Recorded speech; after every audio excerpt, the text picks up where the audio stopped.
What if heroes from every universe faced a civil war of the gods? Episode 13. Let's get started. Baragan Luzenbarn narrowed his eyes as he sensed a familiar presence coming towards him. Within seconds, Ggio Vega appeared in front of him in his resurrection, kneeling respectfully to his king. Your Majesty, he said with loyalty and a hint of fondness.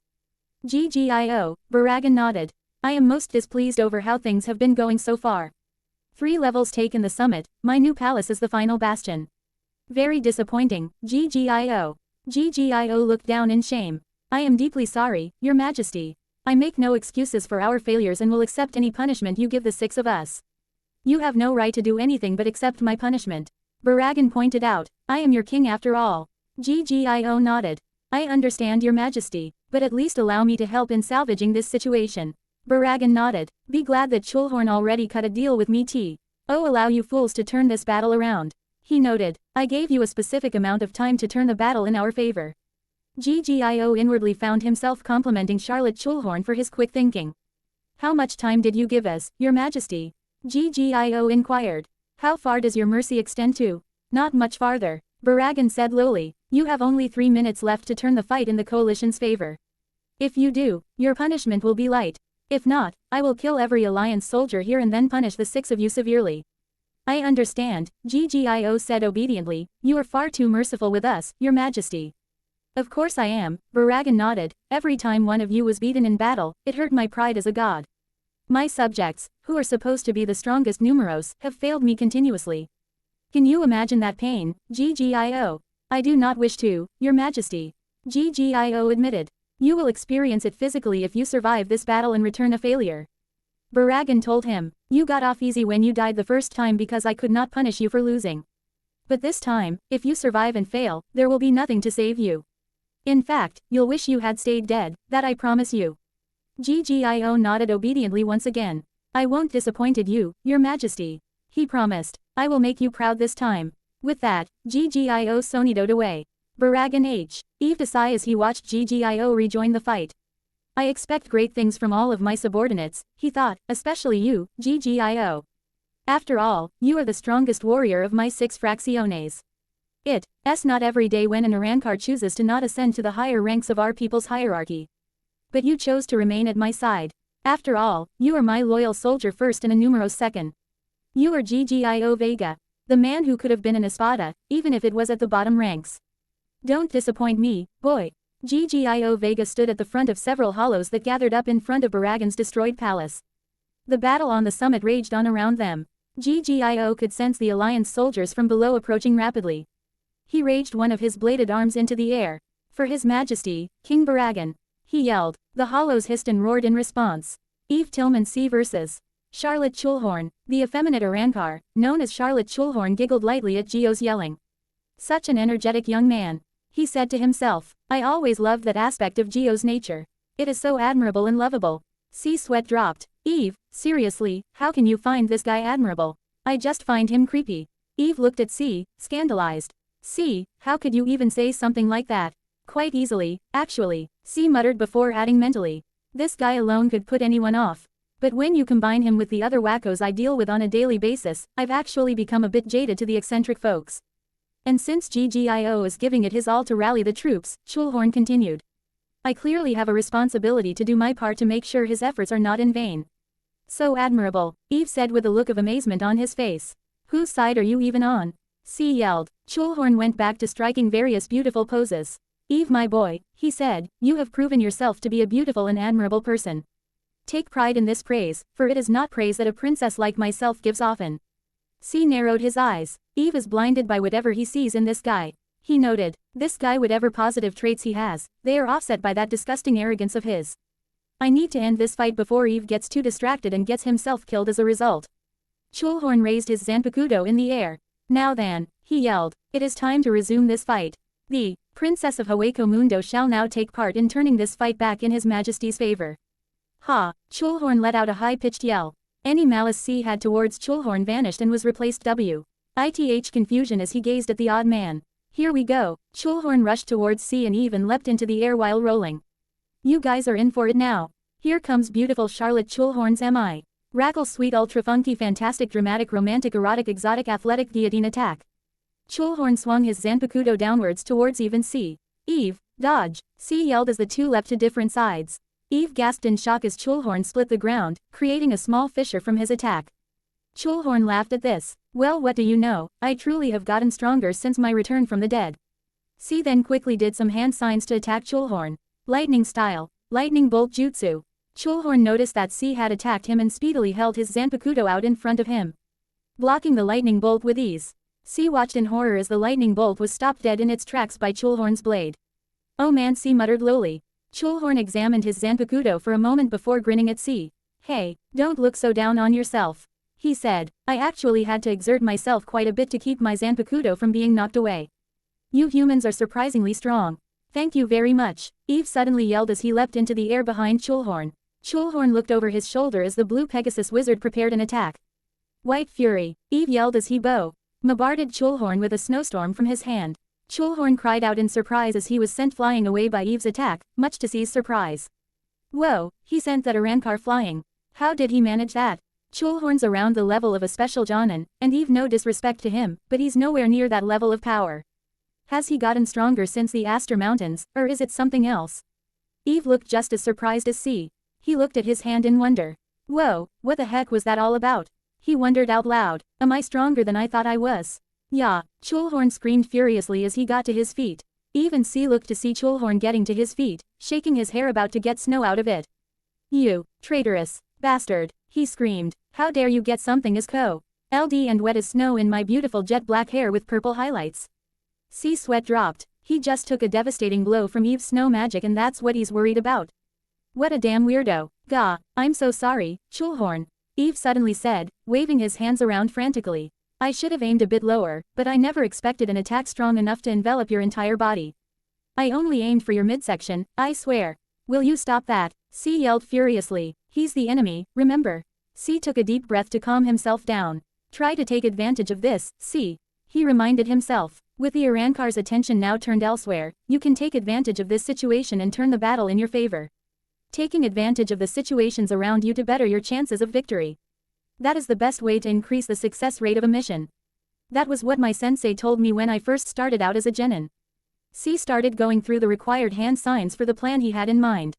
I'd be a fool to not take advantage of this, he noted. Just stay alive, Eve. I won't feel as bad for using you as live bait if you do. Chulhorn was not listening to reason. He set his Zanpakuto into the air once more. Ha, he yelled before leaping into the air towards Eve and spinning rapidly. Here comes another one of my fantastic attacks. Chulhorn yelled. Beautiful Charlo. TTE Chulhorn's perfect stylish dangerous psychedelic valuable economical continental incredible unbelievable shining attack. Eve leapt away to try and dodge Chulhorn's attack, but Chulhorn delivered a horizontal slash that dug straight into Eve's stomach. However, Chulhorn was treated to a surprise when Eve dissolved into what appeared to be a mirage of sorts. What is this? Chulhorn wondered. Chulhorn then saw lightning flash around him. He looked up in surprise. Huh, what happened? When did it start storming here? He wondered. Chulhorn looked around for a brief moment and then saw Eve preparing to attack him again. Oh, trying to attack me again? Chulhorn grinned. Nice try. Chulhorn leapt at Eve and cut him in half right down the middle. However, Eve was once again revealed to be a mirage. Chulhorn's eyes widened. What? Another mirage? What is happening here? Chulhorn wondered, before looking around. The battle is going on normally. Do people not notice what is happening here? Happening to me. Lightning flashed again. Chulhorn looked over his shoulder and then noticed C standing behind him. You, Chulhorn yelled. I honestly forgot about you. But, can you blame me? It's so hard for me to remember ugly people. Chulhorn continued. C remained silent, not dignifying Chulhorn's words with a response. This made Chulhorn angry. Hey you, he yelled. When I say something to you, you respond, do you understand me? Exclamation mark. C still refused to respond. This sent Chulhorn over the edge. Ugly bastard, he screamed before leaping at C. Chulhorn decapitated C with a single swing, only for C to dissolve into another mirage. Much to Chulhorn's horror. What is happening to me? Chulhorn demanded. Chulhorn then came to a realization. Am I in some sort of illusion? Yes, that must be it. The ugly one was wearing clothes that I could only assume to be the clothes a ninja wears. And ninjas are able to cast illusions. They're called genjutsu. Yes, that must be it. That's the only explanation. I am such a genius. But of course I am Charlotte Chulhorn, the princess of Hueco Mundo. That's right, this is an illusion. And you can no longer hurt me with it. Chulhorn then noticed Eve and C appear before him. So you two have finally shown up. Prepare to die by my beautiful hands. While Chulhorn prepared to attack Eve and C, the real Eve and C stood behind the Arankar. Eve looked at the man in confusion while C looked on with a sense of satisfaction. What is happening to him? Eve wondered. Lightning illusion. Storm temple. C revealed. Whereas the flash pillar is not. Hing more than a mere part of a building, the temple is the technique in its entirety. It's a multi-layered genjutsu that alters itself every time the lightning flashes. C explained. Because of its constant changing, the victim can never tell what's reality and what's an illusion. He can only break out when the layers run out, or when he realizes he's caught in such a genjutsu. Although, we need to act now because I'm eventually going to run out of chakra. C noted. Eve, I need you to strike him with everything you've got because I need to focus on this genjutsu, do you understand? Eve nodded. I understand completely, he responded. Eve started gathering snow around his hand, which he held up in a claw-like manner. He gasped at the amount of snow. Whoa, again, he said. I don't know what's happening but my spells are a lot stronger than they usually are. Oh well, can't be helped. Eve turned his attention to Chulhorn. Here we go, the Triman yelled as he rushed Chulhorn. White Claw, Chulhorn was sent flying as Eve struck him with a rotating tornado of snow around his hand. Eve grinned. At the right amount of strength and speed, when snow hits someone, it can feel like getting hit by concrete or even steel. I wonder how that feels when it's combined with magic. Chulhorn landed on his back. Apologies, Chulhorn, Eve said, while it is true that we are both beautiful people, and as such, I deeply respect you. But I am a member of Blue Pegasus and a soldier of the 4th Division 1st and a beautiful person 2nd. And because you're an enemy to both, I must defeat you. C smiled at this. He may be a kid who keeps getting distracted, but he's still got a lot of heart and is quite focused on the task at hand. Well done, Eve, he thought to himself. Eve looked at his hand in awe. Avenue I really gotten stronger since the Aster Mountains. He wondered. My spells have all the power of a blizzard now. I have never felt this strong before in my entire life. I know I've been working hard since Ren's death to make sure I never lose anyone I care about again, but I've never grown at this rate before.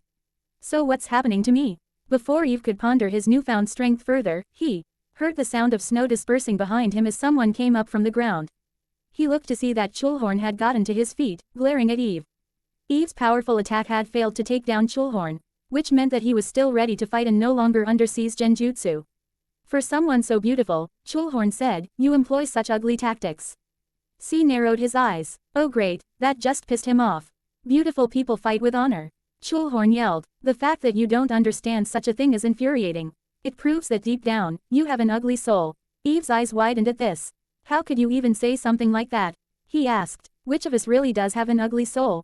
The one fighting in defense of his home, or the one fighting to subjugate the other's home? Beauty is both outward and inward. Chulhorn, and if you're fighting for subjugation, then can you really say with a straight face that someone lacks inner beauty when your own inner beauty is questionable? Silence. Chulhorn shrieked. Of course I am beautiful in both ways, I am a princess. If you cannot understand such a thing, then it is clear then you must both die painfully. Now glitter, Chulhorn yelled, Reina de Roses. Chulhorn vanished in smoke as violet-colored spiritual pressure appeared. Eve and C both shielded themselves from the blast as Chulhorn appeared from the smoke in a very odd outfit. Eve's sweat dropped while C gaped in shock. What the hell is that? He wondered. A pink miniskirt, Chulhorn said flamboyantly. White underwear with wings extending from the hips. A white crop top with shoulder pads. Heeled shoes. And a lovely pink cape. These pieces all make up the outfit of Reina de Roses, the form of a true princess. So, what do you think? Chulhorn inquired. I think I'm gonna be sick. C replied. For once, I'm not sure to think. Eve admitted. I want to say it's beautiful, but a part of me is also horrified. When Master Ichiya transforms, it is into something manly. Chulhorn laughed at this. I can understand your shock. He said. You are so stunned, you can no longer think properly and form proper opinions. Yeah, that's it, Eve and C thought sarcastically. But perhaps you would like a demonstration of my enhanced beauty and power. Chulhorn suggested. After all, someone as beautiful as myself should have both, right? With that, Chulhorn put his hands together and formed a heart. He started chanting again. Now, beautiful Charlotte Chulhorn's delicious avaricious superstitious surreptitious expeditious ceremonious felonious glorious laborious sexy glamorous Sero. He yelled, firing a pink Sero at Eve. Eve, get out of the way. C yelled. Eve's eyes widened. So fast, he said to himself as he barely leapt to the side and avoided Chulhorn's Sero. It's nothing but an average Sero, he noted, but it's so fast. Eve's eyes widened further. Get out of the way. Eve yelled at a few Alliance soldiers who were unlucky enough to be caught in the line of fire. The soldiers turned, only to be struck by the Sero, which exploded upon contact. Eve gasped in horror. "You fool, don't take your eyes off of me," Chulhorn yelled as he suddenly appeared in front of Eve and kicked him in the chest. "After all, you don't want to miss a single moment of my beauty, right?" Eve gasped in pain as he vomited blood. "No way, a single kick shattered my ribs," he realized. "Eve," C yelled before turning his attention to Chulhorn and screamed, "You bastard!" Chulhorn then sonidoed behind Eve and elbowed him into the ground, creating a small crater of snow around the wizard. The Irankar then turned his attention to an angry C, who was quickly going through several hand signs. "I'll run you through, you bastard," C yelled inwardly. "Let's see your hero defend you from this." Chulhorn grinned. "You going to try and cast another illusion on me? That's a bad idea, you know. Now that I'm aware of your ability to cast illusions, they will no longer work on me." "Oh no, this is straight up ninjutsu," C promised. "It's certainly less than you deserve." "Lightning style," C yelled. 100 lightning swords. Chulhorn's eyes widened slightly when he noticed exactly 100. Bolts of lightning disperse and fly towards him like arrows or even flying swords. "As if you can catch me in such an attack," Chulhorn yelled. "I'm too fast for you. A princess should not allow Annette Hing to harm her in her beauty after all." With that, Chulhorn sonidoed through C's attack, much to his surprise. He then leapt into the air and started chanting out a long-named attack once again. "Now, take this. You'll be unrecognizable when this is over," he yelled as he clasped his hands over his head. Beautiful Charlotte Chulhorn's lovely cutie fanatic aquatic dynamic domestic thunder punch.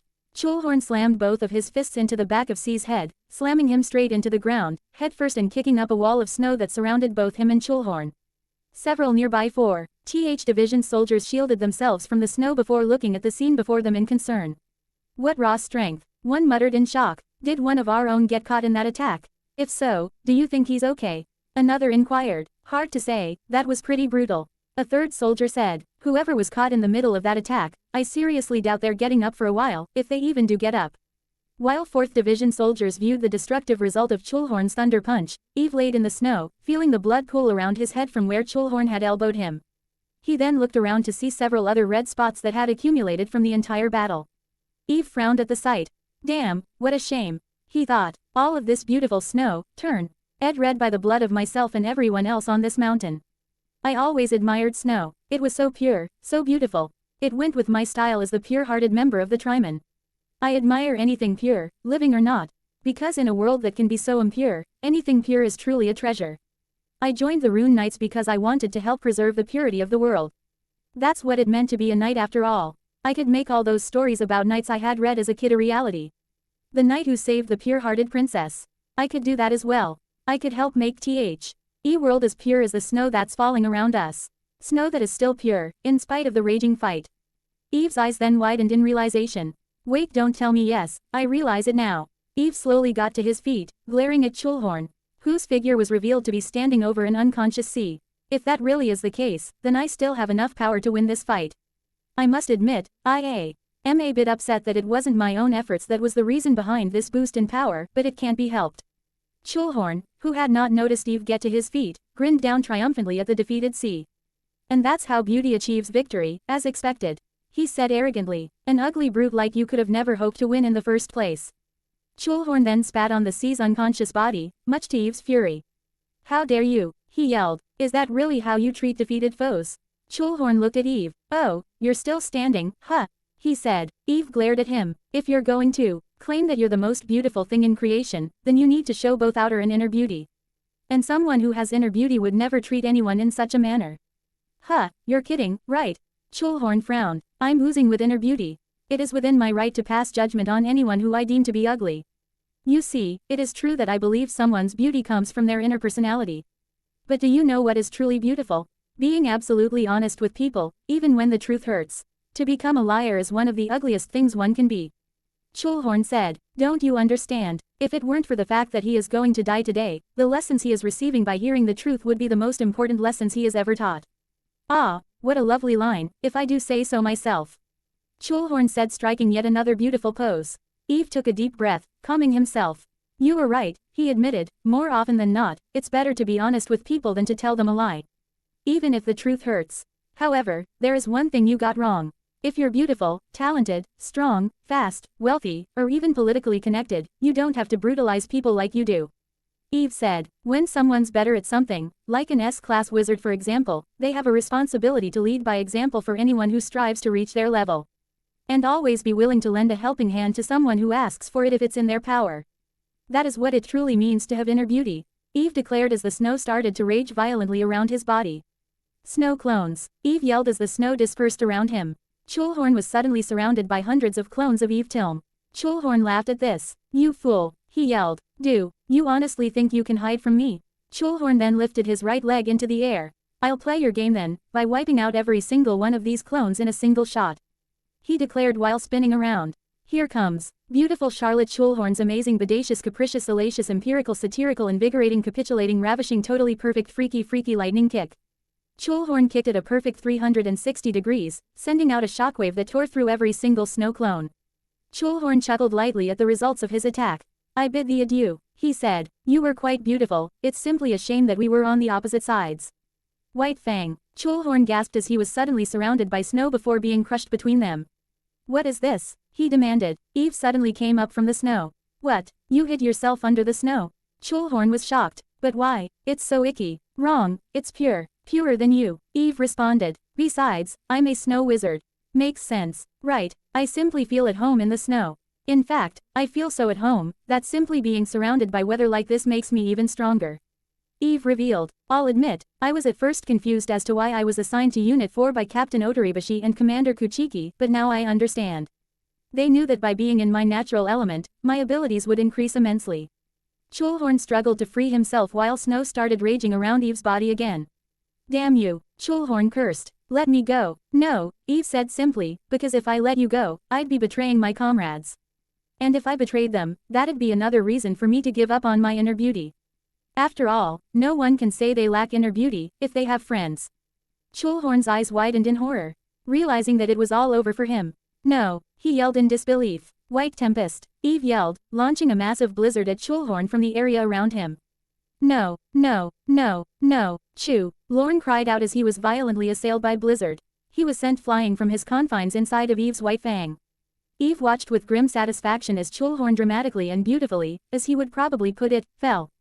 Defeated by Eve's devastating attack. The most beautiful thing in all of creation, huh? Eve spoke up. Sorry, Chulhorn, but with an attitude like yours, I'm afraid you're not even close.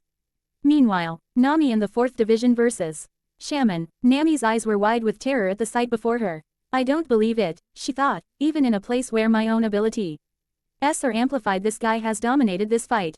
Shaman stood over the corpses of several soldiers. His string weapons were then removed from several bodies. This is the power of a cage. I made a huge mistake. I underestimated this guy. After all the training we went through to prepare for the new world, I thought we could handle anything. Nami thought to herself. But this guy, he's at least as strong as the 7 warlords we've fought against, and they were all monsters. I got careless. I forgot that when it was all said and done, Luffy, Zoro, and Sanji are the ones who can fight the 7 warlords. I'm still a part of the weakling trio. Shaman noticed the look on Nami's face and frowned. Wipe that look of despair off your face, woman, he said, knowing what she was thinking. You have nothing to be ashamed of. While the outcome couldn't be helped, you actually had me worried. The power to control the weather itself, it is not a power to be underestimated. You have a great deal of potential that no sane warrior should underestimate. It's a shame I have to kill you and start from square one in finding a subordinate who can wield that weapon of yours to such a degree. But I seriously doubt I can turn your loyalty to the Sand Village once I reform it into my vision of it. Shaman said as he started advancing towards her. Nami narrowed her eyes. Just keep moving forward, she thought. Just come a bit closer. If you want my clean attack so badly, then come and take it. Ms. Nami, one of the remaining soldiers that was with her, spoke up. What do we do now? Hold your position, Nami ordered. Be ready to defend yourself if he uses any one of his attacks. A sound defense, Shaman said. But can you truly defend yourself from my vast arsenal of powers? My greatest strength has always been versatility. As the first cage to research the use of Jinchuriki for the Sand Village, a lot of my research also went to developing different combat methods to create better ninja puppet mastery, string arts, string weapons. I have so many ways to kill you all. Can you truly defend yourself from all of them when you don't even know which one I'm going to use next? This made Nami grin. Seems a bit unnecessary that you'd try to bluff when you're winning right now, she noted. Shaman raised an eyebrow at Nami's words. Excuse me, you heard me, Nami said, although now I think I know why you're bluffing. You're trying to scare us, right? You're playing mind games to try and break us like a good little ninja. In reality though, there's no way you can try and kill us in multiple ways as you are now. Nami claimed. Shaman chuckled at this. Alright, for argument's sake, how am I bluffing? Isn't it obvious? You've got too many fighting styles. Nami revealed. You can't switch between them. Effect 4. Ely without slowing down and leaving yourself open to attack. Shaman's eyes widened in slight surprise at Nami's words before chuckling. My, it appears you're not just a pretty face, you're quite intelligent as well. Damn right, I'm a navigator, pal. Nami told him. I may be hot, but I've got more than enough brains for a job like that. So it seems, Shaman noted as he continued to casually walk towards Nami and her remaining comrades. Gotcha, Nami thought as she waved her sorcery Klima tacked around. Suddenly, thunderclouds appeared from the natural snow clouds. Thunder trap, Nami yelled as GHTNING came down from the sky towards Shaman. Shaman frowned in slight annoyance as he raised his hands above his head. String shield, the weapons became formless and created a dome that blocked Nami's thunder trap. Nami was still grinning, even though her plan had failed. Now, she yelled to the other soldiers. The 4th Division soldiers that were right in front of her stepped forward to prepare attacks of their own. Shaman then smirked. You fools, he said as he manipulated the strings in his right hand. Nami gasped in shock as the weapons from his right had come out of the shield. He laid the M flat so they could blend in with the shield. She realized. Shaman then launched his weapons into the bodies of the 5 remaining members of the 4th Division who had been in front of Nami. Nami watched, head in horror as they all collapsed from being impaled by the weapons. No, she said softly. Shaman took a moment to gaze at the dead bodies around him. It appears that the quality of warriors has declined even further since my time as a Kage. He noted. That Nine Tails Jinchuriki and the Uchiha that the Six Paths sage had taken such an interest in appear to be nothing more than diamonds in the rough in terms of power. What a shame, I was hoping the trend would be bucked after I worked so hard to try and bring the quality of ninjas back up after I noticed the decline in power from the deaths of the pioneers of the ninja world, Hashirama Senju, Madara Uchiha, Lord Redo, the other first Kage. To make those who lacked taijutsu stronger, I invented puppets to fight in their place. And to make those who had great chakra but a distinct lack of control more useful, I researched the use of the tailed beasts and I got Jinchuriki as a result. Shaman remembered. Can't be helped I guess. I'll make the quality never declines again when I'm Kage once more. Nami's eyes widened, remembering a conversation she had with Tamari during some girl time they had. Having all those riches that came from being practically royalty had to have been nice. Nami had said. Tamari had smiled bitterly. Not really, I wish we weren't children of the Kage. Our heritage was part of what turned my little brother into a monster, a Jinchuriki. It was you, Nami realized, you started the trend of turning ninjas into Jinchuriki. Shaman shrugged. Not necessarily, he said, if you want to be technical about it. The one who truly started the trend was Lord Redo, Hashirama Senju and his wife, Mito Uzumaki. Lord Redo eventually took possession of the Shukaku and sealed into Bunpuku while Mito Uzumaki volunteered to hold the Nine Tails after the fight with Madara Uchiha. However, Lord Redo merely kept Bunpuku caged while Hashirama never used Mito in combat. He was hoping that her mere presence and status would be enough to deter us from attacking. Shaman chuckled. Hashirama was a fool, he said deridingly, and in spite of my respect for Lord Redo, he was also foolish to never use Shukaku. If you put power in the hands of anyone, they will use it, so I guess in the end, it was I who made the term, Jinchuriki, synonymous with, weapon. How could you? Nami asked accusingly. What you started eventual why led to innocent children being turned into weapons of mass destruction. Nami narrowed her eyes as she remembered Arlong, her greatest tormentor. The actions may have been different but in the end, it was all the same. How could I? Shaman frowned. I had every right. I am the second Kage and the child I used as a Jinchuriki was the child of my village. She wasn't even a child. We screened the children to find who was strong enough to become Shukaku's second Jinchuriki. Seiko had the most potential out of all of them. With potential like that, she was not a child, she was already a ninja of the village and therefore had a duty to sacrifice herself for the village's sake. Of course, the timing was great as well. Bunpuku died just as I had completed my research and Seiko, my niece was born. But timing can be a cruel mistress as well. I was assassinated a few years later. You did that to your niece. Nami was stunned. Lord Redo had gotten lucky when the first Jinchuriki, Bunpuku, turned out to be a peace-loving and loyal man. However, we couldn't continue to gamble such loyalty, so to prevent Jinchuriki from turning traitor, I began the trend of having Jinchuriki be related to village leaders. You're a monster. Call me what you want, I'm also a loyal leader of the Sand Village. Everything I did was for the Sand Village, and as the one who did the most to advance the village, I am arguably the Sand's greatest patriot. You're wrong, Nami argued. From what I've learned, Hashirama Senju distributed the tailed beasts around the ninja world because he wanted them to serve as deterrents of war, peacekeepers. That means the ultimate goal that you should have all been advancing towards was peace, not war and subjugation. And I told you, Hashirama Senju was a fool for thinking such a method could bring peace. Shaman said dismissively, he trusted all of you. Nami accused, he trusted you in what was a basic business transaction. Power in exchange for peace. How could you take someone's trust like that and just stomp on it? There is no such thing as trust in the ninja world, my dear. Even if it did exist, it doesn't matter. The only thing that matters is which village is still standing after the inevitable conflicts. That is why villages are divided in the first place. Even nature itself recognizes that conflict is always inevitable. But enough philosophical debates. It's for you to die so that I may relieve you of that weapon. Shaman launched his chakra strings and wrapped them around Nami's body. Nami gasped as the strings tightened and bifurcated her. However, Nami was soon revealed to be a mirage. She had been subtly preparing her mirage tempo behind her back. Oh, she turned herself into a mirage during our conversation. Very impressive, very ninja-like. Shaman said, genuinely impressed with Nami. Nami hid herself behind a snowy rock while Shaman looked for her. So powerful, she thought to herself. Come now, don't run from me, not when I had already taken such an interest in your weapon. Oi, Lord Second Cage. A new voice suddenly spoke up. Shaman turned his attention to see Kinsuchi walking towards him. Nami looked out from behind her rock and gasped slightly. The cat girl again. Did Shikamaru's unit fail? No, that can't be, they must have retreated back up here. What are you doing here, girl? He inquired. GGIO wanted us to fall back to the summit. Totomaru and the old hag got taken out, so we had no choice but to retreat. Kin stretched casually, slowly regaining her curse power. He's leading a counterattack on the soldiers coming at us from the lower levels. I just thought I'd come by and tell you that you should probably join GGIO and help him out with those guys. Kin said, there are some pretty strong guys coming at us from there. Shaman frowned. You do know who you're ordering here, right? Ah, don't take it as an order, just a suggestion. Kin told him. Besides, with all the time you're spending with whoever you're tormenting right now, don't you think that time would be better served attacking the enemies advancing on us?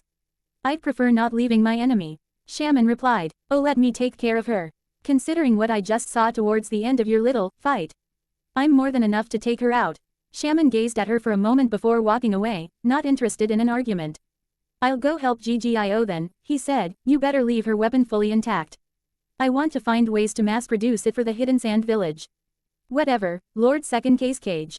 Kin rolled her eyes. I'll do my best, but I make no promises, you hear? I think you will. Shaman glared over his shoulder, because as a higher-ranking soldier, you know what I can do to you if you disobey me. Kin's cat ears drooped at this. Shaman had called her bluff and had destroyed her confident front. Whatever you say. Kin then turned her attention to finding Nami, while Shaman left to join GGIO. Now, where is that orange-headed bimbo? Kin wondered. Bimbo, Nami thought indignantly. Hiding, huh? Kin grinned. Well, I guess I'll have to draw you out. Kin fired several bolts of purple lightning from her claws that combined into one lightning birdcage. She yelled as the lightning dispersed into several bolts that spread out like a birdcage. Come on out, Kin yelled. Nami's eyes widened as several lightning bolts came towards her, forcing her to AP out from her hiding spot and reveal herself to Kin in the process. Kin grinned sadistically. There you are, she yelled as she shot several more lightning bolts at the navigator of the Straw Hats, who scrambled to avoid them. Dance, bimbo, dance, Kin taunted. Will you stop calling me that? Nami yelled. I'll have you know that I'm not just great boobs and a great ass. I actually happen to be really damn smart. Ha, could have fooled me. Kin grinned. With hair like yours, you obviously spend a lot of time on your looks. Not true, I only spend an hour. Nami pouted. Kin's sweat dropped and stopped her attacks. You know, that's not a good defense, that's really bad. Kin said. Anyway, since when are you the fashion police anyway? Nami asked. The hell's the fashion police? Kin wondered. Oh, right, ninja. Nami remembered. Probably not familiar with that. Well, I'm not even that. Kin said. I'm just someone who's curious what a pretty face like you is even doing out on the battlefield. Don't you kn out that a war is no place for someone who spends an hour on her hair. What is with you goody girls and the focus on your looks, huh? Am I just cursed to deal with you bimbos, or is the alliance littered with you? Nami glared at Kin. Well, I guess the answer really doesn't matter. Kin decided, pointing her cat claw at Nami. There's going to be one less bimbo in the world anyway. I told you to stop calling me that. Nami yelled as he held her Klima tacked out in front of her. Kin raised an eyebrow at her actions. What is she trying to pull? Grow, Nami yelled as her cleam attack suddenly extended out in front of her. Huh, Kin gasped in surprise as she was suddenly struck in the stomach. Nami then grinned at her. Gotcha, she yelled before following up with part 2 of her attack. Gust Sword, Kin C. Read out as she was suddenly blasted by an incredibly violent gust of wind that swept her off her feet and skidding into the snow. Gah, what the hell, Kin groaned. Still think I'm a bimbo? Nami grinned. I do. Kin got to her feet. So you've got a cool weapon. It doesn't change the fact that you've admitted to spending an hour on your hair every single day. Why do you care? Nami asked. I don't care about you, per se. Kin replied. It just disgusts me when I see bimbos like you on the battlefield because you don't belong here. Oh, and I suppose you do? Nami asked. Of course I do, Kin said. I dedicated my life to becoming the strongest kunoichi in existence. I don't just belong on the battlefield. I deserve to be on the battlefield. I am entitled to being on the battlefield, Kin declared, tossing 2 balls of lightning at Nami. Rolling thunder. Nami responded by twirling her cleam attack and creating many weather balls that burst into giant sea clouds. Milky Ball, she yelled, creating a wall of clouds that protected her from Kin's attack. Kin growled at Nami's defense. Now able to breathe easily thanks to a wall of defense to protect herself. It gave Nami a chance to think on her next move. At least it's not the cage I'm fighting, she thought. I can definitely beat this one. She's wrong, Nami thought. I do belong on this battlefield. Otherwise, what am I even doing as a part of my crew? Why did I spend 2 years training to enter the new world with Luffy and the others? I'm still part of the weakling trio, but that doesn't mean I can't stand with my friends when they need my strength. Hey, cat bitch, Nami yelled from behind her wall of clouds. Let's get something straight here. I don't just spend an hour on my hair because I like to look good. Kin raised an eyebrow at Nami's words.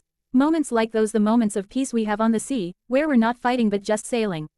I cherish every moment, because those are the moments I simply get to enjoy being on the sea with my crew, my friends, my family. Kin frowned at Nami's words. The hell's with that sentimental garbage? She asked. You mean to tell me you focus on all of that instead of preparing for the next fight? You really are a disgrace. This comment angered Nami. She could insult just about anything, but never, ever, insult the memories Nami shared with her crew. Those memories are what remind her that in spite of the tragedies that plagued her early life, she still has a wonderful life. And it is all thanks to a certain rubber idiot of a captain, the rest of the band of misfits, and Robin. With that, Nami set a new strategy in motion. Heat egg, she said, creating several bubbles that rested harmlessly on the ground. The balls immediately started melting the snow, creating a large puddle that stretched out into a line that extended. Whatever you're planning won't work, Kin yelled. Who knows though, if you had spent less time with your precious crew, and more time turning yourself into a respectable warrior. Lightning started crackling around Kin's body. I know what it takes to become one, she claimed. After all, my dream has always been to become the strongest kunoichi ever. Which is I of course had to put myself in a position to be the strongest, by making Orochimaru, the strongest of the legendary Sannin, take notice of me. Granted, it took sacrificing my father, the feudal lord of the Land of Sound, to get Orochimaru to take me in as a genin, because he wanted to establish a puppet ruler, but that was a small sacrifice. And now I've become an Aetherius. Kin continued. With this transformation, I don't even need Orochimaru to become stronger. Nami glared at Kin from behind her wall of clouds. If turning into a monster in every way is what's required to become a true warrior, then I'll stay as a bimbo, which I'm not. Look at you, Nami continued. You've obviously betrayed your family, you've thrown away your humanity, and you think you have the right to lecture me. I do. Strength requires sacrifice after all, Kin said. Even some of your own comrades probably understand that. Nami could not argue with that. Luffy himself sacrificed a ton to become strong enough to protect her and the entire crew. Now then, why don't I show you the results of my sacrifice? Kin yelled as she became completely enveloped in demonic lightning. Thundercat mode. Let me let you in on a little secret, bimbo. Kin taunted. Even my teammates have never seen me take on this form. Because in this form, my power becomes even greater than Dosu's. That's a big deal because technically, Osu's supposed to be the strongest of the three of us. I can't see you, how do you expect me to be intimidated? Nami yelled. Kin then rushed the clouds at incredible speed, leaving a trail of electricity behind her. Rah! Kin yelled in a manner eerily similar to a cat as she let out an incredible amount of lightning that caused all of Nami's clouds to disperse, revealing Nami to her. Now die! Kin yelled as electricity crackled on her arms. Thundercat Claw. Kin pounced at Nami. Nami leapt away but was still struck by the electricity crackling on Kin's claws. Nami gritted her teeth in pain, much to Kin's joy. Kin then landed where Nami had been standing and immediately noticed that something was off. What the hell? She looked down to see that she was standing in a puddle that had surprisingly not frozen over or covered in snow. Nami managed to fight through the pain of being struck by lightning and started producing more balls from her clean attack. Cold ball, she yelled as the balls dispersed around the puddles. Kin gasped in surprise as the puddles immediately froze over, with her legs now trapped under ice. Oh no, she yelled in horror. Nami grinned as she landed on her feet.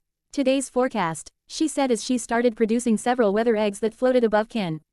The girl grinned triumphantly, hail the size of diamonds. Nami then swung her clean attack downwards as the eggs all hatched simultaneously into thunder clouds cold enough to produce hail. Then, just as Nami predicted, hail the size of diamonds came raining down towards Kin. The former sound Genin turned Aetherius paled in horror. No, no, no, she screamed in disbelief as she was struck by the hailstorm Nami had produced. Hail breed tempo, Nami yelled. Naya, Kin yelled in pain as she was assailed repeatedly by Nami's relentless attack. The attack eventually let up, revealing a bloodied and beaten Kin. The cat girl demon fell forward and lost consciousness. One of her ears was bent at an odd angle. Nami hoisted her cleam attack over her shoulder and turned away from Kin. Don't you ever mock the memories I share with my friends ever again. She warned, it is those memories of all the good times we have ared from our time on the sea that motivate me to become strong in the first place, even though I'm not a fighter. The fact that you can't understand that I don't know if that makes you even more detestable or just pitiful. And frankly, I don't want to know. Meanwhile, Rojiro, Rose, Otoribashi vs. Vice Admiral Bastille. Vice Admiral Bastille roared with fury as he continued swinging his shark TTING cleaver at Squad 3 Captain Rojiro Otoribashi. Rose avoided each attack with the grace you'd expect from someone who looked as dainty and flamboyant as him. Rose then prepared his shikai. Kinshara, he called out, launching his spiked whip at Bastille once again. Bastille blocked the whip with his shark-cutting cleaver. Rose then immediately retracted it only to crack the whip again, making it look like a guitar string had just been strummed. Bastille's eyes widened slightly, trying to figure out when the spiked end of Kinshara would strike him. That was one of the true dangers of Rose, shikai. Not just his devastating sound-based attacks that came from his various sonatas, but also the randomness that came from the attacks. With that in mind, Bastille started leaping away from Rose's attacks.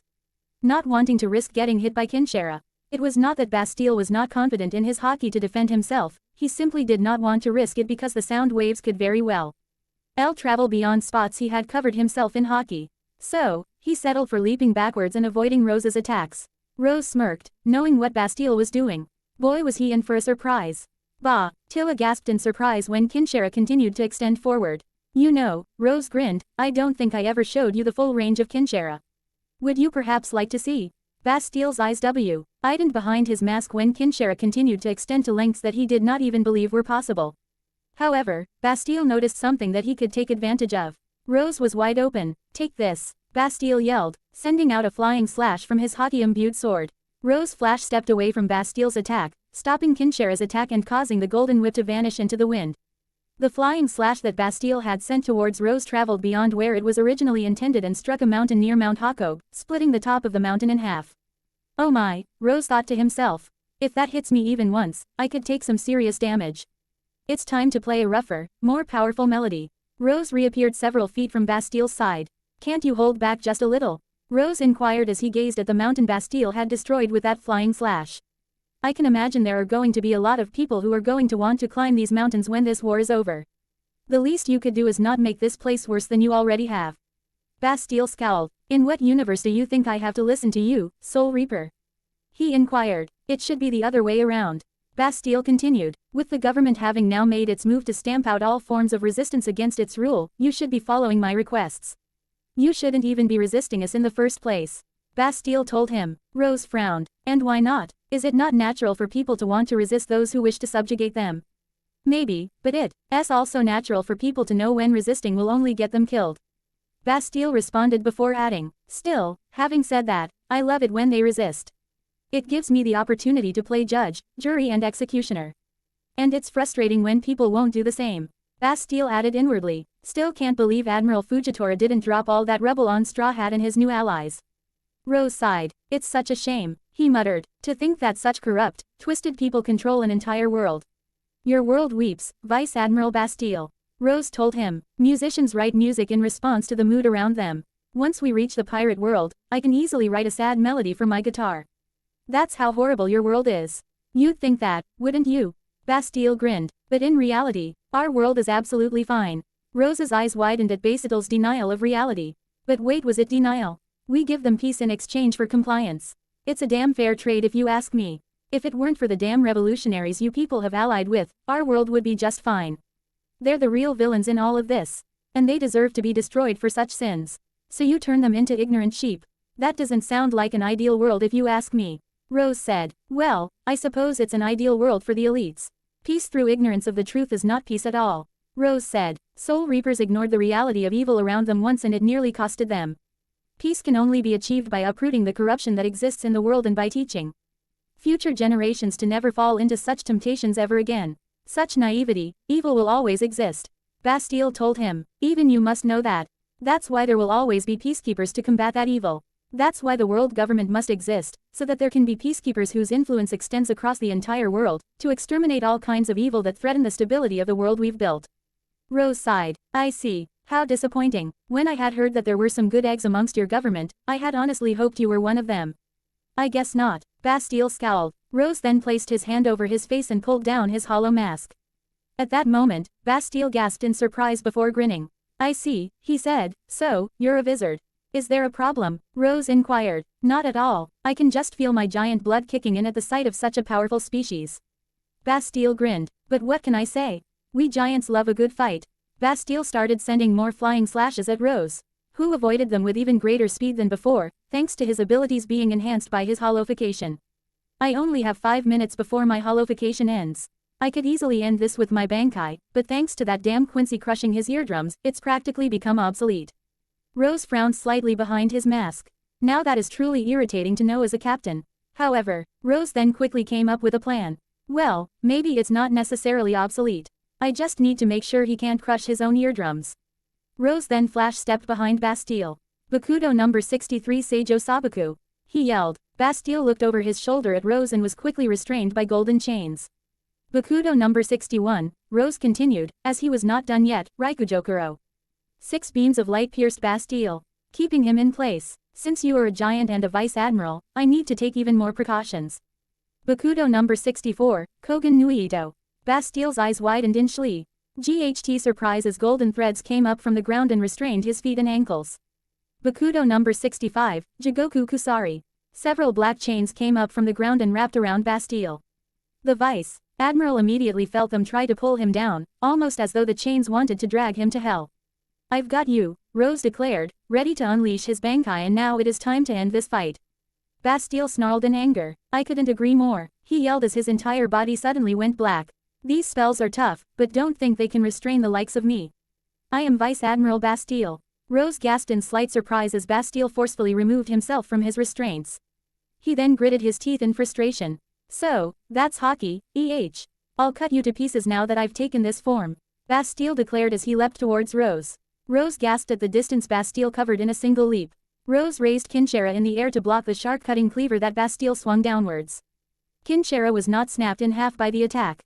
However, the sharp-cutting cleaver pushed Kinshara downwards. Bastille then grinned and turned the cleaver to the side, aiming straight for Rose's neck. Rose's eyes widened as Bastille's blade came towards him. He managed to flash step away and avoid the brunt of the attack but was still slashed at the side of his neck. Rose then swung Kinshara at Bastille, only to watch it bounce off harmlessly. Hey, impressive instincts, Bastille said. I almost took your head off with that attack.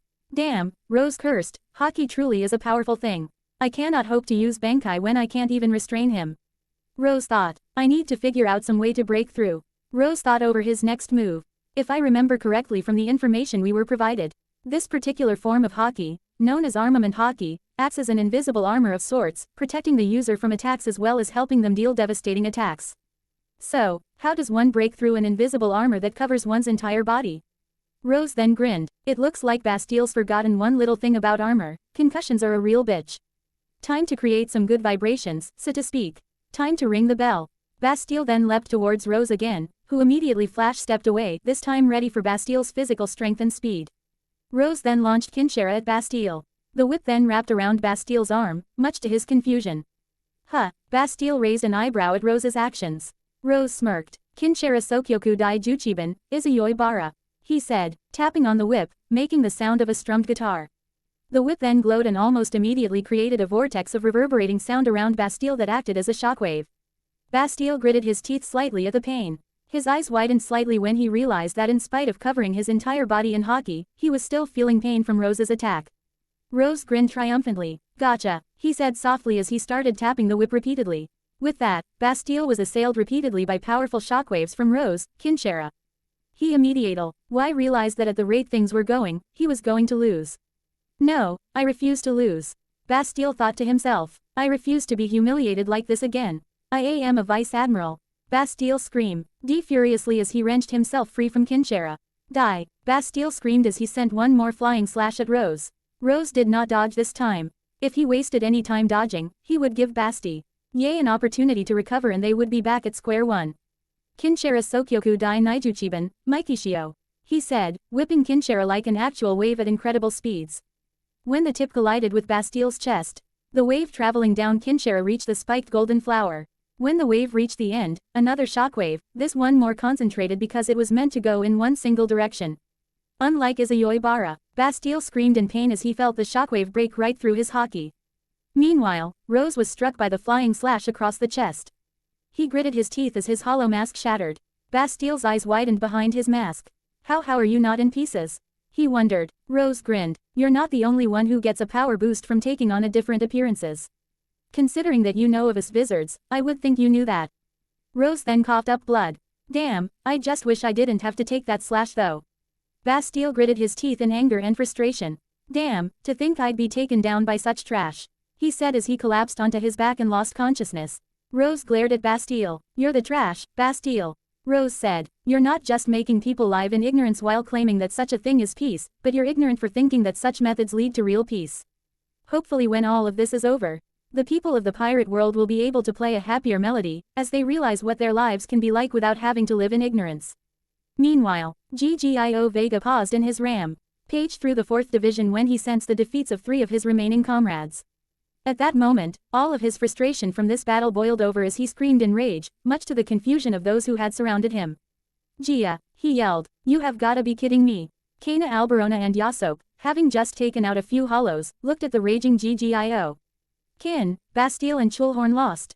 Ggio screamed in disbelief. "You have got to be kidding me. Do those idiots even realize what is going to happen if we don't get our act together? What the hell is he raging about?" Yasop wondered. "I try not to understand what's going on in men's heads." Kana admitted. "And besides, we won't have to. It looks like Apu's going to take care of him." Indeed, Scratchman Apu was walking up to Ggio. "You've got some pipes on you, buddy," Apu said. "But, the battlefield's no place for a whining brat, so perhaps you should leave if you're that frustrated." Ggio glared at Apu in response. "If you want to fight me," Ggio said, "then just fight me." Ggio pointed both of his blades at Apu. "I'll cut you to pieces, and then I'll return to tearing every single member of this division to pieces." Shaman, who had recently joined Ggio and the other hollows in the fight, sighed. Gio's rage is truly a sight to behold. He mused. It must be his tiger-like instincts. I suppose he has a right to be angry. I trusted that girl to take down the weather user because I felt her power would be more than enough. It appears I underestimated the weather user. Oh well, a miscalculation on my part. One I'll correct later. Indeed, Ggio does have every right to be angry. However, Shaman chuckled, that rage is about to turn to fear. At that moment, Shaman's predictions came true as a sudden pillar of spiritual pressure shot up into the sky. Everyone froze in unison at the sheer power behind it. Ggio then started shaking in fear, recognizing that power instantly. "Oh no," he thought. "You're your majesty," he said softly. Baragan Luzenbarn sighed as he got off of his throne and shattered the seat with a single swipe of his fist. Inside the throne was his Zanpakuto, a large battle axe. "Time's up, Ggio," he said lowly, his eyes gleaming with visible rage. "It's time for the king to clean up the mess his subordinates have left him." Omake, a tribute to Gene Wilder. "Rest in peace, ND," Ichigo said lowly. ND 2014 looked over at Ichigo. "Yes, Ichigo, what the hell are you making us wear?" Ichigo inquired, gesturing to a purple suite with a purple top hat. "We all look like the Mad Hatter." Natsu Dragneel pouted. "Not even close," ND said. "You are all dressed like Willy Wonka." "Ooh, I love his candy." Monkey D. Luffy looked thrilled at this. "Okay," Naruto Uzumaki now spoke up, "why are we dressed like Willy Wonka?" "Because the 4 of you are going to perform Willy Wonka's signature song, Pure Imagination." ND simply told them. The 4 acts of order looked at each other. Last time something like this happened, it was humiliating. They performed putting on the Ritz from Young Frankenstein. They did not want to have to go through something like this ever again. Do we really have to? Luffy asked. I know we've got a pecking order. But do we absolutely have to? Naruto added. You do, and do you 4 know why? ND frowned. Pecking order? Ichigo inquired. No, ND said, now frowning deeper, I'm surprised you 4 haven't heard. This is why I didn't want to leave the 4 of you on break for too long. You're out of the loop. ND looked genuinely sad at what he said next. Gene Wilder died recently. I want a tribute performed in his memory. The 4 were shocked at ND's words. They had not heard Gene Wilder had died. They were also shocked at something else. Oh my god, ND has a heart. Later, the lights dimmed low as the curtains opened up, revealing to the gathered crowd the 4 acts of order, dressed like Willy Wonka. Then, Ichigo began to sing. Come with me and you'll be in a world of pure imagination. Take a look and you'll see into your imagination. Then, Natsu picked up the slack. We'll begin with a spin. Traveling in the world of my creation, what we'll see will defy explanation. Next, Naruto sung solo. If you want to view paradise, simply look around and view it. Anything you want to, do it. Wanna change the world, there's nothing to it. Then, Luffy sung next. There is no life I know to compare with pure imagination. Living there, you'll be free, if you truly wish to be. Now, the 4 sung together with impressive harmony. If you want to view paradise, simply look around and view it. Anything you want to, do it. Wanna change the world, there's nothing to it. Now, they took turns singing solo to close out the song. First, Ichigo, there is no life I know. Next, Natsu, to compare with pure imagination. Naruto, living there, you'll be free. Finally, Luffy, if you truly wish to be. The song trailed off as the audience exploded into applause. That night, the acts of order learned 2 things. 1. ND was not a heartless sociopath who was taught by Mr. Popo. 2. They could sing a mean song together when they did not feel forced to do so. The moment the immense spiritual pressure shot into the sky, with its red coloring, the Battle of Mt. Hakope seemed to come to a screeching halt. Rank and file soldiers from the Alliance and Coalition alike froze in place and stared at the massive energy in awe. Who the hell is that? A young Soul Reaper fearfully wondered. I don't know, but his power is immense. A wizard from Blue Pegasus was quick to note. If there were a roof over our heads, that power see. Old blow a hole in it and even bring it down on us. Many hollows were stunned and terrified at the power that seemed otherworldly compared to their own. They started muttering the God King of Hueco Mundo to each other.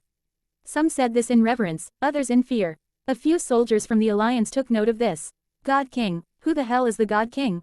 A low-ranked member of the red-haired pirates inquired. I don't know, but it looks like he's quite revered among the hollows. A sand shinobi pointed out. There's still so much we don't know about hollows and their social structure. A combat Soul Reaper from Squad 12 explained. For all we know, there was a king they worshipped as a god at some point.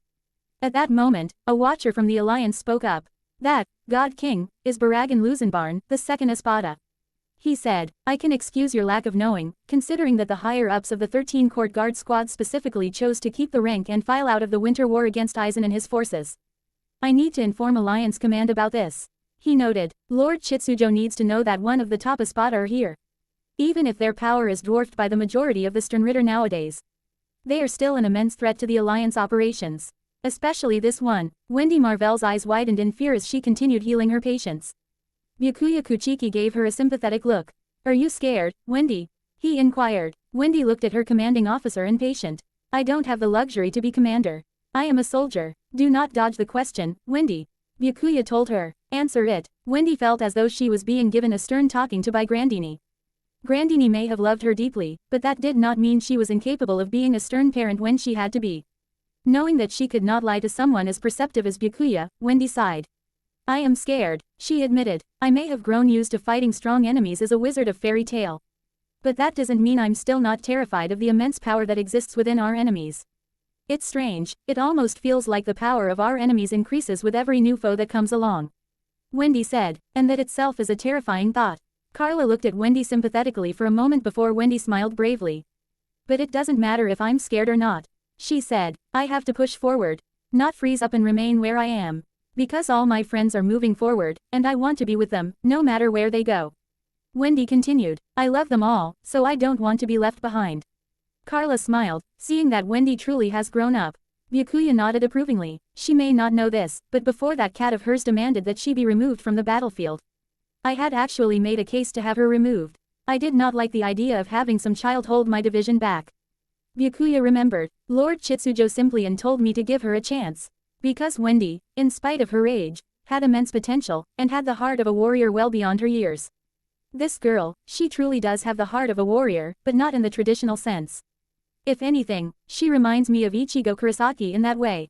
Her heart is more geared towards serving as a protector rather than the traditional warrior. However, after everything I have seen from Ichigo Kurosaki, protector is another word for warrior. I am glad I have kept this girl in the 4th division. Meanwhile, the remaining higher-ups of the 4th division, minus Scratchman Apu, who had gone to confront the Arankar known as Ggio Vega, gathered up to gaze at the pillar of spiritual pressure. The only higher-up from Unit 1 was Eustace Kid. Although technically, Hashigan Ushoda was still ready for battle. But he was farther down the mountain healing the more grievous injuries the 4th division had inflicted on them. Beth Vanderwood, Aranya Webb, Ino Yamanaka and Maki were all still grievously injured from their own respective fights. From Unit 2, Kana Alberona, Yasop and Baki. Usopp had long taken himself out of the fight in favor of bringing Ino Yamanaka to medics. He would never make it back in time, while Juvia Loxer was still locked in her own love-induced fantasy with Grey Fullbuster, much to the confusion of medics who had come to her in concern. Rufus Lore, however, was the worst off. He was still covered in blood, various injuries and filled with broken from his brutal fight with Dosu Kinuta. From Unit 3, Uryu Ishida, Marguerite from the Kuja Pirates, and Tamari. Again, Scratchman Apu had separated to fight Ggio. Shikamaru Nara and Lackey from the Shandorians were out of the fight due to their own grievous injuries, dealt to them by the man Apu was about to face off against. Finally, from Unit 4, Eve Tilm, Rojiro Otoribashi, and Nami. Wendy Marvell was still in the fight, but was currently healing the commander. Momo Hinamori and C, however, were out of the fight. Luckily, Momo was out of danger thanks to Haki, but C definitely needed to see a medic to deal with the nasty concussion he was going to have from Charlotte Chulhorn's Thunder Punch. Okay, allow me to be the first to say it. Kana Alberona got the conversation started before gesturing to the giant pillar of spiritual pressure. That is not good. Understatement of the freaking year. Yasop muttered. I recognize that power. Rose spoke up. That's the spiritual pressure of the Espada Soifan and Haki fought during the fight against Aizen. Eve looked at Rose and gasped at the slash wound he had from his fight with Vice Admiral Bastille. Captain, you need to see a medic. He yelled. Rose looked down at the wound. Oh this is fine, he said dismissively. You mentioned that this is the guy Haki and Captain Soifan fought against. Baki spoke up. Any tips on fighting him? I don't have much, Rose admitted. It took Haki and Soifan everything they had just to survive against him, and it was merely a sudden discovery of his weakness that led to victory. And that weakness is? Kana inquired. He's weak to his own power. Rose replied. His own power? Okay, what is his own power? Tamari asked. The power to rot, make things decay. A male voice spoke up. Such a deadly power, don't you think? Everyone turned to see Shaman, the second case cage casually striding towards them. Tamari and Baki's eyes widened in unison. Oh god, Baki said breathlessly, he really is back. What an interesting sight, Shaman mused. Based on your various levels of energy, I would wager you're all high-ranking soldiers in this division. Lord Second, Baki muttered. Tamari glared at the man, knowing that he was indirectly responsible for turning Gaara, her beloved little brother, into a Jinchuriki. Shaman gazed at Nami, who nearly shrunk from his gaze. Very impressive, he complimented. I honestly expected you to die at Kin's hands, but you proved me wrong. Oh, thank you, Nami said nervously. I try my best to stay alive after all. Shaman took a moment to applaud everyone. In fact, well done to all of you. Shaman said, you've fought your way to the top of this mountain through many great challenges. That deserves a great deal of praise. However, Shaman continued, I'm afraid your streak of successes end here. You will fall to the two most powerful warriors in this mountain, myself and Baragan. Meanwhile, Scratchman Apu vs. Ggio Vega. Ggio Vega had frozen in fear upon sensing the immense power of his king. Oh no, he muttered, we've really run out of time, haven't we? Yes you have. A much older voice spoke up. Ggio felt all color drain from his face upon hearing that familiar voice. He covered distance that great in a mere second. Ggio noted with both fear and respect. As expected of his majesty. Ggio looked over his shoulder to see Baragan Luzenbarn, with his Zanpakuto hoisted over his shoulder. Your majesty, he muttered breathlessly, I'm disappointed in you, Ggio. Baragan said sternly, I gave you and your comrades a chance to turn this situation in our favor, and you failed me yet again. I am deeply sorry, your majesty. Ggio said with noticeable shame in his voice. Do not apologize to me anymore. Baragan told him. I am tired of hearing excuses.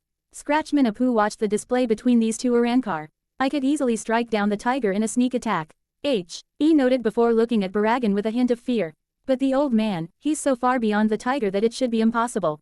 It's like comparing Lord Kaido with Kid all over again. As long as that old man is here, I can't fight the other one. Apu realized, because the moment I devote all my attention to him, the old man will kill me easily. I don't think I need to tell you of your faith, Ggio. Baragan told him, you will be punished severely, along with the rest of my fracciones after this battle is over. Ggio nodded, ashamed of himself and his failures. Yes, I understand completely, Your Majesty. He said obediently. Now wipe that look of defeat off of your face, such a look should never be shown to the enemy. Baragan ordered. Ggio looked at Baragan, who glared at the younger Arankar. You may be a failure, but you still have uses. Baragan told him, take care of this ant, I'm going to go where the higher power levels are gathering. Shaman seems to have gone there as well. Ggio nodded obediently, now having a determined look on his face. I understand, Your Majesty. I will kill this man. Good, Baragan nodded, see to it that he's dead by the time I return from crushing these other ants. With that, Baragan sonidoed away towards Shaman's location.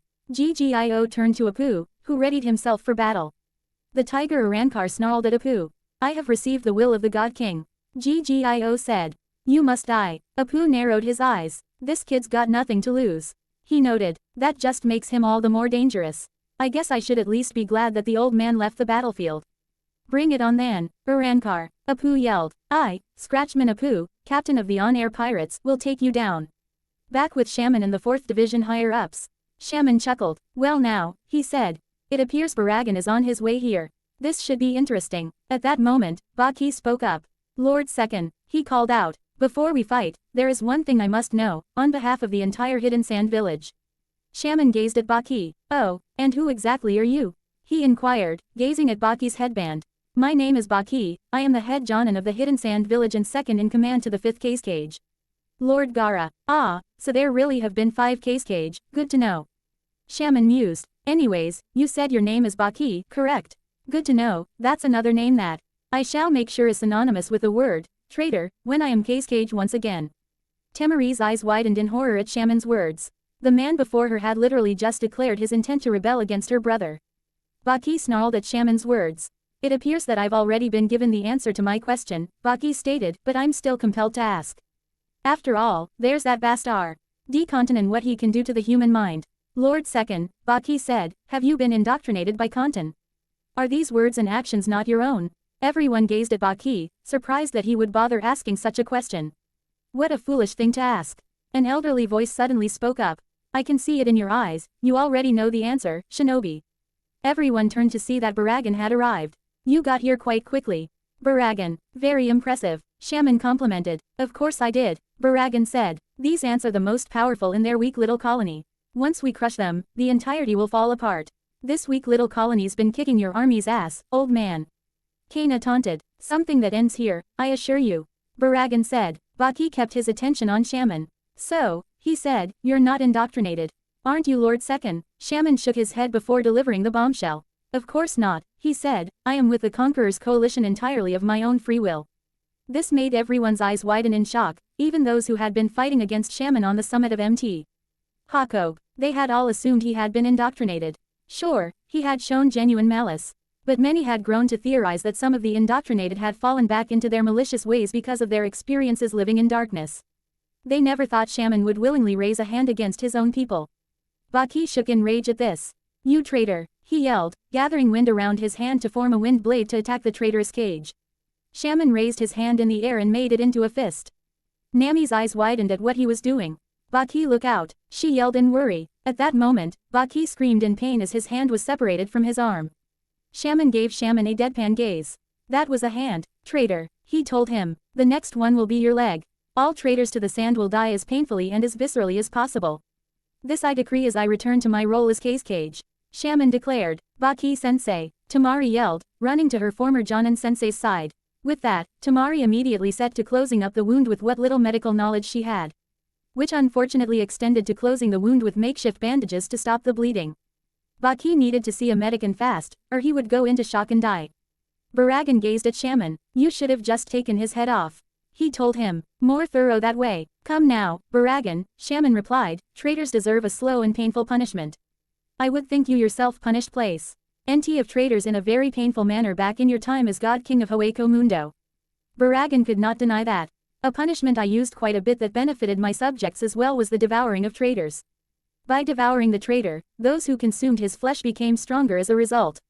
That is sick, Nami muttered. I suppose I cannot deny your right to torture traitors to you rule, Shaman. Baragan admitted. After all, I would have done the exact same thing in your position. Alright, what do we do, Rose? Kana inquired. Neither of these guys are pushovers. Divide and conquer, Rose ordered. I'll lead the group against Shaman. Ishida, Eve, Nami, you're with me. Kid, Kana, Yasop, Marguerite, take out Baragan. Right, versus Baragan, squad yelled in unison as they moved to confront the former God King of Hueco Mundo. Uryu looked at Rose. Are you sure that was the best choice? One of us would have been more suited to fight an Arankar, you know. The only way to combat that old man's abilities is to use fighters who don't have to get up close. Rose explained. I can't because there's no doubt he can age the key pieces that make my Benkai work once he unleashes his resurrection. And while your Shrift is powerful, it should be kept as an ace in the hole for the time being. Rose told Uryu, if gambling your safety against Baragan's powers fail, then we'll have lost you and we'll truly be in trouble against them. Nice to know you care, Otoribashi.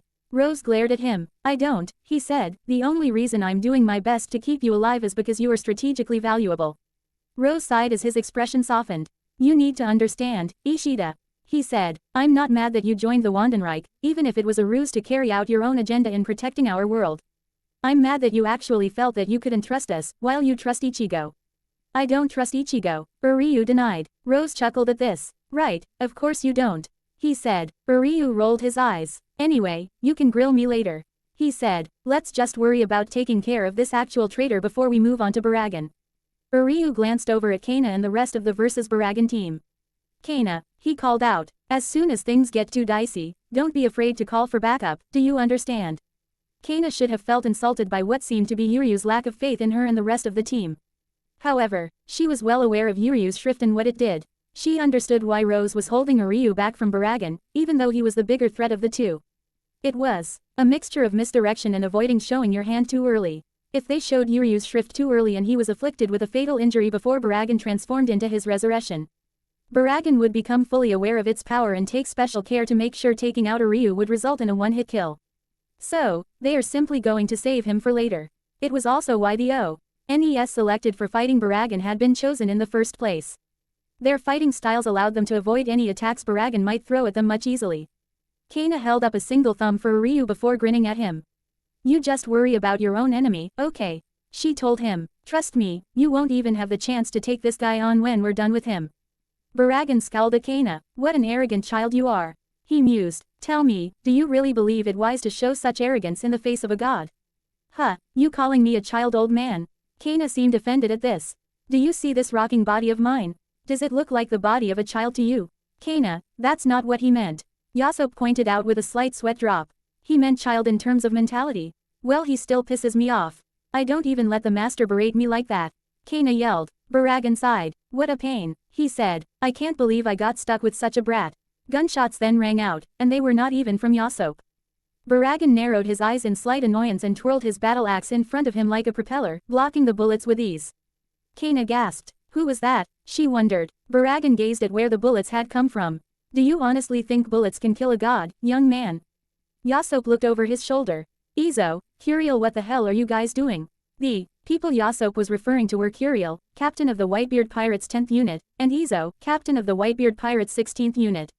Izo, holding twin pistols, was the one who had shot at Baragan. He was gaping in surprise that Baragan had blocked his attacks with such ease.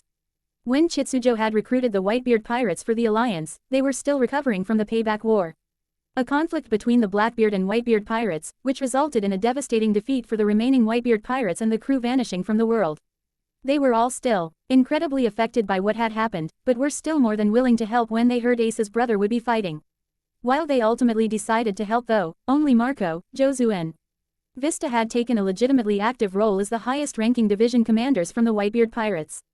The remaining division commanders, like Izo and Curiel, still struggled heavily over their past failures and stayed away from any chances to truly distinguish themselves in battle. This was not to say that Marco, Josu and Vista were not struggling as well, they just tried their best to also set an example. But now, Izo and Curiel were taking the chance to distinguish themselves by joining the fight against Baragan, because that was all they could do at this point.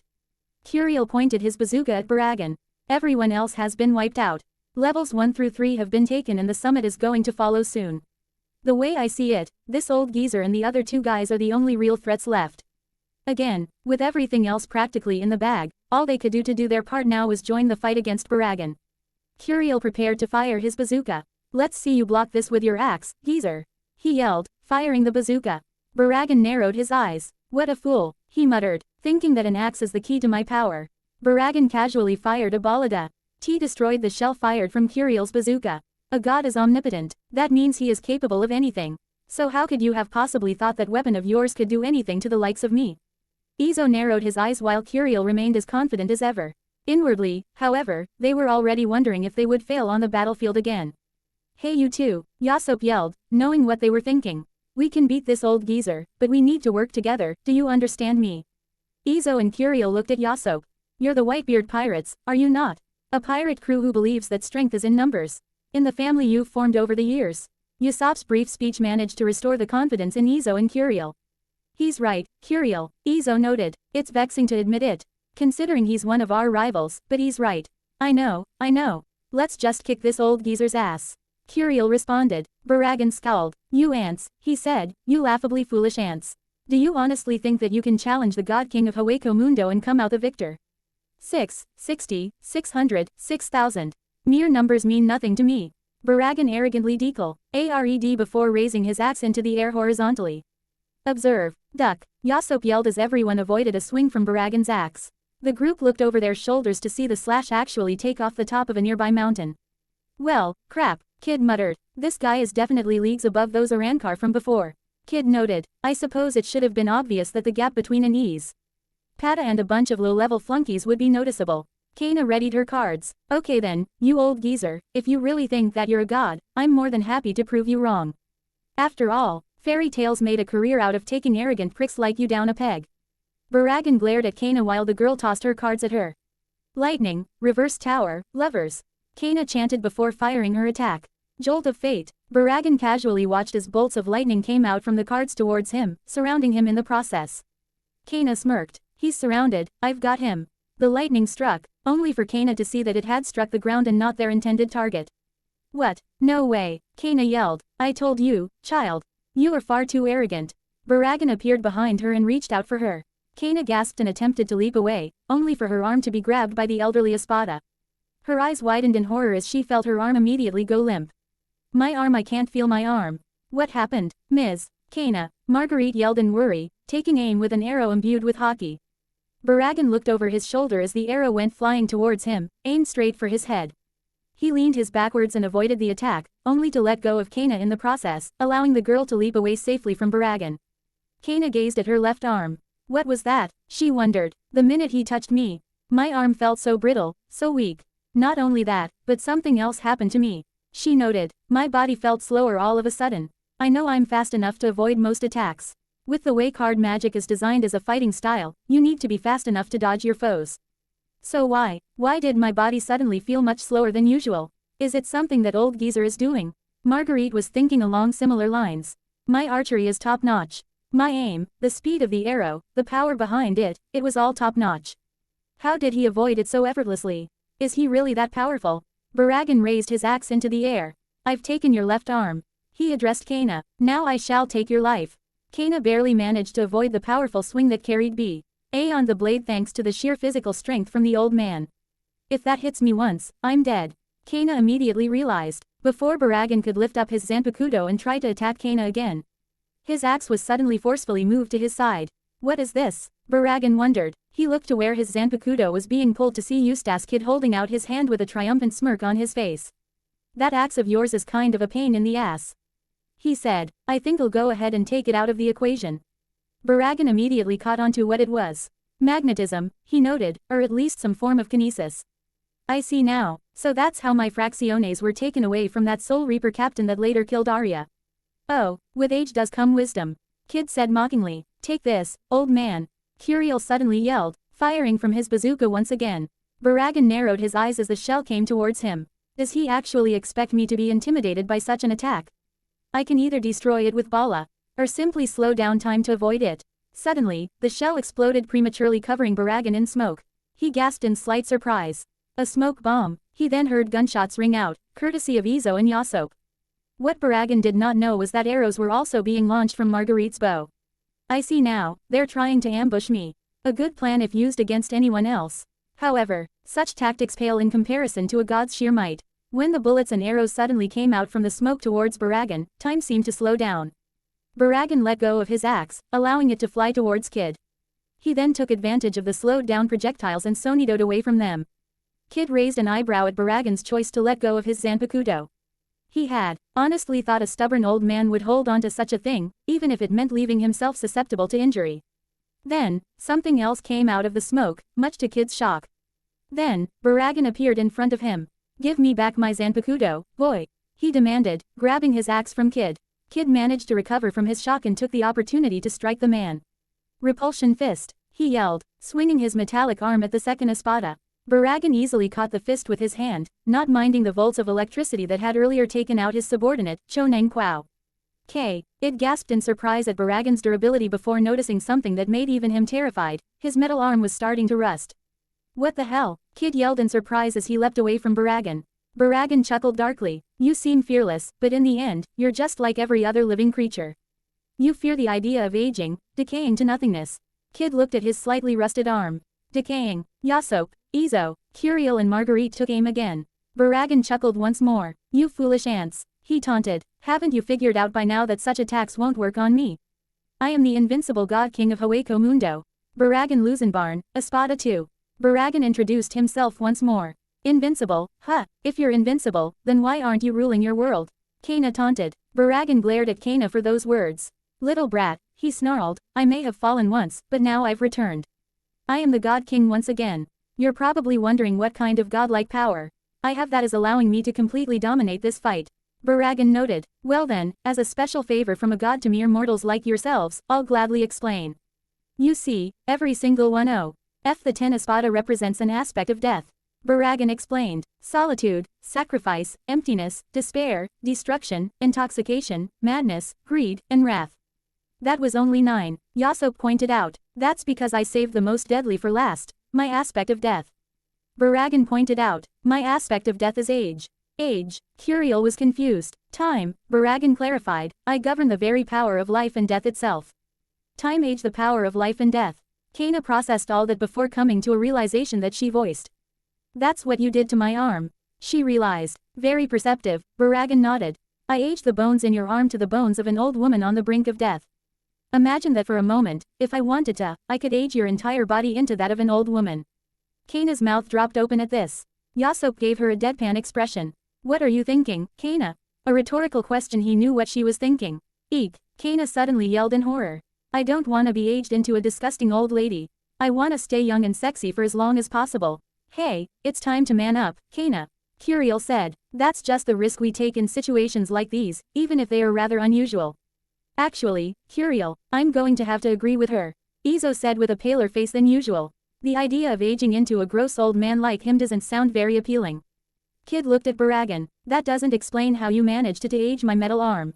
He pointed out. Naive child, Baragan responded. Don't you know what happens to things that age over time? They rot, they decay, they fade into nothingness. That metal arm of yours is no exception to my power. It decays like any other thing in this world. That still doesn't explain how an old geezer like yourself was able to avoid our attacks with such ease. I'm the best damn sniper in the new world, and with the way I shoot, there's no way you could have avoided my bullets, not without some sort of outside interference. Yasop pointed out. Very astute, pirate, Baragan complimented mockingly. As the espada who governs time, I can also slow down time, allowing me to avoid even the fastest of attacks. Kana came to another realization. That's why I couldn't avoid him before. He created a time dilation field to slow me down and then catch me. Don't you understand? That is the true nature of my power, senescencia. I not only control the power of time, but I also age things to the point where they rot and decay into nothingness. Among those chosen to defend this country from you Alliance ants, I was specifically. Chosen the minute it was determined that your leader wanted to focus your efforts on this place. Baragan revealed, because Khantan knew that once I set foot on the battlefield, the coalition had already won. Regardless of whatever ground you have gained. Don't you get it? This fight is already over. If I wanted to, I could even age this mountain into nothingness. I've merely dragged this fight, no, this entire campaign, out as a small measure of mercy from a god.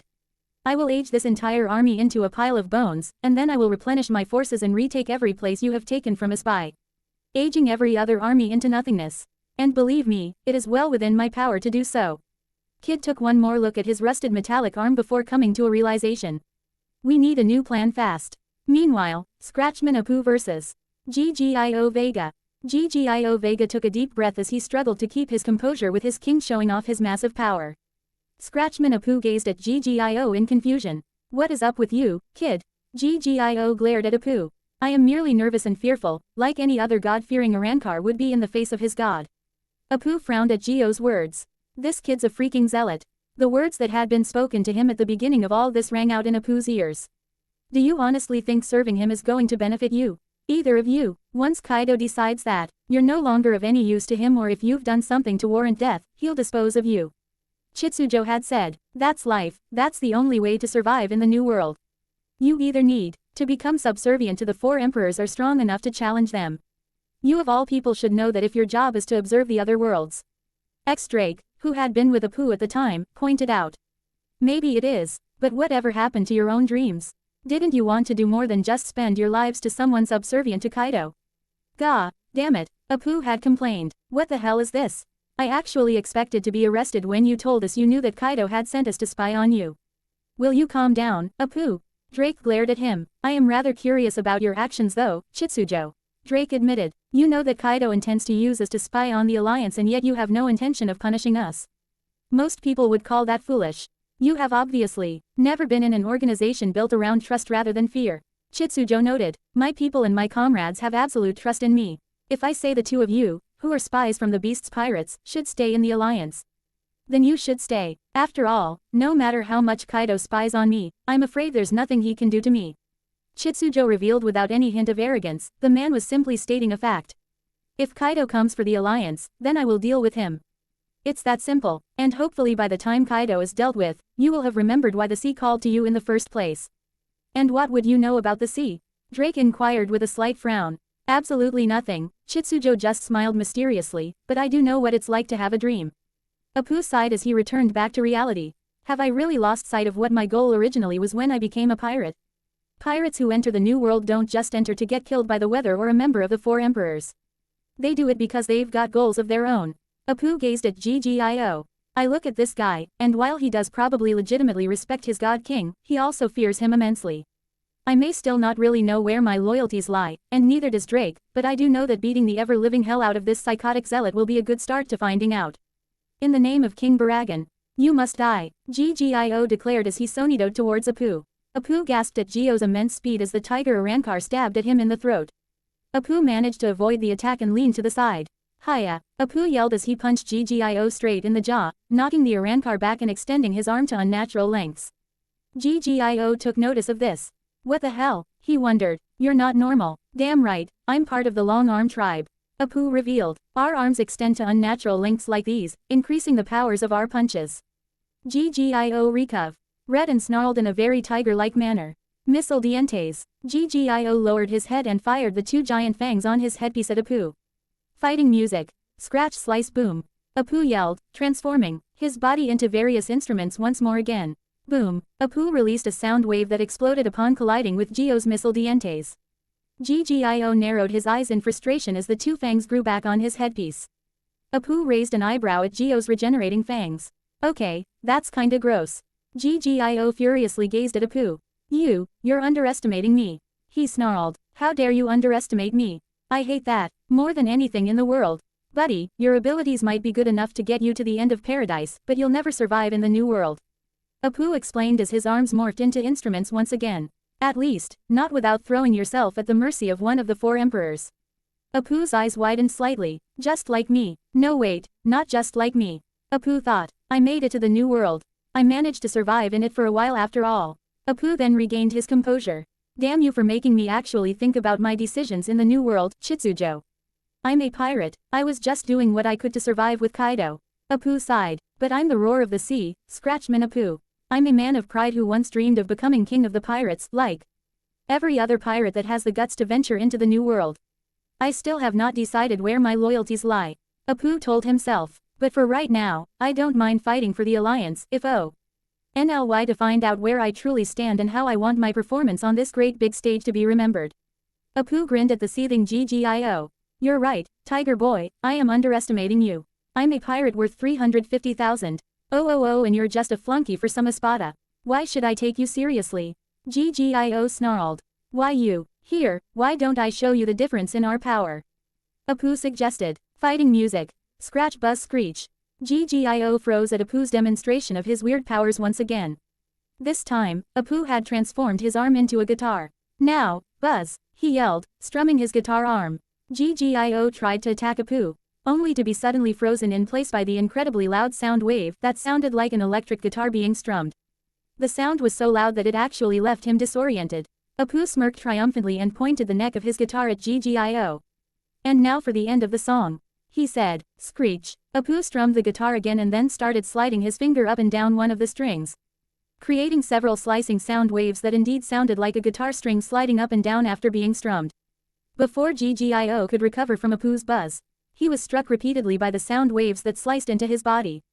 GGIO screamed in pain as blood splattered all around him from being cut into by Apu's attacks. No way, he muttered. Me, beaten so easily. But I'm the greatest, the pinnacle of His Majesty's loyal servants. The strongest Fracken. GGIO collapsed onto his stomach, beaten with shocking ease. Those who had been the faces of the Orst generation had truly grown stronger since their entry into the new world. Meanwhile, back with Baragan. Baragan Lusenbarn sighed in sheer annoyance and disappointment. He did not miss a beat, as he blocked yet another wave of projectiles from his assailants. And that makes 6, he thought. GGIO, you failure of a warrior. Yausp narrowed his eyes in sheer frustration. I don't believe this, he said. Some of the best marksmen in the universe and we can't even shoot down an old man. Izo snarled. It's that senescencia of his. Izo pointed out. He's making every single one of our techniques seem slower and easier to dodge as a result. Damn it, is there no way to counter this ability of his? Curiel wondered. I don't know, Yasop admitted. Our best bet is to find some way to catch him off guard. But that could very well be next to impossible. Yasop realized. This old man's sensory abilities are top-notch. He's practically impossible to catch off guard. It's a lot like observation hockey in that regard.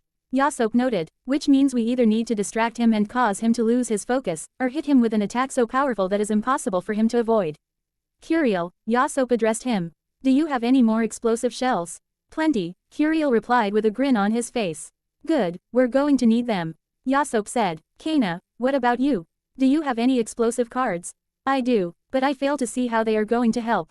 Kana Alberona admitted. This old geezer is going to just slow down time and make them obsolete. Just make sure they detonate before they reach him. Yasop told them. Kid, Yasop addressed the captain of the Kid Pirates. Make sure that Axe stays out of our way. Kid frowned slightly but complied. Fine, but if he tries to age me or anything like that, I'm out. Baragan raised his axe, ready for battle once more, only to find it moved in Kid's direction once more. Your powers again, Baragan frowned. You test my patience, boy. Yeah, well, considering how dangerous you are, I'm not exactly sorry about such a thing. Kid admitted. Baragan pointed his free hand at Kid. Those powers of yours are a nuisance, but I can imagine it requires a great deal of concentration to pull a weapon away from someone as powerful as me, especially with the amount of strength I'm exerting to take it back. Your point. My point is that you have rendered yourself I am mobile because you must devote your entire attention to trying to take my Zanpakuto from me.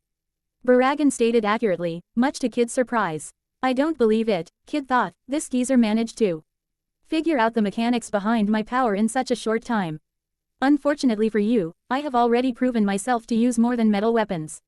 Baragan told him. Now, prepare to die. Hey, Kid regained his composure and smirked. Don't you think it's kind of arrogant to let your guard down to the others and devote all your attention to me? With my immense power, I am afforded the luxury of such actions.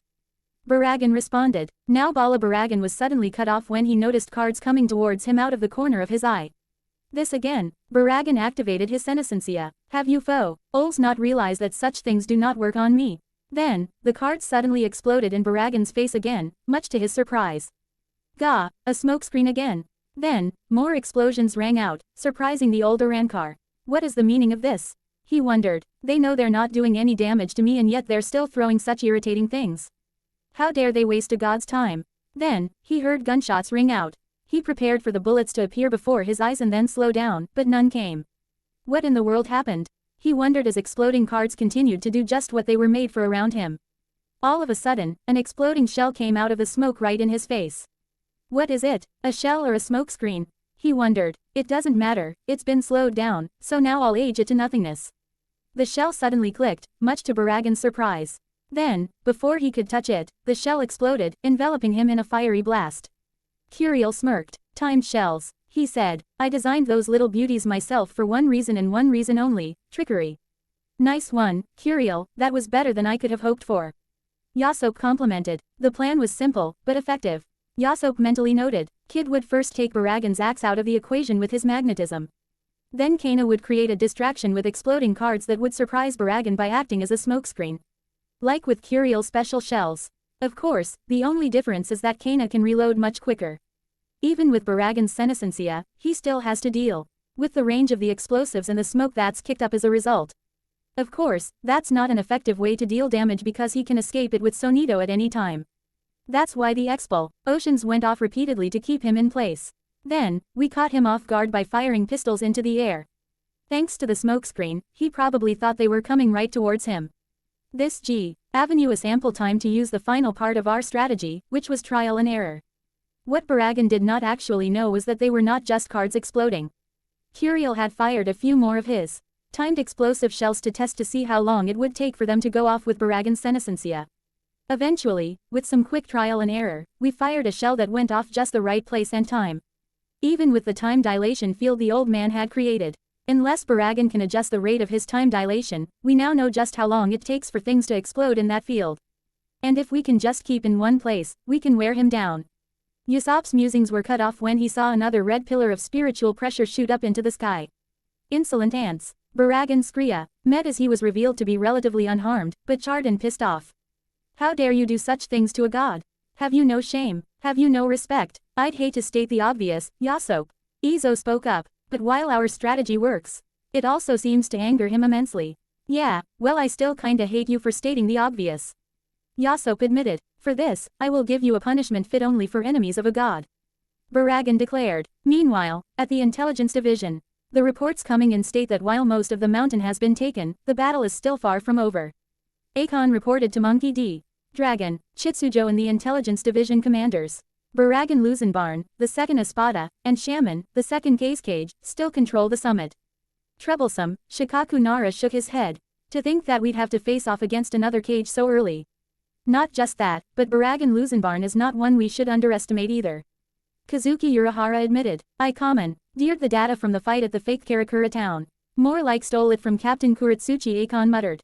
And Baragan, to be perfectly honest, I have no idea how the Espada ranked number 1 outranked him. His abilities were much more dangerous. The Espada were ranked based off of spiritual power, not abilities. Chitsujo reminded Kazuki. Coyote Stark's power was tremendous. So tremendous, he actually had to separate himself into 2 different souls. You should know that if you really had commandeered the data, Kazuki. Either way, Baragan is almost invincible at his full power. Kazuki admitted. There are only a few people I can think of who could match Baragan without fear. And honestly, because of the full extent of his abilities, I'll be completely honest, the acts of order are not on that list. Shaman is not someone we should underestimate either. Shikaku pointed out. Indeed, this may be the time for us to send out some of our aces that we've been keeping the wings, Lord Chitsujo. Ben Beckman suggested. It may be time for that, Dragon admitted. Chitsujo, who do you think we should send against enemies like these? While everyone debated amongst themselves how to combat Baragan and Shaman, Mavis Vermilion remained silent as she came up with a plan. Lord Chitsujo, she spoke up, if I may, there's something I'd like to try before we send out our reserves and run. The risk of attracting a monster from the coalition to MT. Hako, after all, that is why you keep them off the battlefield, right? Chitsujo nodded. What did you have in mind, Mavis? A transfer of power, from me to someone I trust to use this power. Mavis explained. Although with the distance between us, I may need your assistance. Chitsujo nodded again, immediately realizing what Mavis intended to do. I can assist you. He said, I can not only open up communication with her, but I can use my Reiki to help the link the two of you so that you can transfer that magic. Oh, does our little Mavis have an ace in the hole? Kazuki grinned. I do, and it's high time that I use it. And against an enemy like this, there is no better time.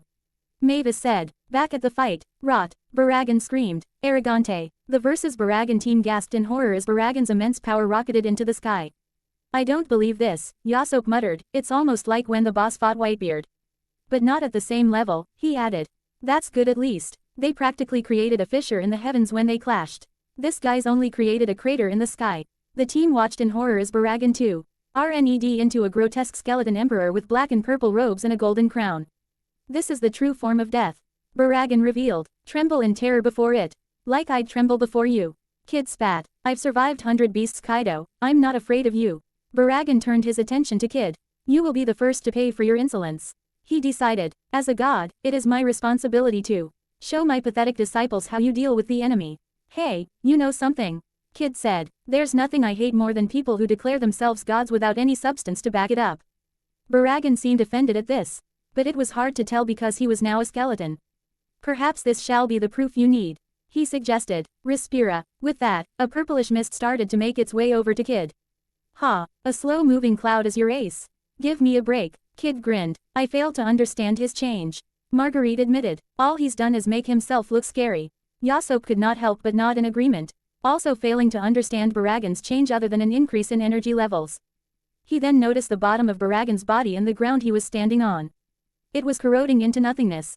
Oh no, Yasop realized what was going on. His aging abilities have increased exponentially as well. Yasop pointed his pistols at Baragan, imbuing the bullets inside with hockey. And intent on blowing Baragan's skull head off with one shot. Kid, get away from that mist. He demanded. His aging powers will cause you to rot into nothing. Kid's eyes widened in horror at this while Baragan chuckled darkly. Yasop fired, only for Baragan to move part of his Respira in front of him, creating a wall that rotted the bullets into nothing as soon as they came into contact with it. Oh crap, Kid realized the danger he was in as he turned to retreat. Hey, foolish mortal, Baragan chuckled as the Respira sped up towards Kid. Kid's hanging metallic arm, which was lagging behind because of its weight and because Kid could no longer properly use it because it had rusted, was caught in the Respira. Kid gasped in horror. No, he yelled as the arm started to dissolve rapidly. Kid, Izo yelled in worry. Grr, damn it, Kid yelled angrily, not hesitating to make a decision. He grabbed the base of his metal arm and tore it off. Baragan chuckled again as the arm fell away and dissolved. Smart, that would have decayed you into nothing. He said before adding, but you cannot escape. My Respira will rot you all. It was no longer just the versus Baragan team that was in danger now, everyone on the summit was at risk. Yasop narrowed his eyes as he unhesitatingly gave the order to protect everyone. Fall back, he yelled. Get as far away from that thing as possible. There is no escape, Baragan said darkly as his Respira caught two unlucky Alliance soldiers, rotting them into nothingness. Scratchman Apu gasped in horror at the sight as Ggio Vega vanished into darkness, inadvertently saving his life in the process. What the hell is that thing? I definitely need to get away from it. Kana turned and prepared to run away. We need to get away from him, he's too strong. Kana was then stopped by a familiar voice in her head. Kana, can you hear me? F first. Kana was surprised. How are you even talking to me right now? Never mind that. Mavis Vermilion yelled. What's the situation? It's bad, First Master. We need to get out of here. Baragan's transformed and he's going to rot this entire mountain at the rate he's going. I see, Mavis said, then now's a good time as any. What do you mean, Kana? I'm going to transfer fairy glitter to you. Mavis told her. Use it on Baragan, and if you still have enough power, use it on Shaman as well. Kana gasped at the power she was going to receive once more before pointing out a troubling fact. Can you even transfer fairy glitter from where you are? Kana inquired. She can with my help, Kana. Came a male voice. It is I, Lord Chitsujo. I believe this is the first time we've spoken. Oh, yeah, I do believe it is, sir.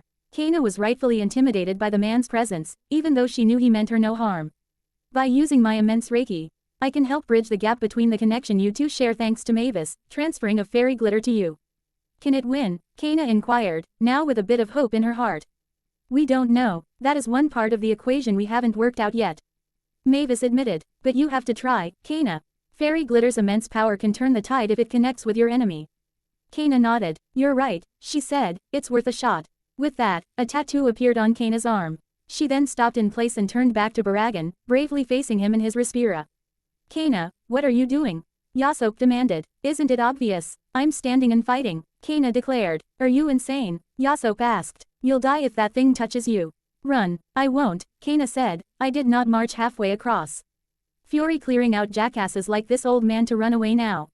This is my home, am I ready to do my part to take it back? Kana yelled. That was the job Fairy Tail was given and we're going to see it through, even if it means facing death. Of course, light shined on Kana's tattoo. I don't plan to die here today. The same can't be said about you, Baragan. Baragan gazed silently at Kana as his Respira advanced towards her. Time to die, you skeletal bastard, Kana declared. With that, light shone down, surrounding Baragan. What is this? He wondered. Gather, O river of the light that's guided by the fairies. Kana chanted. Shine, in order to perish the fangs of evil. The light then formed into a ring. Baragan gasped at the immense power. What is this? He repeated. And how dare it surpass a god? Fairy glitter, Kana yelled. The light then shone from the ring with enough intensity to blind everyone nearby. Then suddenly, the Respira rose and enveloped the ring. Kana's eyes widened, immediately realizing that something was wrong. Then, the light seemed to scatter as immense magic energy dispersed all around Baragan, almost knocking everyone off of their feet in the process. What the hell? Kana said, shielding herself from the blast. It can't be. Then from ground zero, Baragan laughed cruelly. You foolish child, did you honestly think that such an attack could kill the likes of me as I am now? My Respira is absolute. It ages everything it touches, even magic spells. Baragan declared as he was revealed to be completely unharmed. Do you know why that is, girl? Baragan inquired. It is because spells are a creation of man, and all things die eventually, even man's own creations. But I will give you credit, if you had used such a technique against me in my unreleased form, you might have actually killed me. Baragan admitted. Take that knowledge with you to your grave, child. Kana dropped to her knees, in disbelief that her ace in the hole had failed. The girl was now resigned to her fate, death. In her head, she could hear Mavis calling out to her, trying to figure out what had happened. Earlier, against Shaman, Shaman took out a scroll to begin his battle with Rose, Ryu, Nami, and Eve. The four of you deserve something special, he noted, and frankly, 4-on-1 is rather unfair, even if I am a cage. Shaman ran some of his blood onto the scroll and 10 emerald-colored puppets came out of the scroll. Secret green technique, 10 royal guards. Shaman introduced. The puppets I use as my own personal bodyguards whenever I required them. Ryu looked around at the puppets. He immediately identified what kind of fighting styles they used. 4 of them have shields of sorts, he noted, those must be Shaman's defenders. The other 6 have various weapons attached to their bodies. They're the ones meant for offense. Shaman smirked slightly at Yuryu's assessment. Is it really that obvious? Well, to be fair I wanted to make sure they were as intimidating as Posey. BLE to make sure anyone desisted from attacking. Licked Reagan. Ryu fired a volley of Heilig File at Shaman. The 4 defense puppets immediately surrounded Shaman and held their shields out, blocking Yuryu's rain of arrows with ease. Kinshara, Rose yelled, launching his golden spiked whip at the puppets, intent on wrapping around at least one of them to play as a Yoibara. Then, a puppet with a Gia. NT Crab Claw came and clamped down on Kinshara, stopping it dead in its tracks. Rose smirked triumphantly. I've got you, he declared, intent on strumming Kinshara. Captain, the other puppets. Eve yelled out a warning. Shaman manipulated another one of his offensive puppets to take aim at Rose with a hidden mouth cannon. Rose looked over his shoulder to see the puppet fire Sanbons at him from his mouth. Oh dear, he muttered. With surprising physical strength, Rose yanked Kinshara away from the claw puppet and Flash stepped away from the Sanbon. Eve, Nami called out. Use your snow magic, it'll see. Boot off the connection Shaman has with his puppets. Right, Eve yelled aiming his hand at the puppets. White Fury, Snow Cloud. Nami sent down a snowstorm with her sorcery Kleem attacked, ready to do her part as well. Shaman smirked. Not this time, I'm afraid. He manipulated another seemingly weaponless puppet to move in front of its 9 comrades. The puppet then opened its mouth to reveal another cannon. Secret green technique, Fire Wall. Shaman had the puppet breath out a wall of fire that caused the snow to melt upon coming into contact. Eve shielded himself from the flames. So intense, he muttered, even with my enhanced snow magic. It was stopped so easily. Suddenly, another puppet came up from the snow. It was small and had a claw gauntlet attached to its right hand. The puppet had moved underneath the snow unnoticed while Shaman used Fire Wall to stop even Nami's attacks. Before Eve could react, the claw puppet impaled him in the stomach. No, Eve, Rose called out. The claw puppet retracted its claw, causing Eve to collapse onto his stomach. I can't move, he said weakly. I'm sorry everyone, I guess my exhaustion added itself to my injuries. Nami snarled at Shaman. Bastard, she yelled. Go, weather egg. A weather egg floated above the fire wall and came towards Shaman and his puppets. What does the weather girl have in store for me this time? He wondered. Now burst into a thundercloud. Nami commanded. Thunder breed tempo. The weather egg indeed turned into a thundercloud that let loose a giant bolt of lightning. Shields up, Shaman commanded, moving his 4 shield puppets over his head to block. Uryu then Harenkyaku'd to Shaman's right. He fired another Hylig file at Shaman. Shaman quickly manipulated his multi-blade puppet to move in front of him.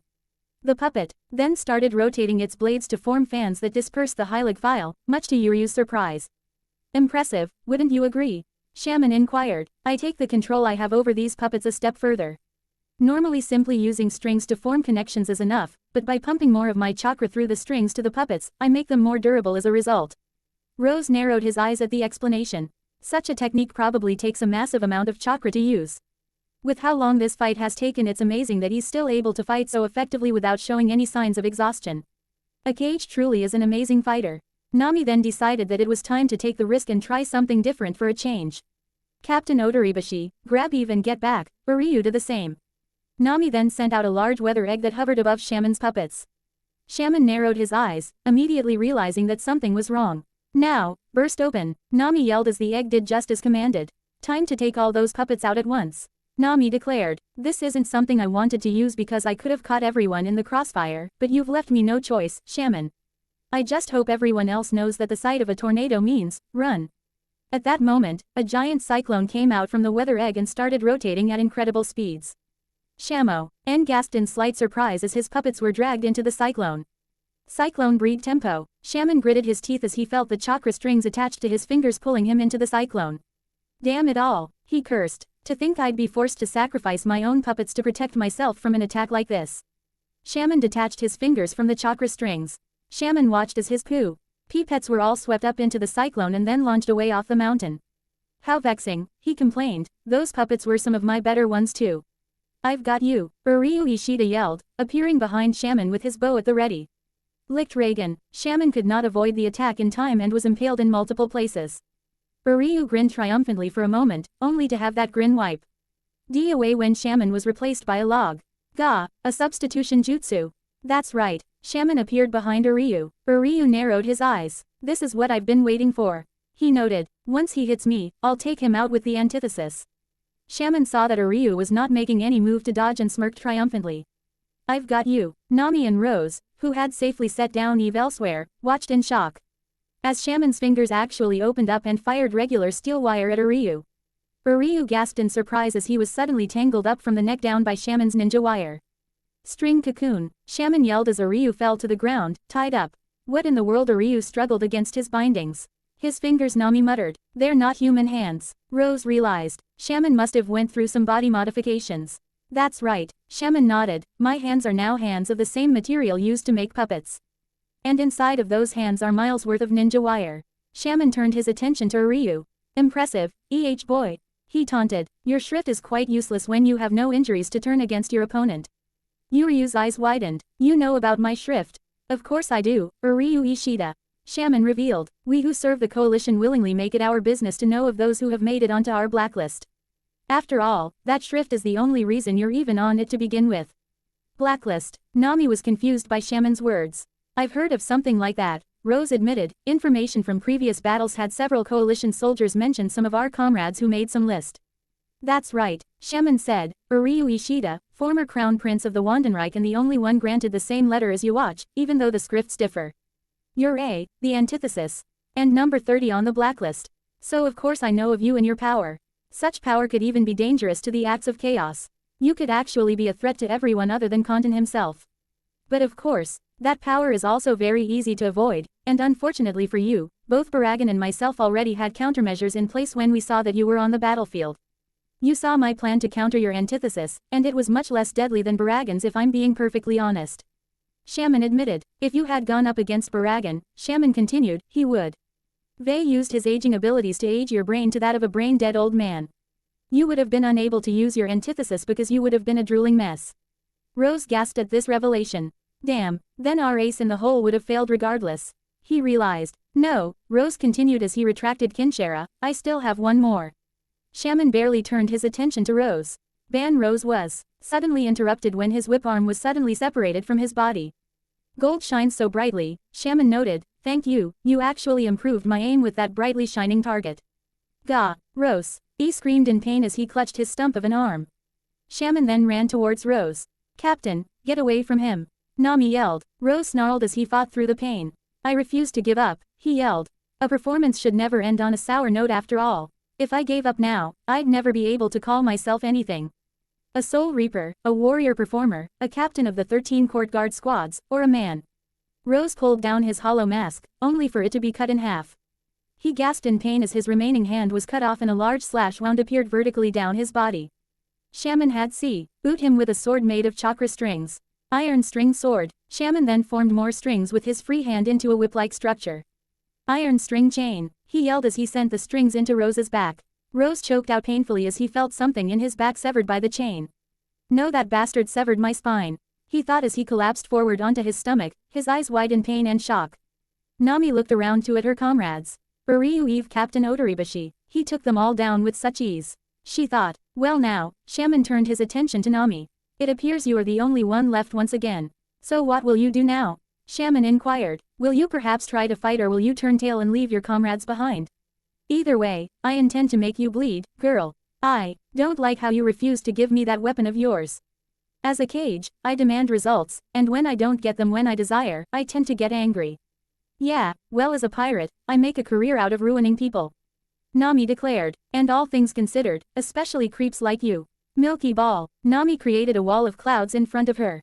Shaman sighed. Must she make things difficult for me? He wondered. Then, a thunderbolt came out from the clouds. At least I can easily predict her attacks.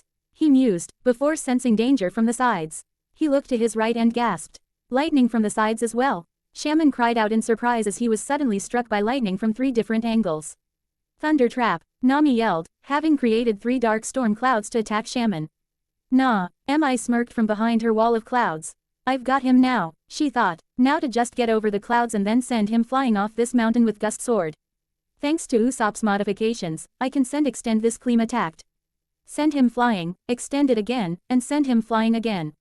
Hey, now I know how old Haredas and the others from Weatheria feel when they're testing a new invention. I'm learning new ways to use this thing every day. Nami leapt over the clouds. It's over, Shaman, she yelled before gasping in shock. Shaman was gone. In his place was a hole in the ground. I don't believe it, Nami thought. Even while being struck by up to 1 billion volts of electricity in each bolt of lightning, he shrugged them all off with ease and retreated underground. This guy's tolerance for pain is incredible. Nami frantically looked around. Where is he going to come from? She wondered, before suddenly being tangled up by chakra strings that came up from the ground. Nami screamed in terror as Shaman leapt up in front of her. Now get on the ground and bow before your betters, he demanded as he pulled the chakra strings down with Nami going with them, dropping her clean attack in the process. Shaman smirked. This is more fitting, he said, the weak bowing before the strong. What, was that your endgame when you willingly joined the coalition, you traitor? Nami spat hatefully. Of course, Shaman said with an angry scowl on his face. I did not spend years turning my village into a military powerhouse to see my efforts wasted so that they could play nice with the other villages. I tolerated Lord Reto's attempts to gain strength through negotiation and manipulating past fears of war, but look where it got him, dead at the hands of an assassin along with the other first-generation Kage, who lost their lives against enemy combatants and assassins during minor wars. The only reason I helped the Sage of the Six Paths bring those Leaf Ninja back to the living world was because I could not afford having the Sand's good name stained by not bringing back the heroes of our world. I had done so in hope their power could be studied in order to one day be replicated and to bring the Sand to the very top. But if that brat who's currently in charge won't do it, then I will, it's that simple. Shaman said, and I'm going to take that weapon of yours for myself. Shaman took some of his strings from Nami and used them to grab the sorcery Kleem attacked. No, my Kleem attacked, Nami said weakly. Shaman looked off to the side when a blinding light suddenly grew and then scattered away. It appears Baragan is wrapping things up on his end. Shaman turned his attention back to Nami. Now, take comfort, girl, he said. I'm going to put this weapon to better use than you ever could have. I am going to use this to put the Sand Village at the very top. No more of these alliances that mean absolutely nothing in real life. Do the strides they've made really mean nothing to you?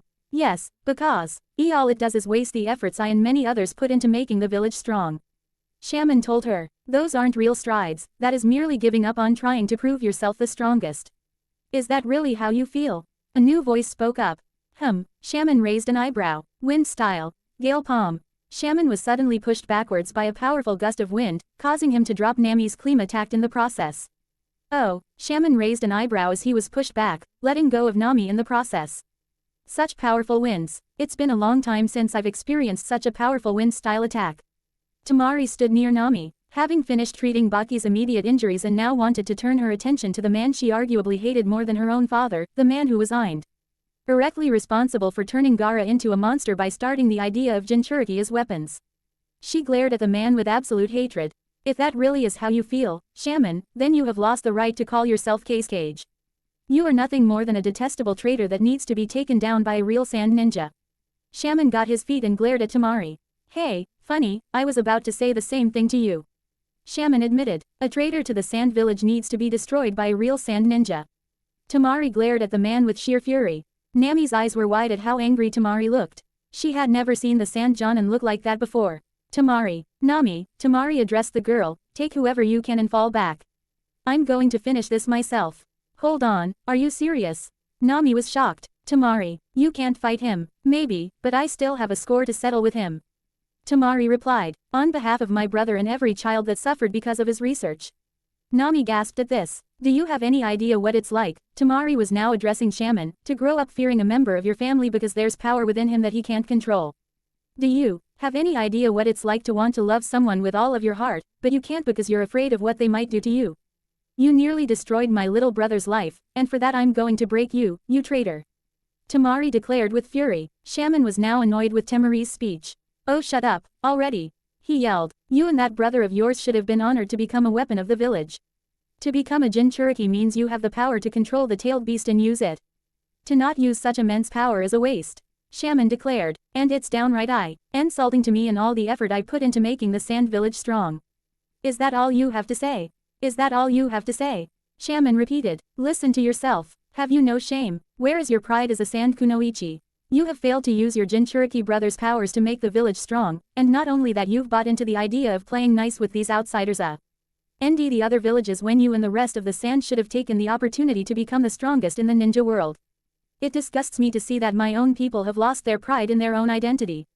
Tamari glared at Shaman. We're not your people, and you're certainly not one of us. Shaman narrowed his eyes and readied his chakra strings. And I have not lost my pride as a sand kunoichi. Tamari told him. She then declared, sand blood still runs through my veins. And I call these people my friends. Then die, Shaman yelled, forming his strings into spears before launching them at Tamari. Iron string spears. Tamari prepared to defend herself. No regrets, she thought. I know I'm outmatched, and I know he'll probably kill me, but I'm going to stand against this monster until the very end. In the name of my little brother, the Cage. Even if it means dying, I can die with no regrets. I will not run, when everyone's honor is at stake.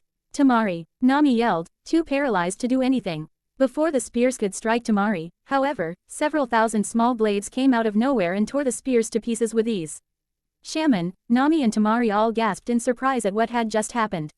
Impossible, Shaman yelled in disbelief. Those blades, Nami thought, noticing that there was something familiar about them. Tamari looked to where the blades had come from and gasped before a look of relief washed over her face. See, Commander. Byakuya Kuchiki stood with a stone-cold look etched onto his face. Good, he said. Well said, Tamari. Shaman glared at his somewhat new opponent. You again, he growled. I believe we have a score to settle, second Cage. Byakuya said, raising his spiritual pressure. I also believe that I now have a responsibility to show you what a true leader is capable of. Tamari, Nami, Byakuya addressed his two subordinates. Take as many of the wounded as you can and get them off the mountains. Byakuya glared at Shaman with a cold fury. I'm about to go all out. While Nami had faith in the commander, there was still something that bothered her. Commander, what about the Espada that Yasop and the others fought against? Do you really think you can take the both of them alone? Byakuya then smirked, surprising Nami, as she had come to believe the commander had no real emotions. Who said I was alone? He inquired. Meanwhile, Kana Alberona watched in horror as the Respira neared her. Time to die, girl. Baragan Luzenbarn declared. Sky Dragon roar. Kana's look of horror changed to shock as a tornado suddenly blew away Baragan's Respira, much to the Skeleton King's surprise. What? He yelled. My Respira did not age that attack. Baragan turned to the attacker. Who dares counter a god's judgment? Me, a young but firm and courageous voice declared. Baragan gasped in slight surprise at his new opponent. It was a mere child, but this mere child had the look of a warrior in her eyes. Wendy Marvell walked towards Baragan with a purpose. Carla flew slowly behind her. Wendy Marvell, the Sky Maiden, introduced herself, wizard of fairy tale and soldier of the 4th Division. I'm here to defeat you, Espada. Meanwhile, at the Intelligence Division headquarters. Then it's settled, Ben Beckman nodded, we shall prepare the transfer of Lord Casecage and Lord Tsuchikage to the battlefield. This can be done, right Lord Chitsujo? Chitsujo nodded. Indeed, he said, as long as there's an officer on the other side of the transfer. I could take them all myself, but I do not wish to run the risk of drawing the attention of something stronger, not yet anyway. Besides, I placed a great deal of officers from my forces in every single division for a reason. I just hope we're not too late. Gaara spoke up, worried for Temari's safety. Calm down, boy, Onoki chided, we'll make it in time. If the situation were irreversible, they wouldn't even bother sending us. Speaking of, what is the situation? Mavis Vermilion turned to Akon, who was frozen at the news he had just gotten. Much to everyone's surprise. Akon, what's wrong? Kazuki Urahara inquired. It appears that the 4th Division is still determined to fight on. Akon said, 2 warriors from the 4th have just confronted the final 2 coalition officers and are ready for battle. Which ones? Shikaku Nara asked curiously. Commander Byakuya Kuchiki and Wendy Marvell. Those 2 names made Chitsujo smile confidently. Go get them, you too. Nami acted quickly. She ran over to Temari, who was staring at the 2 powerhouses about to throw down in utter disbelief. Temari, she called out to her. Temari, snap out of it. We have to get out of here. Temari looked at Nami. Listen, Temari, Nami continued, if the commander really is about to go all out, we need to get as far away from here as we possibly can. He can't go all out if we're in his way and in danger of getting caught in the crossfire. Now come on, we need to get as many people as we can out of here. I'll go get Eve. No need, Nami, I've got him. Nami and Temari turned to see Baki, surprisingly back on his feet and with Eve Tilm hoisted over his shoulder. Baki-sensei. Temari was in disbelief at the fact that Baki was moving already. You sure you should be moving? Nami voiced Temari's concerns. Didn't you almost go into shock from losing your hand to shaman strings? Baki nodded. Temari managed to snap me out of it after she closed up my wound. He gestured to the stump where his hand once was. I guess a visit to Haki when this is all over has been added to my list. Let's get the others then. Nami and the others ran over to Rose, first.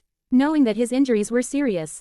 Temari immediately reached down to grab him, only to be stopped by Nami. Don't, she said, Captain Otoribashi's spine was severed by one of Shaman's attacks. If we moved him now, his injuries would worsen, but Nami, we have to get him out of here. Temari reminded her, it looks like we might have to risk that natural durability Soul Reapers have. Baki noted with gritted teeth. You don't have to, Uryu Ishida suddenly called out from his bound state, just get me out of these damn bindings and I'll get him without injuring him further. Nami and Temari looked at each other, wondering what Uryu had in mind. Baki, however, did not hesitate.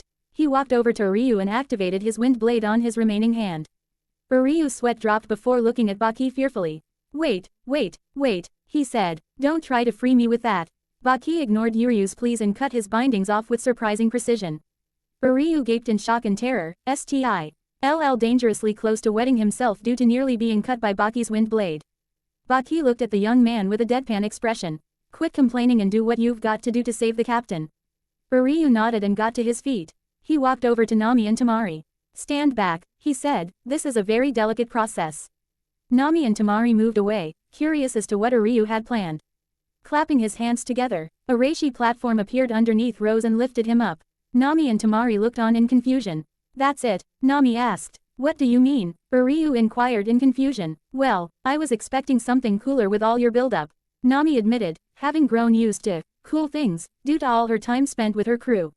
Excuse me, Uryu said indignantly, I'll have you know, that coolness can sometimes be found in its simplicity. Sure, whatever you say. Nami and Temari said dismissively. Hey, Baki called out, perhaps we should get out of here before the commander and Shaman throw down. Nami raised an eyebrow at Baki's method of addressing Shaman. I guess he's not Lord Second Casecage to Baki and Temari anymore. Hold on, what about that Arankar who's generating that mist? Nami spoke up. I know the commander said he's not alone, but that means that someone else is confronting that Arankar. Are we sure we want to leave that person at least? It's better you do, trust me. Scratchman Apu entered the scene. What do you mean by that, Apu? Baki inquired. That mist the Arankar is generating is dangerous. Apu explained. One touch, and it'll age and decay you into nothing. I watched it even turn the ground into nothing after my fight with another Arankar. All the more reason to help that person then. Nami pointed out. Idiot, don't be stupid, Eustace Kid had now joined in. We love getting into groups, don't we? Ryu's sweat dropped. That old man's powers can age practically anything, including techniques. Kid explained. It even aged Kaina's ace in the hole into nothingness. If you tried to fight that guy, you'd be unable to do a damn thing to him. Kid gestured to where his metallic arm once was. Then I guess the only thing we can do is retreat and hop. Our 2 remaining fighters can take these guys out. Apu pointed out. Kid glared at Apu, still angry at him for what happened with 100 Beasts Kaido. Apu raised his hands in defense. Kid, I get that you're mad at me. But you're going to have to put that grudge on hold for the time being, especially now. Apu's right, Kid, Tamari pointed out. Whatever grudge you've got against him, we need to focus on falling back. Che, fine, Kid said as he ran ahead without waiting for anyone to speak up. He could have at least stuck around to grab someone who's injured. Nami spoke up. Look around, Nami. Baki spoke up. There is practically no one left. They've either ran off because of this Arankar's power, or have already been caught and killed. Nami looked sad at this. Yeah, and we will be killed too if we stay here much longer. Apu pointed out. Come on. With that, the group retreated off the summit. Meanwhile, with Kaina Alberona was still on her knees and in shock as Wendy Marv. The girl she had grown to view as her little sister, marched to Baragan Lusenbarn with a surprising purpose. Then, fully realizing what was happening, Kaina snapped out of her state and called out to the girl. Wendy, what are you doing? She demanded. Wendy turned her attention to Kaina. I'm going to fight him. She said simply. What? Kaina yelled. Wendy, you can't. Fighting someone like him is suicide. Not even fairy glitter worked on him. We need to retreat. Wendy just smiled at Kaina's words. I'm not going to die, Kaina. She promised. Trust me, we're going to take this mountain right now. Wendy, Kaina muttered in worry. Don't bother trying to talk her out of it, Kaina. Carla suddenly spoke up. Unfortunately, too much of that blithering idiot, Natsu, has rubbed off on Wendy. Once she sets her mind to something now, she's going to see it through. Having said all that, I wouldn't worry too much. Carla continued. Wendy has a plan, and surprisingly, it's a good one. Yeah, but Kaina began to plead, trying to find some reason to pull Wendy out of danger. Kaina, don't bother. Yasop suddenly appeared and grabbed her by the shoulder. You need to cast aside whatever feelings you have for that girl and let her fight. Especially if she has her heart set on fighting. Kaina looked at Yasop in disbelief for his words.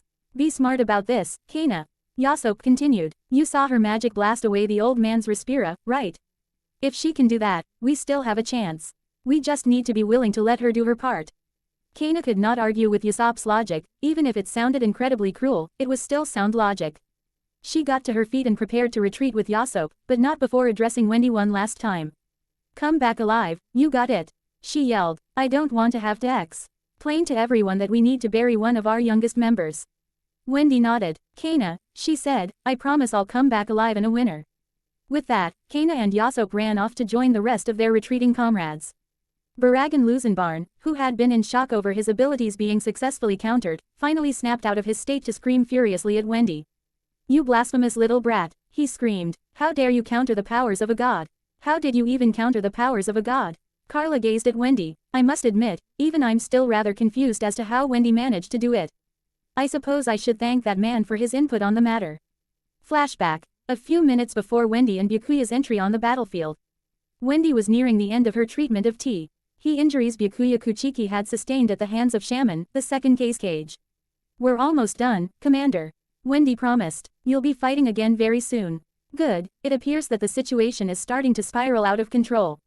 Byakuya noted. Then, a new speaker joined the conversation. Ms. Wendy Marvell. Wendy turned to see that a Squad 12 Soul Reaper had appeared.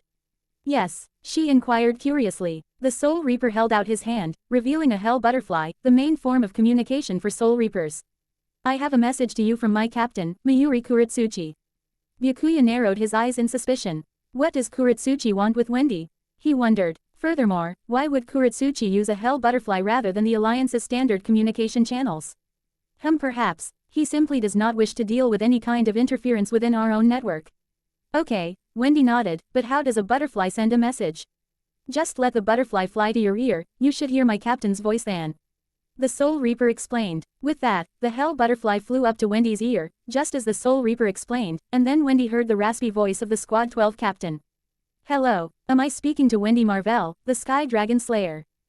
Yes, you are. Wendy said nervously. What do you want with me, Captain Kuretsuchi? I'm a bit busy at the moment. Carla, also suspicious, and having recovered from her own injuries and exhaustion through resting. You may be, but I have important information for you that will lead us to victory.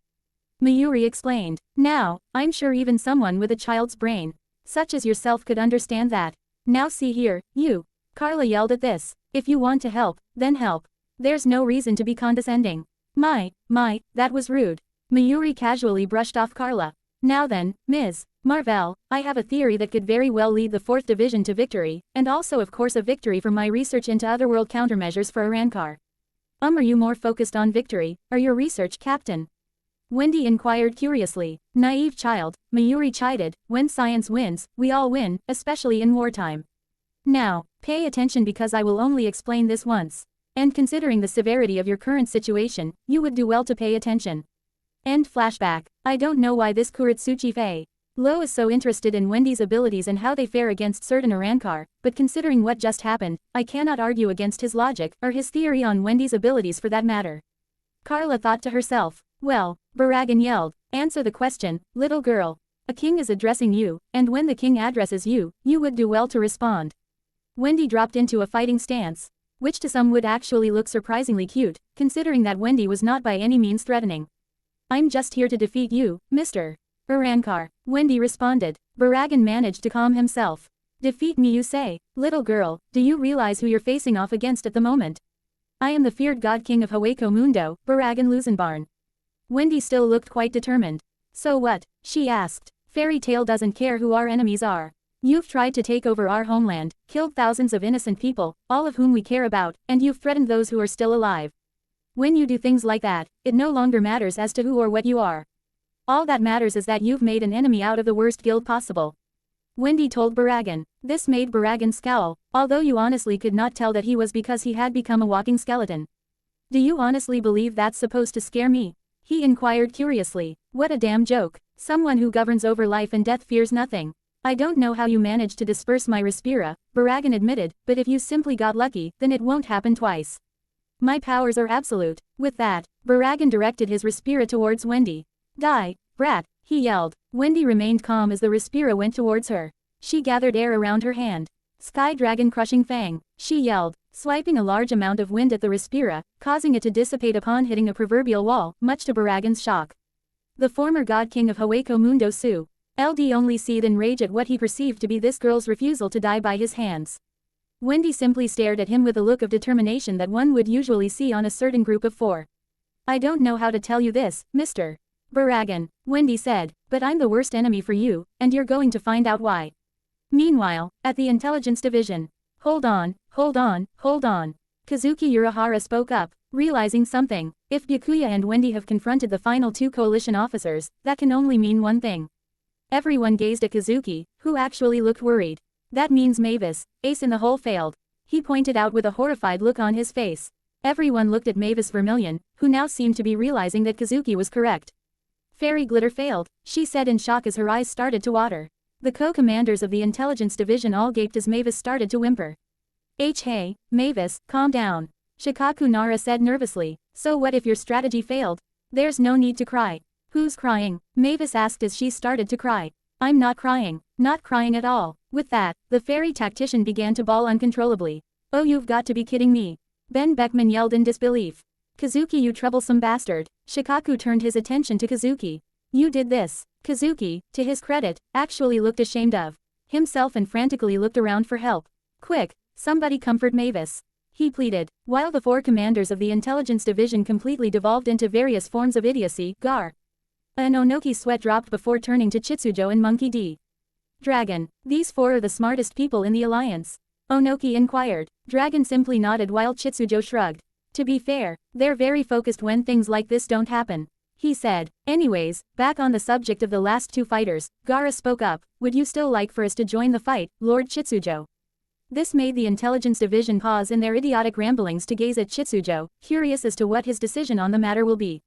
Chitsujo nodded. Gara, Onoki, I will send you both to MT Hako, he told them. Mavis was shocked that Chitsujo would do such a thing. After Clover Town, she was certain that he was the kind of person who gambled on everyone's safety for the sake of high-risk high-reward scenarios that involved the personal growth of Alliance soldiers. Yet here he is willingly sending 2Kage to the battlefield when Wendy and Byakuya are ready to fight. What changed? Is it simply because neither of them are one of Chitsujo's acts? Or is it some other reason? Who are you, Chitsujo? Who are you, really? She wondered. Mikio, Chitsujo called out to an intelligence officer from his world. I need you to contact one of our own in the 4th Division and set up a connection between the two of you. Mikio nodded obediently. Yes, my lord, he said obediently before clapping his hands together. Is that how your transportation techniques work? Gaara inquired curiously. When traveling between other worlds, what we usually do is create dimensional portals. Chitsujo explained. However, within worlds, what is known as two-way transportation is required. A requirement for all of the officers in my army is to connect their minds through a Reiki-based ritual. That way, they are capable of sending soldiers to any position as long as there is someone else they can contact mentally on the receiving end. By setting up this mental connection, they also set up a pathway of Reiki that transports the targets. Of course, the amount of soldiers they can transport ultimately depends on their level of Reiki. Is there any way to transport them without having two soldiers? Dragon inquired curiously. Only I am capable of that because my immeasurable Reiki levels can compensate for lacking someone else. The only downside though is that I must also travel with those I'm transporting to keep the connection stable. Chitsujo explained. And considering that even you can't be everywhere, even though you are naturally important to have everywhere, I can understand the need for your officers to have this technique. Onoki noted. Indeed, Chitsujo nodded, but enough of the lesson on Reiki manipulation, you two have a mountain to reach. Mikio, Chitsujo addressed the young man, you know what to do. Sir, Mikio saluted, having found someone at the mountain and was now ready to transport Gaara and Onoki there.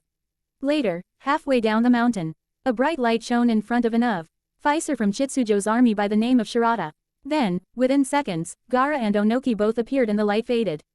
Good to see that you've made it here unscathed, Lord Kage, Lord Tsuchikage.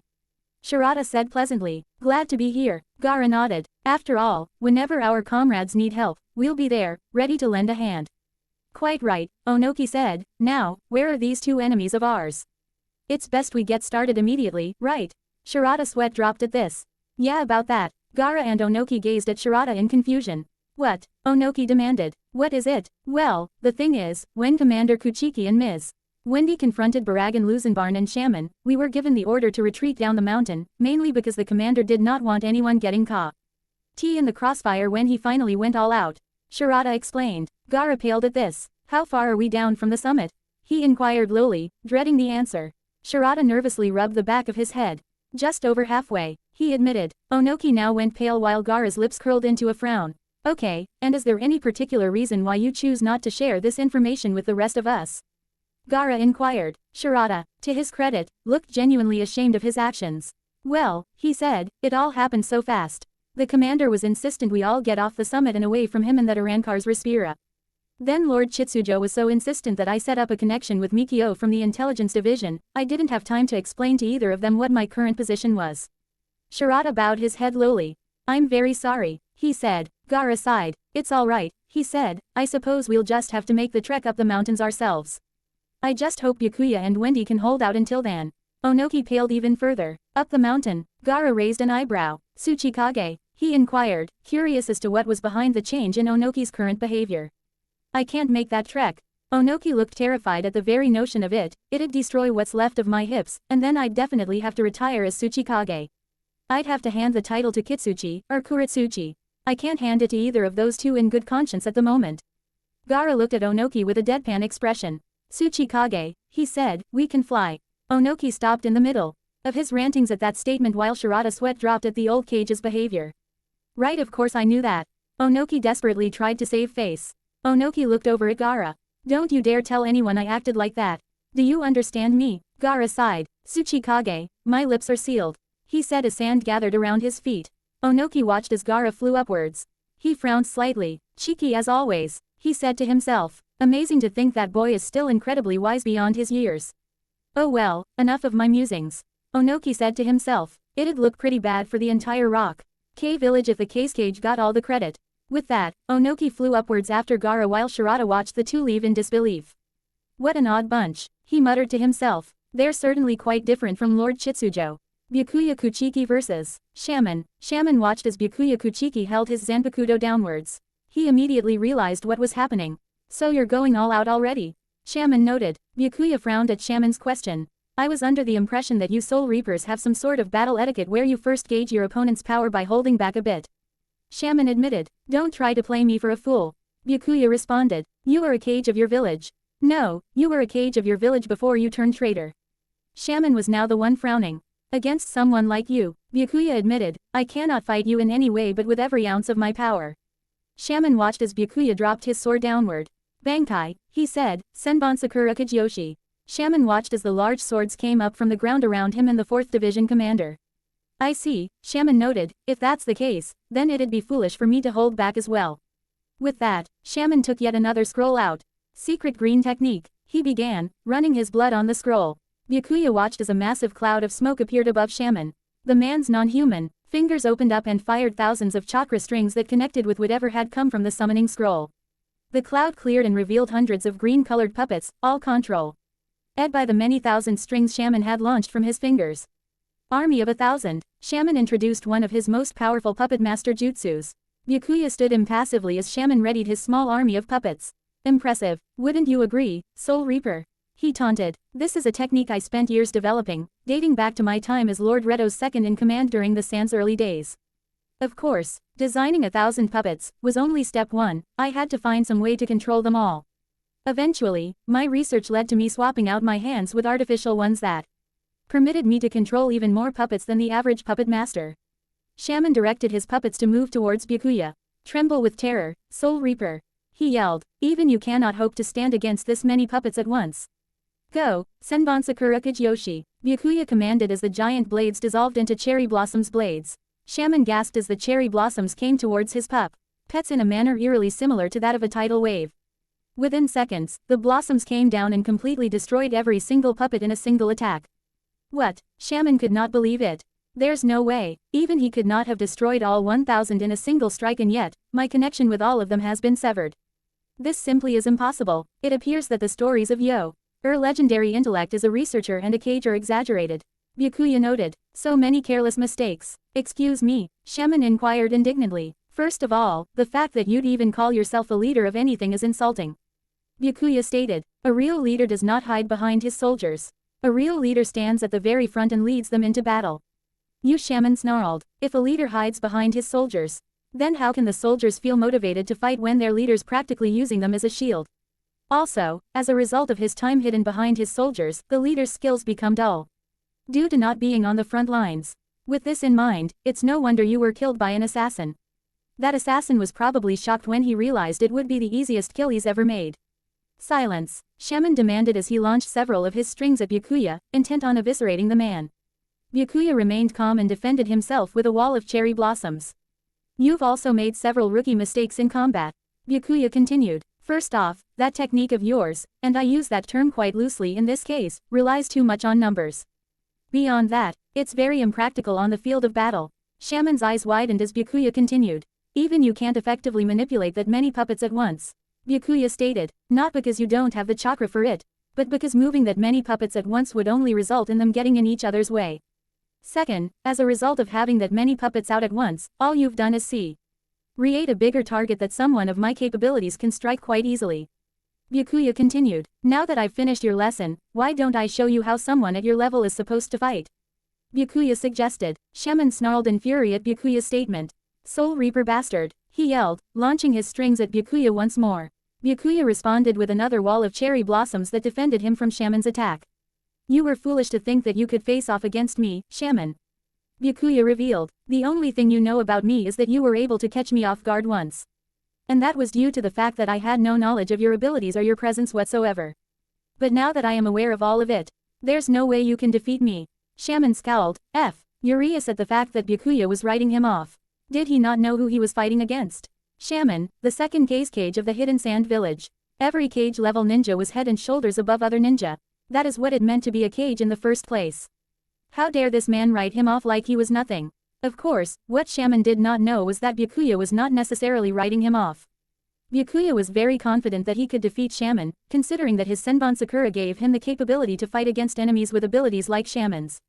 However, Byakuya was not going into this fight arrogant. Shaman was a cage for a reason after all. With that, Shaman took out one final scroll. You're a fool to provoke me, Soul Reaper. He told him, now you die at the hands of my ultimate achievement. Now come forth. Shaman summoned a giant contraption from the scroll. Secret green technique. Byakuya watched as a giant dragon puppet came out of the smoke. God Dragon. Shaman introduced the giant beast. Byakuya looked up at the giant puppet. Shaman leapt onto the puppet and established a connection with it through his chakra strings. So, what do you think, Commander? I didn't think puppets this large actually existed. Byakuya admitted, this is a very impressive creation, that I'm sure took a lot of effort. However, you do realize that size itself will not protect you from Senbon Sakura Kageyoshi. Byakuya pointed out. With that, Byakuya directed a wave of cherry blossoms towards Shaman. You'd think that, wouldn't you? Shaman yelled as he directed the dragon to open up its mouth and breath fire. Byakuya watched in slight surprise as the blades were cancelled out by the god dragon's fire. You stopped Senbon Sakura Kageyoshi with fire, impressive. A Regula, our flamethrower imbued with fire-based chakra. Shaman explained. This isn't something you can best easily. So it seems. Byakuya noted. The horns on the dragon's head then opened up. Blow to pieces. Sha! Mon yelled as several explosives shot out of the dragon's opened up horns. Byakuya narrowed his eyes and flash-stepped around the explosives, avoiding them all with ease. He then raised his arm into T. He aired to direct a line of cherry blossoms blades up the back of the dragon.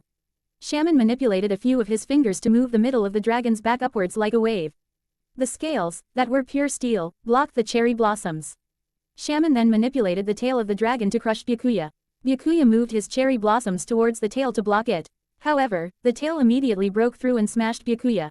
Shaman smirked. I've got you now, Soul Reaper. The tail came up from the ground with Shaman expecting to see the crushed body of Byakuya Kuchiki.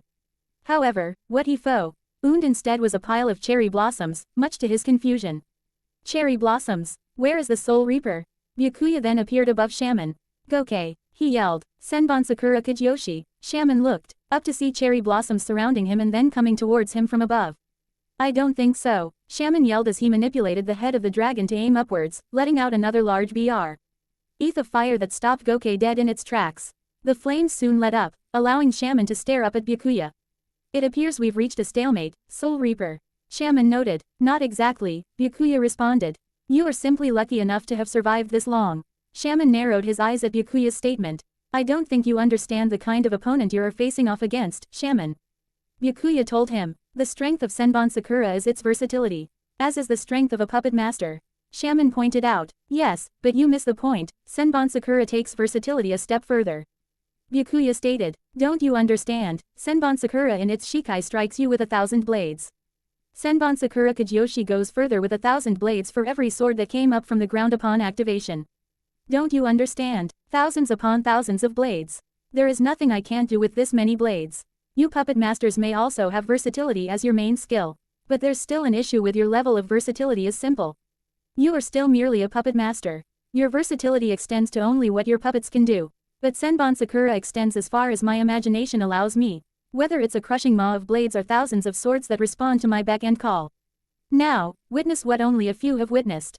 Byakuya revealed. The true form of Senbon Sakura Kageyoshi. I reserve this for certain kinds of people. Those who have insulted my pride, those who have proven themselves worthy, and those who have managed to anger me for different reasons. Do you know which category you fall into, Shaman? Byakuya inquired. Shaman refused to respond. He knew what the answer was going to be. This man was angry with him. Someone who would dare eat those they once ruled over the way you do, Byakuya said with clear hatred in his voice, has no right to call themselves a leader of anything. Leaders, nobles, anyone in a position of power, they avenue the added responsibility to be more morally and ethically upstanding than those they command, not less. Byakuya stated. It's sad that men like you cannot learn this simple fact, Shaman. I suppose, in the end that it is simply the law of nature, that there will always be good leaders and bad ones.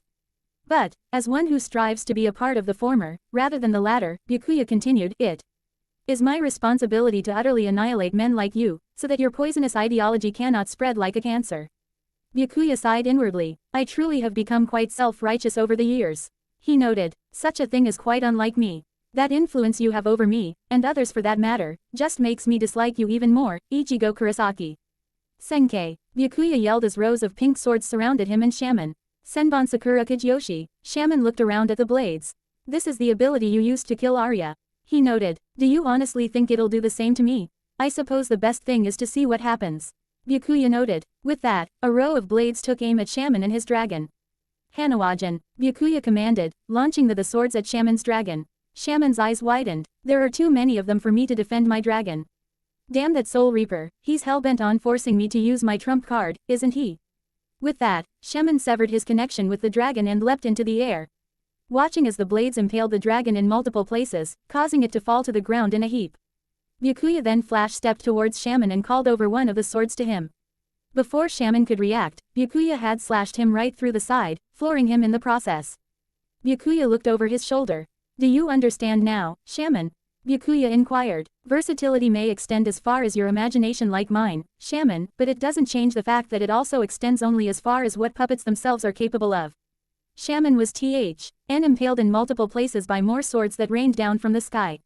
Byakuya then walked towards the traitorous cage. In a battle between men like ourselves, it is simply a matter of who can me up with the more creative method to win.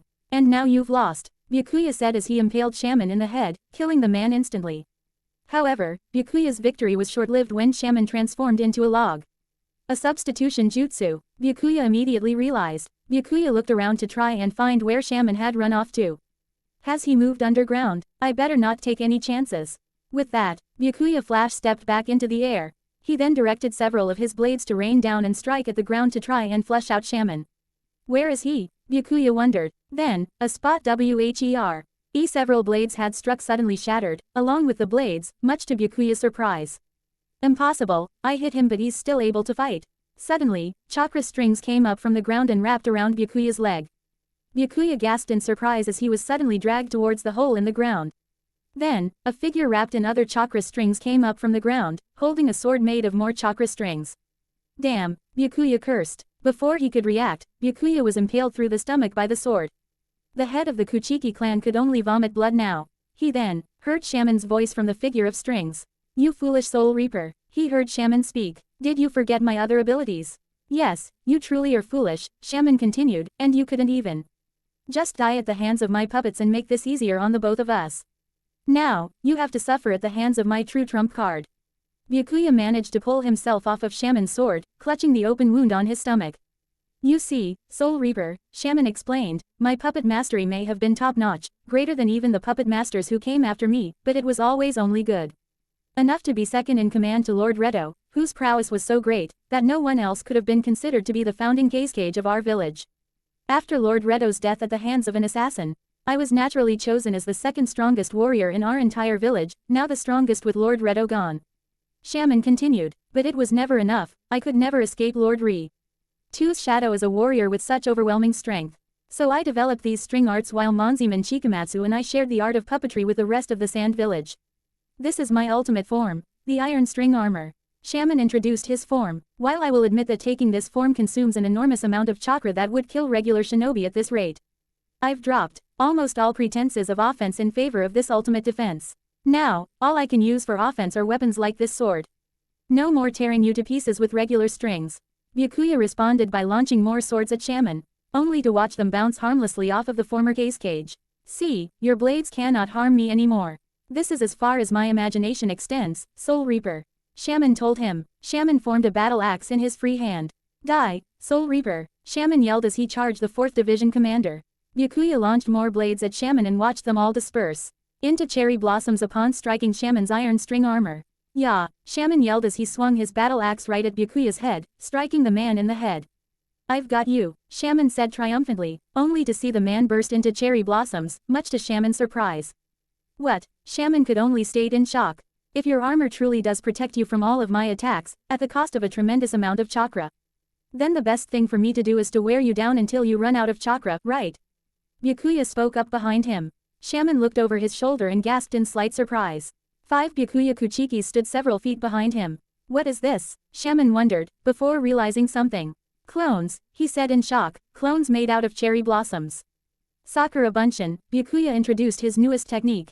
A technique I developed after witnessing the many clone techniques that my shinobi comrades use. I became inspired, and decided to develop my own clones made of solid constructs.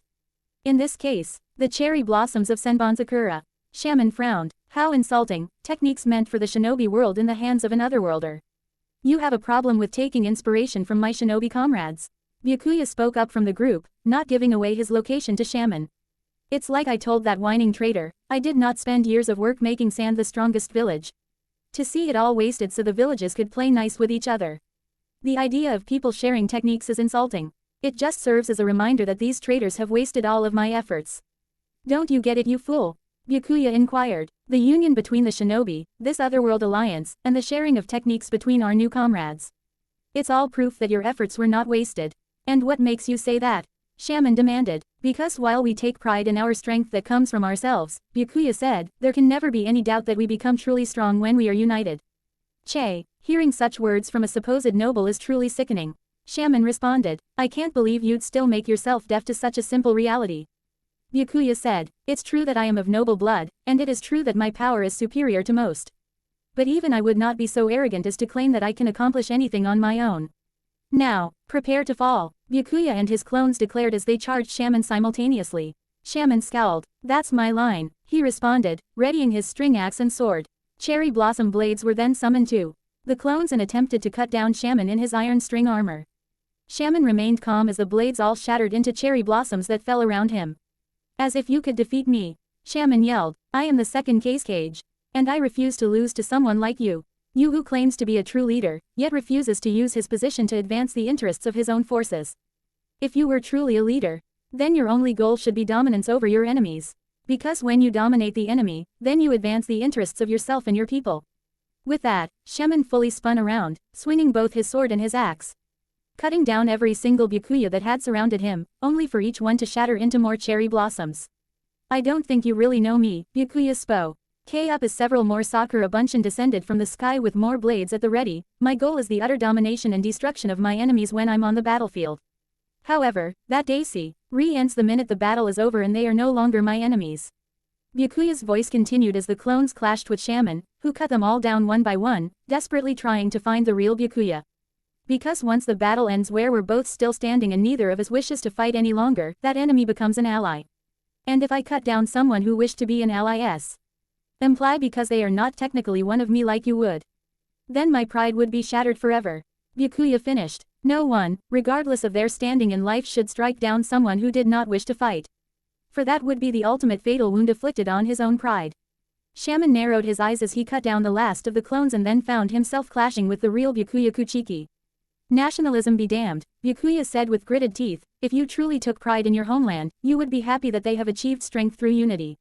Because a village that butchers all who do not share their name or allegiance is nothing more than cold-blooded murderers. A village that no sane human being would want to be a part of.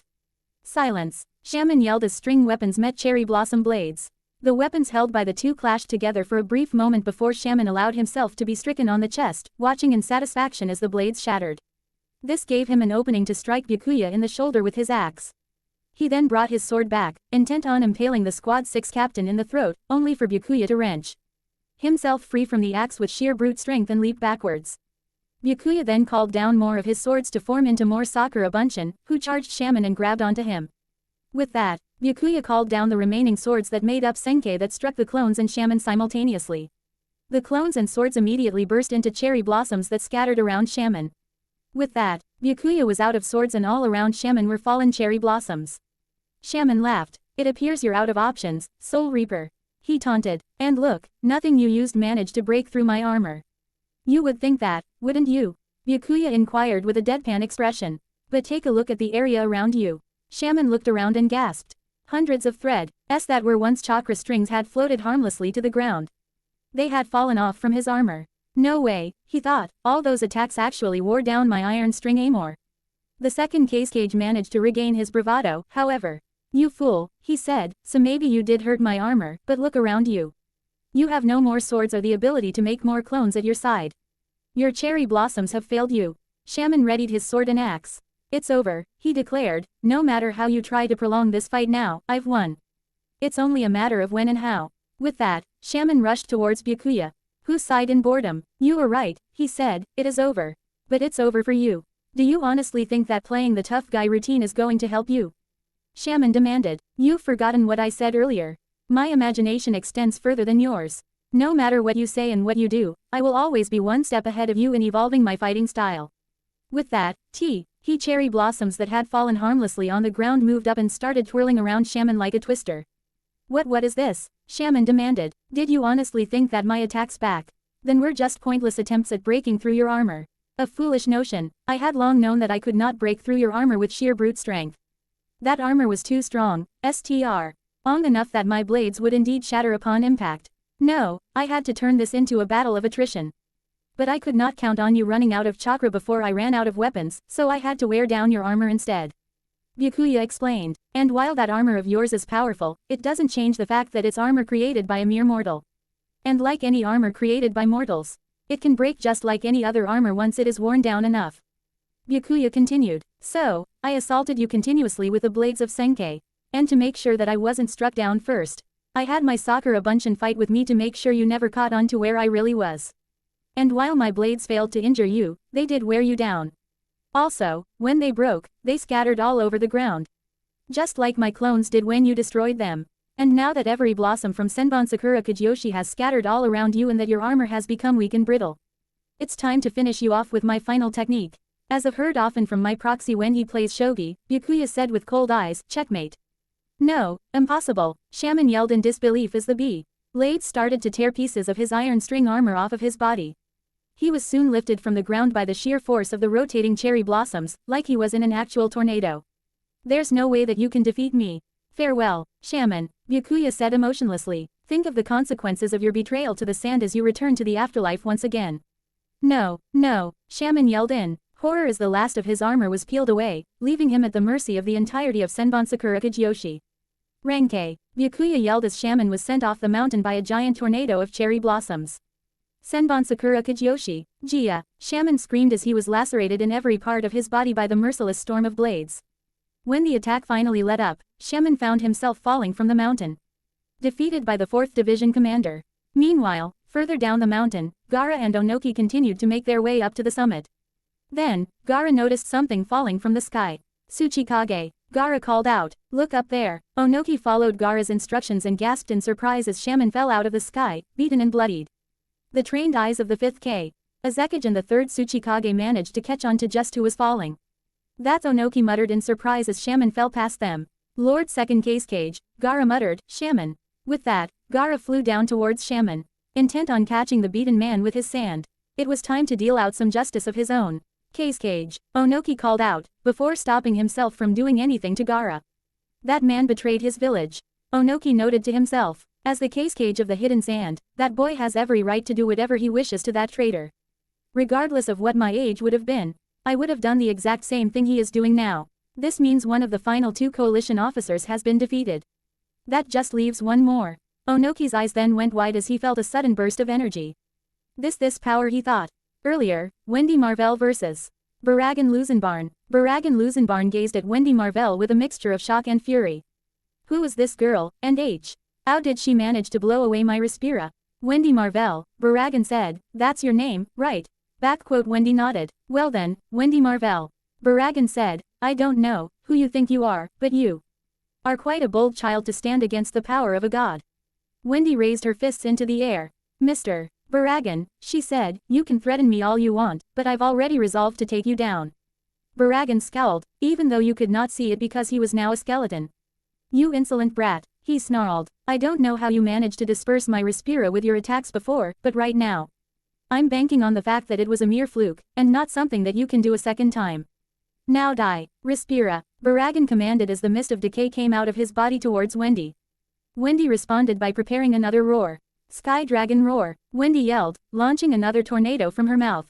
Baragan's dead eyes widened as his Respira was blown away once more by Wendy's attack. The roar carried beyond his Respira and was going to strike him. Damn, Baragan cursed furiously when he also noticed that his Senescencia was not working on Wendy's attacks either. What is happening? Baragan wondered. Senescencia, Respira, my power is absolute. How is this girl completely wiping away my powers like they're nothing, like they're not godly? What is she? Baragan demanded. Wendy leapt at Baragan, gathering wind around her legs. You damn brat, Baragan screamed furiously as he fired a bala at her. Wendy then propelled herself away from the bala, and then came towards him in an arc, preparing a spinning kick. Sky Dragon Whirlwind, she yelled with a spin kick that struck Baragan in the back of the head. Gah, Baragan grunted. Impossible, Baragan thought, she wasn't affected by my Senescencia either. What in the world is going on? Roar, Wendy yelled, pushing Baragan further away from where she was. Baragan snarled angrily. You brat, I don't know how you're countering my powers. But I am an omnipotent god king for a reason. I will still kill you, and I promise it will be even more painful for standing against my powers. He certainly loves to hear himself talk. Carla finally spoke up, flying next to Wendy. Hey, Wendy, do you need my help with this? No, just stay back until I do. I may have made myself immune to this man's Respira, but not you. Wendy told her. Immune? Baragan could not believe what he was hearing. That's impossible, nothing is immune to my Respira. Hey, brat, where do you get off stating such blasphemy? Baragan stated. Do you know that his is the power of a god you're claiming immunity to? Wendy gazed at Baragan. Maybe it is, she admitted, but it doesn't change the fact that I have given myself immunity to it. Not possible, Baragan yelled. My power is absolute. There is nothing more absolute than the power to age and decay. There is nothing that can avoid it. Wendy was still gazing at Baragan before frowning. Do you really know that little of the power of aging? Baragan looked offended at this, but again, there was no way to tell because he was a skeleton now. If you truly knew about your aging abilities, then you would also know what doesn't necessarily age and what simply exists as a cycle. Baragan's eye sockets widened. Cycle. As the dragon slayer of the sky, the element I utilize is air. Wendy explained. It is what classifies as a renewable source. In other words, it does not age and die. It simply exists in a cycle, like water. In other words, regardless of what form it takes, carbon dioxide, oxygen, whatever the top components are. It does not age and die, it simply moves on to the next part of its life cycle. And once it reaches the end of the cycle, it merely starts over again. Carla smiled. The theory still sounds asinine. Even if it is scientifically sound. I suppose I do owe a thanks to that rude Soul Reaper who contacted us with this information. Flashback. The conversation with Mayuri. Are you absolutely certain that this theory of yours will protect Wendy from that monster? Carla demanded into the Hell Butterfly. Nothing goes against the laws of science, not even the mystic powers we possess. Mayuri Kuretsuchi explained. Such is one of the reasons why the Department of Research and Development exists in the first place. Well, if that's the case, I say we do it. Wendy said determinedly. Wendy, are you sure? Carla asked. If you're wrong, that monster will age you into nothingness. We have to try, Carla. Wendy told her. If we don't, this espada is going to destroy everything, and everyone with it. Carla sighed. Damn it, she cursed. I'm going to kill Natsu for being such a bad influence. Carla glared at the Hell Butterfly. Let's get something straight here, Soul Reaper, I don't trust you. Mainly because I seriously doubt you'd help Wendy out of the goodness of your heart. Oh, and what makes you say that? Mayuri inquired playfully. Call it a hunch, Carla snarled. Now, what is it you're after? Oh my dear, I'm doing this for science which must ever move forward. Plus, there's a possible, yet to be determined favor that I might decide to collect from your Dragon Slayer friend in the nearby future. And, I do love the drama. Carla frowned. A favor, as if I'd let Wendy. Thank you very much, Captain Kuretsuchi. Wendy said respectfully. I'll make sure your efforts don't go to waste. Wendy looked at the Soul Reaper who had brought the Hell Butterfly. Please cut the transmission, Mr. Soul Reaper. Best of luck, Ms. Marvell, Mayuri said pleasantly before adding. I do hope my theory isn't wrong and you die. End flashback. I really hate that man. Carla thought to herself. But at least it appears that his theory was correct. Wendy at least has a chance to beat this old man. Baragan looked furious at this. Blasphemy, he screamed. Unforgivable blasphemy. Where do you get off in committing blasphemy in front of the God King of Hueco Mundo? But that doesn't explain how you've managed to make yourself immune to my senescencia. Wendy smiled. Well, that's actually how I managed to completely disperse your Respira, instead of being caught in a never-ending stalemate. What are you talking about? Baragan demanded. Well, because normally your Respira would simply forcefully move the air I've generated through its cycle, it would never be able to overpower you.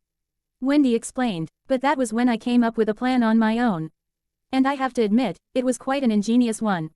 Carla noted. Then I remembered the true power of a Sky Dragon Slayer. Wendy told Baragan. I'm not a fighter. I use support magic to help myself and my comrades. And so, with that in mind, I took a gamble and casted an anomaly nullification spell on both myself and my magic. Now, my magic, and I have complete immunity to any negative anomalies, like your Respira. In other words, I've taken your greatest strength and have wiped it away. Baragan was both shocked and furious at this. Ridiculous, he yelled. Then I'll simply age your anomaly nullification spell. You can't though, because your Respira is a negative anomaly, remember? Wendy pointed out. And all negative anomalies fall before my spells. Regardless of whatever omnipotence the user claims. Baragan could not believe what he was hearing. This little girl, this mere mortal, had completely wiped away the power that had made him a god amongst men. Unforgivable. Rah! Baragan roared in fury. Unforgivable. Wendy and Carla both gasped at the sheer power behind Baragan's fury. To think that a mere child could possess the power to render a god's might useless. If it weren't for the fact that such a thing is happening right in front of me, I would laugh. But no, instead I shall scream with rage. Baragan continued, and I will make sure that this blasphemous child is wiped from the face of the earth. Oh, and I will, Baragan continued, after all, I am still one of the strongest Urankar in existence. I don't need my Spira or my senescencia to kill one little girl. Die, Baragan yelled, pointing his bony finger at Wendy. Sero. Wendy quickly leapt out of the way and avoided Baragan's attack while Carla flew out of the way to avoid getting caught in the blast as well. Even if Wendy has nullified this monster's greatest strength, she still has to defeat the man himself. And that's not going to be easy. What will you do now, Wendy? You can't run forever. Baragan trained his finger on Wendy again. Bala. Wendy frantically avoided Baragan's attacks. Such phenomenal speed, she thought, it far surpasses the CK speed of the Urankar I fought earlier. The difference in strength between this one and that one is like night and day. I'll kill you, I'll kill you, I'll kill you, Baragan yelled. I have no choice, it's time to go all out. Wendy thought as her hair turned pink and her magic power skyrocketed, blasting the air around her outwards.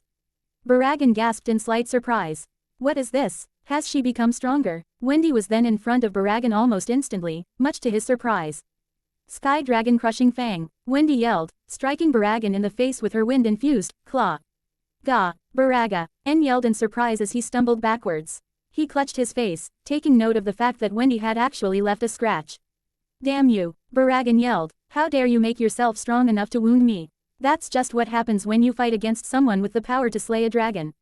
Wendy responded, and this is what happens when a dragon slayer fully embraces the dragon-like Toure that comes with being a dragon slayer in exchange for a large boost in power, dragon force. You little brat, Baragan snarled, I won't stand for this. With that, Baragan summoned a terrifying oaking battle axe that fit with his skeletal appearance. Allow me to introduce Gran Kada. Baragan waved his axe threateningly. I may not be able to crush you with Respira, so I'll settle for cutting you to pieces, you brat. Baragan declared, you'll have to catch me first. Wendy thought as she vanished again with her enhanced speed. Now that he was aware of Wendy's increase in power and speed, however, Baragan was able to keep up with the Sky Maiden much more easily than before. Carla watched in amazement as the two clashed together at incredible speeds that even she could not keep up with. It seemed as though almost every second, one of Wendy's enhanced punches or kicks would collide with Baragan's Gran Kada. I suppose it's comforting to know that the highest form a dragon slayer can achieve is comparable to that of a top-ranked Espada. Carla noted, after seeing how much damage that monster did to this mountain and everyone on it, I was truly beginning to doubt if anyone could defeat him. At least until Kuretsuchi came along with that theory of his. Wendy then planted her foot on Baragan's Gran Kada and leapt into the air, avoiding his slash in the process. What? Baragan said in confusion. Here we go. Wendy started waving her arms. Dragon Slayer's secret art. Suddenly, a barrier of wind surrounded Baragan. Shattering light. Wendy chanted. Sky drill. Ah! Baragan grunted, in pain as the wind contracted around him, striking him everywhere in the process. Wendy soon landed in front of the devastating attack, surveying her work. Did that get him? She wondered. When the attack finally let up, Wendy discovered with horror that Baragan was still standing. However, many bones that made up his body were cracked, indicating that he had been heavily injured by Wendy's trump card. The two fighters soon took a moment to put some distance between each other and catch their breaths. Well, isn't this nice? Baragan said with disdain and sarcasm, surprisingly calm in spite of his injuries. How long has it been since I've been forced to work up a sweat like this? I can't even remember anymore. You certainly look exhausted, Wendy pointed out, perhaps you've been away from IT for so long your body is not used to it. I can tell that kind of stuff is a healer.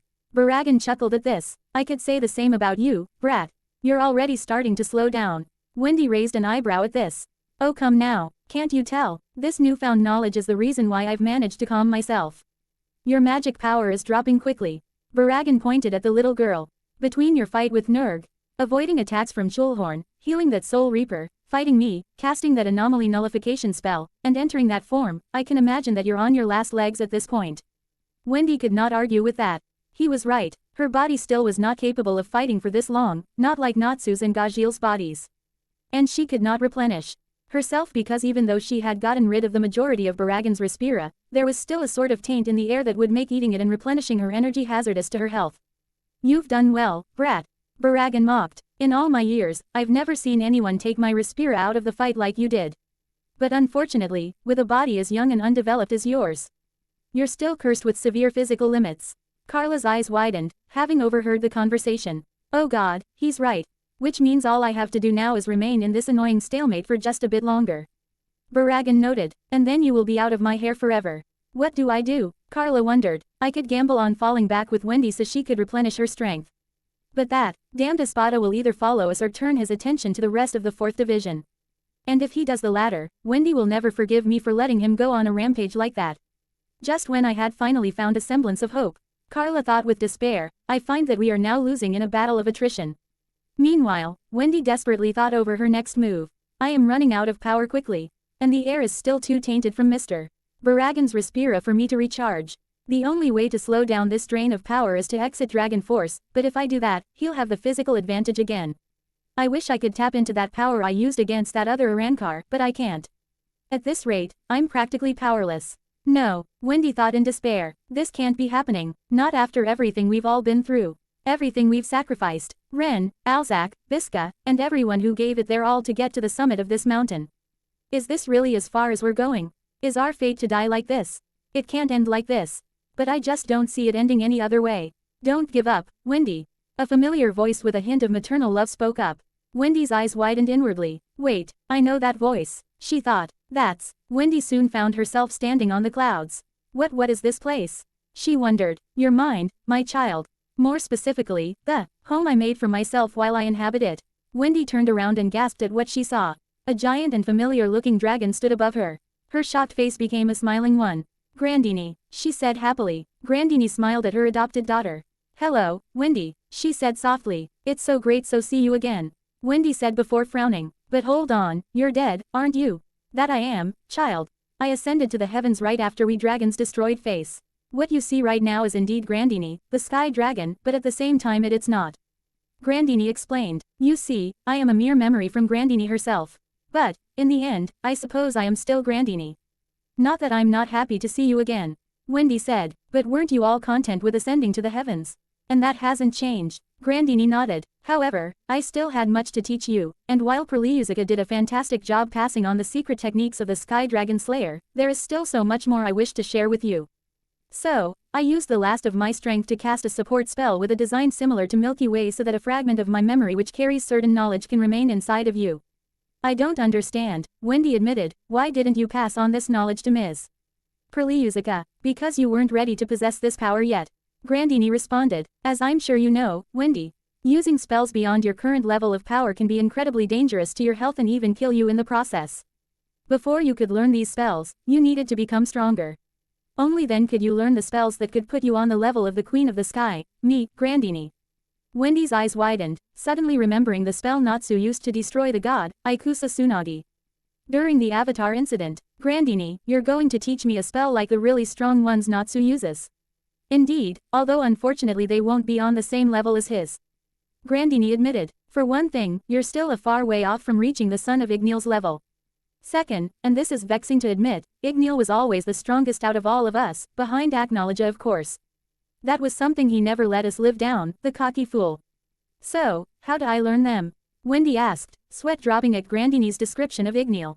Just allow me to transfer the memories to you, and you shall have the full knowledge of the spells. Grandini said as a bright light surrounded Wendy's body. The young dragon slayer's eyes went wide as she felt the knowledge rush through her mind. Amazing, she said breathlessly. I never imagined spells like these actually existed. Grandini then smiled as she started to fade away. Wait, you're leaving already? Wendy asked in shock. My purpose has been served, child. It is time for me to pass on and rejoin the rest of me in the heavens. Wendy looked sad, seeing the last remains of her adopted mother leave. Thank you, Grandini. It truly makes me happy to know that you're still looking out for me. Of course I am, child. I am your mother after all. Grandini reminded her. I will always be looking out for her. Because I love you, child. I love you too, Grandini. Outside of Wendy's mind, the girl snapped out of her trance and soon found that almost time had passed.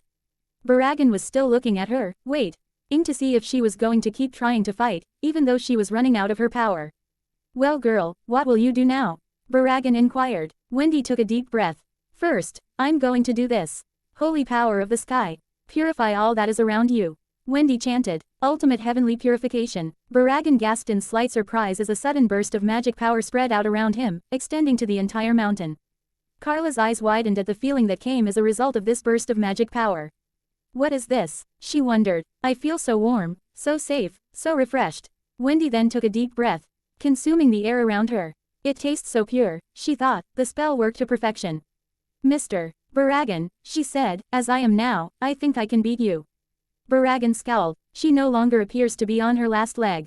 He noted. Let's fix that. Baragan pointed his bony finger at her. You just don't know when to stay silent, do you? He noted. Bala. With that, Baragan fired a massive volley of ballast at Wendy. Carla gasped at the sheer number of ballasts. This is the full extent of a top-ranked Espada's power. Even with the injuries he has sustained against Wendy, he's still able to fight like this.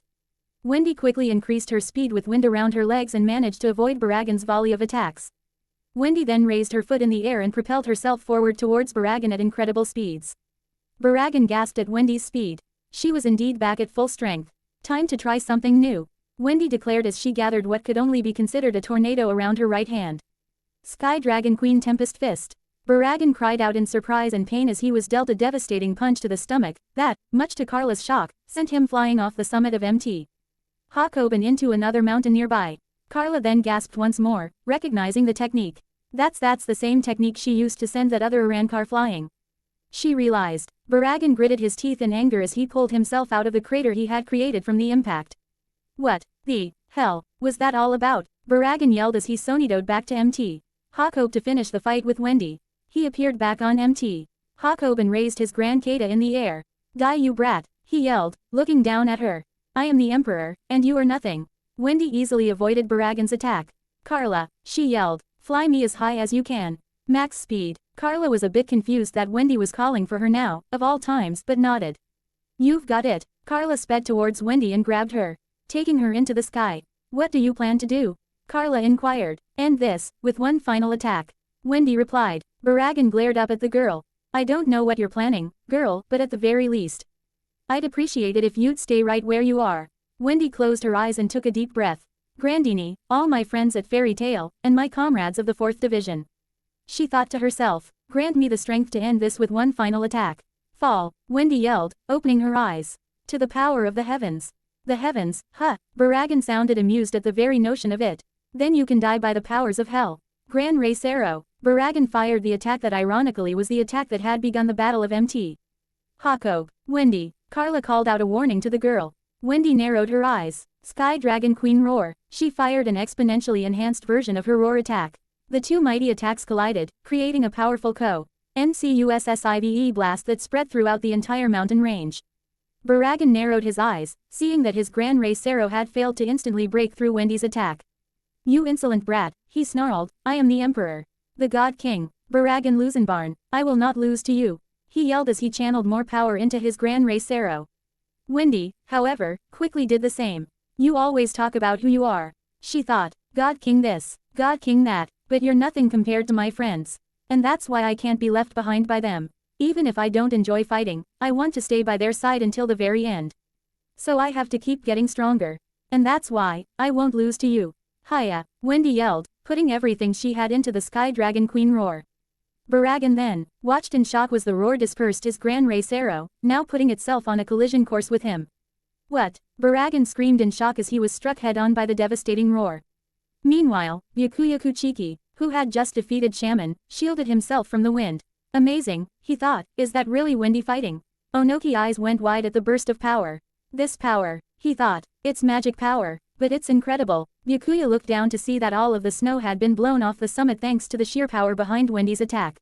He also took notice of the fact that the blast had actually created a void in the sky where the never-ending snowfall could not breach. It was as though a dome was refusing to let more snow in, a dome made by the raw power of the Sky Dragon Queen roar. I haven't seen environmental destruction on this level since the former head captain in Hitsugaya. He thought to himself. Wendy panted as she finally let up her attack. That was amazing, Wendy. Carla said breathlessly, amazed at how strong the little girl had become. Thank you, Carla, she said, and also, thank you for being up here with me. What do you mean? Carla asked. Indy looked over her shoulder and showed her tired face. If I had flown up here on my own to fire that attack, I would have fallen from the sky. She admitted, "Unfortunately I'm not used to this level of power." Carla sighed. "You reckless girl," she said to herself. "Alright, let's get you back to the ground." With that, Carla flew Wendy back to the summit before gently setting her on the ground. "You did well, child," Carla complimented. "I'm proud of you." Wendy giggled. "Thank you, Carla." "Wendy," a familiar voice called out. Wendy turned to see Byakuya Kuchiki flash stepping towards her. He was in front of her within seconds. "Oh Commander, you won too?" Wendy inquired. "I did," he responded. Wendy smiled. "I'm glad," she said before frowning. "I'm sorry, I'm a bit too exhausted to treat those new injuries of yours." "No, it's fine," Byakuya said. "You need your rest." Byakuya moved to scoop Wendy up into his arms. "Come on, let's get you to the medics." Byakuya was cut off by a sudden burst of spiritual pressure. "It can't be," he thought. "No," Carla moaned in horror. A mist had been kicked up from the snow being tossed around by Wendy's final roar. The sudden burst of spiritual pressure dispersed it, reveal. Inge heavily injured and very angry off Baragan Lusenbarn. "No way," Wendy said with evident despair. "I hit him with everything I've got and he's still able to fight." "Of course I am," Baragan yelled, having heard that. "How dare you underestimate me? I am Baragan Lusenbarn." Byakuya raised his Zanpakuto, which had reverted to its base state after his battle with Shaman. "I will kill you. I will kill all of you." Baragan vowed. "You will pay for disrespecting a god in such a manner. I will make sure all of you suffer the ultimate, most gruesome punishments." "I will." This time, it was Baragan W. Ho was cut off as a large pillar of chakra pierced right through his chest. He had been so focused on his enraged ranting, he had failed to notice an assailant who had arrived at the summit. "I must thank you for weakening him for me. And getting him that riled up." An elderly voice behind Baragan spoke up. "It made him an easy target for me, power over time notwithstanding." Onoki, the third Tsuchikage, then walked into Byakuya, Wendy and Carla's view and smiled at them. "Still, the real heroes of this battle, are you," he said. "Congratulations." Byakuya Kuchiki was legitimately surprised when he saw the third Tsuchikage arrive and fire an attack that went straight through Baragan Lusenbarn's chest, leaving a very large, circular hole. He sighed in relief. "Thank goodness," he thought, "I do not have the energy for another fight." That Espada, even heavily injured, he could have killed us all easily with that aging ability of his, because Wendy's in no shape to fight back. "Lord Tsuchikage," Byakuya called out to him. "Thank you very much for your aid. You saved our lives." Onoki grinned at this. "Take the compliment, Commander." He chided playfully. "I already told you, if this Espada hadn't been weakened and enraged, I never would have had the opportunity to get him from behind. It's like I told you, the real heroes of this battle are the two of you." Byakuya sighed. "I suppose I might as well take the compliment. If only because the stubborn old man will probably keep pushing for it until I do so." He noted. "However, let it be known that this girl is more of a hero than me." Byakuya looked down at the visibly exhausted Wendy, who at this point was doing her best to stay awake. Shaman was a powerful opponent, but the Espada was the greater threat, and I never could have beaten that Espada thanks to his abilities. Wendy's the real hero here, not me. Suddenly, the Alliance soldiers on the summit were subjected to another burst of spiritual pressure, courtesy of a furious Baragan Lusenbarn. "Rah!" Baragan roared furiously. Onoki's eyes widened in shock. "You're kidding," he said. "He has a damn hole in his chest and he's still able to do this much." Byakuya narrowed his eyes. "Damn, I let my guard down," he thought. "I should have known that a mere hole in his chest would not be enough to destroy him. Soul Reapers have the capability to take fatal strikes that would kill normal humans 10 times over. It's our own personal advantage over the rest of the Alliance, whereas the others have their own advantages. The Irankar are our counterparts, which means it's only natural that they can take fatal blows like that hole in the chest and live. Unforgivable," Baragan yelled. "Unforgivable, unforgivable, unforgivable, I will rot you all into nothingness for this offense." Baragan trailed off when he collapsed to one knee, gasping in pain. "Damn, if only I were in better shape to fight though." He noted. "It appears I have no choice but to retreat for now. But mark my words," he said as darkness started to surround him. "I will return you bastards. You will all pay for mocking a god." Byakuya sighed in relief as Baragan vanished. "It appears the wound was fatal," he noted. "Otherwise, he wouldn't have been so desperate to leave." Top-ranked Espada truly are impressive, to be able to stay standing for that long without succumbing to such great injuries. Onoki was admittedly surprised. "I believe he had the strength to even complain about losing, let alone flee," he said. "He really is a monster." Onoki sighed. "Damn, the Cage is probably going to get his man too. How am I going to explain this? The younger Cage kills his opponent and I don't. The old are supposed to be setting an example to the young, not the other way around."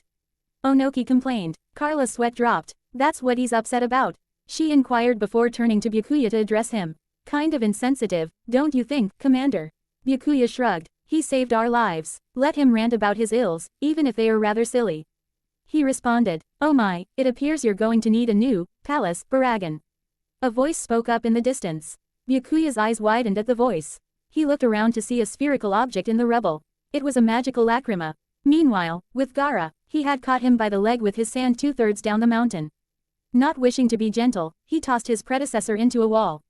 Gah, shaman, the second case cage cried out in pain as he felt the impact, regaining consciousness after his beating at the hands of Byakuya Kuchiki.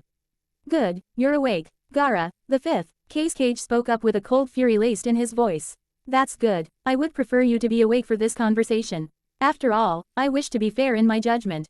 Gaara told him. Shaman frowned, covered in his own blood. Judgment, and what right do you have to judge me, boy? I have every right, my dear predecessor. Gaara responded. After all, it is the responsibility of the case cage to deal with traitors to the village. Wouldn't you agree? Shaman narrowed his eyes. Case cage, traitors. He was slowly starting to put the pieces together. My name is Gaara of the desert, I am the monster you inadvertently created through your research on the tailed beasts, the current Jinchuriki of the One-Tails, who is known as Shukaku. Gaara introduced himself before adding with narrowed eyes. I am also the fifth case cage of our village. Shaman's eyes widened, before smirking slightly. Ah, the rings around your eyes, he noted, I should have seen them before. The telltale sign of having the Shukaku inside of you. Seiko had those same rings around her eyes. Although, those rings around your eyes have started to fade. Shaman pointed out, have you actually been sleeping? Shukaku and I have been getting along much better lately. Gaara said, it's amazing what one can accomplish when they are equal in a partnership and not slaves to one another.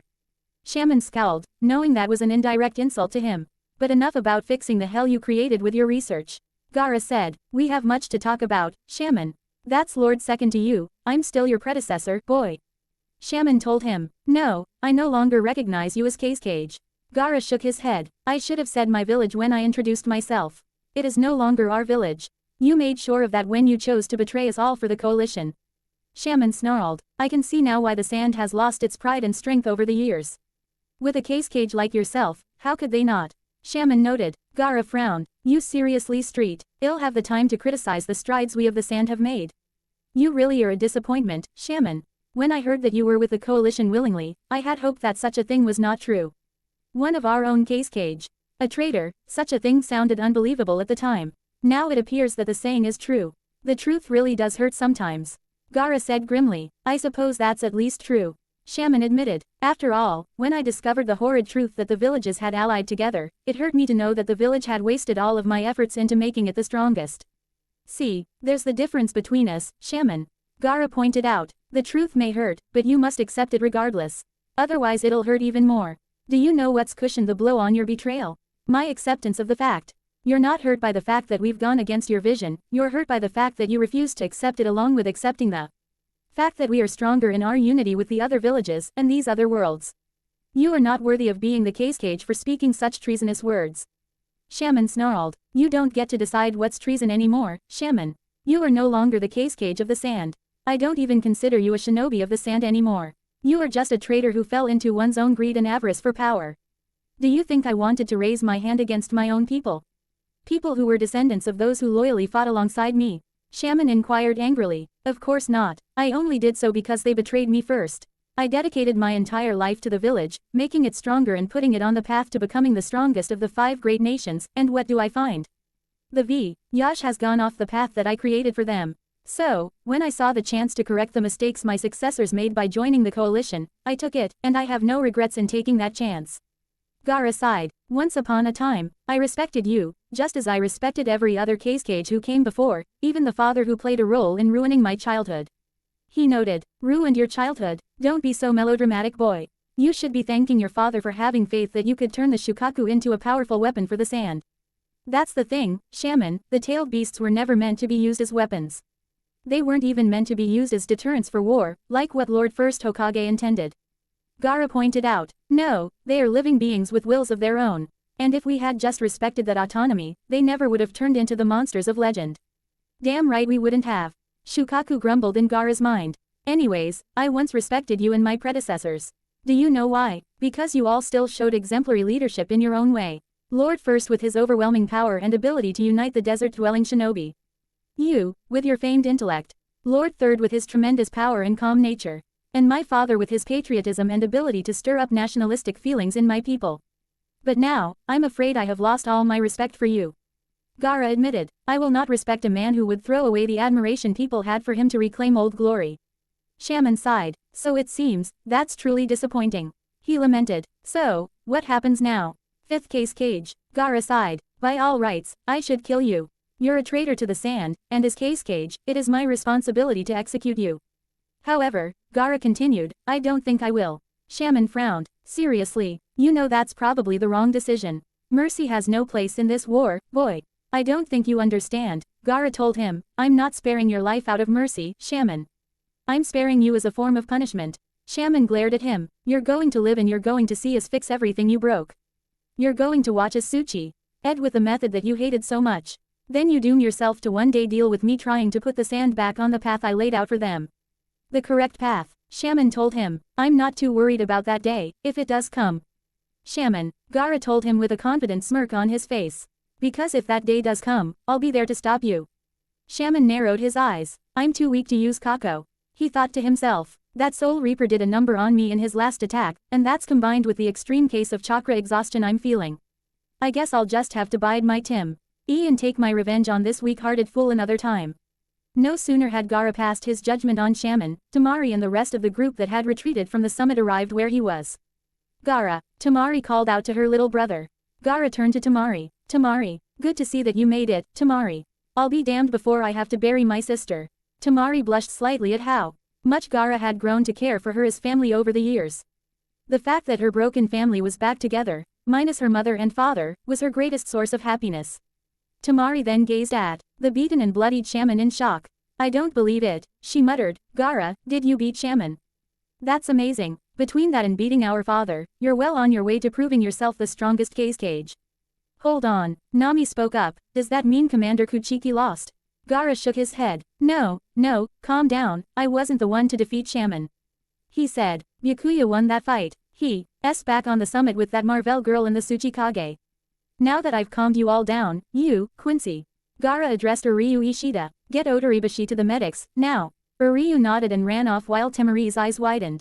Amazing, she said, the commander actually took down Shaman. He almost killed all of us and the commander took him down single-handedly. This made Gaara narrow his eyes. He almost killed all of you. Does that mean he tried to kill you as well, Tamari? Tamari looked a bit worried at the change in Gaara's tone. He did. Tamari was hesitant to answer, but she could never bring herself to lie to Gaara.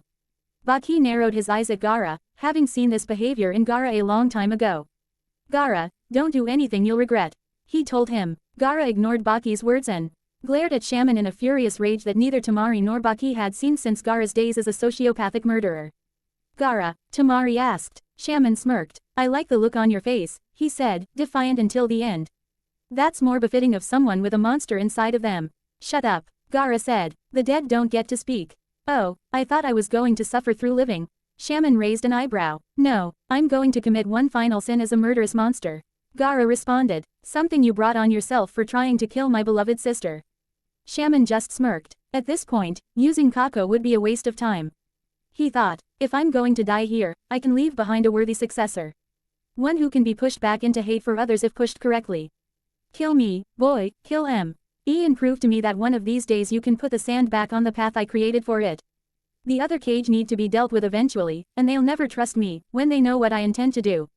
Shaman noted, but if I leave behind you as my true successor, you can become the enemy they'll never suspect.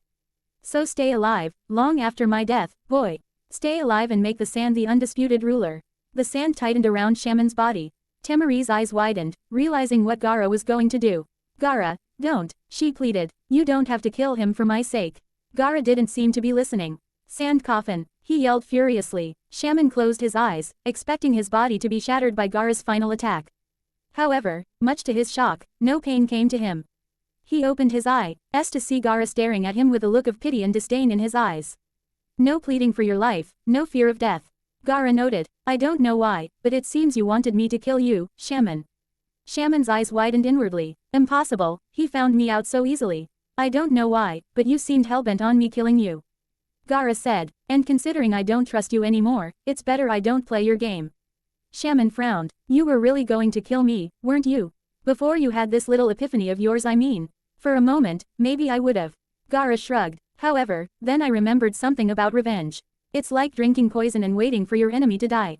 Gaara said, it's just not worth it, and it just does horrible things to good people. And besides, I worked hard to not be the monster that people thought I was. I won't fall back into what I once was. I hate you for trying to kill my sister, Shaman. But I won't fall back into the days where I wanted to kill the entire world. Because sacrificing your own desires for the sake of others, that is what it truly means to be a cage. Shaman narrowed his eyes. And where did you learn that tripe? Gaara smirked. A leaf ninja and my best friend. Later, at the base of the mountain. With the battle now over. The 4th Division now had time to set back, relax, tend to their injuries, tend to their dead, and in the case of their commander, stare at a recently used spherical object. Byakuya Kuchiki gazed at the lacrima with an unreadable expression on his face. The conversation he had with the man who was calling from the other end was certainly an interesting one and an infuriating one. Flashback. Earlier, Byakuya Kuchiki walked up to the lacrima to see the face of a dark-haired young man, who frowned at the sight of the Soul Reaper.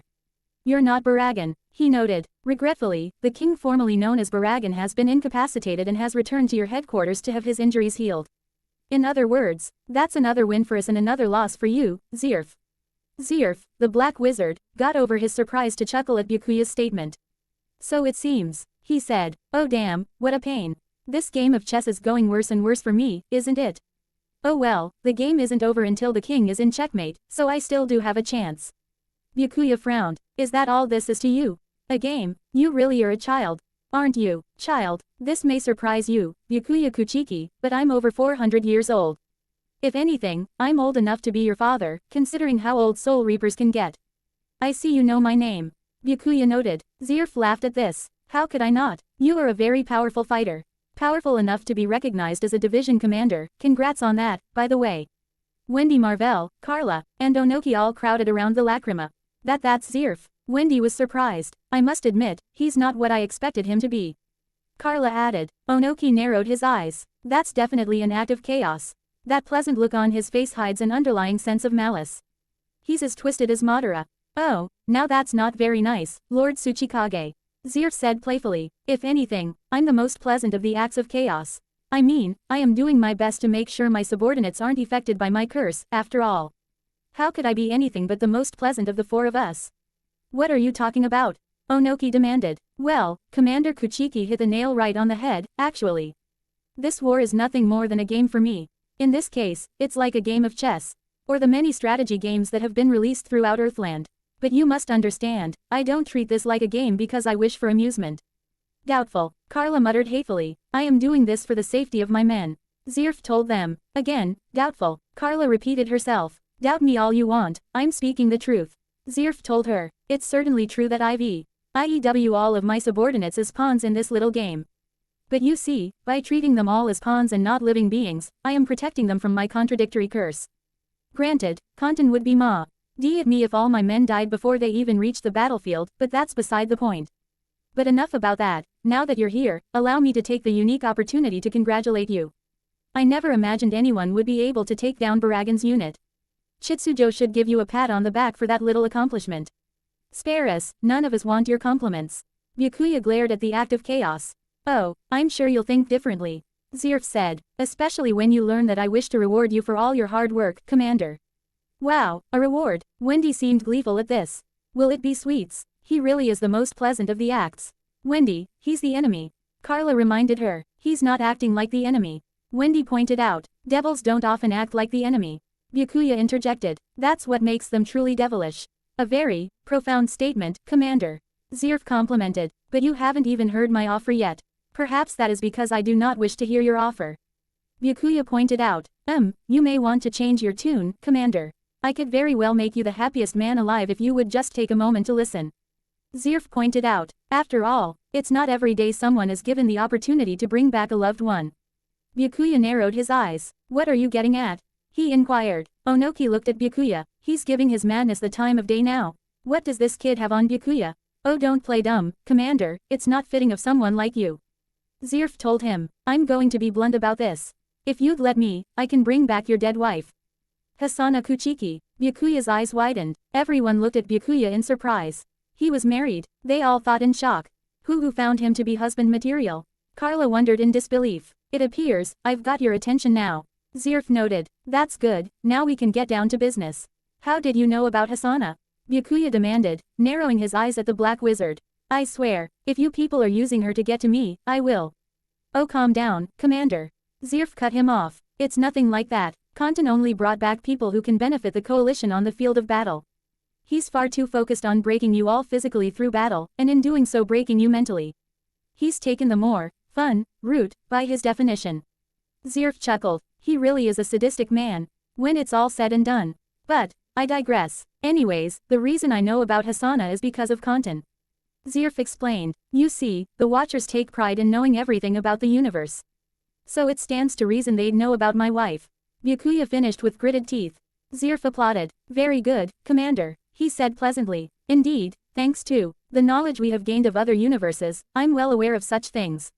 In fact, if I'm being perfectly honest with you, you're not even the first person I extended this offer to. I extended a similar offer to Straw Hat Luffy and Commander Sabo back in Clover Town. But back on the subject at hand, what do you say?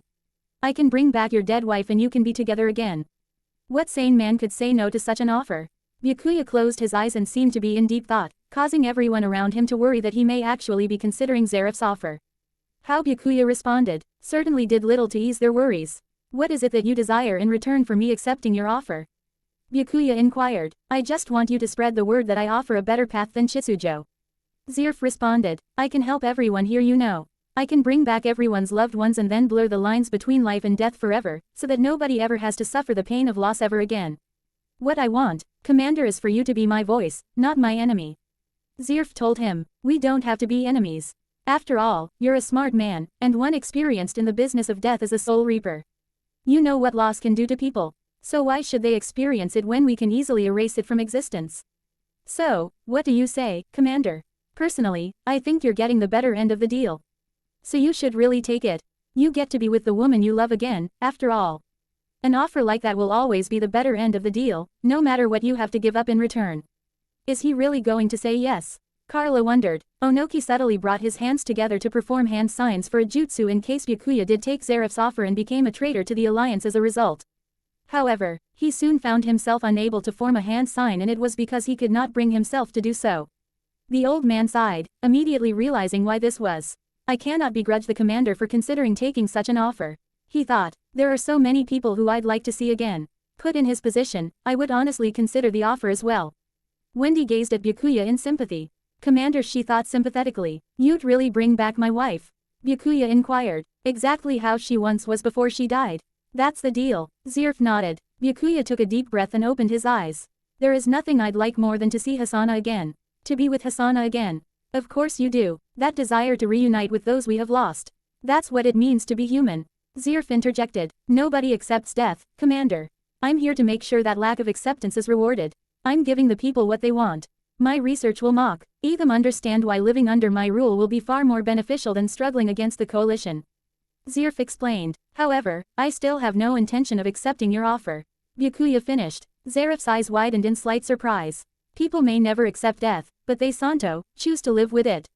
To choose to live happily in spite of the inevitability of death, that is far more courageous and admirable than to try and blur the line between life and death. Zirf narrowed his eyes at Byakuya's words.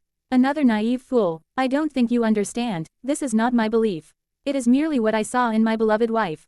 Byakuya explained. Hasana was a frail and sickly woman. Her death was even more inevitable than the average person for that reason. And yet the time we were I never thought I would see someone happier than her. I'll admit, I was confused at times because of how sick she was, but she just smiled and lived her life happily. Byakuya sighed. I was unworthy of her love. I was unworthy of her smile. Do you understand, Zirf? To not live with death means to deny people the ability to live as happily as they possibly can with the time they have. And that is why I have no intention of taking your offer. And besides, if I betrayed the alliance just for Hasana, even she would never forgive me for my actions. Byakuya admitted. And she is the one person in the world that I cannot live with disliking me. Zirf seemed angry for a brief moment, before sighing and smiling. I see, he said. Honestly, what is with you alliance types? Are you that okay with death? Nobody wants to die, Zirf. Byakuya replied. We're just not going to take issue with it when it happens, because hopefully by then we've accomplished what we were put in the universe to do. I suppose someone who's immortal wouldn't understand that. Your existence is empty because of that immortality, Zirf, whether you realize it or not. Zirf chuckled. Too bad, he said, I would have brought her back to you if you had just said yes. Maybe, but I've learned to never make deals with devils. Byakuya responded. They tend to end poorly. Zirf chuckled some more at these words. Maybe you're not willing to make a deal with a devil, he said, but I'm sure Chitsujo would once he hears the offer I have for him. Byakuya narrowed his eyes. And what would you know about Lord Chitsujo? Oh no, it's nothing like that. I'm just in line for a little bit more entertainment to keep my curse from acting up. Zirf explained. Of course, I also have to think of the coalition's benefit as well, so I'm going to now ask of you a simple request. Deliver this lacrima to Alliance headquarters. I wish to speak with Chitsujo personally. And why would I listen to the request of a man who is losing the fight? Byakuya inquired. This made Zirf laugh. Oh Commander, if I wanted to, I could turn this campaign in my favor in a heartbeat. You have heard of what I did to the 2nd Division at Clover Town, right? Byakuya frowned. Zirf had called his bluff. He had heard of what the Black Wizard had done to Clover, and it made him wary of the man's power. Besides, Chitsujo won't turn this offer down. I'm about to give him a little gift as long as he completes certain requirements. You still haven't given me a reason to agree to deliver this lacrima to him. Byakuya pointed out. Oh, but you will, Byakuya. I can tell you've already agreed to it. Because deep down you know that if I do have any ill intentions towards him, which I don't, that would be foolish on my part, he's more than capable of putting a stop to them. Zirf sighed, fully aware of his own limits against someone as powerful as Chitsujo. Yes, unfortunately, I couldn't hope to draw out more than a quarter of his full strength. In terms of power, he's an even bigger monster than me. So in other words, you've got nothing to lose, so you might as well deliver this lacrima to Chitsujo. Zirf pointed out. Byakuya refused to respond to Zeref's statement. Zirf grinned. I expect to be contacted by your leader soon. He said. If not, well, no skin off my back. I just hope you know that you've missed out on a great opportunity. Well, I should probably hang up. Someone needs to tell Kantan the news. Although, knowing him, he's already aware of what happened. With that, Zirf cut the link and vanished from Byakuya's sight. Byakuya sighed at Zeref's antics. What an odd man, he mused. Are you actually considering delivering that lacrima to Lord Chitsujo? Onoki seemed surprised at the notion. That seems unwise, don't you think?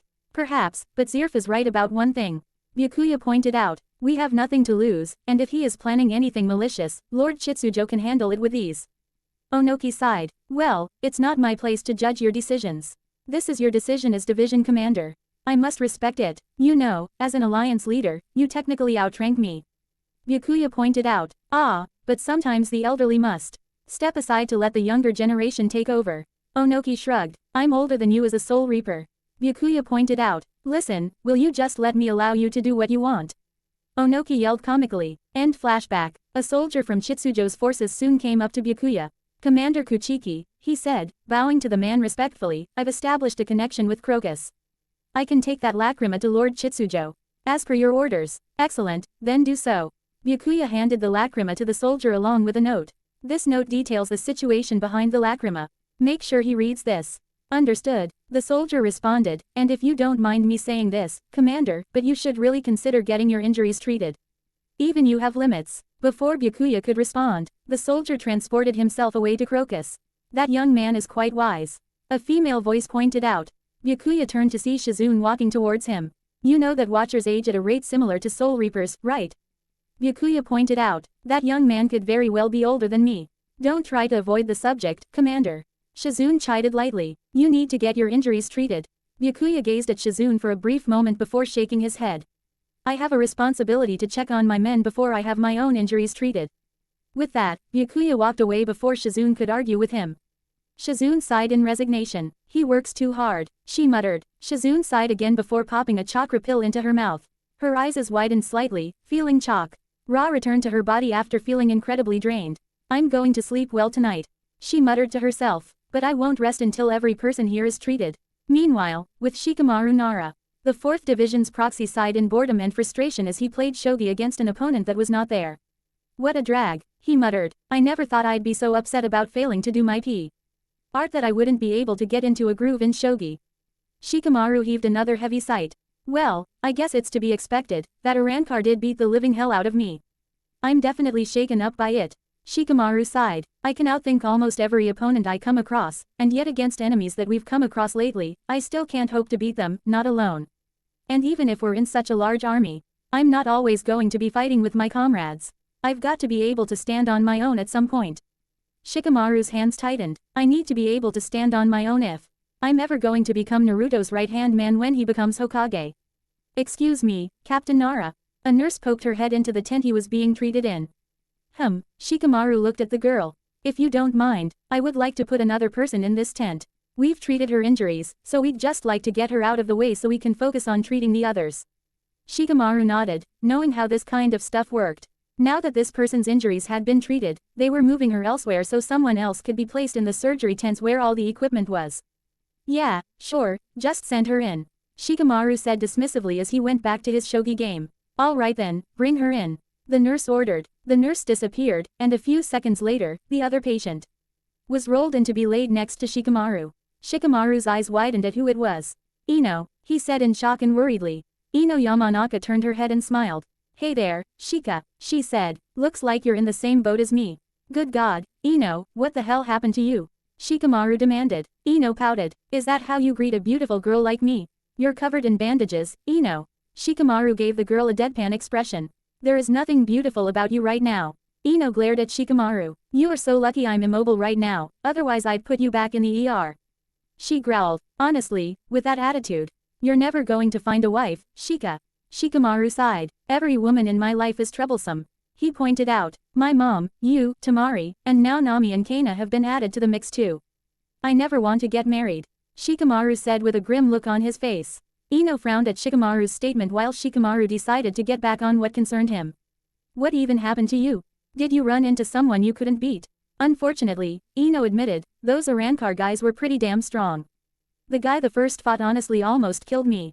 How'd you manage to survive? Shikamaru asked, genuinely curious about how his teammate and friend managed that. At that moment, Ino did something that actually survived Shikamaru. She blushed and started swaying around as though she were in a trance. She sighed happily as her mind went to La La Land. The reason for this, in her mind, Ino was remembering how Usopp had saved her life. However, in this girl's demented imagination, which is odd to consider. Because her specialty is the mind, she was imagining Usopp with a normal linked nose, hair that was still long but was straight. To break the fourth wall for a brief moment to better give our readers a visual, Usopp had basically become a JoJo character in Ino Yamanaka's demented imagination. I was saved by love, Shikamaru. Ino said absent-mindedly. Ino, Shik. Amaru said carefully as Ino's La La Land became a bit more what's the word I'm looking for? Creepy. Romantic. I don't know. Jojo Usopp smiled down at Ino as he carried her off bridal style to AC. Aben, where the hell did that even come from? The door closed behind them and Ino smiled pervertedly as blood dripped out of her nose. Oh Usopp, my hero, she muttered slowly. Shikamaru sighed. Fantastic. Ino finally lost it. Suddenly, Byakuya Kuchiki entered the tent, much to Shikamaru's surprise. Commander Kuchiki. Why was Shikamaru surprised? Well, would you expect someone like Byakuya to visit you while you were injured and sick? Did not think so. Ino snapped out of her perverted, love-induced trance to gaze at the commander in shock. You came to visit us, Commander? Ino inquired, also surprised. Byakuya gazed at Ino for a brief moment. His eyes devoid of any emotion as usual. I wish to check up on as many as I can. He admitted, but I'm mainly here to see Shikamaru. Ino immediately deflated at that statement. So cold, she muttered. Shikamaru raised an eyebrow. You're mainly here for me, Commander. He was honestly surprised by the act. Is it truly so odd for a commanding officer to be concerned for the well-being of his proxy? Byakuya inquired with a raised eyebrow. Shikamaru shrugged. Fair enough, he said simply. So, how do you feel? Byakuya asked bluntly. Shikamaru shrugged again. Like an annoying Arankar beat the crap out of me. He responded. Byakuya frowned slightly at Shikamaru's sarcastic behavior. Why? He inquired. The guy overpowered me, it's that simple. Shikamaru shrugged with a grim look on his face. I did my best to outthink him, but nothing I came up with was able to beat him. Why do you think that was? Byakuya inquired. Shikamaru frowned, knowing that the sea Amander was using this as a teaching moment. It was like the man had some sort dormant teacher's instinct. Perhaps it came from his status as a noble in a world where the divide between the common folk and the nobility was very apparent. In the ninja world, noble clans like Shikamaru's clan were mostly on the level of regular ninjas in terms of social status. They were treated like everyone else. with certain clans being special exceptions due to their history and pedigree, like the Uchiha and Senju clans of old. That was not the case in the world of Soul Reapers. Well, enough about talking about the difference between nobility in different worlds. Byakuya asked him a question, and it would be a drag if he refused to answer it. I didn't have the strength to implement my strategies alone. Shikamaru responded. I need to either keep people strong enough to help implement my strategies, or become strong, like Naruto, to do it alone. Ino looked at Shikamaru sympathetically. It really is too bad Choji is in the first division. She thought to herself. I feel weaker when the three of us aren't together, and as the muscle, Choji's practically the linchpin of the Ino Shikacho formation. Byakuya nodded. You know what you have to do. Right, well, yeah, I have to figure out how I'm going to follow through with one of those decisions. Shikamaru pointed out. It's a drag, but I have way too much that I want to accomplish before I die. So I can't afford to die here. Byakuya shook his head. Whoever said that you have to choose one or the other? Shikamaru looked at Byakuya. Don't be so lazy you feel as though you can only choose one, Shikamaru. Byakuya chided lightly. It's true, that we are stronger together. This time we've spent so far has convinced me of that, even though I will add that I'm still more inclined to fight alone than in a group. Byakuya said. But there will always be times when we must be capable of standing on our own. And when days like those come, we need to be able to win on our own. Shikamaru sighed, knowing that Byakuya was correct. What a drag, he said, more effort. Byakuya rolled his eyes before turning away. He then changed the subject, much to Shikamaru's surprise. Get well soon, Shikamaru, he said. I would very much like another round of shogi once you're healed and your mind is clear. Shikamaru was admittedly surprised that the commander said that. Sir, you always lose. He pointed out. I've gotten close a few times. Byakuya pointed out. But regardless, I very much enjoy those games. They give me the chance to better understand my proxy, and I can always find out what kind of strategy in battle you're thinking of from your playing style. Shikamaru's eyes widened in surprise. Byakuya had figured that part of him out. Every time you have beaten me, you have also beaten the coalition. Byakuya told him. I know you'll solve this little personal dilemma as well. Because you are my proxy, and the only man I will ever accept being of greater intellect. I'd expect nothing less from the likes of you. Shikamaru caught the underlying message behind the tone and nodded. Yes sir. With that, Byakuya left the tent. Ino frowned slightly. That was a bit pushy of him, don't you think? Shikamaru sighed. You troublesome blonde, he said, this is why I'm the brains of the three of us. You completely missed the point behind his statement. Oh screw you, Shikamaru. Ino growled. Shikamaru looked at his shogi board. You win, Commander, he thought. It's a drag, but I'll do my best to do things your way. Outside, Byakuya found himself thinking back to when Shikamaru had first became his proxy. The truth was, Byakuya originally did not want someone young enough to be his son as his proxy. However, he had been personally nominated by Lord Chitsujo ND Alliance leadership, namely the Five Cage. When Byakuya had complained to Lord Chitsujo in his decision, the man simply smiled mysteriously and said, give him a chance, and since that's obviously not going to convince you, then we'll make a little wager. If you can beat him in shogi, I'll allow you to choose someone else as your proxy. If Shikamaru wins, however, my decision will stand. Byakuya agreed to the offer and faced Shikamaru in shogi. What he did not know was that Shikamaru was also unaware of his appointment as proxy and was under the impression that Byakuya had simply challenged him to a game of shogi.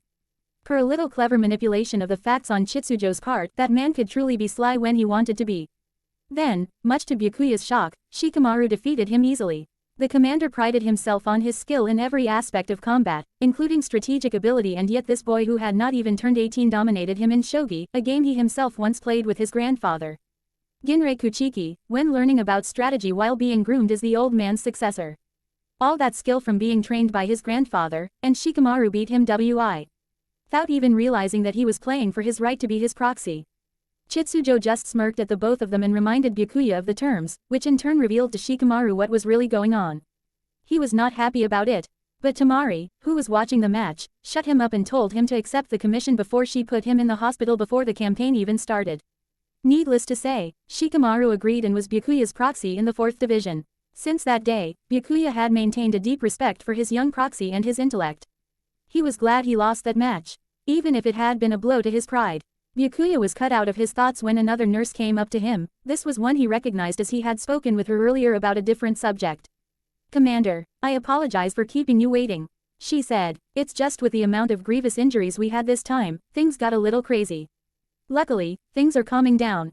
Byakuya nodded. Good, I've already visited a few of my own. He said, "What is the status on the other officers? I heard many of them were among the injured." The nurse nodded. "All the injured officers have been treated and are out of danger. But many of them are going to be out of action for a while. Rufus Lore, Aranya Webb, Captain Odoribashi, Momo Hinamori, C, and Lackey of the Shandorians, just to name a few, are still under careful surveillance due to the injuries they received in the battle. But they'll all live." "I see, and the people I asked you to find?" Byakuya inquired. "Ah yes, a few of the field medics found them unconscious." "Would you like me to bring you to them?" The nurse inquired. "Yes, please, I would like to see how they are doing." Byakuya nodded. Later, in another tent. When the Gran Rey Cerro had hit them, they had honestly thought they were going to die. But miraculously, they had managed to survive, partly thanks to the fact that the Jupiter cannon had managed to weaken the Gran Rey Cerro coming towards them. Unfortunately, the same could not be said for the rest of their team. But Alzak and Biska Connell were still alive, and the two of them could take comfort in that. However, they were still incredibly shaken up. They had been so close to death at that moment. It was not something they were used to, in spite of the fact that they were in a guild that was often in life or death situations. Of course, the thing was, there was only a certain group that was in life or death situations, the group that became infamously known as the Tenro team during their time in stasis along with the rest of Tenro Island. Alzak and Biska were not part of that group. Staring death in the face was not something they were familiar with, not until now. "Hey, Alzak," Biska suddenly spoke up. No nicknames or anything like that. Biska actually wanted to talk about something serious. "Yeah, Biska," Alzak showed he was listening. "I don't know how much more of this I can take." Biska admitted. "We just got a taste of what Natsu and the others experience on an almost daily basis, and I don't know if I can take any more of it after getting just a taste." "I hear you, Biska." Alzak nodded. "We almost died. I know we both agreed that we'd be ready to fight to death if we had to, but just saying it and actually doing it are two different things. I realize that now. And worst of all," Alzak continued with a horrified look on his face. "We almost left our daughter an orphan." Biska's eyes widened as that realization hit her. "Our little Asuka, all alone." She moaned in horror. "I know, sweetie, I know," Alzak said with a pale face. "We need to get out of this war. We can't keep risking our lives like this, not when we're running the risk of leaving Asuka an orphan. I know she'll have the guild to look after her. But damn it, she needs her mother and father." Biska said. "We do need to get out of here. Don't you think that there are others who would also prefer to not risk leaving their children as war orphans?" A stern voice spoke up. "Don't think so selfishly, you too." Biska and Alzak turned to see Byakuya Kuchiki enter the room with a look of disappointment on his face.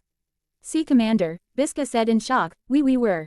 "Don't say anything," Byakuya raised his hand to silence the two. "I had come to check on you personally after I was informed that you two had been picked up alive.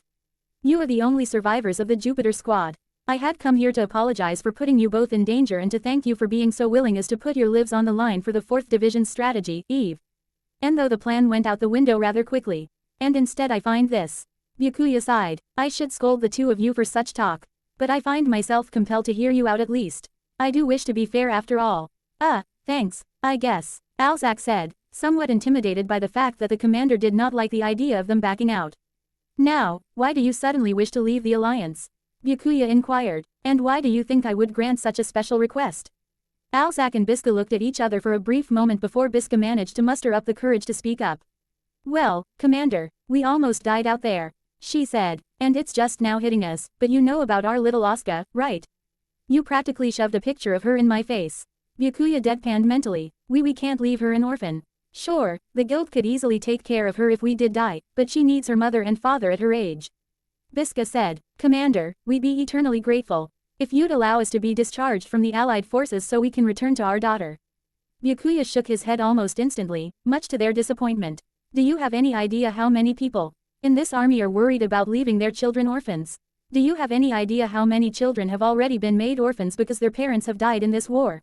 Alzak and Biska, to their credit, looked ashamed of themselves. "I understand your plight, but I cannot just let you two leave just because things got difficult, not when there are people like the two of you taking the same risks. The fact is, we're all taking risks. We all have people that we could very well leave behind with our deaths. But we all must fight regardless." Hearing this made Alzak snap. "Oh, we're all taking the same risks. That's easy for you to say, Commander. You don't even have children. You could never understand the fear Biska and I are feeling at the moment." This made Byakuya's eyes narrow. Biska looked at Alzak in shock and horror. "Zak, that's taking it too far," she yelled. "You're not helping our case by screaming at the commander like that."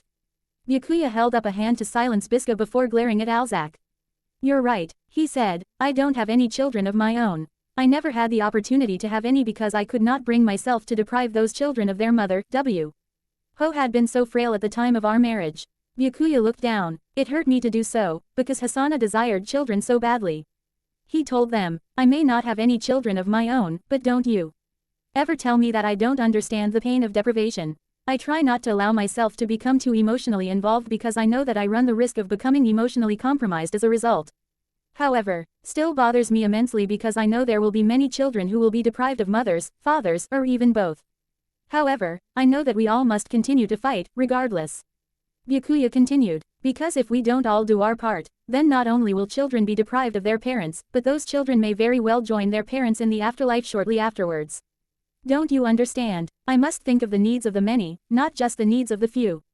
Byakuya explained to them, do not start thinking that your situation is special when they're a man. Why others who are in the same boat as you are? That is the thinking of the selfish. Alzak and Biska looked even more ashamed of their words. Byakuya then sighed as he found himself doing something even more uncharacteristic than usual. However, I do recognize the fact that it must have taken a lot of courage for you to say all of this to me, for while I know there is a great deal of respect for me as commander in this division, there is also a hint of intimidation, as well. I seem to have that effect on people. It is something that has not changed since I became the captain of Squad 6 in the 13 court guard squads. Alzak and Biska's sweat dropped slightly at the second half of that speech. I will use my influence to pull some strings to get one of you discharged. But that is the best I can do. Byakuya told them, I'll put some sort of report together that one of you is severely traumatized by your near-death experience and will need counseling. You would do that? Biska was shocked. I am a man who follows the rules to the letter. Byakuya said, but I am also a man who does not want soldiers with a lack of resolve in his forces. If you have lost your will to fight, then you need to be removed, it is that simple. There's that bluntness again, Biska and Alzak thought in unison. However, know this, I will not extend this deal to the both of you. Like I said, I will only do this for one of you. Byakuya reminded them, and the reason for that is simple, we need all the soldiers we can get on the battlefield. After all, you've seen what we're up against. You've experienced their power. I don't like to think about it. But I'm afraid there is a chance that we will fail and die as a result. And when that happens, who is left to protect the innocents? Who is left to protect your daughter? That's low, Commander. Alzak snarled while Biska's eyes widened in horror. Is it? You know I'm right, Mr. Connell. Byakuya told him, you both have a responsibility to make sure your daughter grows into a fine woman. You cannot do that if you are dead, and you also cannot do that when neither of you are fighting when the enemy comes knocking on your door. This made Alzak's eyes widen along with Biska's as horrible visuals came to mind. Coalition soldiers breaking down the door to their home. A few sadistic ones grabbed Asuka by the neck, pulling her to a dagger.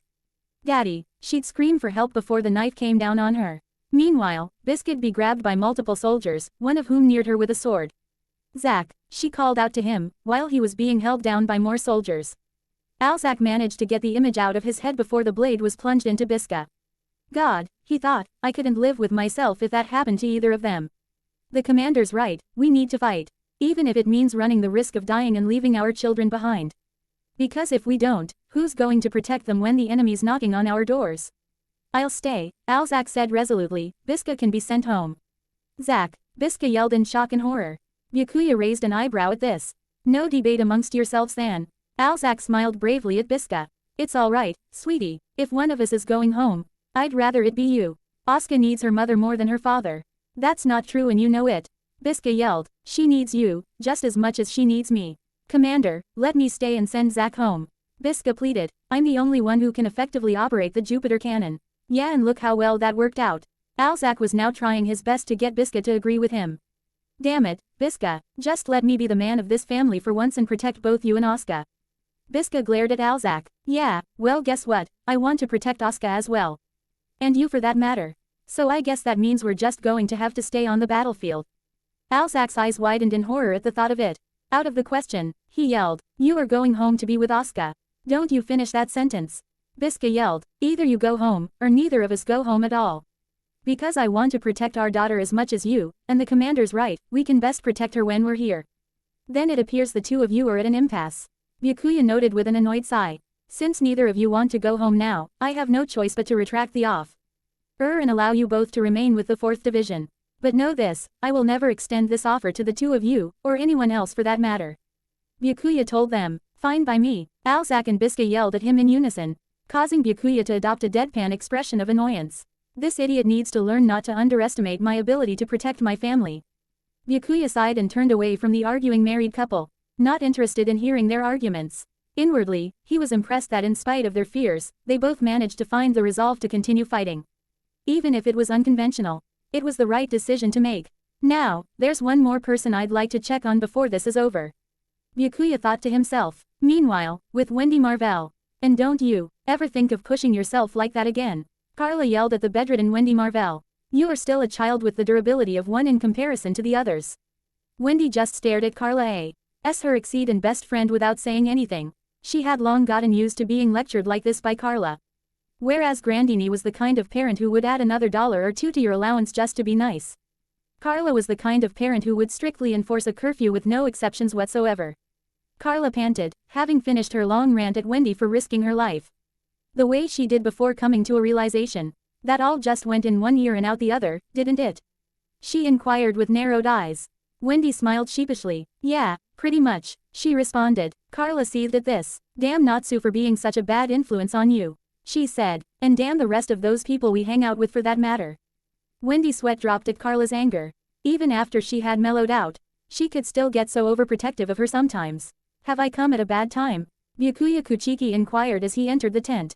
Wendy's eyes widened in slight surprise. Carla took a deep breath, not wanting to explode at the commander. No, you haven't, she said. I'm going for a walk, Wendy.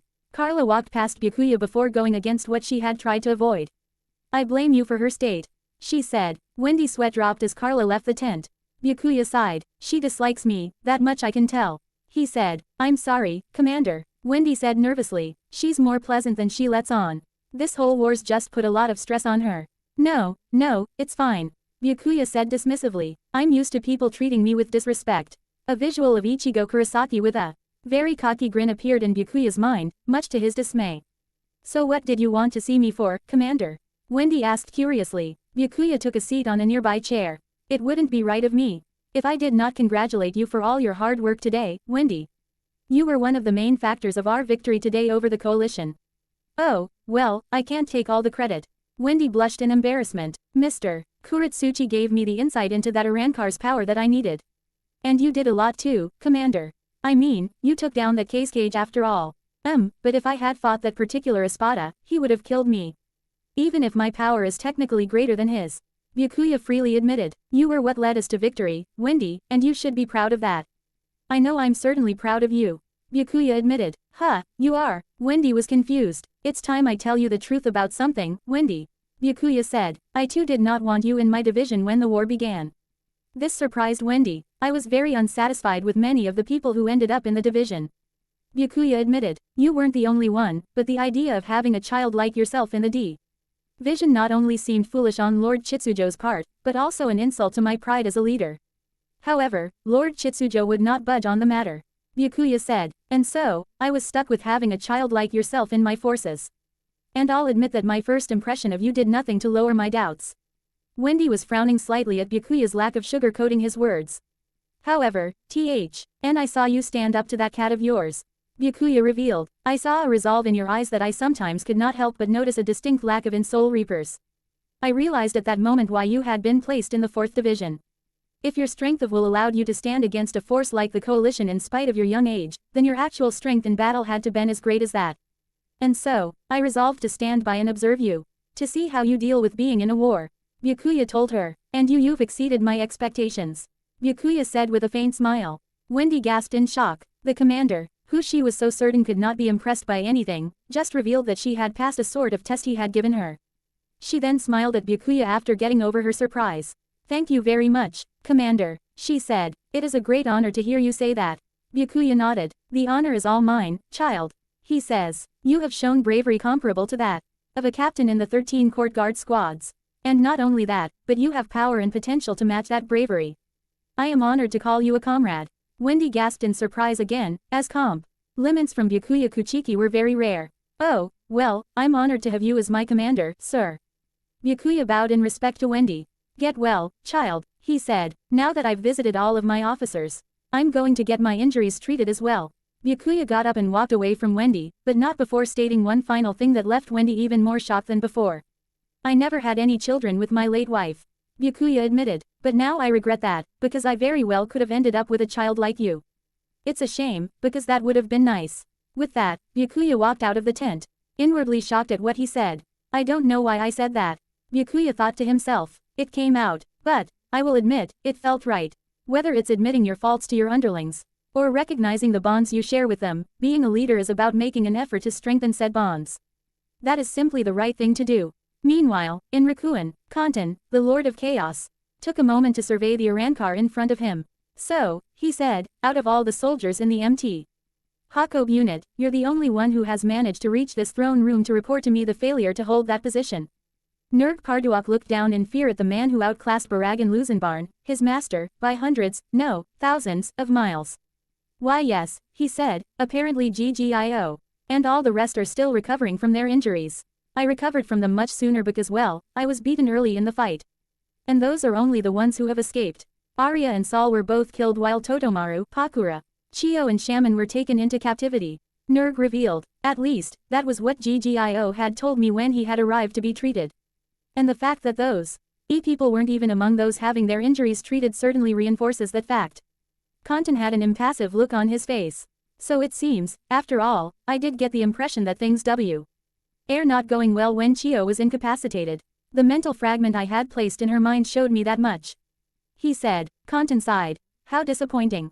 I was hoping we could crush their hopes of victory instantly. At that moment, Kantan's impassive look turned into a sadistic grin. I guess that means we're just going to have to drag this out and make things even more fun. After all, the longer this takes, the more crushed my brother will feel when it all comes crashing down on him.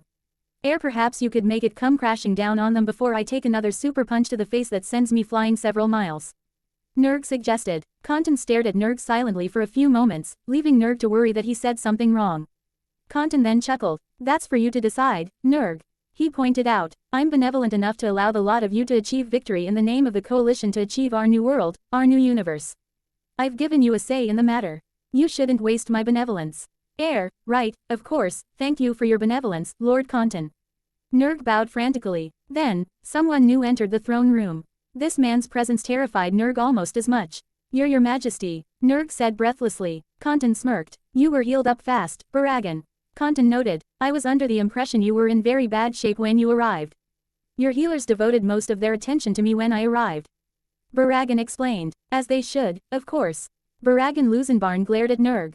Leave us, he said simply. Nerg nodded and left the room as quickly as he could. When he had spoken with GGIO, who had been in the middle of getting his injuries treated from his fight with Scratchman Apu, he had told him that Baragan intended to punish them all for their failures. It either appeared that Baragan had something more important on his mind, or had simply lost interest in doing so. Either way, he looked very angry about something. Nerg just could not put his finger on what it was, and he certainly did not want to stay long enough to find out. A third man, who was casually leaning against the open door, smirked as Nerg left as fast as he could. He certainly moves fast for a man his size. Sagi of the 9 Dark Circles noted. And you move even faster for someone who recently had a large hole in one's chest, Baragan. You practically insisted on seeing Kantan as soon as we treated your most immediate injuries. Baragan glared over his shoulder at Sagi. I don't remember saying you could follow me. Sagi chuckled darkly at Baragan's words. Oh Baragan, I go where I want in this palace, and there are only a few people here who can stop me from doing so. As he said this, he let out some of his reiki to make his point clear. Baragan's eyes widened slightly while Kantan chuckled lightly at his subordinate making a point to the old Urankar. In spite of their difference in personalities, if there was anything the 9 Dark Circles had in common, it was their tendency to flex their proverbial muscles in front of the weak to show the difference in strength between them. Whatever you have to say in Fr. Aunt of Lord Kantan you can say in front of me. Sagi said darkly. Baragan narrowed his eyes angrily at Sagi for a moment before turning back to Kantan. You claim to be a god even greater than me. Baragan said, so I demand that you show me some of that omnipotence of yours. Kantan seemed amused at the demand. How is Coyote Stark ranked higher than me? How have Ulquiorra Cypher and Tyr Halibal become so much stronger? That should not be the case. I am the God King of Hueco Mundo, I'm the strongest there is. So tell me, O omnipotent God of chaos, how have I been surpassed by those worms? Baragan demanded. Kantan laughed. And why do you think you are in any position to demand anything from me? He inquired. I don't give things for nothing, you know. If you want me to grant you a favor, Baragan, you should have succeeded in defending MT. Hakob from those alliance fools. Sagi raised an eyebrow at Kantan's words. He knew that the loss of MT. Hakob mattered little to Kantan. So he wondered what his leader was planning for Baragan. You'd deny information to one of your own? Baragan inquired with an angry expression on his face. If you want to unlock your full potential, Baragan, do it yourself. Kantan said, after all, the so-called God King of Hueco Mundo should be capable of such a thing, right? Baragan snarled at Kantan's taunting. After all, you certainly have potential that hasn't been tapped into yet. The kind of potential that Ulquiorra tapped into even before his first death.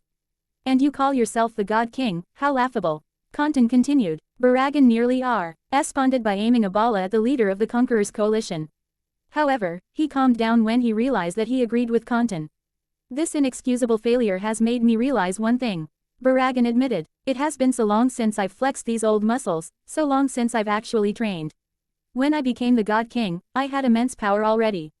Power that was so great, there was no reason to seriously train it and harness it because there was nobody who could challenge me. It all came natural to me, even my resurrection when I became an Arankar. But to see my power fail against a mere child, not only was it infuriating, it certainly opened my eyes to the fact that I have never tried to truly harness my immense power. But now, it is time to become a true god of death. Baragan said, I will tap into my full potential, and then I will return to wipe out every single ant that has dared to force a god to re-evaluate his own power. Baragan bowed. Kantan mockingly applauded at this. Splendid, he said, a splendid speech. You deserve an award for such eloquent. Very well, Baragan, you go and do that. Kantan said before casually dismissing Baragan. Baragan gave the man nay final glare before exiting the throne room.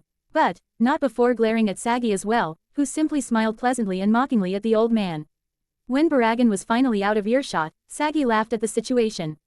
You are as clever as always, your majesty. Sagi said, such subtle manipulation to turn that prideful old man into your pawn. You really are more of a devil than a god sometimes. Kantan could not help but chuckle at this. God, devil, the only that truly matters is the one I will be going by when this is all over as Emperor of the Universe. That will be tough with the constant failures the coalition has been having lately. Sagi pointed out. But that's the thing, Sagi. Kantan smirked. Sometimes we learn more in failure. The more they fail, the greater their dependence on me, and the rest of Rikuin will become. Because they learn their place in the universe. You're going to drag this out until they've become submissive to Rikuin. That's cruel, your majesty, and quite effective, too. Sagi said with a sadistic smirk. Cruel, is it truly cruel when I'm offering them true freedom? The freedom of chaos? Kantan inquired. When that is what's being offered, something like submission is truly a small price to pay. Sagi chuckled, and if they reach levels of strength they hadn't before, to go along with the prospect of true freedom. That's just a plus in the short run, Kantan said. The short run being this war, of course. It should certainly make things more entertaining. Don't forget, Sagi, this little war of ours is nothing but a game, it's all in good fun. One hell of a game. Considering that the objective is to kill your brother and those who have allied with him. Sagi pointed out, well, considering how much I hate the man, it's certainly a fun objective to play for. Anyways, with all that I offer, it's only right for them to submit to Rikuin, to submit to me. Kantan concluded. Sagi smiled darkly. Oh, I couldn't agree more, your majesty. Meanwhile, at Alliance headquarters, Lord Chitsujo, the soldier from the 4th Division, called out as he ran towards the celebrating Intelligence Division, which had Monkey D. Dragon and Chitsujo himself sitting on the side. Yes, what is it? Chitsujo took note of the man. I bring you something from Commander Kuchiki. The soldier held out the lacrima and the note from Byakuya. Chitsujo raised an eyebrow and motioned for the soldier to come to him. Well then, he said, let's see why Byakuya wants me to have this lacrima.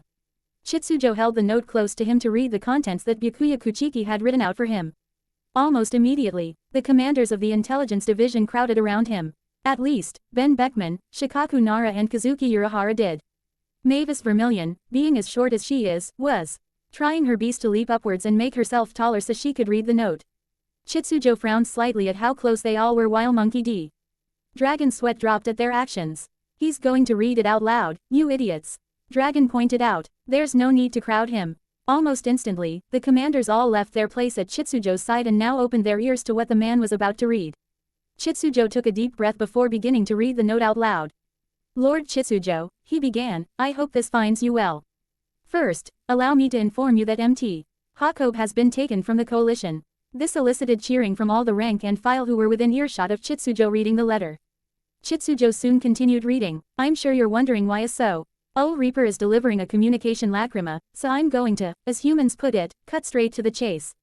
Shortly after the battle, I ended up speaking with Zirf through this lacrima in a chance encounter. Chitsujo revealed through reading Byakuya's letter, sending everyone into a stunned silence. Kazuki, Shikaku and Beckman all narrowed their eyes at the mentioning of Zirf while Dragon frowned, wondering what the act wanted.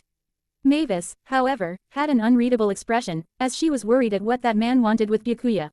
He was strangely pleasant in spite of his latest setback. Chitsujo continued to read.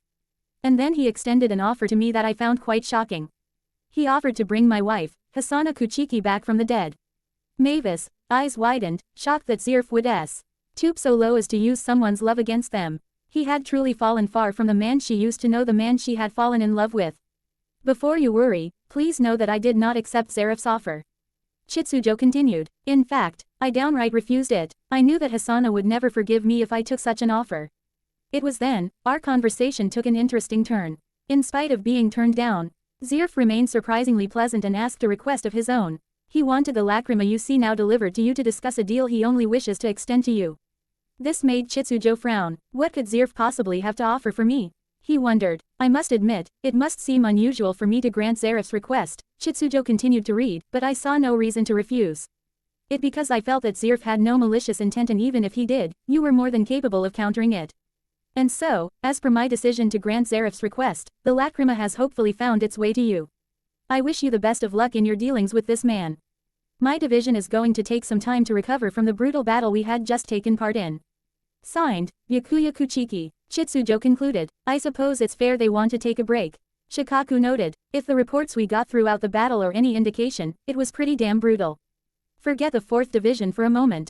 Mavis spoke up. What about Zirf? What does he want with Lord Chitsujo? Everyone but Chitsujo looked at Mavis, surprised at her sudden burst of emotion. Chitsujo knew why she was acting like this and nodded in agreement. I agree, he said, we shouldn't keep Zirf waiting. Chitsujo walked up to the lacrima and placed his hand on the orb. Almost immediately, an image started to form. He, founder and leader of the Allied forces, adopted a serious expression on his face. Zirf, he called out, Byakuya has done what you asked.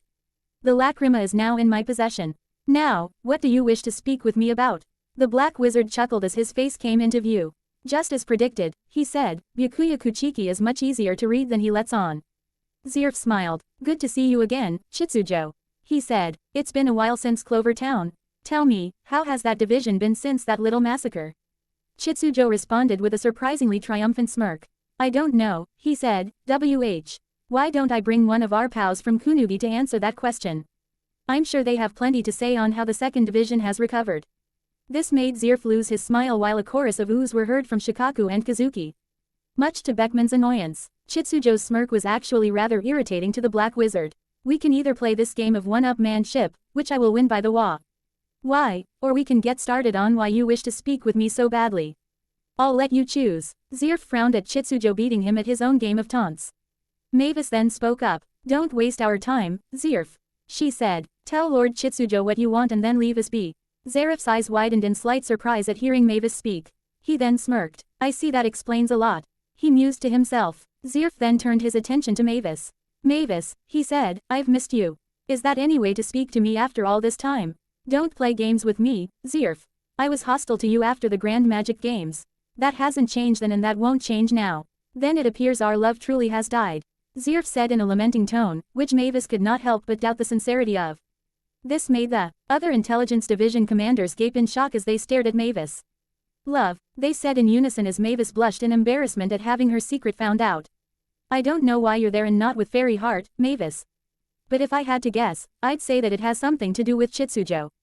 I can't call your soul back to Fairy Heart thanks to whatever he's done.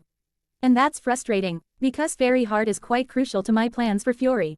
Mavis narrowed her eyes. So even in this war, you have still found the time to go after Fairy Heart's power.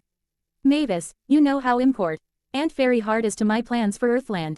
I need the limitless power of Fairy Heart. And now that your soul cannot be called back to your body no matter what I do, I cannot harness that power, as magic is a part of one's soul. Just imagine my frustration, my love. Zirf said darkly. Chitsujo frowned at Zeref's words. Quit taunting my comrades, Zirf. He said, let's just cut to the chase, already. I want to hear this offer you have for me. Right down to business, huh? Zirf grinned. Fine, we can talk business. I'm going to level with you, Chitsujo. This whole war is a game to me, nothing more and nothing less. Zirf revealed, but before you criticize me for such callousness, I have very good reasons for my approach to the matter. My contradiction curse acts up whenever I value anything. The more I value something, the greater the chance it is taken away from me. So, by treating my subordinates as nothing but mere pawns and the war is a game, they are protected by the curse. This mad, everyone but Chitsujo and Mavis gaze at Zirf in surprise. Chitsujo sighed, you really are the most pleasant out of all of my brother's creations. He noted, it's a shame, you're the most redeemable. And yet you've completely allowed yourself to be manipulated by him. I am not being manipulated at all, Chitsujo. I have not been swayed in any way, I'm just finally letting out all my rage on Humanit. Why after 400 years of watching them make the same mistakes over and over again? But, we're getting off track, Zirf said, here's why I'm contacting you. I have an offer for you, Chitsujo. I don't want you to bring any of my loved ones back. Chitsujo responded, oh goodness, no, nothing like that, Zirf said, now that I think of it, it's not really so much as an offer, but more of a wager. You see Chitsujo, this may be a game to me.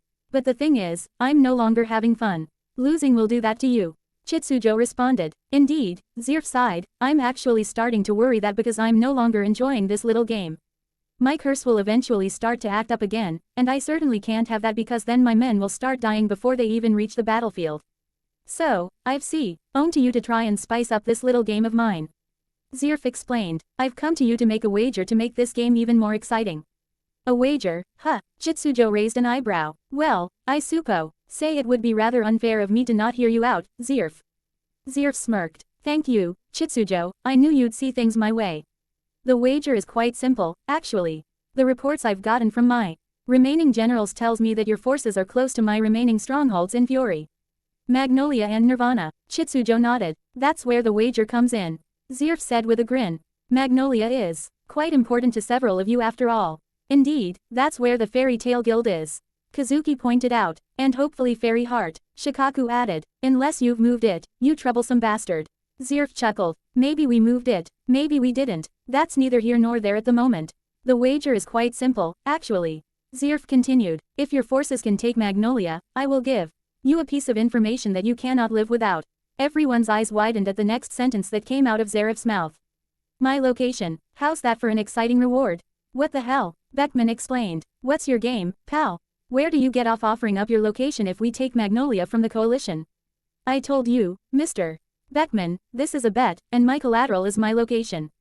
Zirf said, quite exciting, no, I'm offering you the chance to track me down and end this war, but only if you manage to take Magnolia. Chitsujo narrowed his eyes. One can't make an actual bet with O.T. having the other side offer up collateral in return, Zirf. Chitsujo pointed out, what do you want if we fail? Zirf applauded mockingly. Very astute, Chitsujo, he said, I should expect nothing less from you, after all. You're probably no stranger to gambling, since you so willingly gambled Straw Hat's safety back in Clover Town. Chitsujo frowned at that statement. Only because I fully intended to save his life, Zirf. I would never recklessly gamble someone's safety like that, especially if I didn't feel that there was a benefit that came from the risk. Now, quit the mocking and just tell M.E. what you want from us on the off chance that we fail to take Magnolia. Chitsujo said firmly. Zirf smirked. I think you know what I want, Chitsujo, as does Mavis.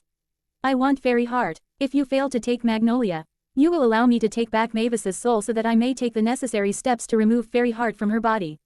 Mavis, eyes widened at the declaration.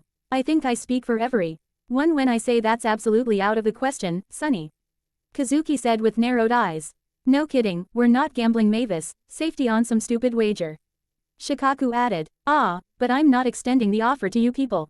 Zirf reminded them, this offer is for Chitsujo and Chitsujo alone. He has the final say in the matter. Mavis looked at Chitsujo, who had an unreadable expression on his face. Mavis could not help but fear that Chitsujo really was going to use her as collateral in finding Zaref's location.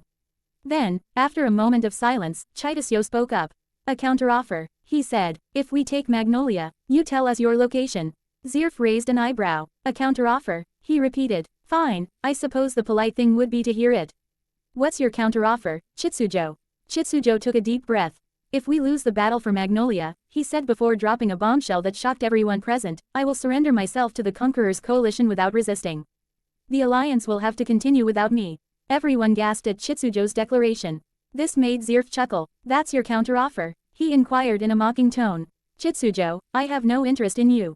It's Mavis I want. Maybe you're not interested in me, Zerf, but I know my brother would jump at the chance to take a bet like that. Chitsujo noted. The chance to torture me physically and mentally by forcing me to watch my alliance destroyed. He'd never pass that up.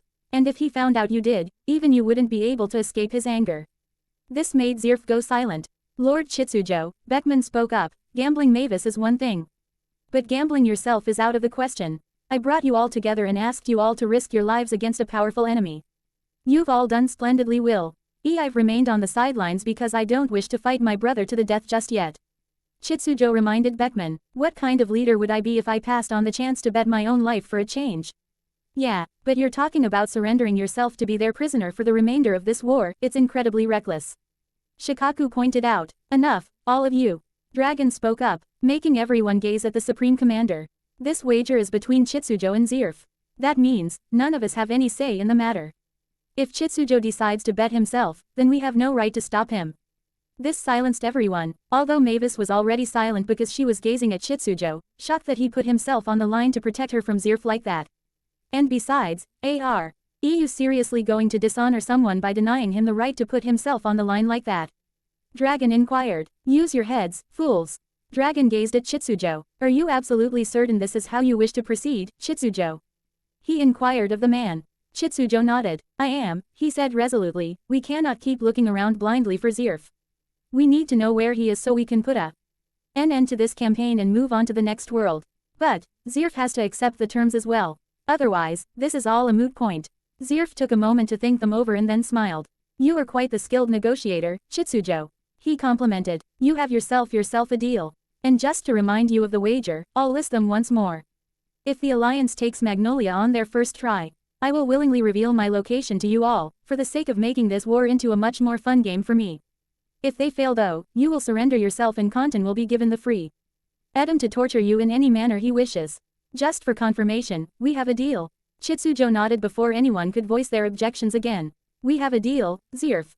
Zerf chuckled darkly. Excellent, he said. I look forward to seeing the results of that battle. I hope you are as well. Until next time, Chitsujo. With that, Zerf's image faded from the lacrima. Beckman then spoke up, still WITH his own opinion on Chitsujo's decision. Sir, I just have one thing that I would like to say to you. And that would be, are you out of your mind? Beckman yelled. In what context did you think that wager was a good idea? Beckman, didn't I just say that you had no right to object to Chitsujo's decision to put his own life on the line? Dragon inquired sternly. You did, but that doesn't mean I won't. Beckman yelled. It's completely asinine and completely unnecessary. We can find Zeref's location without Lord Chitsujo putting himself at risk. We can, but we'd waste a lot of time doing so. Chitsujo pointed out, and the more time we waste trying to find him, the more time Zerf will have to regroup and ready himself to strike back. Chitsujo frowned inwardly. He's definitely not in that location. He thought to himself, otherwise he would have involved them. I don't know why he chose not to involve them in this war, but I'm frankly not interested in trying to figure out his madness. I've already made up my mind, Chitsujo said, and I fully intend to honor the wager, even if we lose. And what if Zerf doesn't, then what? Beckman inquired. He'll honor the wager, Chitsujo said resolutely. Zerf's the kind of person who treats just about everything like a game when he doesn't wish to rampage with his curse. And like many who treat life as a game, he plays by the rules, even when he loses. Yeah, and if you lose, you'll be tortured by your psychopath of a brother. Beckman pointed out. I'm sorry, Lord Chitsujo, but I cannot agree with this madness. Chitsujo smiled. Then I guess it's a good thing that you don't have a say in this. I've made the choice to put my life on the line for a chance to find Zeref's location so that we can end this campaign. And I intend to stick by that decision. Beckman growled in anger at Chitsujo's stubbornness. Luffy, Dragneel, Uzumaki, and Kurosaki, I can see now where they got that stubborn streak from. Hey, Luffy's my son, not his. Dragon pointed out with a deadpan expression on his face. You know what I mean, Supreme Commander. Beckman yelled, frustrated with all of this. It was actually quite surprising to see the normally cool-headed Beckman lose his head like this. But, in a situation like this, you can expect quite the response, negative and positive alike. Calm down Beckman, before you start shaving years off your life from all the stress. Shikaku spoke up. While Shikaku tried to calm down Beckman, Mavis took an opportunity to separate herself from the group to think on what had just happened. Meanwhile, Chitsujo excused himself, intent on meditating on his recent decision. Kazuki and Dragon took note of the latter two actions. Kazuki followed Mavis, while Dragon followed Chitsujo. You okay? Kazuki caught up to Mavis. It should be me risking myself like that. Not Lord Chitsujo, Mavis said in frustration. Zeref's after me, so why am I not the one risking my safety? It wasn't your decision to make, it was Lord Chitsujo's. Kazuki gently reminded her. Yeah, but nothing, the bet was made between Lord Chitsujo and Zeref. Kazuki pointed out, and he chose to take you out of the equation and replace you with himself. He's trying to protect you from whatever Zeref wants with you, Mavis. Zeref's after me though, he's with the coalition because he's after me. It should be my responsibility too. It's all our responsibility to stop him, Mavis. Kazuki interrupted her. Now, what's this really about? Mavis froze for a moment before sighing. Am I really that obvious? Kazuki chuckled and ruffled her hair. You're still a genius in a child's body, Mavis. He told her, and kids are the easiest to read in existence. Mavis sighed. I don't know if I trust Lord Chitsujo. She admitted, after the way he recklessly gambled Luffy's life like that, and then with the way he handled the situation on MT. Hakob, I don't know, it's like he's got some sort of agenda that we don't know about. Who knows? Kisuk shrugged, fact is though, He is trying to protect the universe right now. It's kind of hard to doubt the man's sincerity when he's working that hard. I know, and that's what makes it so frustrating. Mavis admitted, just when I think that I can't trust him, he goes and wins my trust back with such ease. It's infuriating. Kazuki sighed. Yeah, I get how that could be a problem for you. He admitted, but just remember, Mavis. Out of all of us, nobody's got a greater burden than Chitsujo. Beckman talks about how those 4 boys got their stubbornness from him, but there's one more thing they've definitely inherited, that feeling that they've got the entire world on their shoulders. Kazuki said with a hint of guilt, over being the one who put the whole world on Ichigo's shoulders in the first place.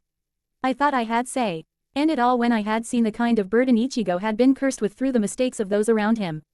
So young but to have been burdened with the strength to protect an entire world.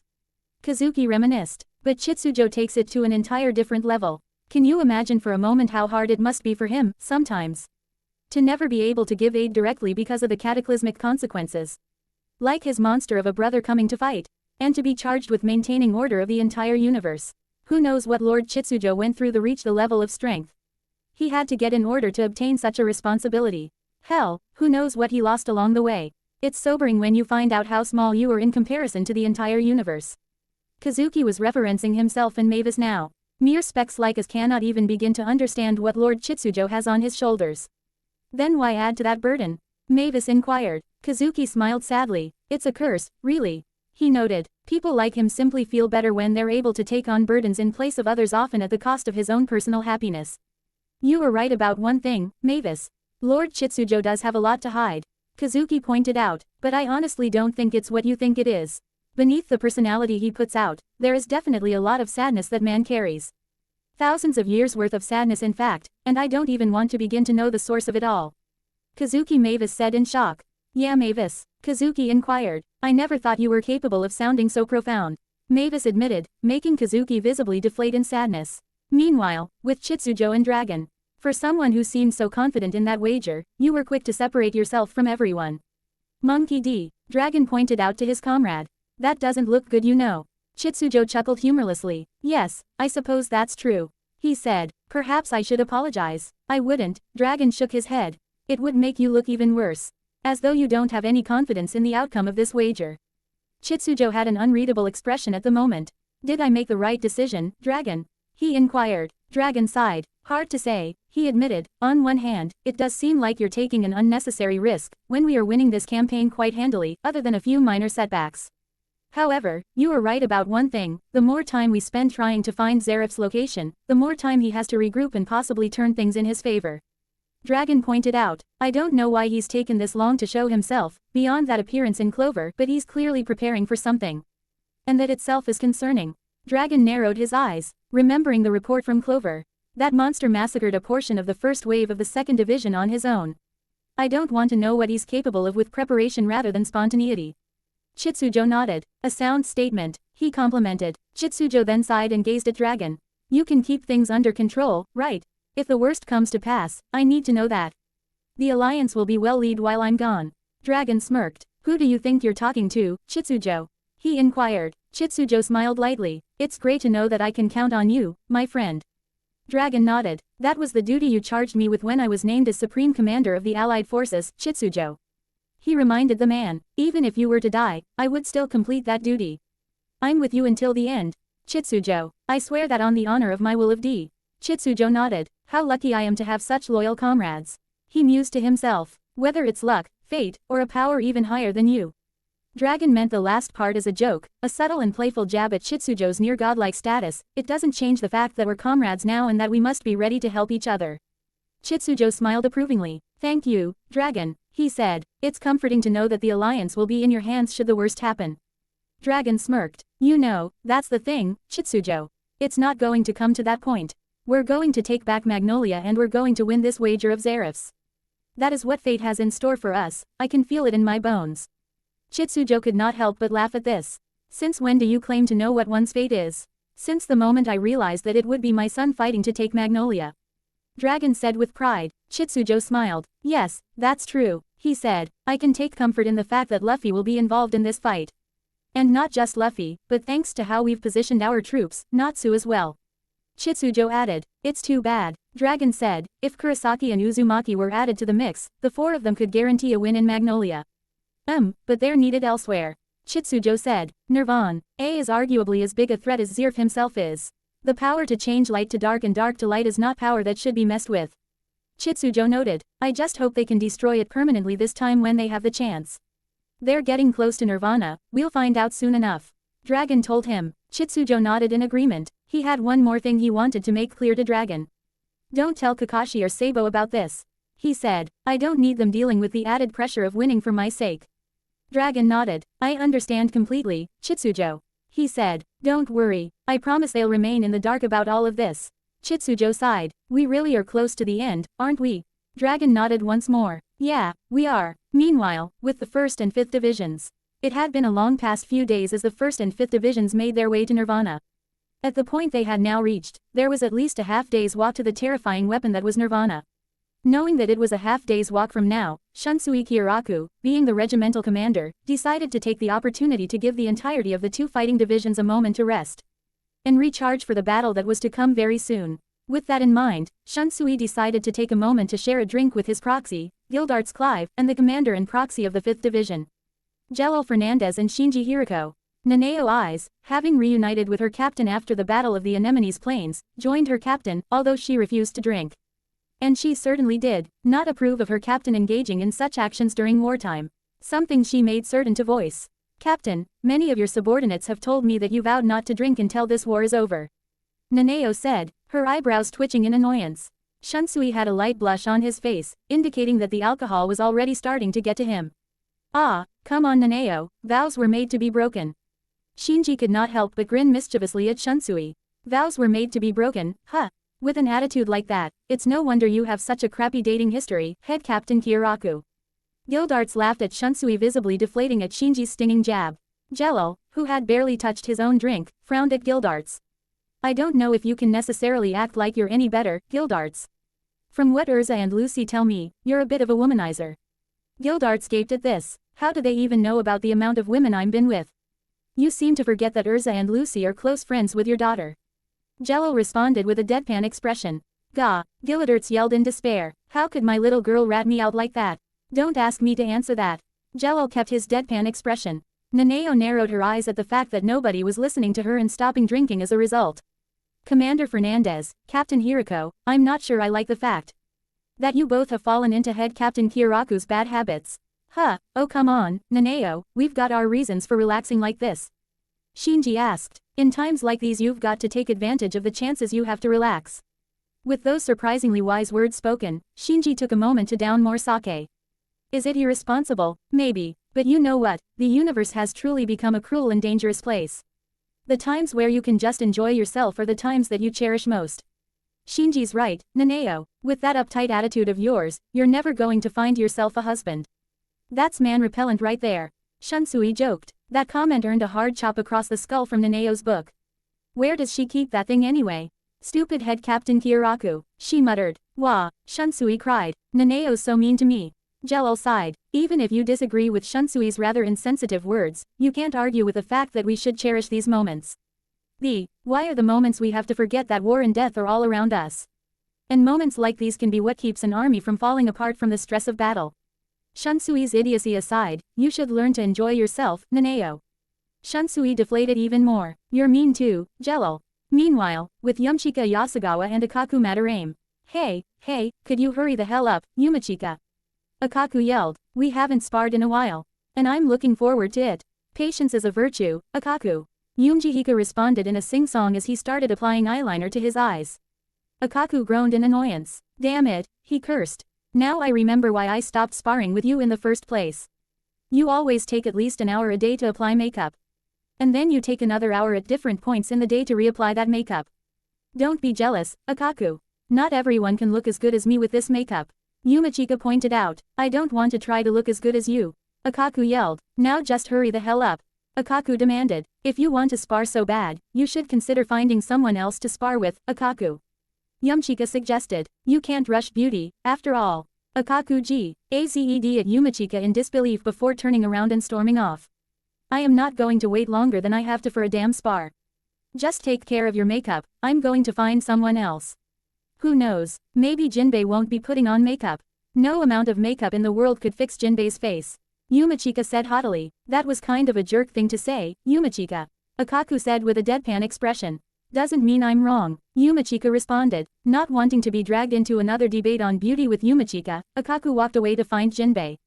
Yumachika rolled his eyes at Akaku's actions. As usual, Akaku can't understand the importance of beauty. I certainly can't understand your obsession with it. A younger voice spoke up. Yumachika turned to see Choji Akamichi walking towards him, munching on some recently cooked barbecue ribs from the cooking fire that Sanji and a few other chefs had set up. Well, that's to be expected from someone like you, Yumachika said haughtily. Choji frowned. Luckily for Yumachika, he thought that was an insult directed at everyone that was not him and not an insult directed at his weight, so he did not go berserk as a result. Seems kind of a waste to put so much emphasis on beauty if you ask me. Choji said, people like you and Ino have never made much sense to me. Yumachika sighed, annoyed at the fact that Choji would not leave him alone. Ever since the Anemone's plains, Choji had been acting like the two of them were friends. As flattering as it was not in Yumachika's policy to make friends with ugly people. You was the only exception because those two went way back. It's not a waste, Yumachika said, the outward appearance is ultimately what determines who we are and where we stand in life. I refuse to be anything less than the most beautiful. Because with the ultimate outward appearance, I can receive the affections and praise of all those around me. In the end, no matter how much we pretend otherwise, our so-called inner beauty will never give us anything. This made Choji laugh, much to Yumachika's exasperation. How dare you, he yelled, I just poured my heart out to you and that's all you have to say on the matter. I'm sorry, Choji said, it's just so funny. You really are so much like Ino. And what's that supposed to mean? Yumachika raised an eyebrow. You're both incredibly superficial, Choji noted. In fact, I never imagined I'd ever meet anyone as superficial as Ino. You're both so concerned about looks, it's crazy. Choji noted. But Shikamaru once told me something about Ino. It made dealing with her a lot easier. He said people who are only concerned about looks are pretty insecure, it makes them even more troublesome. Excuse me, Yumachika said indignantly. Whoa, hey, that wasn't everything Shikamaru said. Choji waved his hands frantically. He said that the reason they are insecure is because they want the approval of others. And that doesn't make them necessarily bad people, T just means they need to realize that people will like them for what's inside just as much as what's on the outside. What are you getting at? Yumachika inquired. Well, I mean, if you are anything like Ino, then I'm willing to bet that deep down you're a really great guy, Yumachika. A great guy. Well, yeah, Choji nodded. For one thing, you freaked out when you thought I was dead when we were fighting that dog man and the chicken man. And then I was pissed off when I realized you had tricked us all. Yumachika gave Choji a deadpan expression. Regardless, that showed me that deep down you do care for your comrades, just like Ino does. Choji pointed out. How do you figure? Yumachika inquired. Well, Shikamaru said it's because your type is pretty insecure and as such wants to keep people around. So that you'll constantly be complimented. Choji admitted. Yumachika frowned. I really want to kill this Shikamaru right now. But, personally, I think it's just that you're really nice, just like Ino is in reality. Because when it's all said and done, we want to be liked and approved of. And the best way to get that approval is to just be nice to others. Yumachika could not help but look at Choji, in disbelief of how optimistic and irritatingly naive he was. Is this a long way of saying you want to be my friend? Yumachika inquired. I want to be everyone's friend if they'd let me. They really come to like being around you guys, in spite of the situation we're in. Yumachika sighed before responding. You've definitely got a good heart, kid.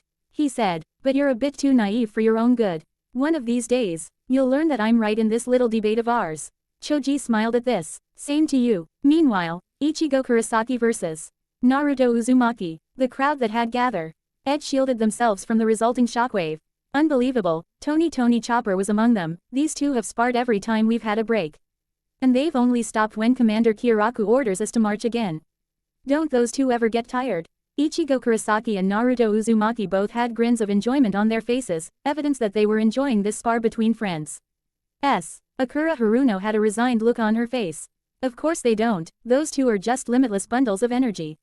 The only time Naruto is ever going to stop running around is when he's on his deathbed. And Ichigo's the same way. I think it's something to be admired. Urza Scarlet said with a smile on her face. They have such phenomenal strength and stamina, and they use it to get stronger for their friends. They'd fit right in with Fairy Tail. Certainly makes making them honorary members feel right, doesn't it? Lucy Hartfilia noted. Meanwhile, Rock Lee, Bartolomeo and Might Guy were watching with stars in their eyes and visible enjoyment on their faces. Go, Naruto, Lee shouted. Show Ichigo your youthfulness. I'm so torn, Bartolomeo yelled dramatically. Do your best you two. Fight, fight, fight, Guy chanted. Roronoa Zoro looked at them all with a look of sheer annoyance. These guys are so damn weird. He thought to himself. Still, hopefully Kurosaki has a bit left in him to spar with me. I want to see how far off I am from becoming the universe's greatest swordsman, especially after seeing those two take down Kuma. Flying Rasengan. Naruto tossed a Rasengan at Ichigo. Getsuga Tensho. Ichigo countered with his signature technique. The two attacks exploded upon contact. A few shadow clones then leapt above Ichigo, forming two Rasenshuriken. Double Rasenshuriken. The clones yelled, tossing the attack at Ichigo. Sakura's eyes widened comically. Naruto, what the hell? Don't throw your Rasenshuriken at him, now you're trying to kill him. It's fine, Yasutora. Chad, Sato spoke up. Ichigo can tank an attack like that easily. Ichigo's manly like that, Elfman Strauss added. Ichigo easily flash-stepped through the gap between the Rasenshuriken before said gap could close. He quickly incapacitated the clones with various slashes from Zangetsu. He then sped towards Naruto, who quickly formed a larger Rasengan in his hand. Giant Rasengan, Naruto yelled, slamming the larger variant of his own signature attack into the larger blade. Ichigo gritted his teeth as he tried to keep himself from being pushed back by the technique. He then brought up his shorter blade. Getsuga Tensho. He sent the smaller and faster Getsuga from the smaller blade into Naruto's midsection, knocking Naruto back just as he was knocked back as well by Naruto's technique. Gah, that actually hurt a little. Naruto complained. Ichigo drove the larger blade into the dirt for a moment and flexed his hand. Yeah, and I can actually feel my hand stinging from the impact of that giant Rasengan. Naruto then forgot his pain and grinned. Well, this is a live spar between the two of us in our base forms. This is great training, actually. We build up our bases so we don't have to constantly rely on our higher forms. And by building up our base, we can maintain our higher forms for much longer. If anything, it's like creating a building. The stronger the base, the stronger the whole building. Ichigo noted. Now, let's keep going. The two yelled in unison as they charged each other again, Ichigo taking the larger blade from the ground. See, they're both fine. Chad said, emotionless as usual. So manly. Elfman said to himself. Come on Naruto, you can win. Lee cheered. Guy finally took notice of the fact that Lee was cheering for Naruto and stopped cheering to reprimand Lee for his actions. Lee, he yelled. Lee stopped cheering for a moment to look at Guy. Yes, Guy-sensei, he asked. Guy then punched Lee into the ground, causing everyone except Bartolomeo, who was too engrossed in the spar, and Ichigo and Naruto themselves to look at Guy in confusion. Lesson of the day, Lee. Guy said dramatically. What do you do when two people who are equally youthful are fighting like this? I don't know Guy-sensei. Lee admitted. You don't pick a side, Lee. Guy declared. You support the both of them as they show how youthful they are. Everyone's sweat dropped at Guy's statement. Then what the point of picking a winner? They all wondered. And predictably, in Lee's demented mind, Guy's words of wisdom made sense. You are absolutely correct, Guy-sensei. Lee declared with manly tears. From now on, I won't pick a side in such youthful matches. Thank you so much for correcting me. Oh Lee, I didn't correct you, I simply guided you on the right path. Guy said with his signature thumbs up. Thank you for guiding me on the right path. Guy-sensei, Lee sobbed. No, thank you for being such a wonderful, receptive student. Guy was now sobbing. Oh Guy-sensei, Lee, Guy-sensei, Lee, and there they go acting weird again. Lucy's sweat dropped. I swear, they've done this at least once every day since our divisions met up. Lucy turned to Sakura and Zoro. Does this happen often? Zoro and Sakura nodded, Akira having a noticeably pale face over the incredibly weird crap that Lee and Guy have pulled over the years. It's so manly. Elfman whimpered. It's weird. Zoro glared at Elfman. Amazingly, Naruto and Ichigo seemed to be off in their own little world as they continued to spar. They were completely ignoring what was going on around them. Which, to be fair, was probably working out better for their sanity. Then, Kagura Mikazuki suddenly walked up to the group. However, she was more interested in one person in particular in the group. Roronoa, she spoke up, sounding as professional as possible, come with me. Zoro looked at Kagura. Excuse me, you heard me, come with me, I need you to help me. She told him, okay, what do you need me for? I don't exactly like it when people are ambiguous, you know. Zoro narrowed his eyes at Kagura. Kagura glared at Zoro half-heartedly. I want to spar with you, Roronoa. She said, I can't get improve enough to wield archenemy again until I get stronger. The only way I'm going to get stronger is to spar against people like yourself. Zoro sighed. Fine, you're not going to leave me alone until I say yes anyway. He said, getting to his feet. Better than Atching Guy and Lee go all creepy affectionate on each other anyway. It's kinda killed the mood. With that, Zoro left with Kagura. Zoro has the right idea, Chad noted, it's better to separate yourself from things that cause you stress. Either that or just pound the living hell out of it. Sakura's hand was twitching as she prepared to punch Lee and Guy into submission. Stress. Come now, everyone, Urza reprimanded lightly. What's a little affection between two comrades?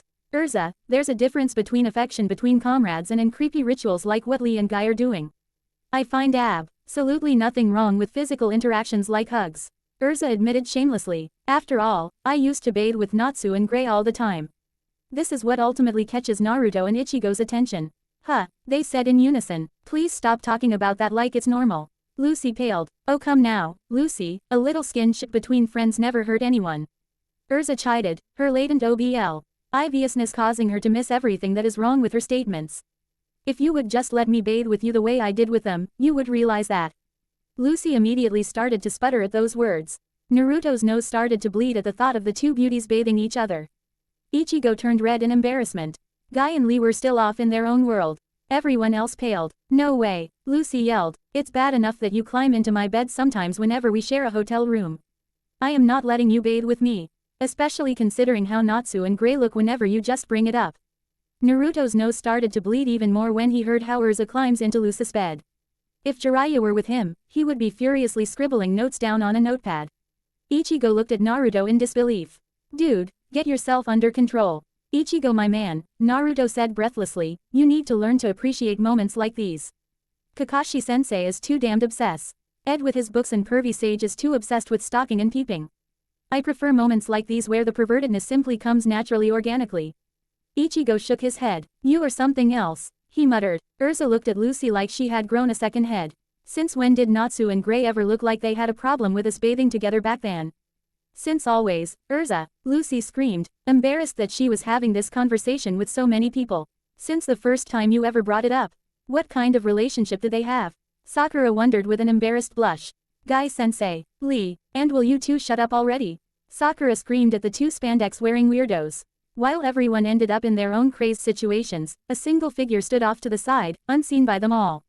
Trafalgar Water D. Law desperately tried to ignore the idiocy as he waited for Ichigo and Naruto to get back to his spar. He was frowning at the sheer power those two were showing. Law was not normally the jealous type, but the incident in Dressrosa had forced him to reevaluate how powerful he really was. All of his efforts to take down his greatest tormentor in Monkey D. Luffy absolutely crushes him with that fourth gear of his. The gap between him and Luffy, no matter how much Law wanted to claim otherwise, was very large. The same went for Ichigo and Naruto. And it was frustrating. The gap between them was so huge, and their Law could not for the life of him find a way to close that gap without them just widening it even further through their own training. Something on your mind? A female voice spoke up. Law turned to see a regal-looking woman walking towards him. What are you doing here, Minerva? He inquired. Minerva Orland chuckled lightly. What can I say? I'm the Lady of War of the Sabretooth Guild. Whenever I hear the sounds of battle, I can't help but feel drawn to them. And now that I've seen you, I figured you could use someone to talk to. Minerva looked at Naruto and Ichigo. And then at the destruction around them. They really are strong, she noted. I never imagined I'd come across people as strong as Salamander, and he's the only one. I can never imagine being stronger than Titania. Titania, Law raised an eyebrow at the mentioning of Urza's title. What does she have to do with this? Simple, she's the only woman I can truly accept as stronger than me. She is number one, the strongest woman in all of Fury. Minerva admitted, and no matter what I do, I can never close that gap between us. Minerva looked at Law. You're feeling that way too, right? She asked. The frustration of being unable to close the gap between you and these acts of order. Law glared at Minerva. I'm not sure I like you bringing up how I feel at the moment.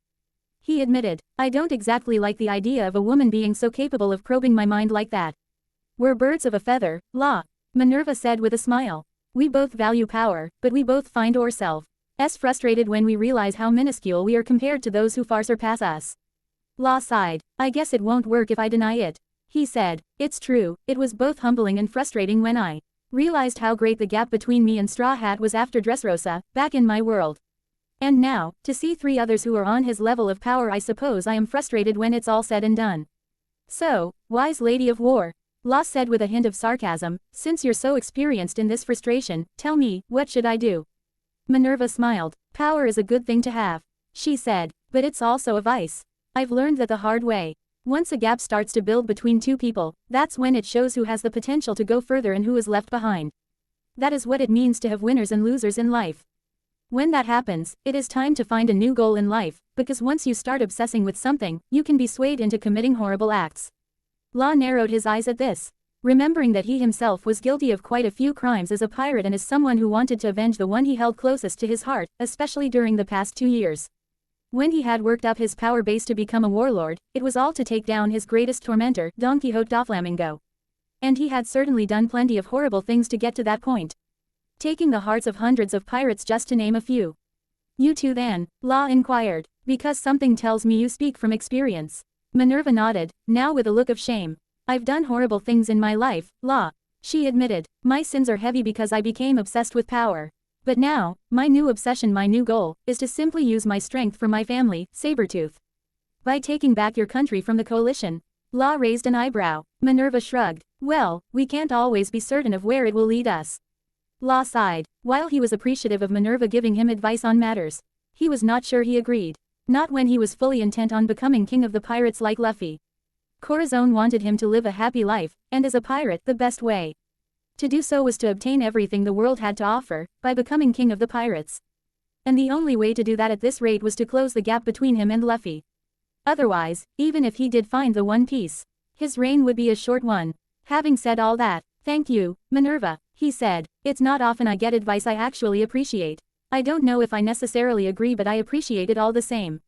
Law started walking away. In a way, perhaps I did need to hear that. He thought to himself, surpassing Straw Hat has indeed become my obsession, because at this rate, it's the only way I can hope to become king of the pirates. But Doflamingo wanted that title once as well. That demon was so obsessed with power and influence, that he became the monster that killed Corazon. For all I know, even though Corazon wanted me to live a happy life, my own obsessions could very well have led me to becoming like Doflamingo. If anything, this just seems like part 2 of what Corazon wanted for me. Minerva smiled and nodded. You're very welcome, Law.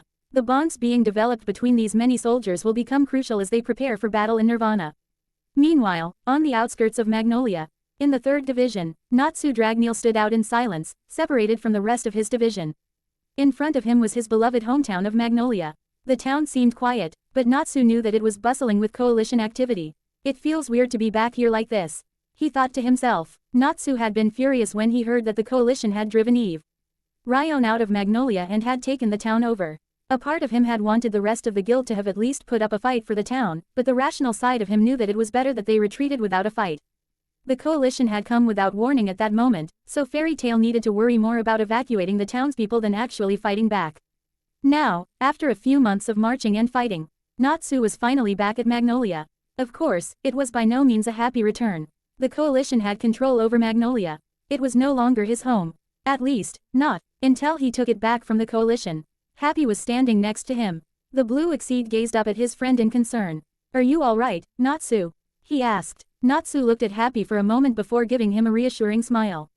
Don't worry, little buddy, he said. I'm fine. It's just weird to be coming back to Magnolia the way we are.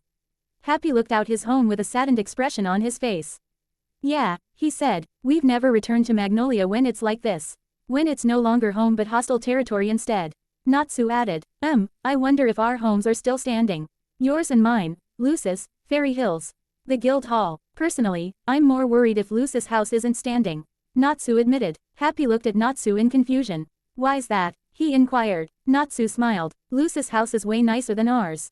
He reminded Happy. Besides, she'd totally flip if it were in ruins. Yeah, and scary Lucy as well, scary. Happy nodded. Happy then got over his fear of an angry Lucy too. Point something out that was meant to reassure Natsu. Still, I think we can at least be happy that it's almost over, right? Happy put on a smile. After all, this is one of the only places they still have under their control. Natsu smiled and petted Happy on his head. You always know how to make me feel better, buddy. Natsu grinned and turned back to where the rest of the 3rd Division had camped out. All right then, he said. Enough moping about how Magnolia is the enemy's home now. If I hate it so much, I should go and take my home back from these jerks, right? That's the best way to deal with a situation like this. Happy smiled. Yeah, I guess you're right. He said as he flew up next to Natsu's head. Natsu's grin widened. We're finally about to take back our hometown. Natsu said. Now I've got a fire in my belly that's raging to be let out. And the best part is, Luffy's going to be joining us for this one. Natsu added. It's been a long time since I've seen him. Or the others for that matter. I wonder how much stronger they've got since our spar in Chitsujo's palace. Meanwhile, on the other side of Magnolia's outskirts, with Monkey D. Luffy, the captain of the Straw Hat Pirates had a look of wonder on his face as he gazed out at the hometown of his comrade, Natsu Dragneel. So this is Magnolia, huh? Where Natsu and the rest of his guild thing live at. Flare Corona, the newest member of the Straw Hats, stood next to her captain. She said, acknowledging that Luffy was correct. I've been there once, when I snuck in to say hi to Blondie. It's a nice little town. I just hope the place hasn't been ruined. It's Blondie, Pinky, and everyone else's home. They'd be sad if it were like that. Luffy smiled at Flare. You act like it's not their home anymore if that did happen. He pointed out. I mean, a home's still a home even if someone has decided to wreck it, right? That just means you rebuild after beating the crap out of the guy who wrecked it. Flare's eyes widened at Luffy's surprising show of intelligence. See, what Flare did not realize was that Luffy did not show these kinds of pearls of wisdom very often. So, unlike her new shipmates, she actually thought that Luffy was very smart. But, to be fair, that was a very smart statement. It just does not happen very often when it comes from Luffy. Your wisdom knows no bounds, Luffy, she said with stars in her eyes. Luffy laughed. Thank you, he said, completely oblivious to the fact that she herself was oblivious to his own stupidity. All right then, Flare said, pumping her fists in the air eagerly. If that's the case, then I'm gonna help beat all the bad guys up so Blondie and her friends can have their home back. You seem eager. A new male voice spoke up. Flare blushed, recognizing the voice. Renji, she said softly. Don't forget, we're not doing this alone. Renji Abarai pointed out. The 3rd Division's going to be helping us out for this one. That means Natsu Dragneel's going to be doing his part to take place back as well. Luffy looked visibly excited at this. What? Natsu's going to be here? Renji gaped in shock. Sabo told us all that, were you not listening? Luffy thought it over. Did he make that announcement during lunch? He asked. Renji sighed. That explains it then, he muttered. But yeah, we're going to be launching a two-way assault with the 3rd Division attacking the other side of the town. Renji said with a confident smile. No way those bastards can stand up to something like that. After all, from what I heard, when the 1st and 5th Divisions joined forces back at the Anemone's Plains, they wrecked the enemy they were fighting. Not only that, but Ichigo and that Uzumaki kid did some serious damage. Renji added mentally. I wonder what Luffy and Dragneel are going to do if they meet up. Luffy was now jumping up and down eagerly. That is so cool, he yelled. I'm going to see Natsu again. Ooh, and Frankie's in the 3rd Division too. Luffy realized. Flare, you're going to meet one of your new friends in this fight. Flare smiled happily. That's great, I can't wait to meet him. I'm sure he's wonderful, she said happily as she jumped up and down with Luffy. Renji's sweat dropped. Geez, he muttered. You really are going to fit right in with the Straw Hats, Flare. Luffy then stopped jumping up and down and stared eagerly at the town of Magnolia. Awesome, he said, it's been a long time since I've seen Natsu. After that spar we all had, I realized that the others are only gonna get stronger, just like me. Luffy's grin widened to face-splitting proportions. I can't wait to see how much stronger Natsu has gotten. This is gonna be fun. Meanwhile, in an undisclosed location, the one-armed man known as Acknowledger, also known as the Black Dragon of the Apocalypse and Dragon King, sighed in boredom as he sat alone in a location that was currently unknown. The sounds of battle are lessening by the day. He noted. How disappointing. When Zirf promised me a war to end all wars, I had grown excited at the prospect of an enemy strong enough to face me. And yet not once have I sensed anyone with those kind of capabilities. Some have come close, but none of them can give me the battle I seek. At this rate, it may actually be better if I simply set out for the battlefield and follow through with my original plan. Acknowledge noted, flexing his remaining arm. To remove every remaining trace of dragons from this world. From what I can tell, the children of the Fire Dragon and Sky Dragon have grown immensely since the last time. But, I'm afraid that even they cannot hope to kill me. But I have to admit, they'd actually make me work for it. But I want a fight where the outcome is unclear. A fight where the two participants are evenly matched. After all, battles are so much more entertaining when the two fighters are evenly matched. An agreeable statement, a smooth voice spoke up, surprising Acknowledge, but regardless of the fight itself, it can never be denied that the most satisfying thing of all is absolute victory. Acknowledge narrowed his eyes and looked over his shoulder, glaring at his unannounced guest. And who are you? He demanded. A young man with a red mohawk in the typical outfit of an elite Quincy in the Wandenreich sat back in his chair with his feet casually propped up on the table. He seemed to be relaxing, as evidenced by the headphones in his ears and the fact that he had his eyes closed and swaying his head back and forth. He was rocking out to the music blasting from the headphones. So this is where you were, someone else spoke up, for someone who was sent as backup. You're not very active in your job, you know. The Mohawk man was ignoring the speaker. He seemed intent on rocking out to the music he was listening to. The speaker frowned slightly, not liking the fact that he was being ignored. Baz B, he yelled. Sternritter H, Baz B, took a bud out of his ear and glared at the speaker. You mind not yelling? He asked with the attitude of a rebellious teenager. I'm trying to relax here. Rusty Rose, former member of the Seven Kin of Purgatory of Grimoire Heart and one of the original officers of Magnolia's coalition unit before the bolstering of their ranks in anticipation for invasion, had folded his arms, frustrated with Baz B's casual attitude. What are you even doing? He inquired. Listening to what passes as rock music in your world. Baz B responded. I have to say, they've actually nailed it. You wizard folks have pretty good taste in music, Rusty. Rusty Rose raised an eyebrow at Baz B's statement. Is that so? What's rock music like in your world? Surprisingly, the same as this. Although there does seem to be a sort of mystic edge in your music. Baz B noted. Must be because the instruments are magic, right? Rusty Rose nodded before remembering why he was here criticizing Baz B in the first place. Get back to work, he ordered. You were sent here as backup. The least you can do is act like you want to help. Baz B responded by flaring his spiritual pressure, causing Rusty Rose to instinctively take a step back. If you're gonna try and order me around, Rusty, Baz B said, you should at least have the strength to back it up. Maybe once upon a time, you were tough, but compared to me, you're a small fry. Rusty Rose narrowed his eyes. Fool, do you want to test that theory? He inquired. My arc of embodiment will. Baz B pointed his finger at Rusty Rose's head, causing the man to instinctively take a step back. One finger, Baz B said, one finger is all I need to kill you. Baz B glared at Rusty Rose. Don't try to exert authority that you don't have over me. It won't end well for you. In your world, the most respected soldiers behind Zirf are the leaders of the Baram Alliance, that weirdo who always asks people if they can fly. And the 9 demon gates. Baz B reminded him. You know why that is? It's because the coalition judges who the top are based on their strength and intellect. To them, might makes right in terms of leadership.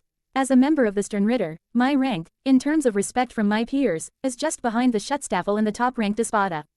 Baz B explained out. If anything, I should be ordering you around, telling you not to waste my time.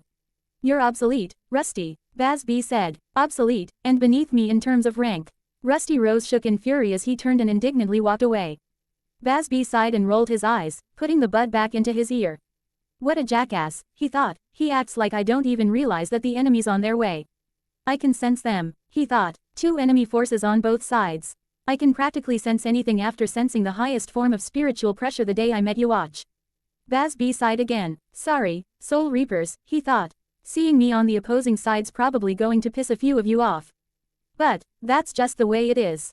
I don't hold any ill will towards any of you, but the fact is, there are certain GS in this world that I'm not foolish enough to go against. Conten's going to change this world, and nothing you do is going to stop it. You all got lucky when you stopped to watch once, but now he's CK and stronger and more pissed off than ever. And Jugo he's more than ready to dedicate his life to you. Watch a second time. This force that we the Wandenreich have joined, it's far beyond what the Wand Right could have been in terms of military strength. And there's nothing you can do to stop it. But if you think you can stop it, by all means, try. Just don't be disappointed when you fail. Baz BSMI. Led lightly as he got to a particularly good part in the song he was currently listening to. I'll be ready when they come here, he thought. Until then, I'm just going to kick back and relax. While Bazby relaxed into his music, officers stationed all over Magnolia took a moment to look outside the town in anticipation for the enemy that was sure to come. Two men in cloaks with red clouds grinned widely. A pigeon flew over to a man with a top hat where it rested comfortably on his shoulder. Near this man and the pigeon, an angular-looking man with two swords strapped to his waist was smirking cockily, anticipating the fight that was to come. A long-haired man sat in the shadows with an insane look on his face, also anticipating the fight. A dark-skinned man with dark blonde hair stood silently on the rooftops. These were just one of the many scenes that one would see if they took a moment to walk around Magnolia to see who was where.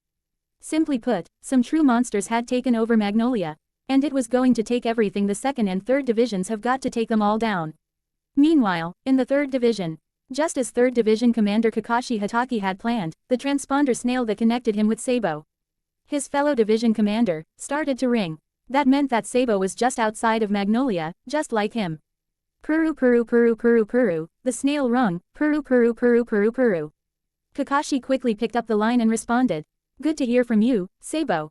Kakashi said. That means everything's going according to plan so far. Sabo's voice came from the other end. Good to hear from you as well, Kakashi, Sabo said pleasantly. It's always nice to hear from a friendly voice in times like these. So, how's everyone? Kakashi inquired. Are they all ready for battle? Ready as they'll ever be. Kakashi, Sabo responded. Everyone's riding high on the recent news they got concerning MT Hako, as are my men, Kakashi admitted. A few others have been particular. Lee fired up over the state Gajeel Red Fox was in when he was sent here for Orihime to have his arms restored from Kunugi town. I can believe that. Some of Gajeel's comrades from Fairy Tail are in the 3rd division, right?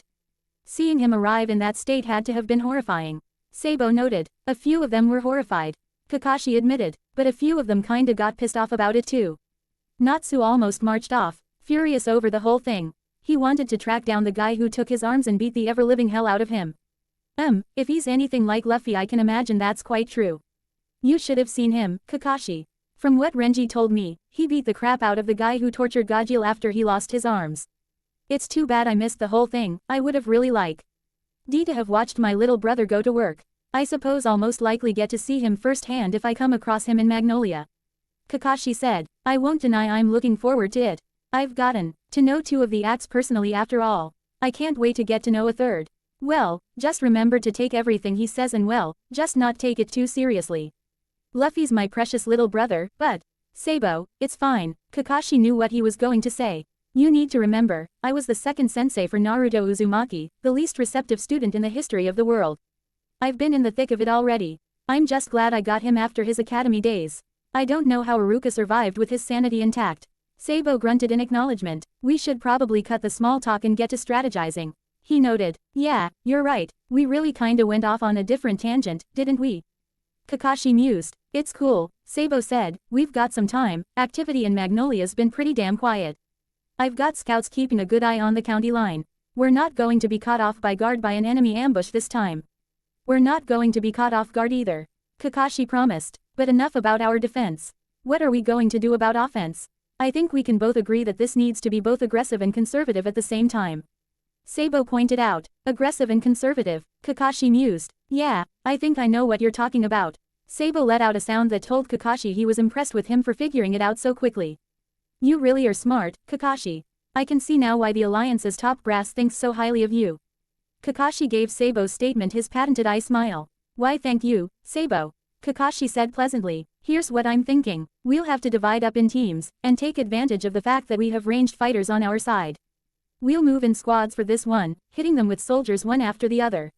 Each squad will have a balanced mix of fighters and we'll wear down the enemy this way. Kakashi explained. I like it, Sabo grinned. It's definitely got a lot of merit. Hiyashi told me he doesn't see too many artillery pieces stationed on advantageous spots like rooftops. I suppose we'll have to thank the architects of this town. These small towns don't have many large rooftops that can fire down on us from safe distances. But they'll probably still have artillery on the streets. We should be able to take care of those easily though. Is there anything you'd like to add? Kakashi inquired over the transponder snail. Well, once we're inside the town, we'll need to spread the squads out as well to sweep out any rats hiding inside the town. According to history, this town was under the control of a dark guild known as Blue Skull. Considering how dark guilds are always hiding out, there's no doubt they've got some hidden tunnels on the off chance the kingdom managed to root them in a fight. Not only that, but there's also the Guildarts shift to consider. With Magnolia under their control, they could probably bust that little mechanism they built just for Guildarts anytime they like. So it stands to reason that we keep them spread out already so the shift doesn't separate them right then and there. Kakashi noted. Smart thinking, Sabo. Although, I don't think we have to worry about the tunnels. You did receive information regarding Magnolia's layout from Commander Vermilion, right? Kakashi inquired. Oh, yes, I did receive that. Sabo remembered. And if my memory serves me correctly, there were indeed tunnels. Nowadays though the town uses it for civilian evacuation on the off chance the enemy gets to the town before they finish evacuations. From what Laxus told me, it didn't get to that point. Kakashi noted. I suppose we can take comfort in that. Shouldn't we be concerned they'll use the tunnels though? Sabo inquired. No, Kakashi shook his head, if what Commander Vermilion told us is correct. Nobody gets in the tunnels unless a member of law enforcement or the resident guild opens them up. It's to make sure nobody gets in from the outside. Geez, then hair crap out of luck if neither are there. Sabo pointed out. They've never had to worry about it because of how they've planned out the system. There are always law enforcement officers stationed near the entrances to open them up at a moment's notice should the worst happen. Kakashi explained. I stand corrected. Sabo shrugged. Okay, good, so we don't have to worry about the tunnels. Not necessarily, but I do intend to bring that up to my men. You should do the same, Sabo. We can never be too sure with these guys. Yeah, that is true. Sabo said. But I think we can both agree that we definitely have to look out for the Guildarts shift. If they bust that out, they could very well separate our men. With that in mind, we definitely need to already spread ourselves out. That way if they do bring out the Guildarts shift, we can't be separated more than we already have. If we were grouped together, that shift would lead to chaos. Honestly though, that's not something I would necessarily worry too much about either.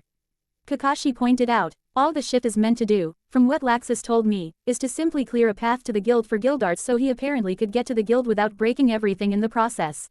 He seems interesting, Sabo responded in a deadpan tone. Either way, Sabo continued, it's best if we prepare for it, they've had the time to alter it, and probably till see the benefit in attempting to separate us. Which won't work because we're going to spread out as it is. Kakashi pointed out. Is that everything we'd have to worry about, Sabo? Just one more thing, Sabo said. How should our forces meet up? Push to the middle of the city. Kakashi responded. I'm visualizing something like a mouth closing in this case. We close the mouth, cutting them off from everything except the coastline. Where the guild is. That way, they can't escape. Sabo realized. You're really going for the throat here, Kakashi. Why wouldn't I? Kakashi asked. The final battles are ahead of us. I have no intention of going easy on them. After seeing all the things they've done to Fury, and the indoctrinated, I have no intention of letting them off so easy. I suppose that's fair, Sabo responded. We'll extend quarter to those who wish surrender, but I have no intention of going easy on anyone who wants to fight us to the death. That's everything then, Kakashi said. I'll see you in the center of town, Sabo. Same to you, Kakashi. Sabo responded as Kakashi heard him hang up. Kakashi got to his feet. Time to get started then. You seem pretty confident that the two of you are going to meet in one piece, Kakashi. Sasuke Uchiha, who had been listening in on the conversation, was standing by the entrance of the tent. Kakashi gave Sasuke a deadpan expression. Please stop sneaking around like that, he said. People are going to start thinking you intend to kill me and betray us. Do you think I intend to kill you?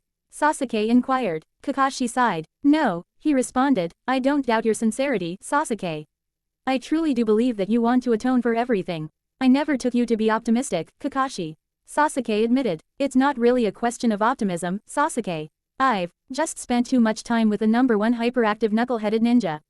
Kakashi reminded him. And after spending all that time with him I could never doubt his ability to change someone for the better. I believe you're trying to atone because we both know that Naruto wouldn't accept anything other than that. He was not returning without you back to what you were before Orochimaru and the Akatsuki. That's just who he is in the end, and I think we both know we wouldn't have him any other way. Sasuke remained silent, giving his agreement with Kakashi's statement. Kakashi gave Sasuke an eye smile before walking towards the entrance. Well, I better go tell the men we're about to get started. I'm sure Fairy Tail must be getting antsy, waiting to take their home back. It would be rude if we kept them waiting any longer. Sasuke could not help but nod in agreement. Yeah, he said, you're right. Meanwhile, with the fairy tale members of the 3rd Division, Grey Fullbuster folded his arms as he gazed emotionlessly at his home, now made into a headquarters for the enemy. His fairy tale comrades, Sans Natsu and Happy, were next to him. Grey decided to break the ice, trying to get everyone to open up on how they felt about this. How long has it been? He wondered. How long has it been since we've last been here? Miragen Strauss had an uncharacteristically sad look on her face. A few months, she noted, not since we had to retreat and evacuate the townspeople. God, it seems like a year or two at least. Maybe even 3. Fried Justine said, now realizing how fast time seemed to be going. Even though the war had only been going on for a few months. Grey spoke up again. It's weird, Grey said, the last time Magnolia was a battlefield was the time I tried to take over the guild. Laxus Drayar spoke up in shame. Fried glared at Grey. Don't you dare bring up Laxus' worst memory. Sorry, Laxus. Grey, to his credit, sounded ashamed for being so insensitive in that moment. It's fine, Grey. Laxus glared at Fried for unnecessarily getting into it with Grey. I need to recognize my sins if I ever hope to atone for them. Laxus, you've already atoned for your sins. Miragen said gently. Maybe to you, Laxus said. But you're not the one who selfishly turned your own family against each other for your own gain. Laxus sighed. You have forgiven me, Mira. He said. But I need to forgive myself. The Thunder Legion all looked at Laxus in sympathy. Out of all of them, Laxus was the only one who still felt guilty over that incident back then. This made sense, as Laxus had been the mastermind in the first place. Gajil's not with us. Evergreen decided to change the subject. He's been hard at work ever since his arms had been restored. He's even refused returning to his own division. Fried responded. He's gonna run himself to the ground at this rate. Bixlow pointed out. Gajil will be fine, Grey insisted. If anything, he's responding the best way he could have to the situation he had been in. You really think so, Grey? Miragen inquired curiously. Grey nodded. Gajil told me what happened. If I were made helpless like he was by that bastard of an ex-master of his, I would throw myself into training too. So I don't have to feel that way again. And as for not returning to the 2nd Division? Fried inquired. I think he feels that he can't face them until after today. Grey pointed out. I won't question him. We need to let people sort their feelings out on their own. Still, he's going to have a lot of explaining to do to Levy when he does come back. The poor thing's probably worried sick. The men gazed at Miragen in confusion. They said in unison. Why would he have to explain himself to Levy? Grey wondered. Miragen giggled. Oh boys. She responded simply. Evergreen sighed. You damn dense fools. What the hell's that supposed to mean, ever? Bixlow demanded. I fail to see what you're trying to say here. Fried added. And that is what makes you a bunch of dense fools. Evergreen responded. Meanwhile, Kensai Mugaruma wiped the sweat from his brows. That's enough, Hitsugaya, he said to the Squad 10 captain before him. I think we're both as ready as we can be for what's coming. Toshiro Hitsugaya nodded. Agreed, he said. Good match, Mugaruma. You really do have amazing physical strength. Kensai nodded. Anything to keep me from having to rely on Uchiha again for rescue. He said. As much as I appreciate the kid helping us out, I do have a reputation to uphold. I ain't interested in being the damsel in distress. Toshiro could not argue with that logic. Yeah, I agree, he admitted. As a captain in the 13 court guard squads, I have a responsibility to set an example of strength to my men. Being held by that demon for such a long time was not only an affront to my pride, but also set a poor example for my men. Kensai nodded. We can take comfort in the fact that we now have a chance to redeem ourselves. Kensai noted. Toshiro nodded. Indeed, he said, we should take advantage of such things. Toshiro narrowed his eyes. Everyone else is doing their best. Captains like us should try to emulate that, otherwise how can we call themselves their leaders? Toshiro was referring to MT. Hako. Everyone had heard of how brutal the battle on that mountain had been, as command always made a point to tell their comrades of the Alliance's latest successes to keep everyone pumped up. And as a result, Toshiro had heard of how many had been put in intensive care. What he did not know was that his childhood friend, Momo Hinamori, was one of those people, and had barely escaped death. Honestly, it was probably better he did not find out, and if he did, Momo should be the one to tell him. Friends should not be told the condition of friends by some random person. They should be told by said friend. We're ready, right? Toshiro asked. What's this all of a sudden? Kensai inquired. You're usually so confident, Hitsugaya. I am, Toshiro admitted, but seeing what we're up against now, and seeing what they can do to us if we're not careful, I honestly can't help but feel cautious against the enemy now. Kensai sighed. I guess that's fair, he responded. We really did screw up and get ourselves into a hell of a situation back then, I suppose we can simply take comfort in the fact that we have a chance to make up for those mistakes. Kensai nodded. Yeah, I guess you're right. Meanwhile, a crowd watched in anticipation as a spotlight seemingly came out of nowhere, shining down on Cyborg Frankie. Next to him on both sides were various backup dancers who had gathered up with Frankie for whatever Frankie was planning. All right, Frankie declared, let the pre-battle ritual begin. Now, who are we? Frankie yelled, as he pointed his finger up into the air. The 3rd Division, the backup dancers yelled in response. And what do we do? Frankie inquired. Kick coalition ass. Yow, you are damn right we do. Frankie yelled as he started to dance to his own beat. Which was honestly not that good. Because we are S-U-P-E-R. The whole dance troupe started striking various poses with every letter. S-U-P-E-R. And what does that spell? Frankie inquired. Super. Frankie and the dancing troupe all yelled in unison as they all struck Frankie's signature pose. Everyone applauded at this. On the side, Boa Hancock gazed at the scene before her with an incredibly bored expression on her face. How immature, she noted. My future husband should have more mature shipmates. Wouldn't you agree, Marigold? Boa Marigold looked at Hancock. That may be true, sister, Marigold said. But I think it would pay to be patient with your future husband's friends. Hancock looked at Marigold. After all, Marigold continued, being able to stand the friends of your US band is a good way to prove your love to him. Hancock's eyes widened at this. I would honestly say, sister, that this is for Luffy's benefit. You must prove that you can be around Luffy's friends. Hancock blushed. For Luffy's benefit, Marigold then turned to her sister. Wouldn't you agree, Sandersonia? Marigold trailed off when she saw Boa Sandersonia striking Frankie's signature pose. Huh, did you say something, Marigold? Marigold gave Sandersonia a deadpan expression. Never mind. Meanwhile, at the 2nd Division, Hinata Hyuga stood at the edge of the 2nd Division's campsite with her Byakugan activated. So many energy signatures, she mused. So many enemies that we have to fight. You sound nervous, Hyuga. Samui walked up next to her. Not really, Hinata said. I stopped being nervous about battle a long time ago. Oh yeah, and what makes you say that? Samui inquired. Hinata smiled pleasantly. Well, I'm not worried. She said. After Clover and Kunubi, I can't help but go into battle with confidence. After all, I have people like you on my side, Samui. Samui raised an eyebrow. Such a strange girl, she thought. It's like she's forgotten the poor history between the Hyuga clan and the Hidden Cloud. People like you, Luffy. And so many others. As long as I have all of you, I'm not afraid of fighting, even if it is to the death with the enemy. Samui sighed. She could not help but voice her opinion. You really are strange, you know that, she pointed out. But you know, I actually can't help but like that about you. Oh, well thank you. Hinata said with an adorable smile on her face. You're a nice person, Samui. You should show that side of you more often. Samui sighed. This girl, she thought, I really should appreciate how kind she is. And yet I can't help but feel like this girl is a threat to me. Perhaps it's because of how close she always seems with Luffy, even though neither of them seem to be that interested in each other. Samui sighed. I really can't deny it then, At Luffy he's taken a place in my heart that I really can't deny any longer. But can you blame me? He's the coolest. I shouldn't hate this girl just because she's befriended Luffy the way she has. And yet, I can't help but feel some sense of hostility to her. I always thought all my training had done away with these useless emotions, and yet Luffy has taken an irreplaceable spot in my heart. Lee should think that this isn't cool at all, and yet I have absolutely no issue with that. And as a result, I can't help but feel hostility towards this girl, even though I know she means no harm to me.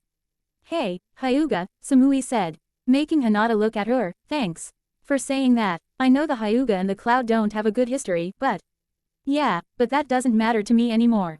Hinata smiled. What matters is that we're friends now. Right, Samui smiled lightly. Yeah, friends. Inwardly, a part of Samui still was not sure. The heart is truly a cruel thing sometimes. Meanwhile, he's really that amazing, Flare Corona said in excitement.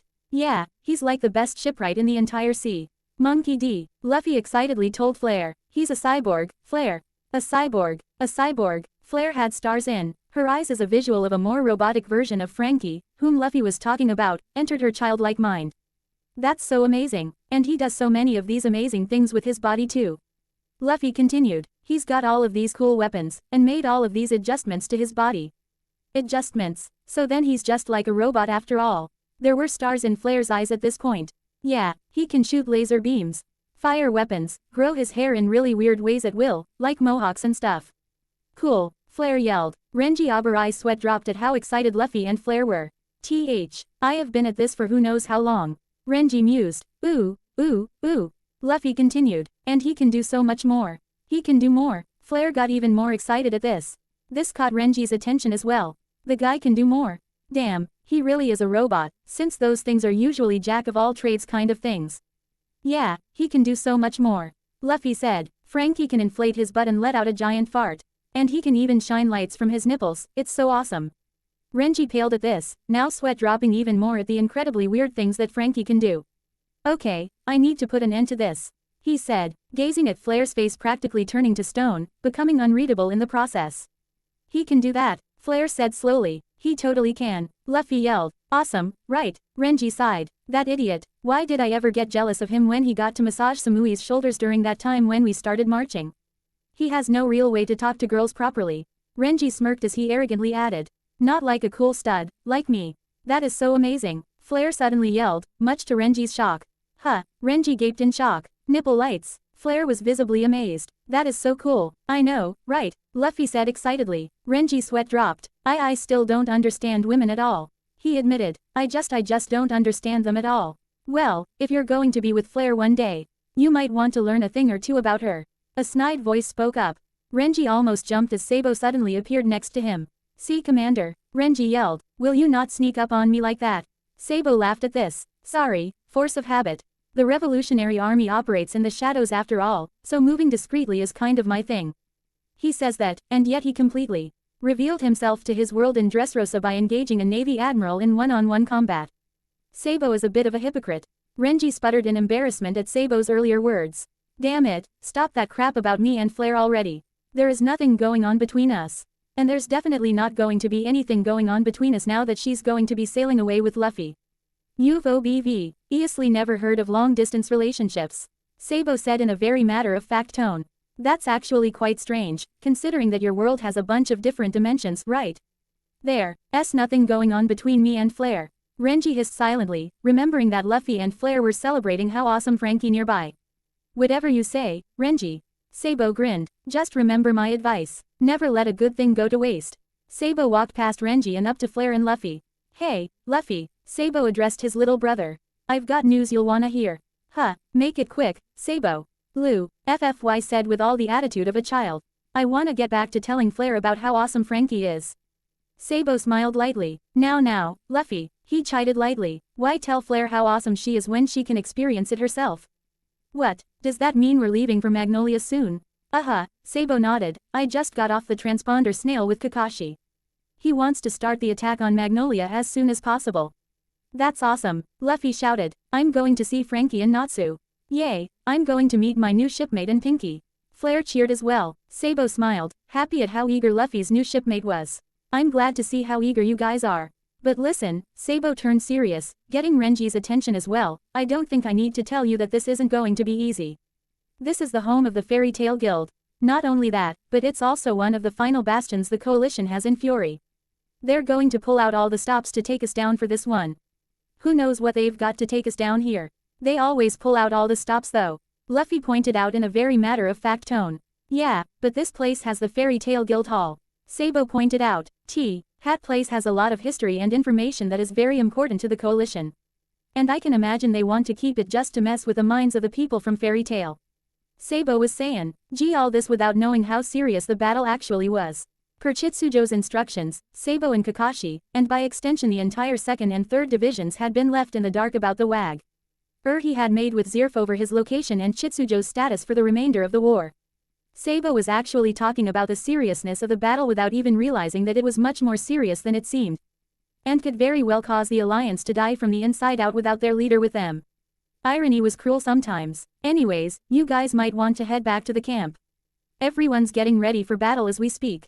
I just thought I'd let you all know. Also, you guys are going to be placed in squads to spread out in this fight. Sabo continued. You'll be fed on whom you're with once you've rejoined the others. Luffy excitedly ran off with Flare in tow. Renji nodded to Sabo and followed the two of them. Sabo sighed as he watched them all leave to join the others. Dragon, he said to himself. After all the time we've spent together, from the time you saved my life, to our time training together, and finally to my time as your second in command, I can tell that there's something off. You may be good at hiding your emotions, but with all the time we've spent together, I'm the only one capable of reading you. I don't know why there's something off about you today, but right now. That's not important. I need to focus on leading my comrades to victory. Meanwhile, Levi McGarden stared at her occupied hometown in sadness. I never thought it would actually get to this point. She said to herself. Our home under enemy control. We've always come out on top, that's how fairy tale is. Levi said to herself. But now, we've come across an enemy that even we can't beat alone, and as a result, we've lost our home. Jet, Droy and Maxilor were standing near Levi with solemn looks on their faces. Jet decided to try his luck at cheering up Levi. Hey, don't worry, Levi. Jet said, we can totally take this town back. No kidding, as long as we've got guys like Luffy and the commander on our side, there's no way we can lose. Droy added. Max frowned at the two. You idiots, don't you think it's still a total insult to our pride as members of Fairy Tail that we need help to take our own home back? Well, yeah, but even with our whole guild we can't hope to take Magnolia back alone. Droy pointed out. I know, but it's still frustrating. Max pointed out. Well, even if it's with help, we're still going to take Magnolia back.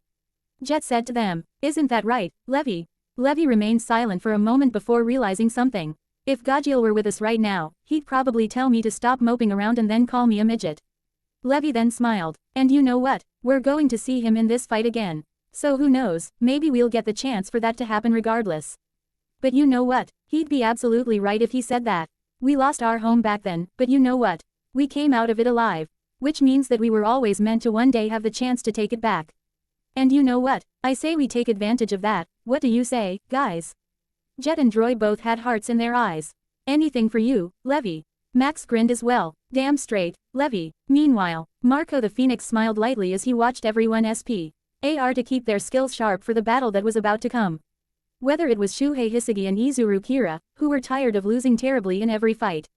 Don Sai and Boo, who were having friendly spar amongst brothers while Don Chinjao watched his beloved grandsons. Or Darui clashing blades with Love Akawa while Chojuro cheered the former and Hiyori Surugaki cheered the latter. Everyone's really pumped up for this one. He mused. Right now nothing can bring them down. Marco then sighed. Damn, I remember when we Whitebeards were once like that. And then we lost Pops and Ace, and we lost the payback war to that bastard, Blackbeard. Marco looked over at Haruta and Speed Jiru, two fellow captains from the Whitebeard pirates, who were both looking pretty solemn. They had recently heard that Curiel and Izo had been more closely involved in the last battle. While it was good to know that a few of his comrades were finally getting out of their funk from before, there were still others who were still trying to recover from failing to avenge Whitebeard. Marco had to admit, for a while, he had been in that funk as well. It was why he did not accept any offers to become a division commander for the Alliance. However, he had eventually grown out of that funk when he realized that he could not afford to be like that. Not when he still had family left, and not when he could well lose them all if Blackbeard decided to finish them off. So, Marco resolved to do everything he could to break out of his funk and help the Alliance in. Jozu and Vista quickly fell in line, and apparently so did Curiel and Izo. Hopefully Haruta and Jiru took the opportunity to break out of the funk they were in at some point. Sabo then entered the scene. Okay, 2nd Division, listen up and listen good. He called out to them. The time to take Magnolia is upon us. Meanwhile, Kakashi Hatake began his speech to the 3rd Division. The road has been long, and we've made many sacrifices along the way. Some of our friends, who aren't with us today, have even made the ultimate sacrifice to get us to this point. But my friends, Sabo continued, those sacrifices were not for nothing. Today, we end the trek down this mountain that is the Fury campaign. Only a few more territories to retake. Kakashi reminded them, and afterwards, we can rest and recover for the next one. The best part is, we won't even be fighting alone here. And I'm not just talking about the friends we see around us right now. Sabo told his division, our comrades on the other side of town will be joining up with us. Kakashi said, and after the reports we received on the Anemone's plains, I'll tell you this. I think we're invincible when 2 divisions team up. So let's get out there, kick some ass, and take this town back. Sabo yelled, and we'll do it together. Kakashi finished, and all around the outskirts of Magnolia, the 2nd and 3rd Division cheered. Later, within minutes, the entirety of the 2nd and 3rd Divisi had gathered up and were prepared to charge Magnolia. Sabo stood at the front of his particular squad for this battle, which consisted of himself, Hiyashi Hyuga, Izuru Kira, Lizanna Strauss, Speed Jiru from the Whitebeard Pirates, and Shuhei Hisagi. Is everyone ready? He inquired. I reiterate, this isn't going to be easy. I'd honestly argue this is going to be our toughest fight yet. They're going to pull out all the stops to take us down here. None of us are backing down, Commander. Lizanna said, especially not me. That's my home down there, and I'm ready to fight for it. Wouldn't be very Anlievous to let Lizana do all the work. Izuru pointed out. Damn straight, Shuhei added. Hiyashi nodded curtly. We've come this far, Commander. At this point, asking questions like that are a waste of time. Sabo chuckled lightly. Yeah, I guess you're right. You've all done well to get this far, an elderly voice spoke up. At this point I almost feel like I'm just taking credit that isn't mine. Eve, Ryon turned to see that Makarov Dreyar had joined them. However, this is my home. It has been ever since I was a mere baby. I would be dishonoring everyone I've ever known in this town if I did not do my part to take it back. Sabo smiled. Don't worry about it, I get it. Why do you think I didn't fuss when I said you could stay with us, huh? I knew you'd want a piece of the action when we get to Magnolia, Makarov. That's right, Master. Lizana smiled. You've got a stake in this like the rest of us. Makarov smiled back at Lizana.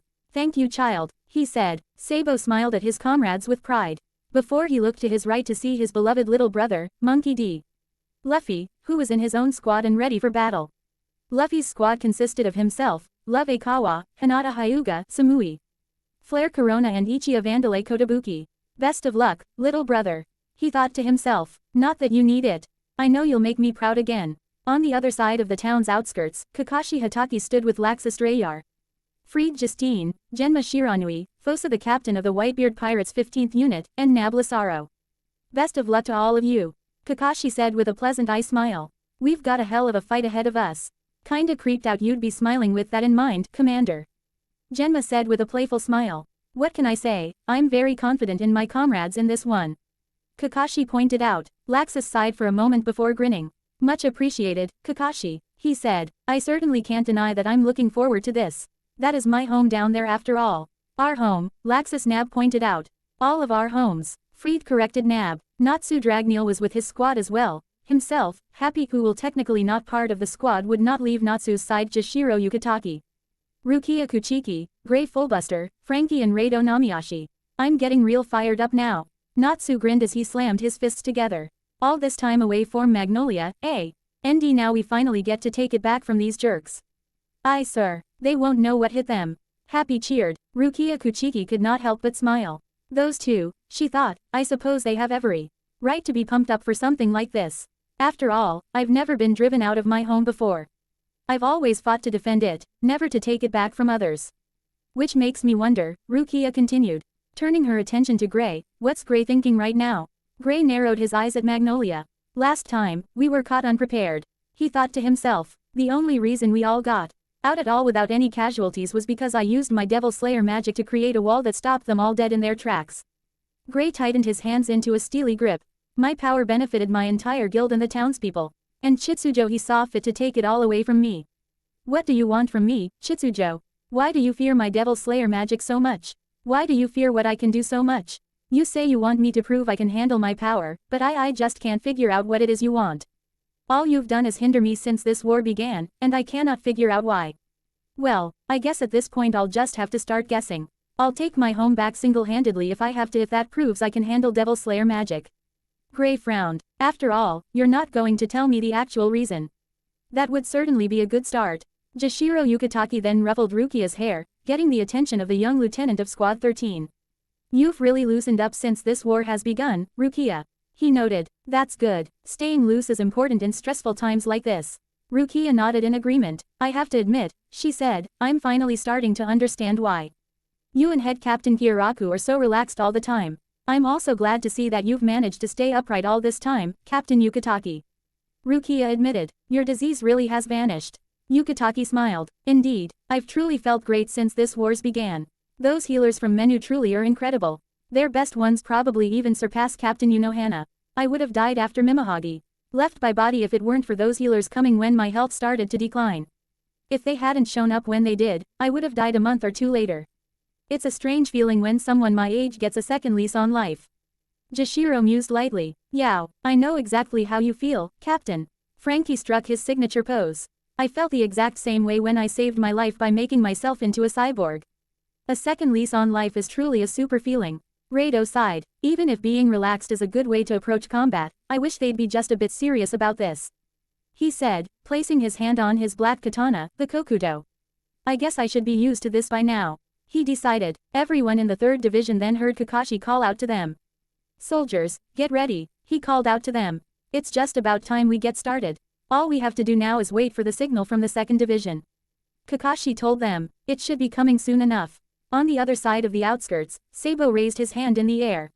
Here we go, Sabo told his division, this signal I'm about to give will be the start of this fight. Sabo then turned his hand into a fist. Here we go, he yelled before punching into the air, turning his fist into flames. Fire fist. With that, a giant fireball was launched into the air. The second division watched as it exploded in the sky like fireworks. Charge, Sabo ordered. Kakashi grinned behind his mask as the flames exploded. That's the signal, he told them before ordering. Everyone, charge. Natsu grinned. Fire is a signal, huh? Now I've got a fire in my belly that's just raging to burn. Let's go, Natsu yelled as the entire 3rd Division began their charge towards Magnolia. At the front of the county line all over Magnolia, coalition soldiers, having anticipated the arrival of the Alliance, wheeled their artillery down towards the front, trained on the Alliance. Don't let any of those scum through, do you understand? The officer at the front yelled. Few of the rank and file started whispering amongst themselves. What does he mean? How can we possibly do that with such limited range? One wondered. We just have to wait patiently for them to get within range, right? Then we can blow them all to hell. His comrade responded. I guess that's true. Kakashi Hatake took note of the artillery. Ranged fighters, to the front. He ordered. The ranged fighters of the 3rd Division did as asked. It's gonna be a while before any of us, long-ranged or not, get into range though. Rado pointed out, we're still a bit far from where we can do actual damage. It's too bad, too. With the targeting systems on the Iron General, I could snipe a bunch of them at this range. Frankie complained, but the Iron General moves too slowly for me to keep up with you lot. It'll take a while for my eyes to properly target those guys. Natsu just smirked. Speak for yourselves, he responded smugly. Rado looked at Natsu in surprise. Harjin was one thing, because it was such a large city, but can he really hit such small targets from this kind of distance? Fire Dragon Roar, Natsu yelled, firing what appeared to be a much skinnier version of his usual roars nowadays. However, the flames traveled quickly and far, and before anyone from the coalition could react, a cannon was struck by the roar, causing an explosion that caught several other artillery units in the blast. What the hell? Who could have hit us at that range? A soldier wondered. A figure stepped forward with a visible frown on his face. It's Salamander, Ivan Dreyar snarled. Damn that Makarov for having such powerful warriors on his side. Such power should not belong to such a weak-minded old man. Don't worry Master Ivan, I've already mimicked it. Black Snake reassured his master. Very good, Black Snake. Ivan nodded. Boa Hancock smirked. I certainly can't let a man have all the fun, even if he is one of Luffy's dear friends. Salome, she ordered her pet, take me higher. Salome did as asked and brought Hancock into the air. She then created a giant heart and took aim as though it were a bow and arrow. Slave arrow, she yelled, firing several arrows that traveled towards the artillery in spite of the range they were at. Oh god, more attacks, a coalition soldier yelled in horror. Idiots, defend yourselves, the officer yelled as soldiers avoided the attacks. A few unlucky ones were turned to stone. Amazing, Sharia Blendy said to herself. To think that she could fire off an attack like that at this range successfully. So that's the power of a warlord-level pirate. Jashiro Yukitaki smiled, impressed by Hancock's display of power. Now that was impressive, he complimented. I suppose I should do my best to respond in kind. How about an attack I haven't used in a while due to my illness? That would be a good way to let people know that I'm back in action. Hado number 88, Harayu Gekizoku Shinten Raiho. Yukitaki chanted as a giant bolt of lightning was fired from the palm of his hand. The officer at the front gaped in shock at the attack coming towards them. Ah crap, he yelled. Somebody get the barriers up, now. Several sound ninja got to the front. Barrier ninjutsu, they all chanted. Front wall, IV, and Dreyar then commanded his Shikigami to paste themselves to the wall. Allow me to strengthen the barrier. He told them, Shikigami enhancement, just as Ivan had finished his support spell, Uki. Takes Harayu Gekizoku Shinten Raiho struck the barrier. The blast seemed to clash against the barrier for a brief moment, earning a smug look from Ivan. However, then the attack exploded and the barrier shattered, creating a shockwave that knocked many soldiers off of their feet. Ivan gasped in surprise. Even with my enhancements the barrier was still destroyed in the end. How utterly vexing, Ivan snarled. Yukitaki could not help but frown slightly. That did not do as much damage as I would have liked, he admitted. Natsu laughed. Looks like I've got one up on you, old man, he said cockily. Hey, Natsu, don't you diss my captain. Rukia yelled indignantly. In spite of Natsu's words, Yukitaki felt something stir up inside of him that he had not felt in a long time. It was excitement. Yes, excite me. NT at the thought of competing against a comrade without anything holding me back. Yukitake thought. Before I became a captain, and the stresses of its duties caused my illness to act up more often, I was able to enjoy myself to the fullest. Always competing with Shunsui to see who was better. It's been so long since I've been able to do that I've forgotten the feeling. Yukitake smiled. I actually miss this, now that I think of it. Maybe you got the first point, Natsu. Yukitake told him with a look of excitement on his face. But the day is still young. Rukia gaped in comedic shock. Is the captain actually competing against Natsu? Fine by me, Yukitake.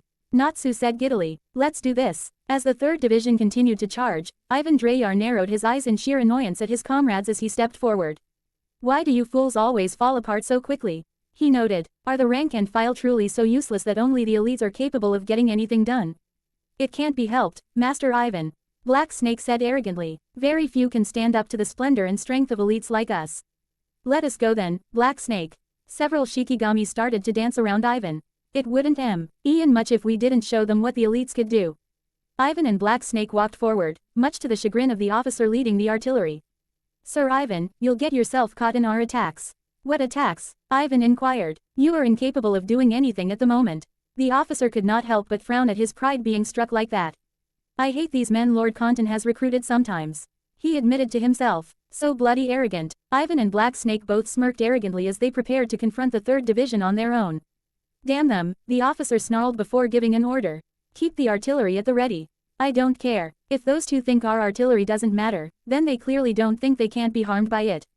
Meanwhile, on the other side, where the 2nd Division was charging, 2 specks were flying high in the sky, unnoticed. Then, a female among the twosome in the sky spoke up. Weapons morphosis, she said as she started to transform. Then, a larger human that she was standing on, who was oddly spinning too, grabbed the girl and started spinning the transforming girl. Spin spin cannon, he yelled, tossing the girl at the 2nd Division. Missile girl. The girl transformed into a missile as she shot towards the 2nd Division. Everyone then noticed the missile coming towards them. A missile? Where the hell did that come from? Hiyori Surugaki demanded. Sabo narrowed his eyes in anger. As if I'd let someone bomb my men again. He yelled. Fire fist. The large fireball struck the missile, knocking the girl out of her missile forma. ND causing her to land in front of a squad led by Don Sai, of the Hapo Navy. Sai gasped in shock at the sight of the woman. You, baby 5, and smiled sadly at Sai. Hello, she said, darling. Hey, brother, Boo spoke up. Even if she is your fiancé, the fact that she's with the coalition confirms our worst fears. The ones who took her intended on making her our enemy once again. I know that, Sai yelled at his brother, but still. I'm so sorry, baby 5 said with tears in her eyes, but it appears fate has decided to play a cruel trick on us. Our wedding must be postponed indefinitely. Weapons morphosis. Baby 5 transformed her leg into a Gatling gun, Gatling girl. Sai twirled his bladed pole arm, blocking the speeding bullets with ease. Baby 5 smiled sadly. You are as strong as ever, darling. I can't hesitate, Sai thought. As the head of the Hapo Navy, I cannot hesitate to strike down my enemies. But she is innocent in all this. She is not my enemy. Not only that, but she is my fiancé. I can, call myself a man if I raise my hand against my own fiancé. Baby 5 then noticed a blade coming at her from the corner of her eye. She then transformed her arm into a blade and blocked the sword, stopping her Gatling girl in the process. She turned to see Lisa Yadomaru giving the girl an impassive gaze. Baby 5 managed to force Lisa away from her. The girl adjusted her glasses before readying herself for battle with the pirate. That's quite enough, Lisa said to Baby 5, having overheard Baby 5's manner of addressing Sai. Forcing us to fight enemies of the past is one thing. But I will not stand by and watch as the coalition forces loved ones to combat one another. That is not something I can forgive so easily. Sai, Lisa called out to Sai. Go on ahead, leave your love to me. Sai blushed hotly. Hey you, I keep her with me because I feel sorry for her, you hear? But thanks. Sai ran forward with the rest of his squad. Love Akawa smiled as he charged forward with Luffy and his own squad. Hey, that's our Lisa, he said with pride. She may be a perv, but she's also a romantic at heart. And the best way to piss her off is to screw with Love in any way.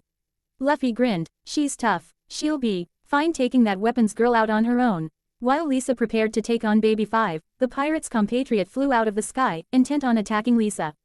Nanine, he made a sound like a propeller. Looks like Baby 5 is back to her own self thanks to Lord Condon's actions. However, just to make sure she doesn't ruin her own chances at victory, I should probably intervene. Nanine, Buffalo of the Don Quixote pirates declared. Before Buffalo could get too close to Baby 5, a large floored him instantly. Men, Ichi of Andale Kotobuki yelled, as if I would allow you to interfere with such honorable rage. Who the hell? Buffalo groggily got to his feet. To fight to avenge those who have had their love torn apart by war is a beautiful thing. It is even more beautiful when you personally intervene. To stop those who love each other from fighting. Ichiya declared, having already taken on his power perfume form. And so, I will do my part for that love. Men, Darui, Ichiya called out to Storm-style Darui. Allow me to take care of this one. Go on ahead without me. Darui nodded without hesitation. Watch yourself Ichiya, he yelled as he and the rest of his squad continued to make their way to Magnolia. Keep the pressure on. Sabo then yelled out, we are going to push right through that line of cannons straight into town. At the artillery line, a few soldiers stared fearfully at the charging 2nd Division. This is bad. Baby 5 failed to take any of them out. Don't you dare start cowering now. The officer in charge of this artillery unit yelled. The coalition has no time for cowards. Be ready for battle, men. Meanwhile, inside of the city, a silver-haired man with slits for eyes and a mocking smile heard the sounds of battle and took them as the signal to begin.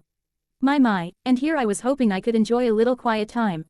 Watching the soldiers scramble and get themselves ready, for a bit longer. He mused, but, unfortunately I'm compelled to do my part, such as the curse of not having any real free will. Jin Ichimaru, former captain of Squad 3, turned to the man behind him. How I envy you, a man who's still free to make his own decisions, even if they are rather foolish. And Dark skinned man with curly black hair and a light brown mustache frowned at Jin. Is that hostility I sense, yo? Oh, I'm incapable of hostility as I am right now. Jin said playfully. All the same, I'd stay away from me. I might very well decide to get you caught in the crossfire of my attacks. The man frowned at Jin's thinly veiled threat. And you certainly don't want to die before you get the answers you seek. Isn't that right, Lord First Rakage? Jin inquired in a mocking tone. The First Rakage and founder of the Hidden Cloud turned in the opposite of direction of Jin. I suppose that's true, he said. Why don't we both agree to go our separate ways so it doesn't come to that, yo? Before Jin could answer, the First Rakage vanished at incredible speeds. Jin chuckled. So fast, he mused, I can now see why he's a cage. The Alliance is going to have a hard time fighting this one. Not just him, but the others as well. Jin said, now frowning. They've got some real monsters defending this town. So what will you do now, Allied forces? Jin wondered, as the Battle of Magnolia began far away from him. Omake. Happy birthday again, 333 Lucy. Happy birthday to you, the cast sang. Happy birthday to you. Happy birthday dear 333 Lucy. Happy birthday to you. 333 Lucy broke into happy applause. Thank you so much for inviting me back to do this again, ND. She said happily. ND 2014 smiled pleasantly. Well, you asked, he said, and I delivered. At our expense you damn slave driver. The Axe of Order growled lowly. ND heard that and turned his smile into a more menacing one. What was that, boys? He inquired. Nothing, sir, they quickly yelled in fear. I do hope you enjoyed your birthday with your family as well, Lucy. ND said, returning to his more pleasant smile, the bipolar sociopath. Oh, I did, she said. My 11 brothers and sisters always make events like these so enjoyable. Everyone but ND gaped at this. 11, they all responded. 333 Lucy raised an eyebrow. Is that so surprising? She said. 11 brothers and sisters. Ichigo muttered in disbelief. I can barely keep up with 2 sisters. That's like having 11 aces and sabos. Luffy noted. 11 grays and Urzas. Natsu added. Naruto looked at the 3 of them. What's the big deal you 3? I've always wanted a big family. See, Naruto knows where it's at. 333 Lucy pointed out. And you the rest of you better know where it's at too. A dark aura appeared around ND as he smiled at the entire cast as he let the unspoken threat hang in the air. Why yes sir. Anyways, Lucy Heartfilia, ND called out to the celestial wizard. I believe you have something else to say. Right, Lucy said before adding, pity patty. What exactly is that, sir? Lucy inquired. Honestly, I have no idea. ND admitted. And you made me say it regardless. Do you have a problem with that? No sir. Rob Lucci, agent of Cypher Pole Zero, took a sip of his tea while his pet pigeon, Hattori took a sip from a cup of tea as well. He smirked darkly as he listened to the sounds of battle that rang out around him. The angular-looking man smirked as well. I know that look, he said, whenever you have that look, someone dies. You act as though you mind such a thing, Kaku. Lucci said casually. Kaku laughed at this. I don't, he said, in fact, I rather enjoy it. After all, an assassin should look forward to his work, right, like any other job. Lucci nodded. That is quite true. he said. If there is no enjoyment, then what's the point? Lucci got to his feet. We were sent here for a reason, he said, scatter all over Magnolia. We are assassins of justice, so we must act as such. With that, Lucci vanished with Shave while Hattori crowed and flew up into the air, following his master's direction. Kaku chuckled. Well, he's the boss when it's all said and done. He mused. You heard Lucci. Scatter, guys. Bluno and Khalifa, 2 other government assassins nodded. Time to see if all our preparation for this moment has paid off. Bluno said emotionlessly. We will show our worth as weapons for the government. Khalifa chuckled as she adjusted her glasses. Time to cut them up thinner than the strings on one of my pairs of panties. And on that weird note, Bluno vanished in on of his dimensional doors while Kaku had the decency to blush at Kaku's comments before vanishing with Shave to avoid the temptation of delivering a comeback to the girl, which would inevitably lead to an argument between the two of them. Honestly, where does she get off calling everything that is said to her sexual harassment when she says stuff like that? He wondered. Meanwhile, the 2 ninjas, in the garbs of the terrorist organization known as the Akatsuki, readied themselves for battle. Hidan hefted his 3-bladed scythe over his shoulder. All right then, he said with visible excitement. T's time to see if Jashin intends to bless me with gore today. Kakuzu looked excited as well, but for different reasons. Time for revenge, he said. Hidan looked at Kakuzu in surprise. Revenge? You know, you never struck me as the vengeful type. Hidan pointed out. Hey, you obviously never saw what I did to my own people after they imprisoned me for failing to kill the first Hokage. Kakuzu noted. Then again, you weren't even in your mother's womb at the time, you brat. Hidan frowned. Piss off, old man, I had no mother, or a father for that matter, he said before grinning fanatically. I was born from the blood spilled through slaughter. Kakuzu looked at Hidan with a deadpan expression. You really are a damn fanatic. He muttered. Screw you, Hidan yelled. Jashin is the only way to salvation. So is every religion, apparently. That's what makes it all a waste of time. Kakuzu said. Honestly, Sasori's one thing with his admiration of God because he views God as some sort of artist, but you are on a completely different level. And besides, I'm pretty sure we've long established that Jashin is not a true god in the grand scheme of things, considering that we are led by an actual god in Lord Kanton. Kakuzu pointed out with a smirk. Hidan snarled angrily. Don't you dare push me, you old fart. If you're going to get angry, focus your anger on killing the Alliance trash that's infested this place. Kakuzu told him. I know that's what I'm going to do. I need to pay them back for Clover Town, for one thing. Kakuzu pointed out. And I need to pay them back for ruining my money-making scheme. I was getting paid for my loyalty by those tax collectors from Rikuen. Do you have any idea how important that was to me? I would have had my own retirement fund with every currency in all 4 worlds. Kakuzu complained. Of course it comes back to money with him. Hidan's sweat dropped. And the fall of that extortion business the 4 of them were running ruined everything. Kakuzu continued. I will have my revenge. Let's go, Hidan, Kakuzu ordered. I'm going to tear these fools apart limb from limb for their crimes against me. Hey, don't you order me around, old man. Hidan growled. Kakuzu rolled his eyes. Fine, come with me. And you'll get to kill more people in the name of Jashin. This made Hidan grin. You know, funny thing is, I know you're playing me. But when you say you want me to do something in the name of Jashin, I just can't resist. Yes, now let's go. Kakuzu said. We've both got reasons to slaughter those maggots, now let's go. While Hidan and Kakuzu prepared for battle as well, the long-haired, insane-looking man stepped out of the shadows, revealing the uniform of a Sternritter, the Quincy elite of the Wandenreich. It was also revealed that his mouth was stitched, head shut and oddly had spikes covering his lips. Sternritter F. as not trembled while giggling madly. So many, he said, so many who I can teach fear to. He then caught onto a familiar presence. Oh, he said, Rukia Kuchiki is here. That's no good, I'm scared of her right now. Oh well, I'll just have to avoid her. She can't be everywhere at once, after all. And who knows, maybe I can plunge even her into fear and despair by killing her beloved comrades. That would be great revenge. As decided with that insane gleam in his eyes. I can't hurt her directly, because she's stronger than me, so I'll simply hurt her indirectly. Yes, that's good. Good revenge indeed. After his death at the hands of Rukia Kuchiki and being plunged into his own fear of death and going to hell, as lost most of his sanity upon his return. This was made evidenced by his current behavior and his sadistic desire for revenge on the girl who killed him by taking it out on her comrades. As was going to enjoy this battle, oh so much. He finally had the chance to make people as scared as he was before taking their lives. Meanwhile, Rusty Rose looked out at the battle starting on the outskirts of Magnolia on a rooftop with his hand in his pockets. It's time for the lush grounds that surround this beautiful town to be stained with crimson red. What do you know, Rusty Rose thought, it appears I still They a hint of the old me somewhere after all. After the fall of Grimoire Heart 8 years ago in Fury Time and witnessing the death of his master, Hades, at the hands of Zirf, Rusty Rose had lost his flamboyant and dramatic personality in favor of a very cold personality. However, as evidenced by his last statement, there did seem to be hints of what he once was hidden somewhere inside of him. Rusty Rose acknowledged this part of him dying out, but it frankly did not matter to him very much. Grimoire Heart was dead and he had to accept that. So, he had to turn his loyalty to the one he deemed strong. After all, to Rusty Rose, only the strong deserved to survive. It was why he had devoted his loyalty to Grimoire Heart for as long as he had. They were the strongest of the dark guilds in W.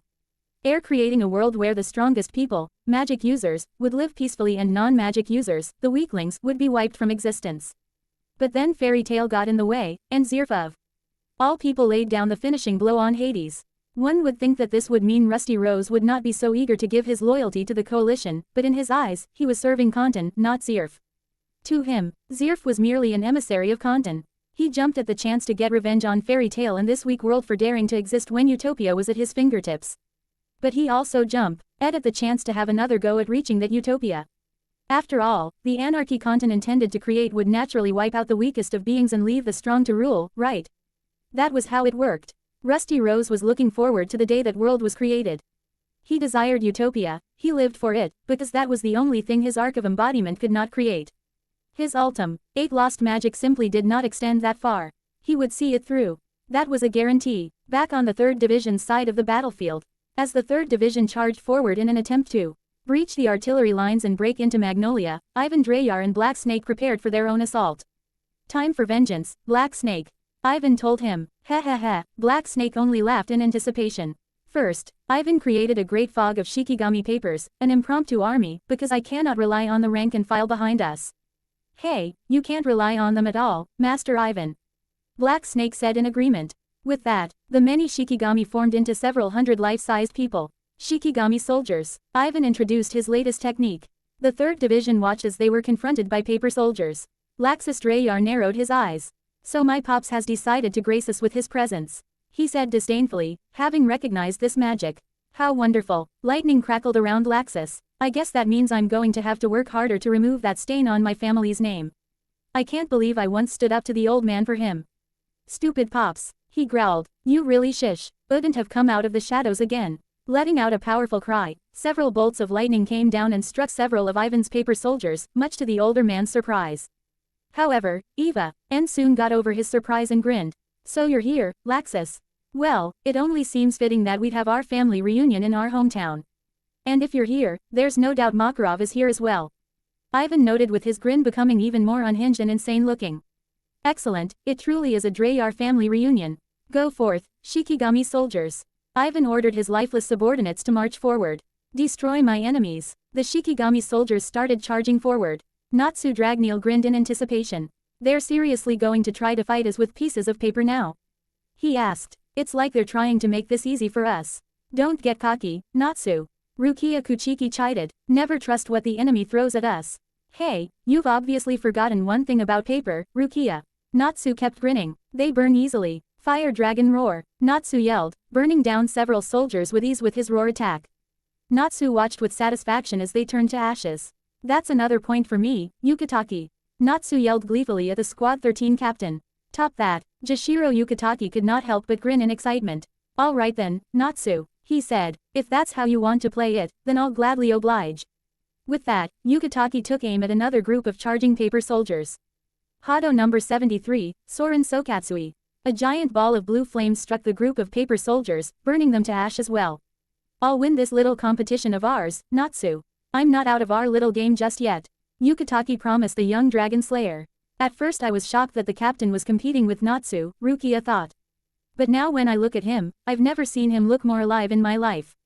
I honestly don't mind this version of the captain. Grey Fullbuster narrowed his eyes. Don't even think about leaving me behind here, Natsu, he said as he slammed a fist into an open palm. After all, ice is meant to compete with fire. Ice make. Bow. A bow made of ice appeared in Grey's hands. And then, ice make. Arrows. Grey fired several ice arrows into the paper soldiers. After being impaled by the arrows, the area around the injuries, and one would use the term loosely here, kansi. Daring that they are not even alive, froze over, causing the soldiers to slow down and then inevitably fall over. We're coming close to them, Yukitake pointed out, everyone prepare for a fight. Natsu's hands lit up in fire. I always did prefer close combat, he said in excitement. Now I'm really fired up. The paper soldier's hands then turned into what appeared to be blades, much to Frankie's surprise. Whoa, those would give paper cuts a whole new meaning, he pointed out. Good, Natsu yelled. It wouldn't be fun if those things just burned. Whoever's sending them after us sure knows how to party. Rado Namiyashi readied his black sword. Here we go then, he yelled as he leapt at the nearest paper soldier, cutting it in half with ease with a single swing. Hey guys, Rado called out, it looks like these bastards go down pretty easily. If that's the case then there's no reason to waste our time. Fried Justine drew his own sword. Just take them out and move forward. Dark Aikature. Fried vanished B. Rai fly as he sped towards a single target. Slay. The paper soldier Fried had attacked was quickly split vertically down the middle. Laxus Drayar grinned, impressed by Fried's work. Way to go Fried, he complimented.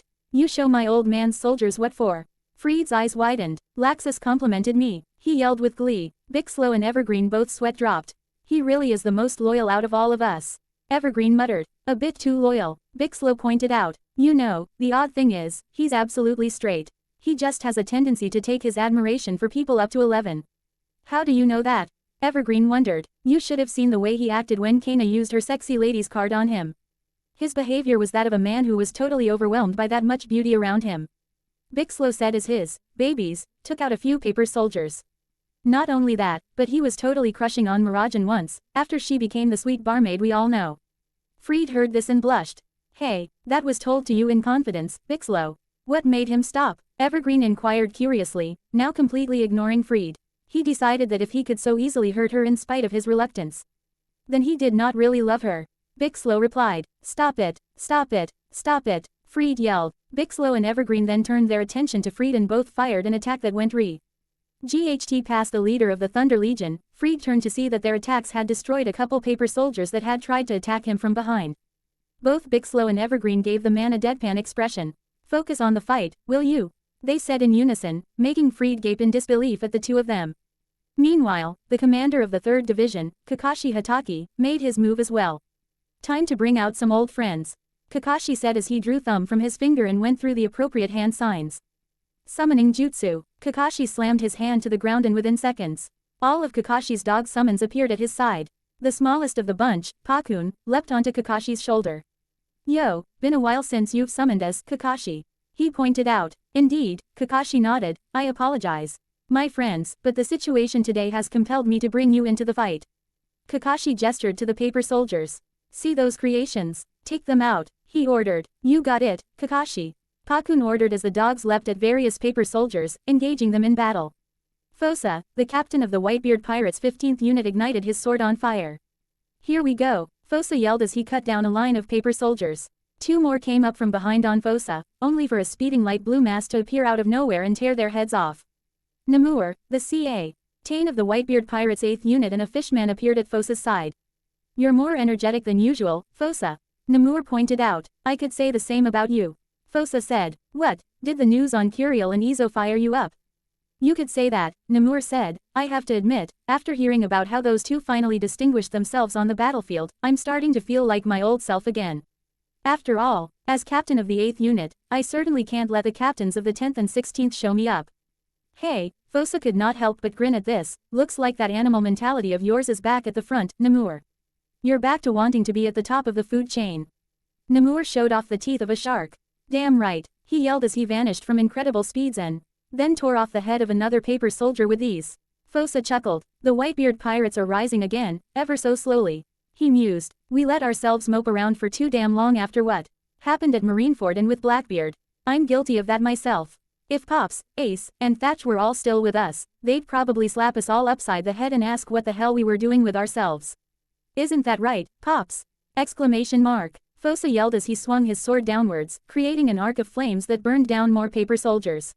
Meanwhile, Ivan Drayar frowned in annoyance as his soldiers were taken out with ease. Master Ivan. Oddly enough, in spite of his uncertain and worried tone, Black Snake still had that terrifying grin. It was almost like his face was molded that way. This isn't going as well as I had hoped, he admitted. These paper soldiers should be more than capable of at least injuring them. Have they really grown so much since the war began that my paper soldiers do not make them flinch anymore? Ivan wondered in disbelief. Sometimes, the best way to evolve is to experience life, Ivan. The words of the father he hated so much rang out in his mind. T.S. made the already unstable Ivan even angrier. Black Snake, get moving. He ordered. Wipe them out one by one with the power of your mimic. Yes sir, Black Snake said as he sped off. More Shikigami started floating up around Ivan. You damn soldiers are useless, even if you are creations of mine. He snarled. That being the case, at least have the decency to take your enemies with you when you die. While Ivan prepared his counterattack, the remaining soldiers on the artillery line gazed at the battlefield. They're still not in our range. A young marine pointed out. They're close, just show some paw. And be ready to fire when they do get into range. Responded a nearby officer. What about Dreyar and Black Snake? If they're going to get in the way willingly, then we can no longer worry about catching them in the crossfire. The officer said dismissively. If they think they can get in our way with no consequences, then obviously they feel they're more than capable of surviving our artillery. So then let's call them on it. The officer said with narrowed eyes. Load up and prepare to fire. While the artillery prepared to fire, Black Snake began his assault on the 3rd Division. Hey, I have so many moves I want to try out. I'm actually having trouble deciding which one I want to use. Well, first things first, some lightning. I've gotta pay back Laxus for that beating he gave us in the Grand Magic Games. And what better revenge than to destroy his beloved comrades with his own magic? Luckily, Black Snake had never seen Laxus use his Lightning Dragon Slayer magic. Just regular lightning magic was all he had seen during their fight in the Grand Magic Games. However, through Mimic, Black Snake had learned lightning magic, and as a result of interacting with other lightning wizards, he could do what followed. Lightning Storm. Black Snake created a magic circle as large as his own body. Bolts of lightning came out of the circle and made their way towards the nearest members of the 3rd Division. Oh crap, a rank-and-file member of the Whitebeard Pirates yelled out in fear as the lightning streaked towards him. A mass then made its way in front of him. The pirate gasped in surprise. Laxus Dreyar protected him by devouring the lightning with ease. Whoa, thanks man, the pirate said. No problem, just focus your efforts on breaking through the enemy. Laxus told him. Laxus then glared at Black Snake. You just had to slither out in the open again, huh? Black Snake chuckled in response before suddenly being surrounded by copies of himself. I'm not so foolish to try to take you head on again, Laxus. He told him. Yeah, but you're foolish enough to think that what you saw in the Grand Magic Games was the full extent of my power. Laxus responded with a wave of his hand. At that moment, a giant ball of lightning appeared out of nowhere and struck every single clone simultaneously, much to the shock of the rank-and-file coalition soldiers.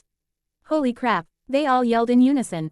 Natsu grinned happily, impressed with Laxus' work. That's Laxus for you, he said. He takes, badass, to a whole new level. Aye sir, Happy yelled in agreement. Laxus, meanwhile, frowned slightly. I missed, he noted. Or rather that coward used his clones to run away like a bitch. Black Snake had indeed ran off, revealing himself elsewhere with Sand Body. Like I'm going to fight you again, he said to himself. With that, Black Snake started looking around for a new victim. Preferably, someone who he knew was not stronger than him. If anything, this fit right in with what the remaining members of Raventail were in the end. They were bullies who only wanted to hurt those weaker than them. They were quite cowardly towards anyone whom they knew completely outmatched them. Black Snake then caught on to a possible target. Prepare to burn, he said. Rukia Kuchiki gasped in surprise as she felt hostile intent aimed towards her with magic power that felt familiar but different at the same time. She looked over at Natsu, who was busy attacking paper soldiers while keeping score with her captain. Strange, she thought, it's not Natsu. Then again, I know he'd never aim any killing intent towards me. So then who? Fire Dragon roar, she heard a snake-like voice yell out. Rukia instinctively leapt to the side and avoided a very familiar attack. That's she thought in disbelief. Natsu and Happy too. Kei noticed of the attack and gaped in surprise. What the hell? That's my attack. Natsu yelled angrily. Who's got the nerve to use one of my attacks on one of my friends? Hey, you're a fast one, little girl. Black Snake suddenly appeared from the sand, using Maxilor, Sandstorm. But I wonder how long you can run. Hey, you're one of those Raventail jerks. Natsu yelled angrily, remembering what they did to Lucy, Wendy and Gray before Laxus utterly destroyed them. Then, Natsu remembered that last part before breaking down and laughing. Oh man, I can't believe we once considered you guys a threat. Laxus freaking stomped your asses.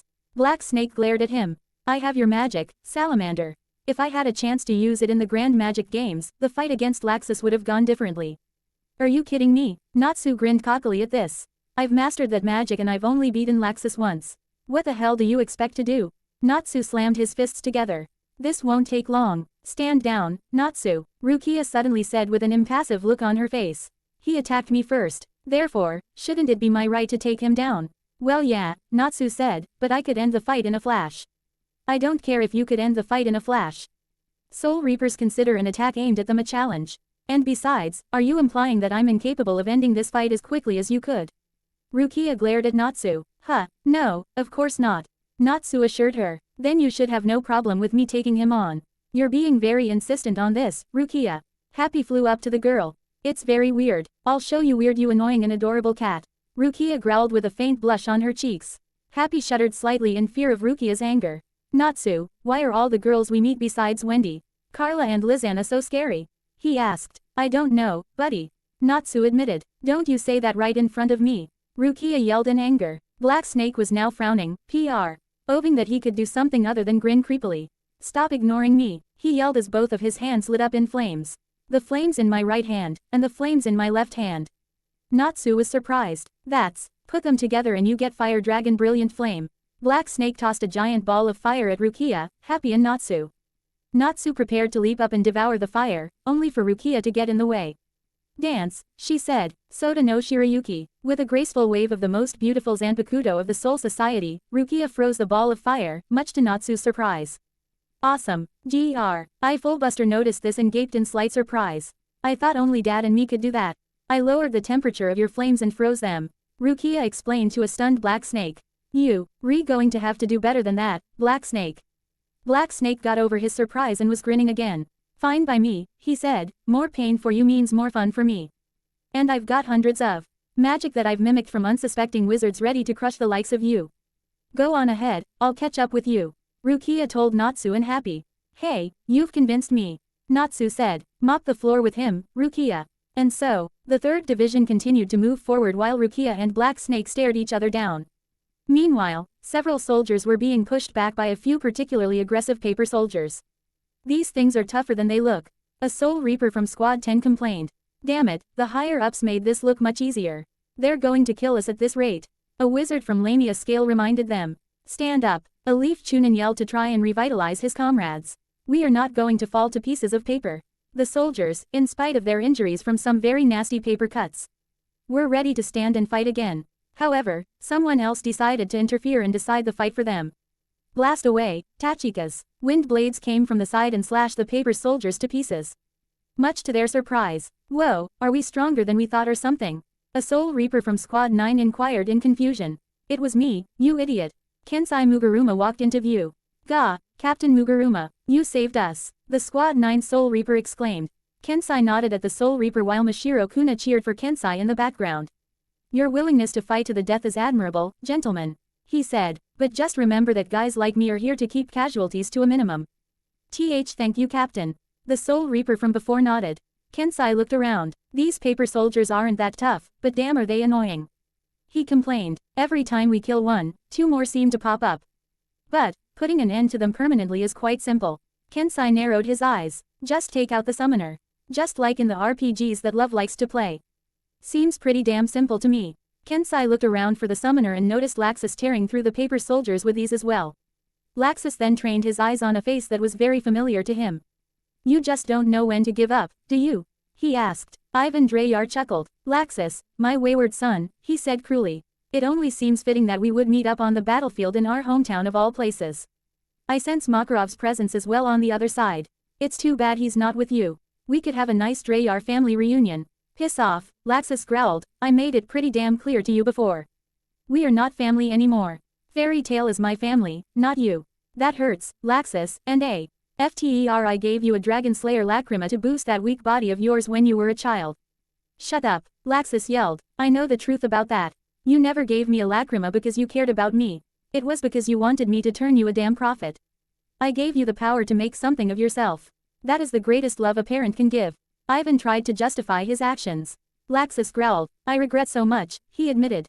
I mistreated my comrades, I turned them against each other, I even tried to kill them, but you know something. If there are two things I truly regret, they are these. Laxus held up one finger. The first was ever thinking I should run away and join your guild. God only knows what you have made me into without Grandpa to put the brakes on it. Laxus then held up a second finger. The second is ever standing up to Grandpa for your sake. He revealed, I can't believe I begged the old man to let you back into the guild. He was right, you are a monster. You are dangerous. All those years spent hating him for that, and I never once considered how much it hurt him to have to expel his own son from the guild.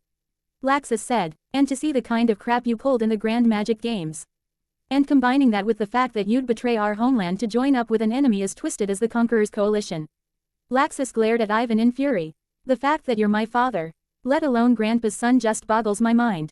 I don't know what Mom saw in you, but if she were alive today, she'd be horrified at what you've become.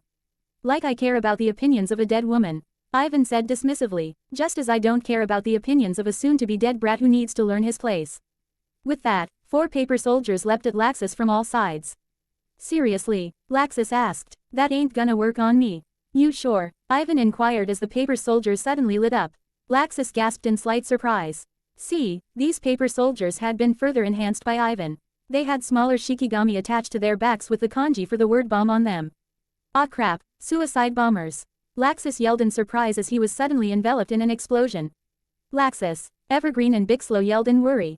Damn you, Ivan, Freed snarled angrily. How dare you? Easy Freed, I'm fine. Laxus walked out of the smoke unharmed, much to Ivan's surprise. Something like this is no problem. Ivan could not believe what he was seeing.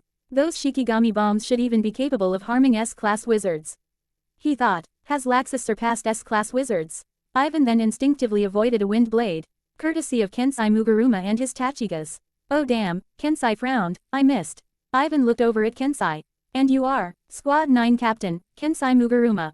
Kensai introduced himself. But you can call me your worst nightmare, paper bastard. Oi, Kensai, Laxus yelled at the Squad 9 Captain in annoyance. Stay out of the way, taking this guy down is my responsibility. Because he is your father, right? Kensai inquired. Was my father? Laxus corrected. I am not recognizing that monster as my family. Fair enough, Kensai shrugged, he seems like a pretty twisted guy after all. Although I don't think I can really let you fight him. Why the hell not? Laxus demanded. Because if he's enough of a monster that you'd denounce him as family, then that makes him too dangerous to be left alive. And can you really say with certainty that you can kill your own flesh and blood, even if you don't recognize him as such? Laxus froze at this, realizing deep down that Kensai was right. Kensai, you bastard. Kensai sighed. Don't worry about it, Laxus. He said, believe me, I hold nothing against you over that. No decent person should ever land the killing blow on family members, even the ones you hate. The ones that do are no better than villains like this guy. Just keep beating back those damn soldiers of his all the way into Magnolia, your home. You want to be there to see the coalition fall, right? Laxus had to admit, he did want to be in Magnolia when it returned to their control. As a resident of the nice little town, it simply felt right. Kensai, thank you. Laxus nodded, as he turned his attention to other paper soldiers. Kensai took a moment to look around and noticed that many paper soldiers were exploding upon getting range of Alliance soldiers. Ivan Dreyar had single-handedly halted their assault on Magnolia for the time being. What a pain, Kensai said, it looks like you're all that's standing between us and the town. And I'm afraid the wall you've hit will not budge. Ivan arrogantly promised before adding. And don't forget, you're going to have to deal with the artillery. Kensai scowled. Do you honestly think we have any reason to be scared of artillery? I remind you that we're much better organized and a lot more balanced in terms of strength than you coalition scumbags. Ivan was now scowling. See, here's the problem with you coalition guys, our power is too heavily concentrated at the top. Kensai explained. Sure, you've probably got a few guys who in terms of raw power can beat any one of us in a straight-up fight, but we'll always have the next man up. Ready to fight and die to take every world here out of your grubby hands. Ivan narrowed his eyes as small shikigami rose up all around him. I'm going to enjoy tearing you to pieces, Soul Reaper. Kensai casually tossed Tachika's, a combat knife up into the air. That's so? He inquired with a bored expression on his face. Forgive me for not trembling in my boots over it, but I really don't see that happening. Meanwhile, with the 2nd Division, with a distinct lack of paper soldiers on the other side to slow down the 2nd Division, said division was free to charge right into the artillery's line of fire. While most would normally think such a thing was reckless, it was important to remember that there were plenty of warriors who were more than capable of taking out a few cannonballs. Fire! The leading artillery officer yelled as the cannons exploded out the front, sending cannonballs towards the 2nd Division. Monkey D. Luffy leapt into the air. Here we go, he yelled. 3rd gear, gum gum giant balloon. Luffy expanded to tremendous size. Several cannonballs that would have hit the 2nd Division otherwise instead sailed into Luffy's stomach, which predictably went inside of his. stretchy body and were then flung back out by his elasticity. The coalition soldiers all cried out in surprise as the cannonballs were flung back towards them. Luckily for them, they managed to avoid being hit by their own attacks. The buildings near them, however, were not so lucky. Meanwhile, Haruta, a division captain from the Whitebeard pirates, seemingly vanished with incredible speeds. Before anyone could comprehend what had happened, several cannonballs had been slashed to pieces by the quick, graceful, and deadly Haruta. A job like this is child's play for me and my sword, he said dramatically. Speed Jiru, another division captain from Whitebeard's crew, leapt into the air and blocked a cannonball with his shield. In the battle between the exploding cannonball and his shield, the shield won convincingly. There were no nicks on it by the time the smoke had cleared to show the results of the clash. Hey, my own weapons are quite suited for this task as well, Jiru added with a smirk on his face. Love Aikawa then decided to add himself to the mix.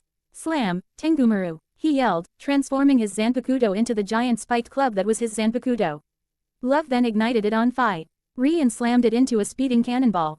The ball was destroyed, while Love launched a fireball from his Tengumaru simultaneously. Batter up, he yelled. Several soldiers ran and screamed in fear, as the cannons they were near were destroyed by Love's attack. Hiyori Surugaki, who had witnessed this action, rolled her eyes. Damn show-off, she muttered. Storm-style Darui struck as well. Storm-style, he yelled. Laser circus. Levi Magarden did her part as well. Solid script. Lightning. Several bright blue beams of light were fired from Darui's hands, working alongside Levi's lightning and Destro. Ying several more cannons in the process. They're pummeling our cannons. What the hell is happening here? I thought Buffalo and Baby 5 were going to take care of these guys. One freaked-out soldier demanded. They're going to tear right through us at this rate. Another added. Lisa Yadomaru versus Baby 5. Lisa Yadomaru held her Zanpakuto above her head, blocking the tearful strike from Baby 5, who had morphed her arm into a cutlass. The former Squad 8 lieutenant-turned-wizard had a deadpan expression on her face to serve as the polar opposite to Baby 5's overly emotional face. Lisa then took a moment to sigh. Will you stop crying? She demanded. Even if I'm pissed as hell with your boss and just about ready to go on a rampage, it's kinda hard to fight someone who's crying. I can't help it, Baby 5 sobbed as she pulled her sword arm away from Lisa's Zanpakuto. Oh, I have truly been cursed by the cruel designs of fate, Baby 5 said dramatically. I had finally found the love of my life, for the nth time, and we were going to be married and live happily ever after. I could already see our married life. 4 children, 2 boys and 2 girls. A dog and a cat, so we don't have to debate on which animal is the better pet. I shower my children with love and affection, and my darling acting every bit the devoted father and husband as I know he would. Meanwhile, Sai found himself shivering involuntarily. It was oh so perfect. Baby 5 continued. But, as cruel fate would have it, I was instead stolen in the night by assailants from the coalition. It was a good thing I had screamed a warning to my new family. Otherwise, they might have very well have been taken as well. Next thing I know, I'm being restrained while that horrible man places his hand over my forehead. He smiles darkly and says, from now on, you will serve me. This is one request you'll never be able to refuse, Baby 5.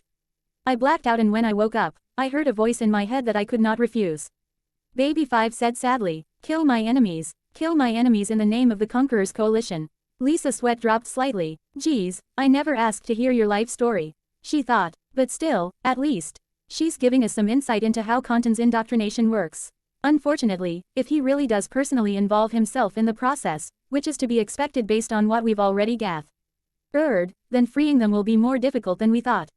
Still, I owe it to this girl to try. I'd be foolish to ignore a girl in love after all. As Lisa thought back to plenty of characters she had read about in her various manga, the ones that were not dirty, that were quite like Baby 5.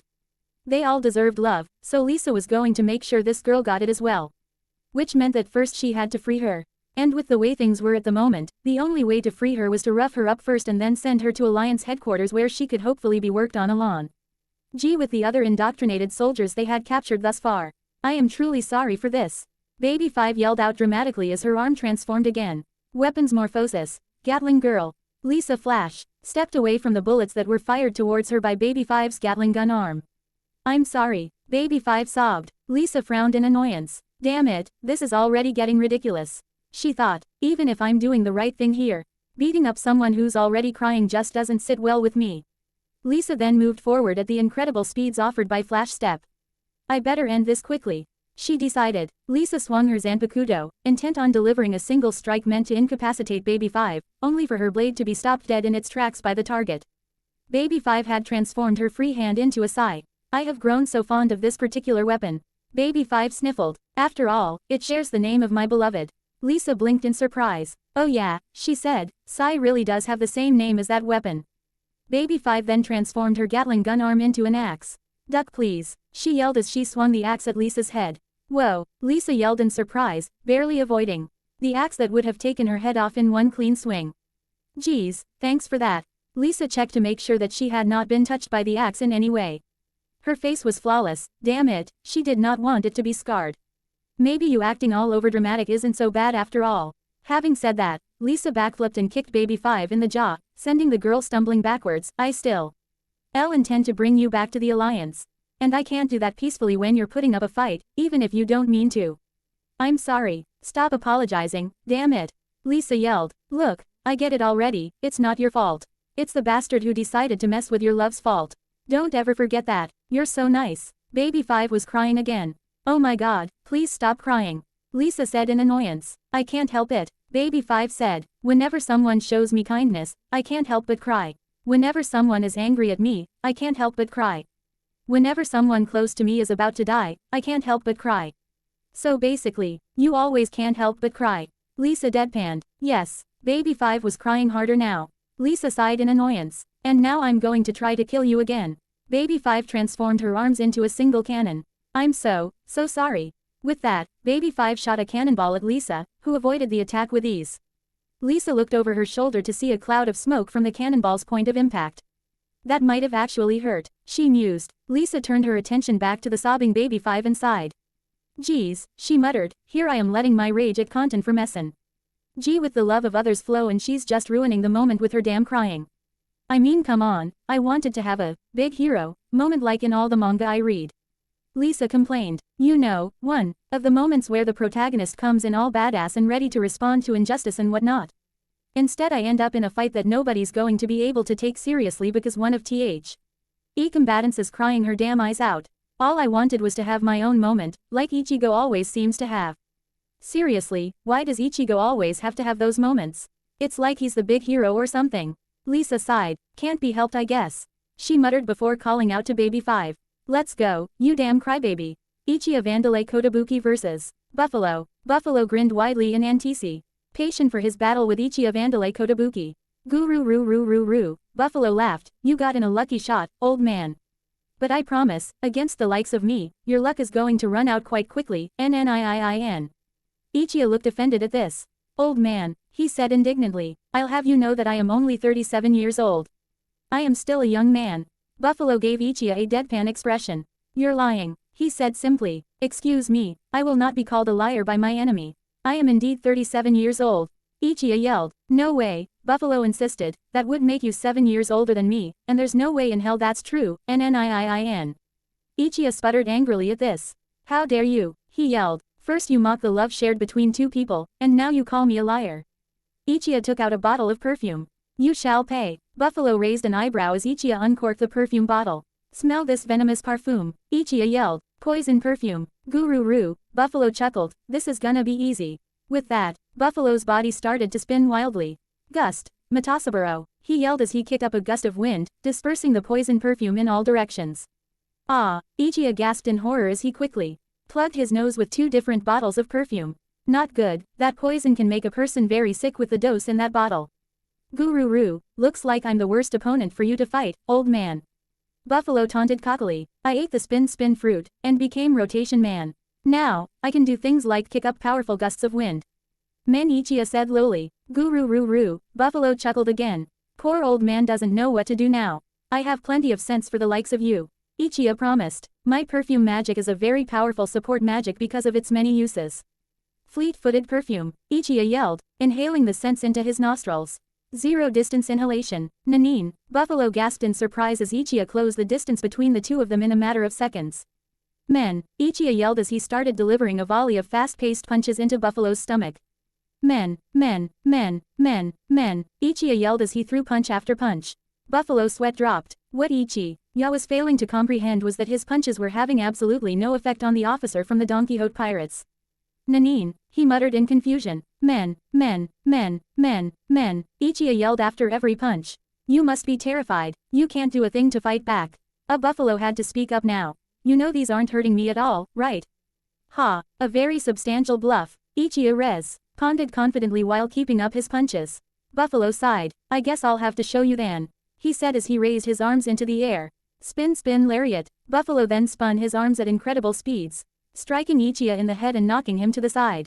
Men, Ichiya cried out in pain. Now do you believe me? Buffalo deadpanned. Those attacks did absolutely to me. And that attack definitely did a lot to you. Sure as hell felt good to hit you like that too. You're kind of annoying, Nanin.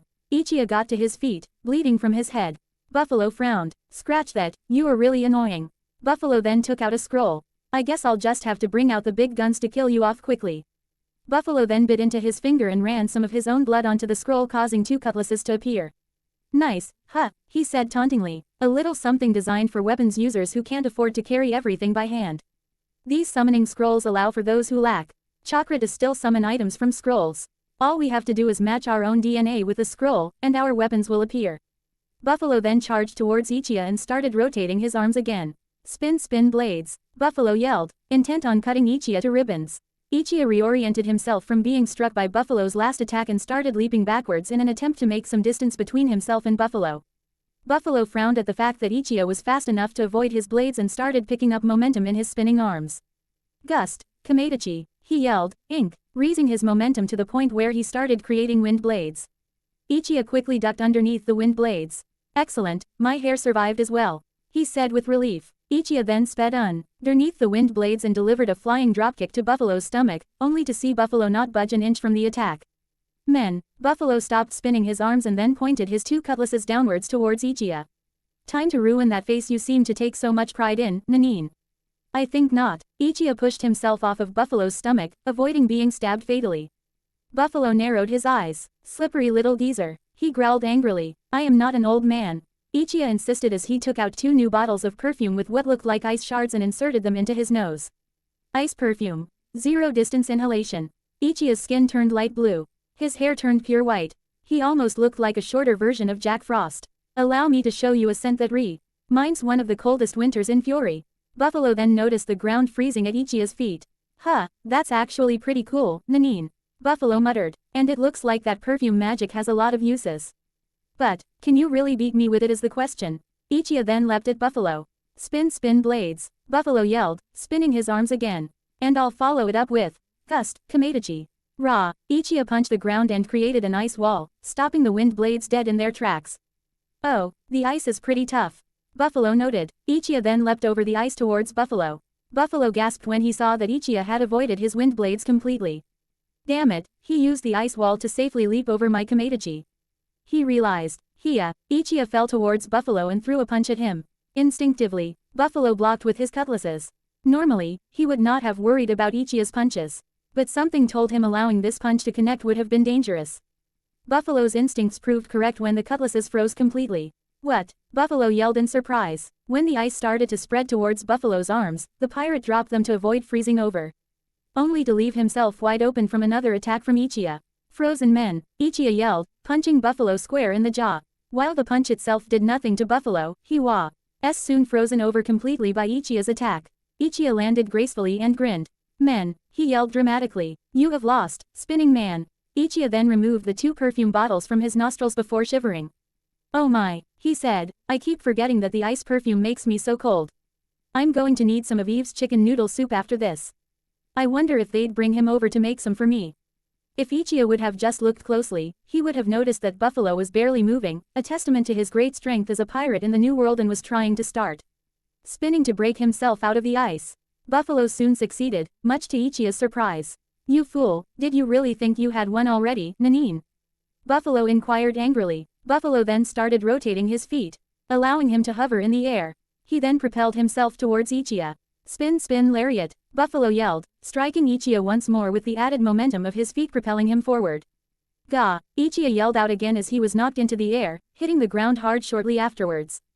Guru, Buffalo laughed, you foolish old man. Did you honestly think that you could defeat a member of the Don Quixote pirates? We were outmatched once, but it's never going to happen again. Lao Ji's death notwithstanding, we're the pirate crew captained by a god who has taken on the flesh of a human. The young master, Buffalo told Ichiya. And you thought you could beat me? What the hell were you even trying to accomplish? Meanwhile, Darui and the rest of the 2nd Division was nearing the artillery line. Hey, Darui. Love Aikawa, who was near Darui, spoke up. Are you sure it was alright to leave Ichiya alone like that? How should I know? He was in your squad, love. Darui pointed out. I just wasn't one to argue because him getting in that spinning weirdest way saved Lisa from a sneak attack. Yeah, I know, Love said, and I'm grateful for that.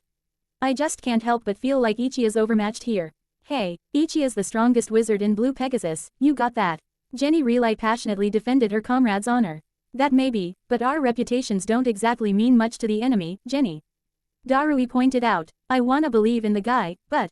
Listen here, Captain, I know that Ichiya can be eccentric and well, downright pathetic sometimes.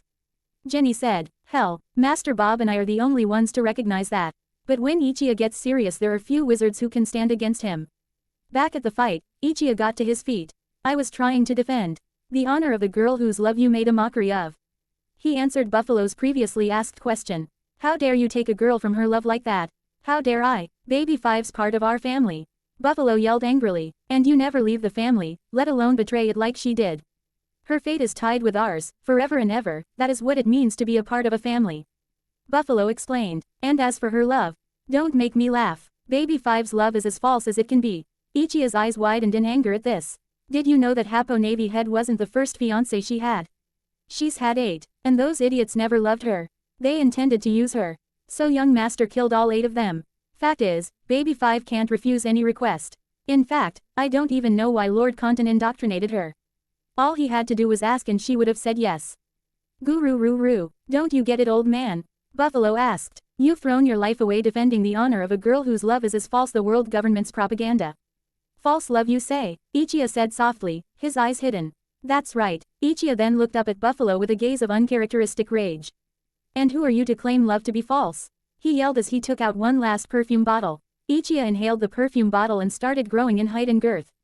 Maybe her last 8 fiancés were men of questionable character. He said, but, I will not doubt the love she shares with Sai. Because the tears she had shed over attacking Sai, are the tears of a woman who's truly in love. Ichiya yelled, and with that, yo. You can never claim that her love is false. Oh, give me a break, Nanine. Baby Five cries all the time. She's an emotional person, this is nothing new. Buffalo shot back. And you call yourself her family, how laughable. Ichiya said as his body finished changing. Now prepare to face the full strength of my power perfume. You have made me angry, pirate. Buffalo scowled. All you've done is made yourself a bigger target. He responded before taking out another scroll. But still, simply punching will only lock the 2 of us in a stalemate at this point, so I'll just have to go right for the kill with this. Buffalo ran some of his blood on the scroll and caused a giant lance to appear. Ichiya watched as Buffalo placed the hilt of the lance in his teeth. Let's see you try to run from this. Without your speed, I doubt you can for long. I'm not going to run. When I get angry, I never run from the object of my anger. Ichiya responded. I simply crush them. Then you really are a foolish old man. Buffalo yelled through his teeth. Buffalo then moved himself horizontally and started spinning his arms and legs. Here we go, he yelled. Spin spin drill. Buffalo launched himself at Ichiya like an actual drill. I'll run you through, old man. Buffalo yelled. Ichiya stood in place. Here's an interesting thing you wouldn't know about me. He said. Even when angry, I am still the most handsome man in Fury. As one of the few who have ever put me in this state, allow me to dedicate to you, in your honor, this perfume called Rage. A perfume called Death would be better. Buffalo yelled as he neared Ichiya. Die. Ichiya clenched one of his fists and swiped it to the side, shattering Buffalo's lance in a single swing. Ah! Buffalo yelled in surprise. Ichiya glared at Buffalo, still somehow managing to stay handsome. In his own mind, and cocked back his other fist. Glaring. Before Buffalo could react, Ichiya punched him in the cheek and slammed him to the floor. Smash. Nniiin. Buffalo screamed in pain. Men. Ichiya yelled out triumphantly. Darui and Love heard the impact and looked over their shoulder to see a large crater formed in a certain spot. Holy crap, that's where Ichiya's fighting. Darui realized. Did Ichiya seriously do that damage? Love wondered. Jenny smirked triumphantly. Told you, she said in a sing-song voice. Ichiya looked down at the beaten Buffalo, whose face had actually caved in from Ichiya's giant fist. Don't ever mock Love again, he said as he strode past Buffalo, ready to rejoin his comrades. Save her, Lisa, Ichiya thought. Save that girl and return her to her love. Rukia Kuchiki vs. Black Snake. Let's see. Black Snake grinned. What to use, what to use. How am I going to kill you, little Soul Reaper? Rukia Kuchiki frowned at Black Snake's twisted behavior. Ha ha ha, you'll have to forgive me for stalling. Black Snake continued. With all of the kinds of magic I've mimicked thanks to my mimic magic, I have more ways to kill than I know what to do with. I do appreciate you letting me take my time to think. Black Snake said. I'll let you take all the time you need. Rukia responded in an emotionless tone. The outcome's the same no matter what, anyway. You lose and I win. Oh, you'd think that wouldn't you? Black Snake's eyes took on an insane gleam. Don't you get it? I practically have an entire army of wizards on my side. That is the true power of mimic, to be able to use any kind of magic I desire as long as I gaze upon it. Thus, I have turned myself into a one-man army. It can't be that simple. Rukia pointed out. Oh but it is. Black Snake responded. All I have to do to mimic a user's magic is to gaze on it, and then it becomes my own to use as I see fit. Master Ivan found it after years of searching the ultimate kinds of magic meant to crush his most hated enemy, Fairy Tail. How did that turn out for you, out of curiosity? Rukia inquired. From what I heard from Natsu, Laxus beat the crap out of you Raventail guys. Natsu wouldn't stop gushing abo. Ooted because of how cool Laxus apparently was. Black Snake was now frowning. He then assumed a familiar stance that actually surprised Rukia. That's Ice Make. Lance, Black Snake yelled, launching several ice lances at Rukia. The Squad 13 lieutenant weaved in and out of the attacks, avoiding them with ease. You mimicked Gray's magic. Of course I did, the Grand Magic Games was the perfect opportune. ITY to mimic so many kinds of magic to strengthen myself and Raventail. Black Snake responded before assuming a different stance. Here, why don't I show you another one? Memory Make, Night of Falling Stars. Black Snake launched several beams of light towards Rukia. Rukia narrowed her eyes and waved her Soda no Shirayuki out in front of her. Within seconds, the beams froze in place, much to Black Snake's surprise. That attack was lightning-based, I could tell. Rukia noted, and the temperature of lightning is 53,540 degrees Fahrenheit. The true power of Soda no Shirayuki is that it is the only pure cold type Zanpakuto. Rukia explained. In other words, I can manipulate temperatures in any way I please. For example, I can lower the temperature of those flames you used earlier along with the lightning you just used to freezing points. Black Snake snarled. We could do this all day and you would never be any close to beating me. Rukia explained. That's why the outcome will always be the same. I win and you lose.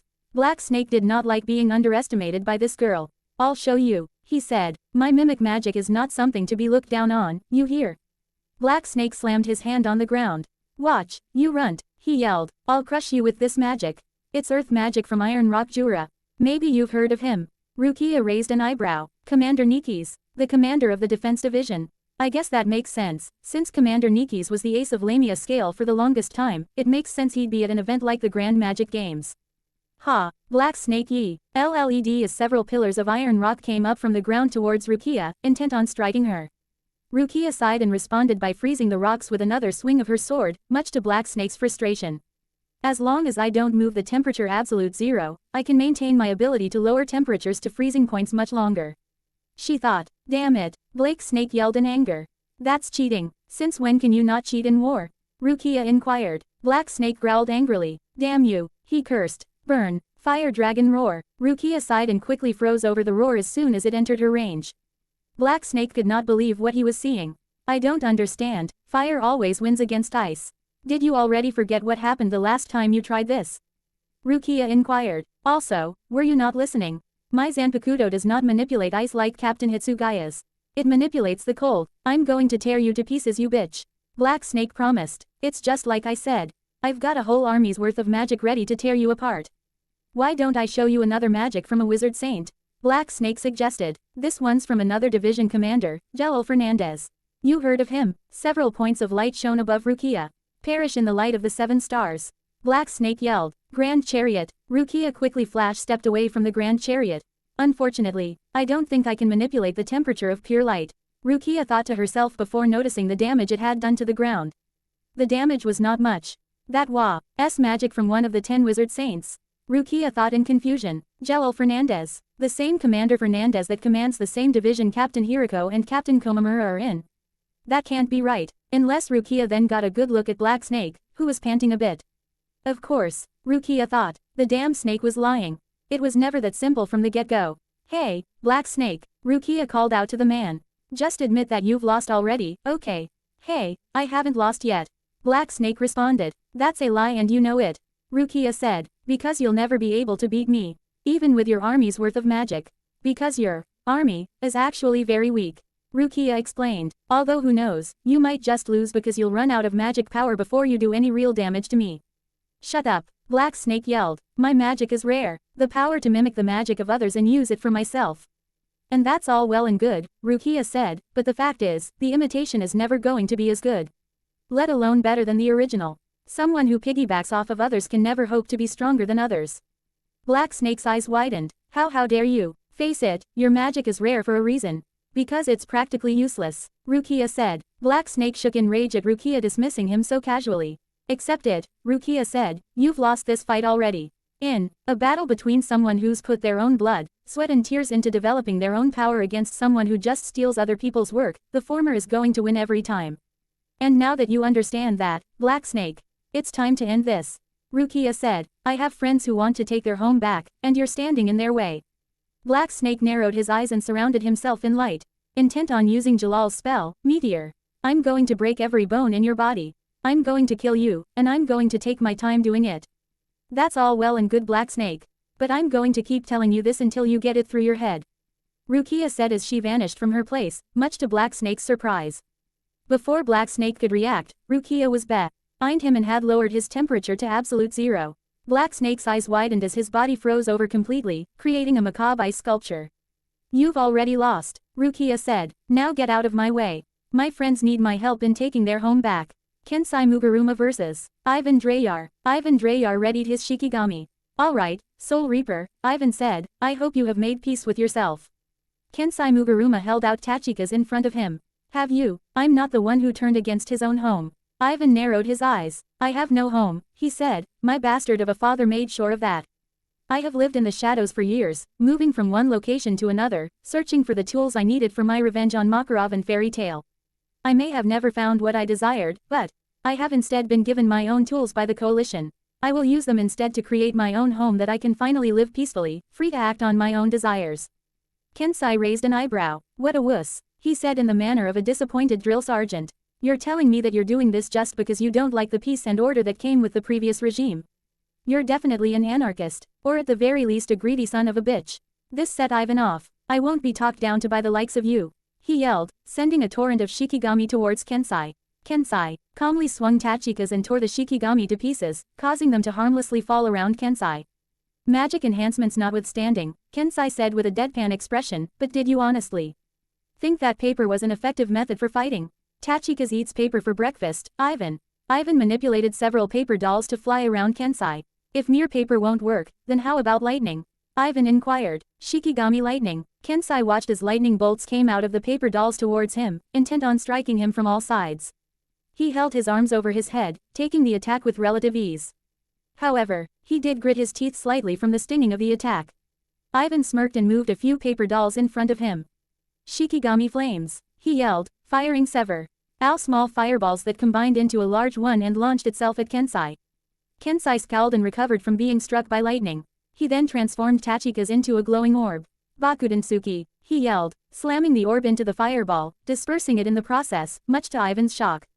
Tachika's then transformed back into its knife form. Well now, he said, you gonna throw a stronger attack at me yet? Ivan's eyes widened at Kensai dismissing him. You're definitely strong enough to be a guild master. Kensai noted, but there's still nothing special there. I mean, it's almost lick. You became strong enough to lead your own troops into battle and then just stopped training. The hell kind of an attitude is that, huh? Kensai raised an eyebrow. You never stop training if you really want to become unbeatable, which I imagine is what you desire. I am a Drayar, a part of one of the most prestigious family of wizards in the history of Fury. Ivan responded. My power comes naturally. Oh, that is such crap, Kensai said. First of all, if you're going to claim you hate your own family, then don't use their name when proclaiming your superiority. It makes you look like an even more pathetic hypocrite than you already are. Second of all, Kensai continued, nothing comes naturally. Even little brats learn this at an early age. Anyways, it's not like you're weak, that's the really sad part. Kensai said, but you're held back by some disgusting sense of entitlement. And who wouldn't feel entitled after suffering the way I have? Ivan yelled, to be banished by your own father, to have your own son become your enemy. To be forced to live in the shadows for such a long time, whatever I desire, I deserve. Money, power, status, I deserve it all. Kensai frowned. Bloody hell, he said. How the hell are you Makarov's kid and Lax's old man? Did the Dreyar family's sense of right and wrong skip a generation or something, along with your family's wizard saint level power? One of life's many mysteries, I guess. Kensai shrugged. Where the hell do you get off insulting me like this, huh? Ivan asked. Do you enjoy talking down to your opponents? Not really. Kensai shrugged. I've just got a habit of getting really annoyed at pansies like yourself, Ivan. I mean really, do you honestly think what you've been through is suffering? I seriously doubt Makarov and Laxus would consider you an enemy unless you did some irredeemable in their eyes. Do you know what's suffering, Ivan? Kensai asked with a narrowed gaze now. Suffering is losing trusted men under your command. Suffering is being betrayed by a man who is under your command. Suffering is being turned against friends you have known forever. Suffering is being framed as a criminal and a freak of nature and being marked for execution as a result. Go through all of that like I have, and then you can claim you have suffered. Until then, I don't want to hear you bitch about suffering. Kensai told him, especially when you brought a lot of that on yourself. Suffering for your mistakes is called retribution, whether it's from some divine force or the ones who were victims of your mistakes. Ivan glared at Kensai. Oh yeah, that's really what you think, huh? He asked as his Shikigami dolls started surrounding his body once again. Well, guess what? You've angered me now, Soul Reaper. Do you know what my crime was? Making my frail son stronger by implanting a lacrima in his body to make him a dragon slayer. Ivan said. Makarov did not approve of my actions because he saw it as me putting Laxus' life in danger. However, give your child the tools to become strong is the greatest love a parent can give for their child. Kensai scowled. That ain't the whole story and you know it. He immediately caught on. To get expelled from a guild like Fairy Tail, you would have had to have done something that would have put everyone in that guild in grave danger. Ivan frowned before chuckling. Like I'd bother explaining my actions to you. He said, you're going to be dead soon, anyway. With that, the paper dolls formed around Ivan's body. Shikigami armor. Ivan introduced his newest technique. Kensai frowned. Seriously, I'll just cut it all up. He responded as he swung Tachika's, creating a long air blade that tore across the ground towards Ivan. Ivan laughed and took the attack. The air blade bounced right off the Shikigami armor. You fool, with enough of these paper dolls of mine, I can create an armor powerful enough to block even your accursed air blades. Ivan then held his arms out and extended them, stretching out Woe paper blades that dug into Kensai's shoulders. Kensai's eyes widened slightly from the attack before grinning. Hey, now that's more like it. He said, you're finally showing off more of your potential, pansy. Kensai flexed his muscular arms and shoulders and broke off the paper blades, sending them back to Ivan. Ivan could not help but gape in slight surprise at Kensai's actions. My word, what impressive muscle control. He noted. Well, I guess if Tachika's won't suffice anymore, then I guess I'll just have to take it to another level. I'll admit, using it this early wasn't what I had in mind. But I really don't feel like wasting any more time on you. I just hope the others understand that the only reason Shikai didn't suffice against you was because you went and busted this crap out. Bankai, Kensai said as armor and brass knuckles suddenly surrounded his upper body, Tekken Tachika's. Ivan grinned. I've forced you to use your Bankai. He noted. You've underestimated me, Soul Reaper. Yeah, but the thing is, you're about to regret forcing me to use this. Kensai told him. After all, Bankai are worlds apart from Shikai in terms of strength. Tekken Tachika's is no exception. Truth is, I have trouble holding back. So when I see someone who really needs to get a taste of my fists or needs to go down quickly. See if you can guess what category you fall into. Kensai continued. Because let me tell you, I was never holding back. I just honestly thought I would just need Shikai to beat a guy who uses paper to fight. Ivan narrowed his eyes from behind his armor. It doesn't matter how much power you gain. Ivan said, my armor will protect me from your attacks. You still don't get it, do you? Kensai sighed in annoyance. One of the reasons I use this is when I want to end fights quickly. Do you even know why that is? It's because Tekken Tachika's transfers the explosive power of the wind it normally generates into my fists. As a result, my fists carry explosive, destructive power that are set off with every punch. Imagine taking a punch from that. Kensai said as he flash-stepped in front of Ivan. Ivan gasped in surprise as Kensai moved right in front of him with speeds even greater than before. Now, my comrades are about to enter the town and I want to join them. Get out of my way you bastard. Kensai yelled, punching Ivan right in the stomach. Then, as soon as Kensai's fist collided with Ivan's paper-covered body, an explosive burst of power came out of Kensai's fist that not only eviscerated Ivan's armor, but also sent the man flying away from the Squad 9 captain and back into Magnolia. Ivan Dreyar had been defeated in a single punch as a result of Kensai deciding to end the fight quickly in favor of rejoining his comrades. Kensai sighed. What a pain, he said, all the way into the damn city, too. I really do have trouble holding back, even against guys who by all accounts shouldn't have been that hard to beat. Now I don't even know if he's dead or alive. But, if he is alive, that's pretty impressive. Because a punch like that could shatter a Gillian. And I even had to use Tekken Tachigas, too. Kensai continued before sighing again. Oh well, I guess I was probably going to bust it out eventually. No time like the present, right? Kensai started running to rejoin the 3rd division. I hope you're ready, Coalition. He said, because you're about to get a taste of my fists, and you're not gonna like it. Meanwhile, on a rooftop in Magnolia. Jin Ichimaru held a hand over his eyes to get a better look at the battle out before him. Looks like the alliance is doing pretty well so far. That's good, he said, they deserve to have a little bit of happiness.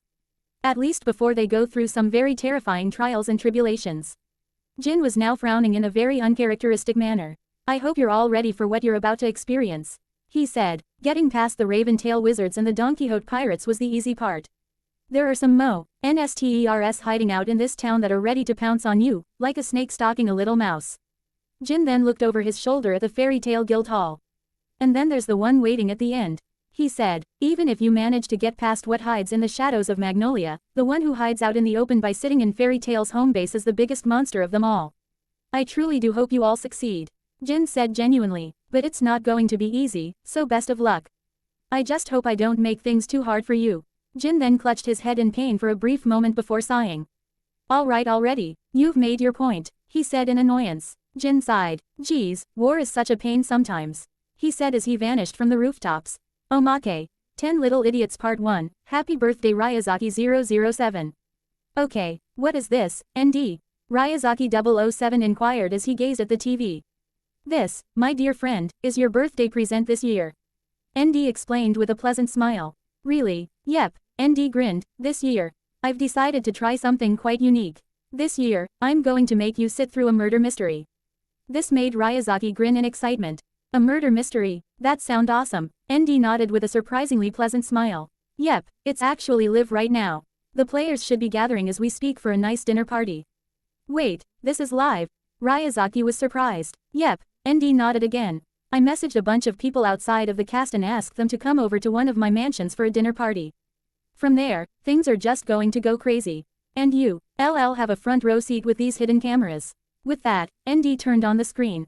Well, enjoy, he said before addressing the girls behind Ryu. Altair, Enko, please take good care of him while he watches the show. Yes sir, the two said nervously, afraid of invoking the boss's wrath. Remember, refreshments and massages, he enjoys those. ND reminded them before leaving the room. So ND's using his spring mansion for this mystery. Ryazaki immediately realized which house it was. He has a mansion for all 4 seasons. Altair could not believe what she was hearing. That is so not fair, Enko muttered. Ryazaki was currently looking into the dining room, which is where we are now. 10 people had gathered. The former serial killer known as Kira, Light Yagami. Such a large mansion, theirs. No way he could have gotten all of this legally. Light then took a deep breath as his eyes took on a crazy look for a brief moment. Calm down Light, calm down. You are not Kira anymore. The current Fall, maiden and one of the most hated women in the world right now, Cinder Fall. Most hated? Cinder took issue with the narration. There's no way I'm the most hated. Ragyo Karayu molested her own daughter. I just sunk a damn ship for crying out loud. The Crimson Alchemist, Solf J. Kimbla, such lovely wine, he mused, it's red, like blood. The Potato Girl, Sasha Bras. All these plates and no food. This sucks. The scientist of the Survey Corps, Hange Zoe. 10 people gathered together, I wonder why. The Z Fighter, Krillin. Why do you have to wonder, just enjoy the free food if it gets here anyway. The Fullmetal Alchemist, Edward Elric. I don't like the fact that there are such shady characters here. He admitted, the man known as Zero, Lelouch v Britannia. And I don't like the fact that you're looking at me when you say that. He said to the alchemist. The brilliant detective known as L. I'm with Glasses Girl, he said, it seems random that we are all gathered like this for no reason whatsoever other than a dinner for the 10 of us. Not only that, but there are no staff anywhere. We even checked the kitchen and there were no chefs in sight. I do wish a desert chef was in the area though. And finally, the creator of the game Duel Monsters, Maximilian Pegasus. I must admit, I'm a bit disappointed that I wasn't given a more eloquent introduction, narrator boy. Pegasus said, I'm even disappointed that nobody seems to know who I am. You have kinda become irrelevant in favor of that whole, card games on motorcycles, crap. And that's not even relevant anymore. Edward pointed out. Pegasus glared at him, but chose to play his role regardless and got to his feet. Good evening, everyone. As per the request of the one who invited you all here, I ask that you each take the envelopes in front of your plates. In unison, all 9 people opened up their envelopes and gasped at the contents. What the hell is this? Cinder demanded. You some sort of snuff film freak or something, Pegasus? Lelouch inquired. Pegasus smiled sadistically. That's right my friends, he said, look upon your sins and tremble. Even without my millennium eye, I am more than capable of seeing that all your souls are stained with darkness through your acts. Acts that have taken the lives of others. Whoa, hey that's not fair. Sasha complained. That girl was an accident, we were both fighting over the last few pieces of food and she fell headfirst onto my knife. The military tribunal acquitted me. Yeah, and while I'm proud of what I did in the Ishval Civil War, I was just following orders.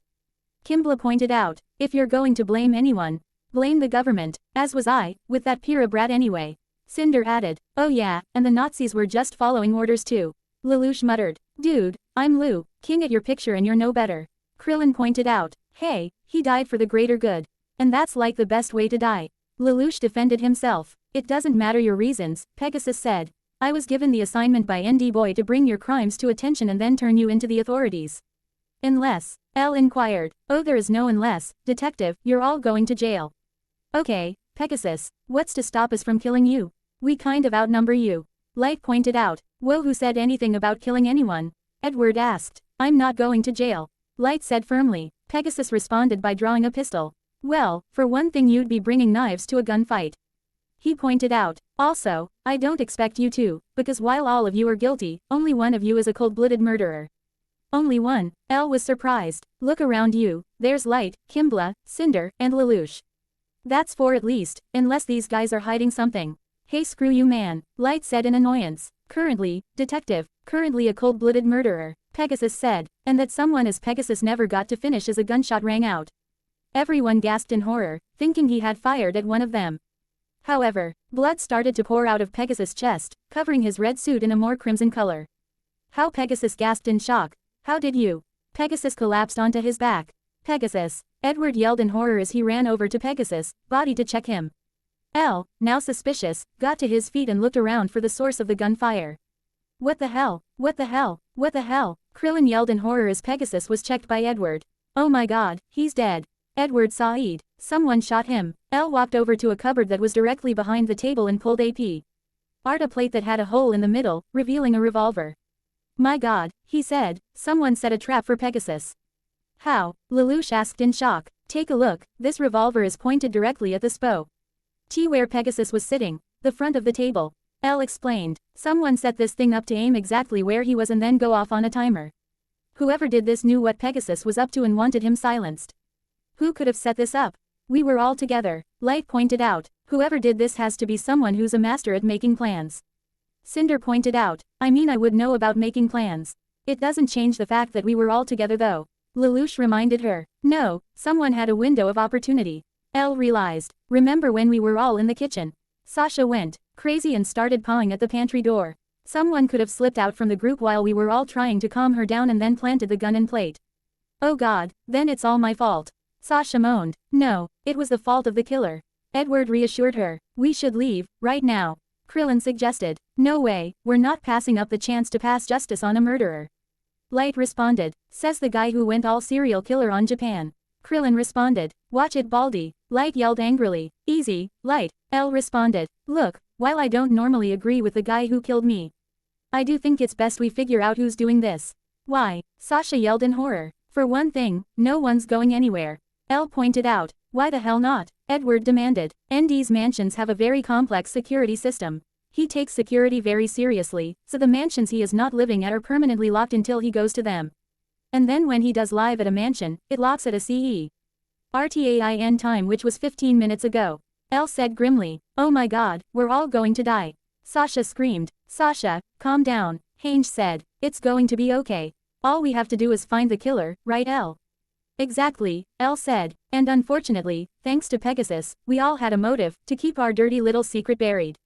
Elle stepped forward. The only question is, who among us were the most likely to commit cold-blooded murder? He inquired as he looked at his 8 compatriots. Elle then walked towards the gun Pegasus was holding, only to be stopped by Light. Don't even think about it, Elle. Light said. For all we know, you're the killer and you are going to shoot us all down with that gun. L sighed. You know what, you're right, light. He said. But that means, nobody is allowed to touch the gun. Everyone nodded at this. L then noticed something on the door to the dining room. It was a taped piece of paper. That's weird, he said. I can't believe nobody noticed that. L walked over to the paper. Oh yeah, who's going to notice a stupid piece of paper? Edward muttered sarcastically. L ripped the paper from the door. It's a poem, he noted, titled, 10 Little Idiots. This sounds suspiciously like foreshadowing. Krillin pointed out. Does that mean we're the idiots? Cinder frowned. L then cleared his throat and started reading. 10 little idiots, all gathered to dine. One broke a plate, and then there were 9. The plate the gun was hidden behind was broken.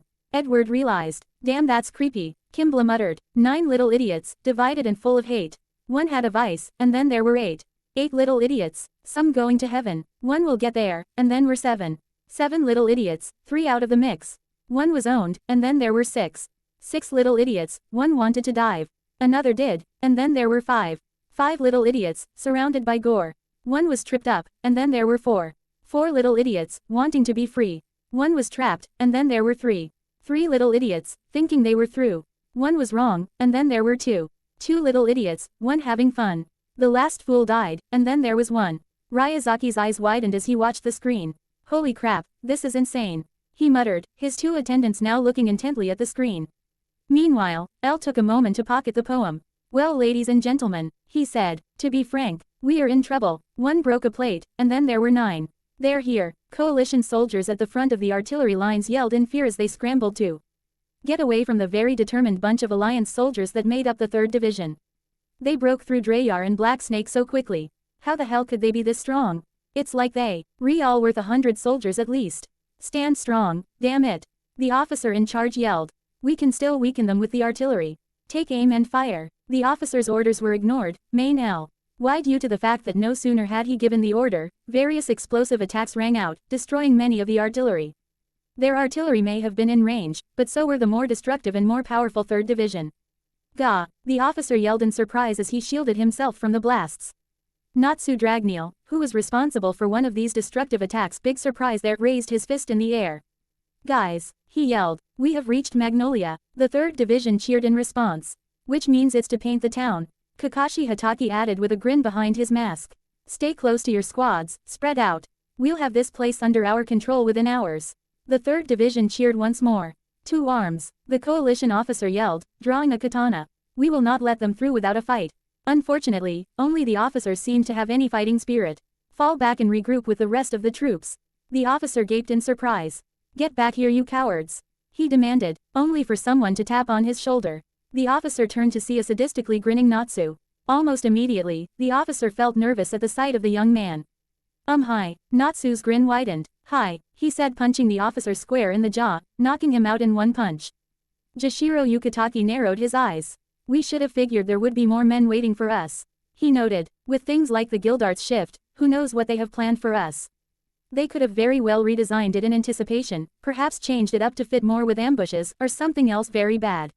Kakashi, Yukitake called out, be careful, they probably have ambushes lying in wait for us. Kakashi could not argue with that logic.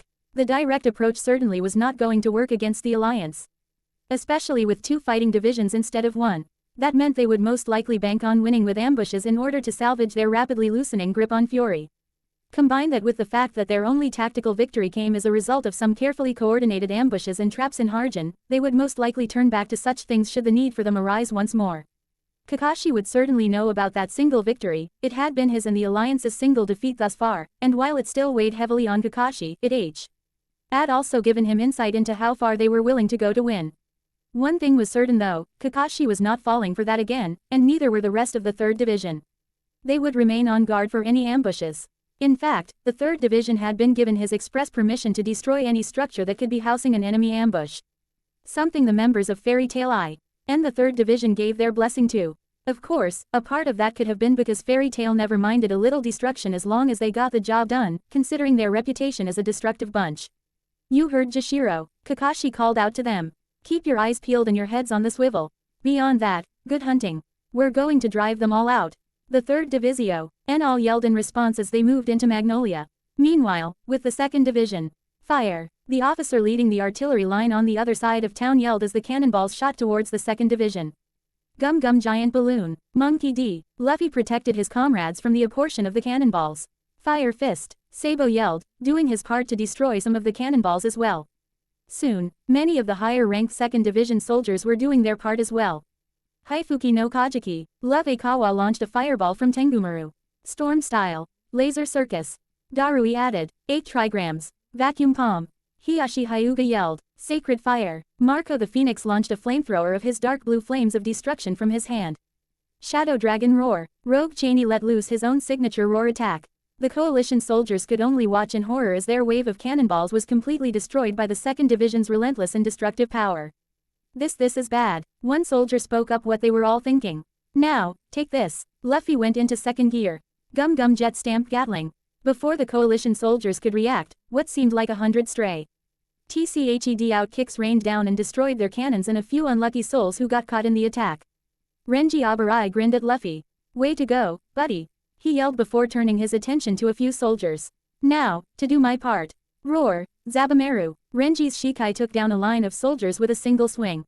I'll do my part too, Captain Luffy. Flare Corona told him excitedly before launching her long red hair at the enemy.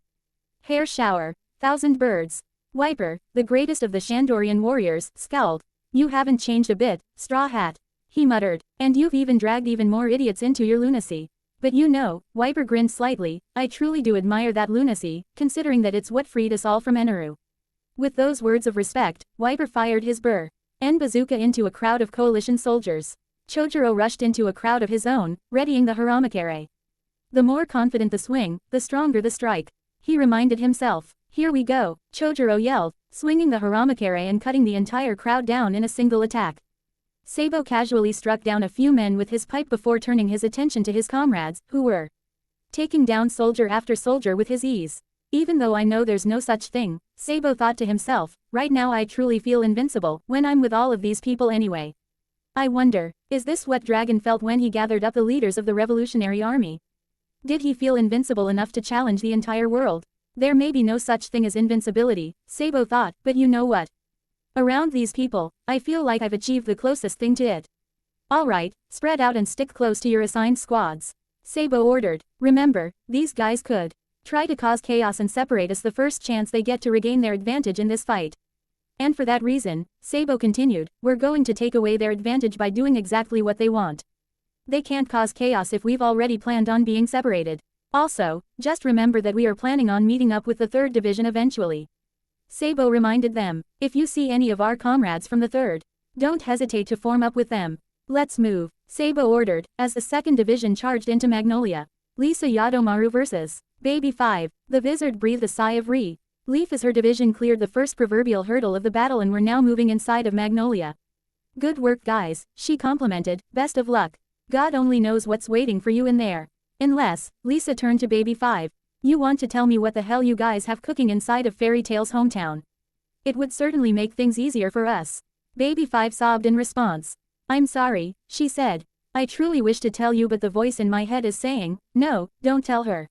Kill her instead, Lisa sighed. Is that so? What a stubborn bastard. Wah, Baby 5 sobbed. I'm so sorry, all I want is to be useful and I can't even be that to you.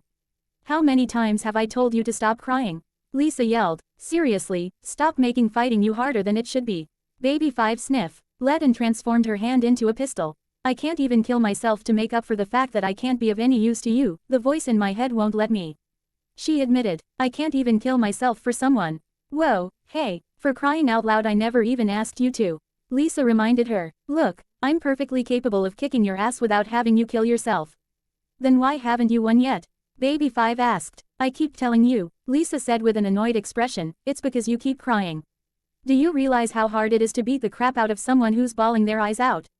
So, nothing like that would make any halfway decent person hold back just a bit. Baby 5 gazed silently at Lisa for a brief moment before bursting into tears, annoying Lisa even more. You are such a kind person. Baby 5 sobbed. I don't know what I did to deserve your kindness, but I swear I will pay it back one of these days. Lisa heaved an exhausted sigh. Unbelievable, she muttered, this chick is something else. Still, Lisa then found the gears in her head turning. She did say she would pay me back for going half speed against her in the future. I could definitely use that to my advantage. Lisa gazed at Baby 5's outfit. That maid outfit looks damn sexy on her. She noted, I wonder, Hey, Baby 5, Lisa called out to the sobbing pirate. Yeah, Baby 5 managed to calm down and respond to Lisa's call. How many of those maid outfits do you have?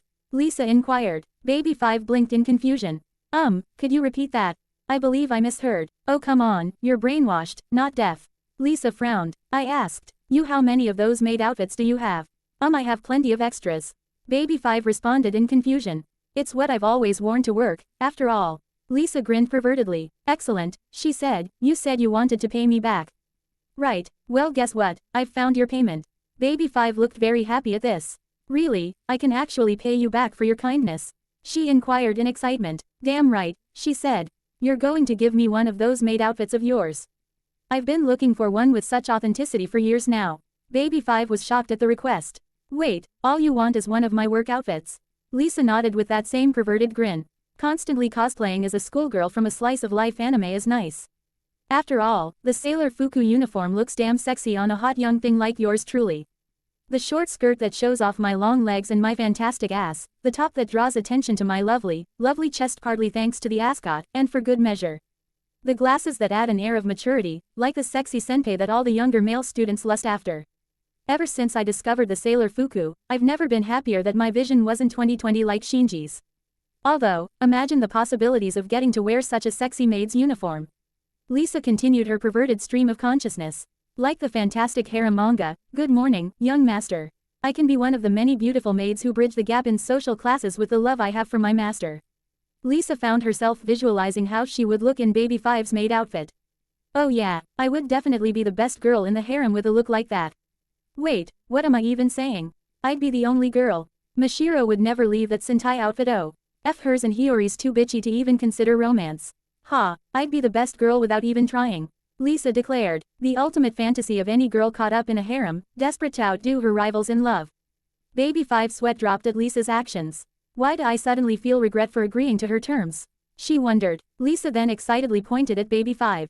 You know something, you've given me new motivation to take you down. She declared, and for that, I thank you, baby. Lisa said, also shortening her codename in the process because to her, adding the 5 constantly was starting to get annoying. Baby 5 got over her confused and somewhat worried look and said look was replaced with a smile. I'm being thanked. To Baby 5, gratitude from anyone was like receiving praise from God. Oh, what a happy moment in this day of sadness. Hey, Lisa called out, you might want to wipe that happy expression off of your face. Baby 5 looked at Lisa in confusion. Now that I have some added motivation to bring you in, I'm going to try a bit harder now to take you down. You better be ready. Yes, Baby 5 yelled with a smile. Do your best. Lisa smirked and readied her Zanpakuto. Smash, Haguro Tonbo, she ca-led out as her blade transformed into its shikai. Now that I've got some added motivation to win regardless of the cost, Lisa said, it's time for the real fight to begin. Inside Magnolia, with the 2nd Division. Sabo raised an eyebrow in confusion as the 2nd Division entered Magnolia. Well, this is a surprising twist. He muttered. Where are all the guards? Commander, do you believe they plan to ambush us? Hiyashi Hyuga inquired. Hard to say, Sabo admitted. For all we know, they could actually be forming up in the center of town. They may have very well anticipated our intent of meeting up in NTER and then trapping and finishing them off. Regardless, be on your guard. Sabo told them. Remember, thanks to things like the Guildart's shift, they could have a lot of traps waiting for us. If they can turn the terrain to their advantage, they regain the advantage in this fight. A sound statement, Commander. Hiyashi responded. Don't worry, Commander. Speed Jiru said confidently, holding his lance. Whatever they throw at us, we'll be ready. Izuru Kira then noticed Lizanna Strauss's distant gaze. You okay? He asked. Yeah, Lizanna responded. I've just never been to Magnolia without it feeling like well, not my home. I can see why that would bother you. Izuru said. But don't worry, Lizanna, we're going to take this place back, I promise. Shuhei Hisagi nodded in agreement. We're all comrades, he said. Which means that we'll gladly put our lives on the line if it means taking back your homeland. Lizanna smiled at this. Thanks guys, and I promise I'll be there to protect your home when we get there as well.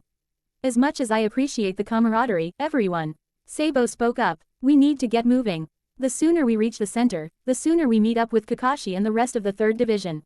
The plan is simple. We separate and then spread out like a rapidly spreading plague, and then comb the entire area while making our way to the center of town. Sabo thought to himself. And yet, they're making it so easy that it's obvious that it won't be if that makes freaking sense. Whatever the case, we need to stick with the plan. Sabo decided. Everyone knows to keep their guard up after the incident in Kunugi town. Regardless of what happens, we can handle it. Sabo assured himself. This town is as good as ours. Meanwhile, a squad of soldiers from the 2nd Division charged through Magnolia, keeping their eyes open for any possible ambushes. I don't like how quiet this town is. A rank-and-file member of the Whitebeard Pirates admitted. You would think that even under enemy counter, a town that houses Fairy Tail would be bustling. A wizard from Blue Pegasus pointed out. Quiet, all of you. A low-ranked seated officer from Squad 3 chided. If it's quiet, that means they're planning something. Which means we have to be on guard, just like the commander told us. Then, while they ran across the streets of Magnolia, a man with horn-like hair stood hidden from view. Bluno, the 4-mer assassin from CP9 clapped his hands together. Trapdoor, he said emotionlessly. Then, as soon as Bluno had given that command, a giant door seemed to appear underneath the squad and swung inwards like an actual door. The squad all screamed as they fell through the trapdoor, which shut on them, trapping them all in wherever. What the hell was that? The leader of the nearest squad wondered. I don't know, one of his subordinates said. I heard the other squad screaming, but they were just cut off. There were no screams of pain either, the subordinate continued. It was like they were just cut off. Bluno now turned his attention to the squad who was murmuring amongst themselves about this new situation.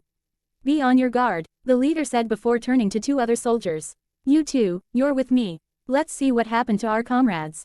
Half of the 2nd squad began to move towards the spot their comrades had vanished from. Bluno remained emotionless, even though he should be static that the enemy was walking right into his trap. In the 2 years of spent on the run with the rest of CP9, he thought to himself, I have increased the usage and range of my devil fruit. As I am right now, I could make a portion of this town vanish right off the map with one of my doors. Unfortunately, I am under strict orders not to use the full extent of my powers, because by using its full extent, I put those around me in danger and I cannot surprise people with it twice.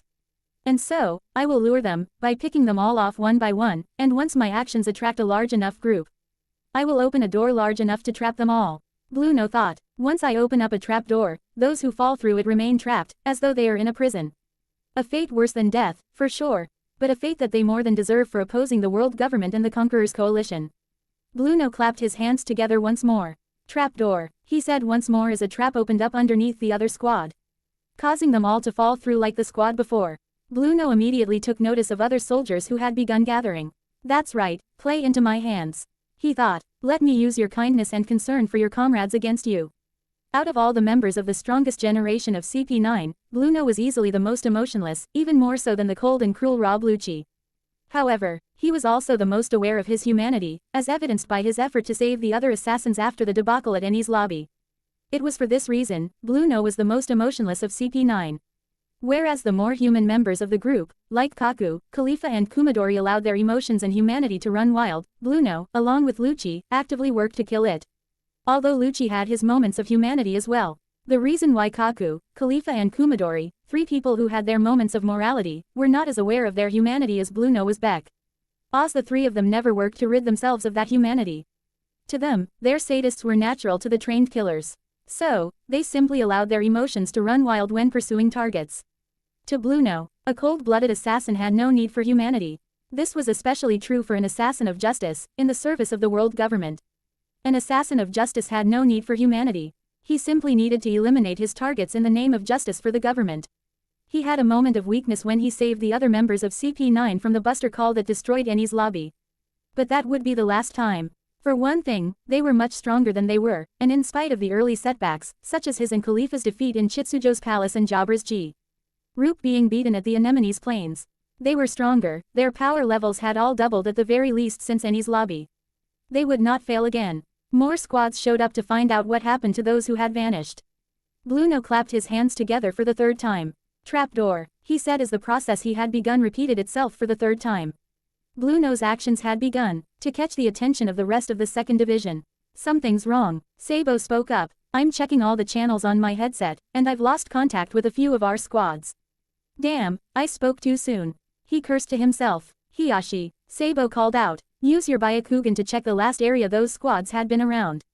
Sabo knew of their location because each squad had been assigned to a FIC location to move into the center of town from.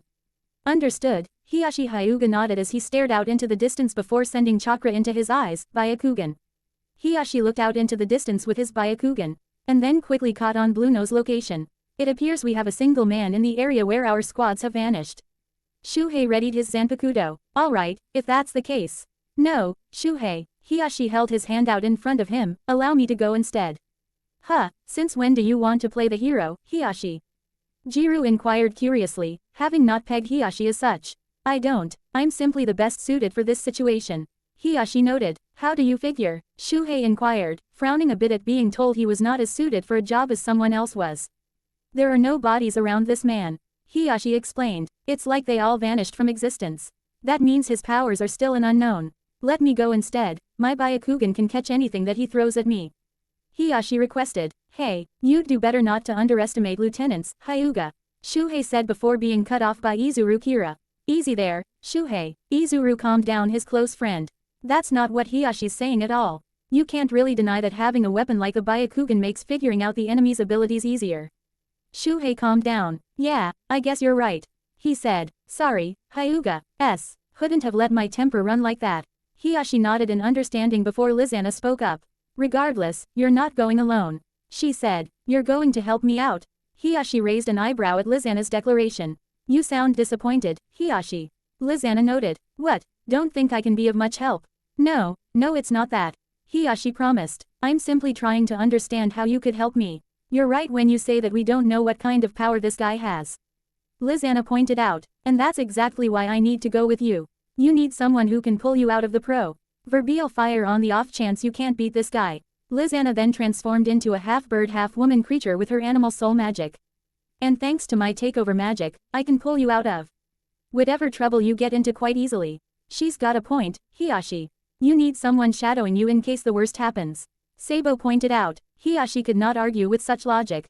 Alright, he said, but you're shadowing me. Not fighting alongside me. If you get injured, then we're both dying at the hands of this mystery enemy of ours. Lizana took flight and then grabbed Hiyashi's shoulders with her talons. You're going to need to be my eyes here. Lizana told him. I know, Hiyashi said as Lizana lifted him off the ground with a surprising lack of effort, a testament to her sudden animal-like strength. Best of luck you two. Sabo told them before adding. Be careful, if I had to guess what this guide is, it's either some sort of spatial manipulation, or an ability to simply wipe people from existence in the blink of an eye. Both of them are a terrifying thought, so proceed with caution. Sabo ordered them. Understood, Commander. Both said in unison as Lizana took Hiyashi and started flying the both of them to Bluno's location. As for the rest of you, Sabo turned his attention to Izuru, Shuhei and Jiru, diamond formation, keep your eyes open for anyone else. Jiru took the front said formation with his lance at the ready, Izuru and Shuhei took the sides, and Sabo remained in the back. Eyes open, guys, he said, just as we expected, they've been lying in wait for us. I don't know how that guy Hiyashi and Lizana are going after managed to catch my men off guard, but it's not something we're going to stand for. Sabo thought, clenching his fist in anger, remembering the debacle at Kunugi. Hiyashi, Lizana, best of luck, and stay alive. Meanwhile, with the 3rd Division, hiding in the shadows of a building currently untouched by the 3rd Division, a wiry, bone-thin, dark skinned man with large teeth and spiky hair that stuck out like the sun was sitting with his back against the wall, gazing out a window. He saw the soldiers from the 3rd Division going from building to building, sweeping the place. With this many in the area, they're making it too easy for me. He noted. I've never had to observe this many enemy soldiers at once, but you know what, I really don't mind. The wiry man smirked. Last time, I didn't get to analyze every person's signature because the true strength of the enemy lied with their higher-ups. But this time, absolute victory comes from Taken. G down every single person who opposes the coalition, as per Lord Kanton's orders. Which means that I get the unique opportunity of observing and analyzing the signatures of not just those who possess the ability to use Reishi, but also chakra, magic and whatever. I can hit pirates with that last one might be difficult, now that I think of it. Hey, regardless of how difficult it can be, I'm still looking forward to it. He continued. After all, after I got shot in the back last time by that bastard, Baz B, I never got the chance to truly go all out. This time, I'm going to blast them all with my shrift. And I'm going to do it with a damn smile on my face. Sternritter you, Nana Najaku grinned darkly. It's all over for you. Nana then sensed the completion of his analysis. Excellent, he said with a smirk. My analysis is complete. Nana gazed out the window and turned his attention to a squad that he had finished his analysis of. You poor, simple fools. He said, you rank and file trash are so easy to read. Like an open book, you know. Your prime targets for the shrift granted to me by His Majesty. Nana continued. You, the underbelly. With that, Nana activated his shriften within seconds. All 6 members of the squad screamed and collapsed to the ground, paralyzed by Nanana's shrift. Paralysis can be permanent, and yet you never die until you actually draw the last breath that was given to you by God. I'd actually argue that it's an even crueler fate than some of the things my comrades do. And you know what, I'm totally cool with that. There's nothing more enjoyable, even finding the weaknesses of my enemy's power, and then paralyzing the lot of them. Oh, it looks like I've finished my analysis of another little group. Nana noted, turning his attention to another squad. Goodbye, Nana said nonchalantly as they all collapsed, paralyzed by Nanana's underbelly. Nana then took a moment to analyze more Alliance soldiers. They're making this too easy. He noted, the gap in strength between the rank and file and the higher-ups is much like ours. It's so noticeable, that it's not even funny. And as a result, the rank and file are very easy to analyze. Nana chuckled. I could end this war single-handedly given the time to analyze every single soldier within my sight. Now then, who's going to be the unlucky bunch of saps who stumble into my range? May be I'll get lucky and draw in someone who actually matters. The possibilities are endless, and such a thought is truly exciting. While Nana reveled in his power, several other squads from the 3rd SQ. UADs began to converge on the area where the squads attacked by the Sternritter had fallen. What happened to them? Evergreen wondered. It's freaky, Bixlow noted, they're all still alive, but they're completely immobile. It looks like whatever did this to them paralyzed them instead of killed them. When someone wins a fight on the battlefield, they deal the killing blow, unless they decide to be merciful. Bixlow narrowed his eyes from behind his mask. I shouldn't be taking this good luck and wiping my ass with it, but the fact is, mercy has its limits. Which means that whoever did this to Hem is incapable of delivering a killing blow, at least not instantly. Which means that this power pertains to paralysis rather than actually killing someone. Still, that doesn't mean we shouldn't let our guard down. These coalition bastards are all capable of delivering a death blow if they all wish. And the fact that this guy's abilities are not necessarily geared towards killing means that he's developed other methods. Bixlow pointed out in front of him. Okay, babies, comb the area, and find our assailant. He ordered his dolls. Yeah, they yelled in unison. Find the assailant, find the assailant. With that, the dolls flew off in search of the coalition soldier who was attacking them. Nana watched them with a look of interest on his face. Oh, that one who looks Lee. A Knight and the bespectacled one with the big tits are much stronger than the others. What a pain, it appears that I can't act against them without incapacitating them first, and it'll take me a bit longer to analyze them. Nana continued his train of thought, and those creepy-ass dolls of his are going to find me eventually. I guess I should have figured this wouldn't last forever. But regardless, once I start my analysis, it can't be stopped, Nana said. Once I've got you in my sights, it's already over. You're finished, Mr. Knight and Four-Eyed Big Tits. Nana was terrible with insults. Meanwhile, back on the 2nd Division side of town, Hidan and Kakuzu casually strode through Magnolia over the corpses of a few 2nd Division soldiers. Well, that was freaking lame, Hidan said in a bored tone. What do you expect from the rank and file? Kakuzu replied, ours is just as useless, no reason they aren't the same. Even enemy armies must have equal share in misery sometimes. In some cases, it's bad rations. In other cases it's low morale, in our case, it's the rank and file. We're the only ones who get anything done here. Speaking of the only ones who get anything done, look who it is. Kakuzu continued with a grin. Enemies who aren't rank and file. Haruta, the captain of the Whitebeard Pirates 12th unit narrowed his eyes. It appears the terrorist group known as the Akatsu Ki has graced us with their disgusting presence once more. He noted, disgusting, now that's not very nice. Hidan grinned, indeed, aren't you a pirate? Kakuzu inquired, that's no better in your world, right? Pot, meat kettle. Haruta frowned, I consider myself a family member first and a pirate second. He said, my family of course being the Whitebeard Pirates. Doesn't change the fact that you are a pirate.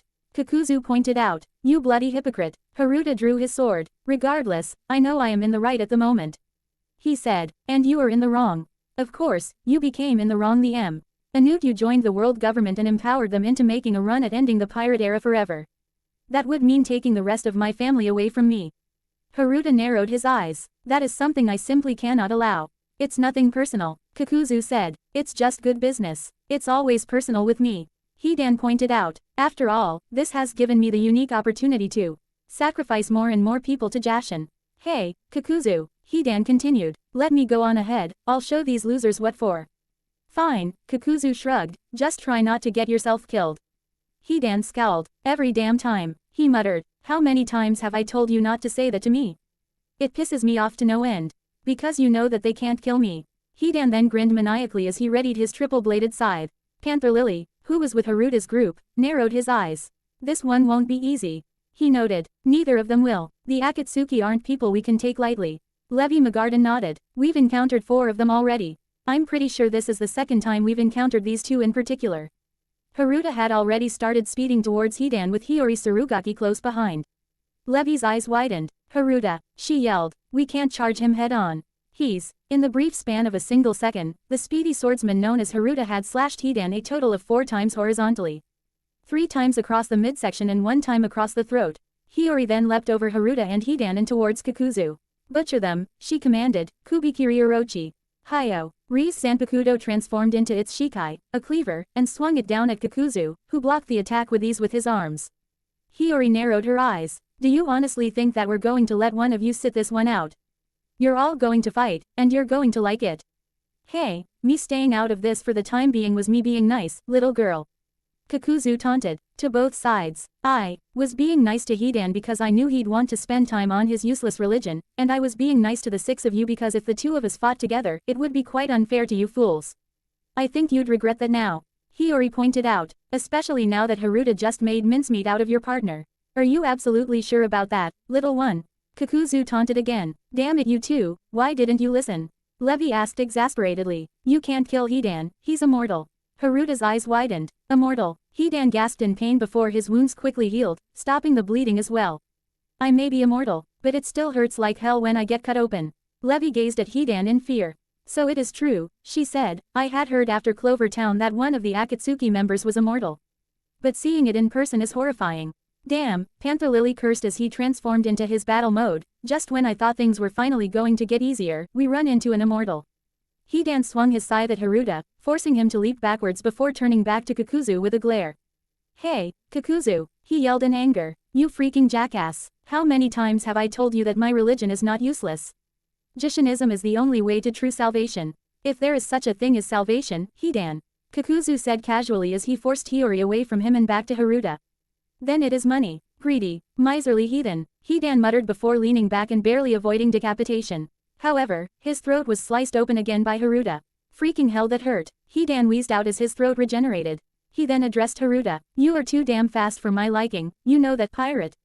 Perhaps I should take a leg of yours off before I start my ritual. Hidan suggested to himself. Chain plant. Droy of Team Shadow Gear suddenly yelled as vines came up from the ground and wrapped around Hidan, restraining him.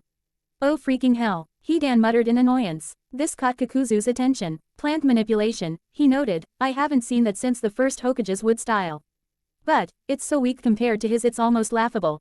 Kakuzu continued. Haruta, Droy yelled. Get him while he's tied up. Haruta nodded and sped towards Hidan, only to be stopped by Kakuzu, who blocked Haruta's sword with his arms. You're fast, Kakuzu complimented, even though I was so close to Hidan. You almost beat me to him. You were so quick to defend him. Haruta noted. Does even his immortality have limits? Not at all, I just really hate having to put him back together whenever he's dismembered. Kakuzu responded. Well then, you're going to hate this. Haruta grinned as Hiyori flash-stepped past Kakuzu and towards Hidan. Kakuzu prepared to defend Hidan, only for Haruta to call out. Jet from Shadow Gear sped to the side of Haruta and Kakuzu with his magic, high speed.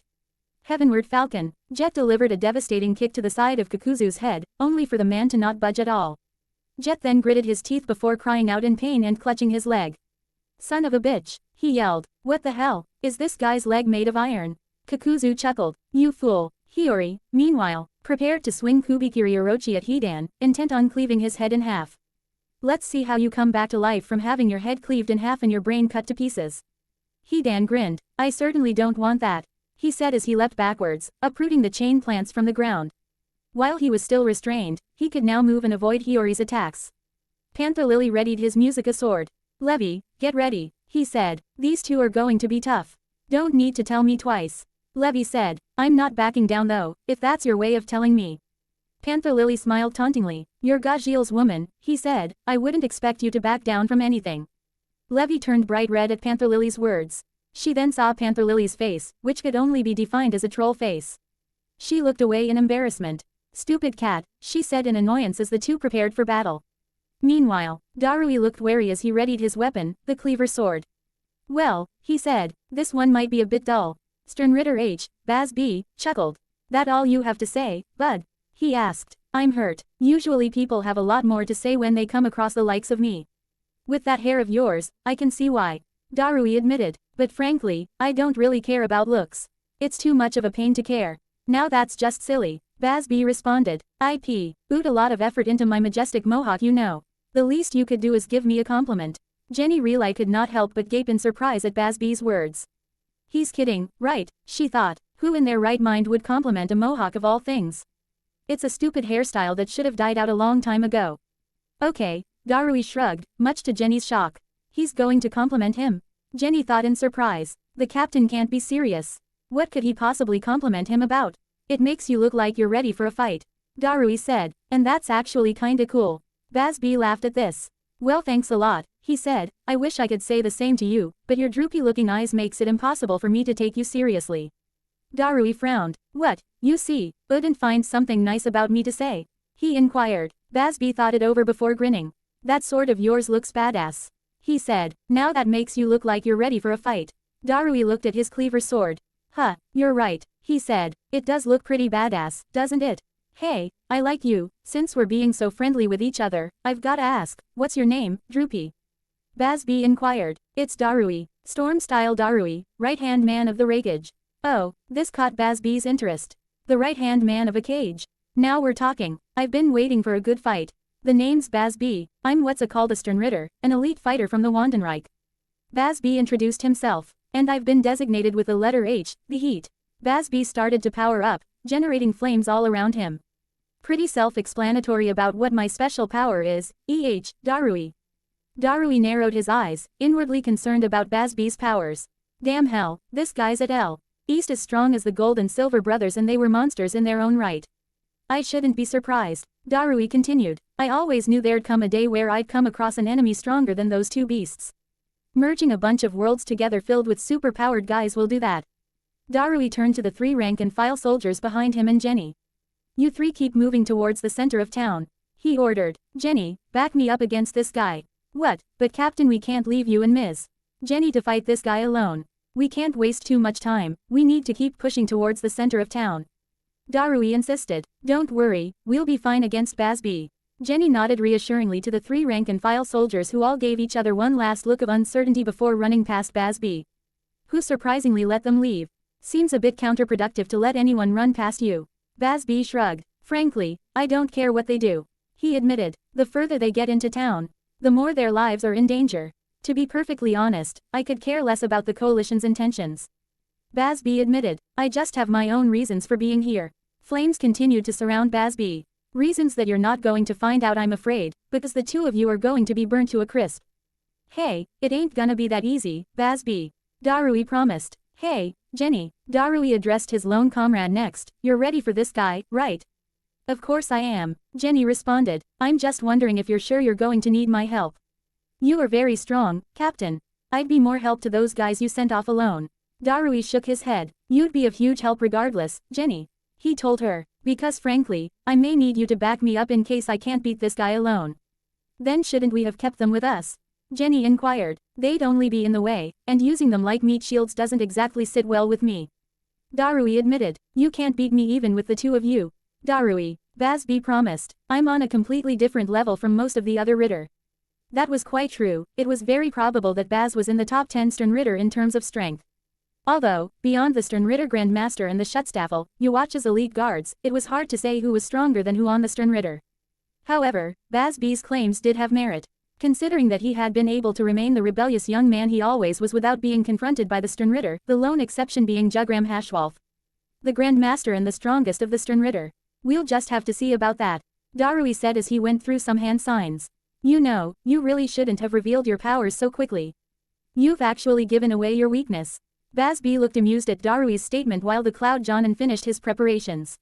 Water style, Darui yelled, rushing deluge. With that, Ui fired a great torrent of water towards Baz B. Jenny smirked. Water puts out fire after all.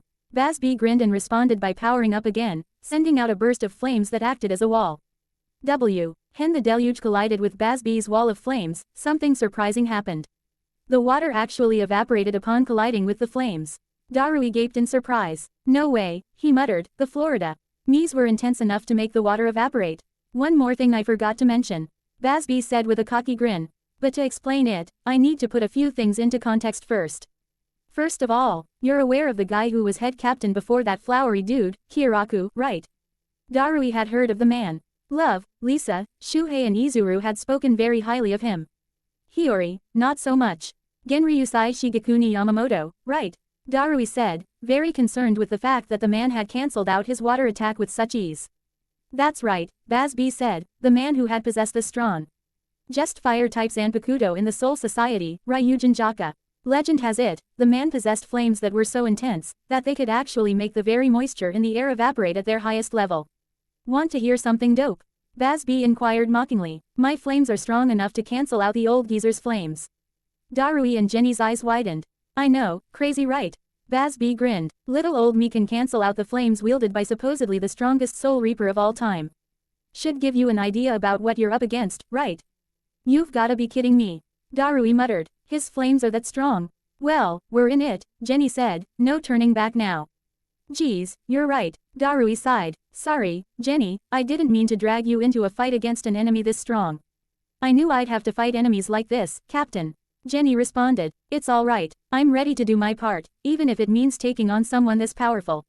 Basby grinned. Excellent, he said, you both have a crap ton of resolve, and I actually like that about you. For that, I'll make it quick and painless. Basby pointed his finger. Jenny's eyes widened, sensing danger. Machina soul, defense form. She quickly yelled as she transformed into a heavily armored form that was colored black. Burner finger 1, Basby yelled, firing a quick beam of fire that sped past Darui and struck Jenny in the chest. Gah, Jenny yelled in surprise. Jenny, Darui yelled in worry. Basby grinned again when he noticed that his attack had failed to truly injure Jenny. It had broken through her armor, but the worst things to happen as a result of the attack were second and third degree burns in her chest. Jenny barely kept herself standing in spite of the immense pain she was in from Basby's attack. Darui gazed at Jenny in shock, and then at Basby. Oh man, I barely saw his attack that time. Basby then blew on his finger like it was the end of a gun. Pretty badass, am I right? He taunted. That's the power of the heat. Fact is against the like of you, I probably should need only one finger to win. Basby claimed. Darui narrowed his eyes. This is going to be difficult. Meanwhile, on the 3rd Division's side of the town, Boa Hancock narrowed her eyes in anger as her opponent approached her and her squad, which consisted of herself, her 2 sisters, and 3 rank-and-file soldiers. E rank-and-file were already starting to back away in fear. Did you see what he just did to that last squad? One pointed out fearfully. Those thorns, they just flew right into them. The poor bastards never had a chance. The soldier the first one was talking to pointed out. But why were they so horrified? It's like they saw their own worst nightmare before they died. The first soldier pointed out. The third soldier, already terrified of their opponent, turned and ran away. Hancock turned her attention towards the soldier and called out to him. Don't run you fool, she yelled, you'll only draw his attention. As Not indeed turned his attention to the fleeing soldier and launched a few of his reishi thorns at the man. Hancock managed to block 2 with a hockey-imbued leg, but the other Minogue had to get past her and the others and then impaled the man straight in the back of the head and out his mouth. He screamed fearfully, although it sounded gargled due to the thorn, and died. Just as I thought, Hancock turned her attention to as, you really are a sadistic monster. You prey on the fears of others. Monster, you say, as sounded hurt at the notion. Do you actually think I'm a monster? You, the one who blocked my spirit weapon with a mere leg. Or was that hockey you were using? He's so casual, Hancock noted, it's like he doesn't even care who he's facing off against. I'm sure this Freya K is well aware of who he's dealing with. Is it my appearance? As inquired, I suppose someone as superficial as yourself would find my appearance to be rather unsettling, no? Did he just call me superficial? Hancock inquired. He did, sister. Boa Marigold and Boa Sandersonia said in unison. How rude, Hancock said. Sandersonia, Marigold, am I superficial? Of course not, sister. Marigold responded. Yeah, he's just being really rude. Sandersonia added. The 2 remaining soldiers' sweat dropped. Aren't those 2 biased in their opinions? They thought in unison. Hancock formed the both of her hands into a heart shape and aimed it at Az.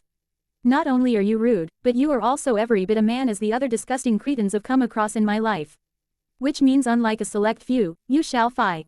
nd your body petrifying at the very sight of my stunning, overwhelming beauty.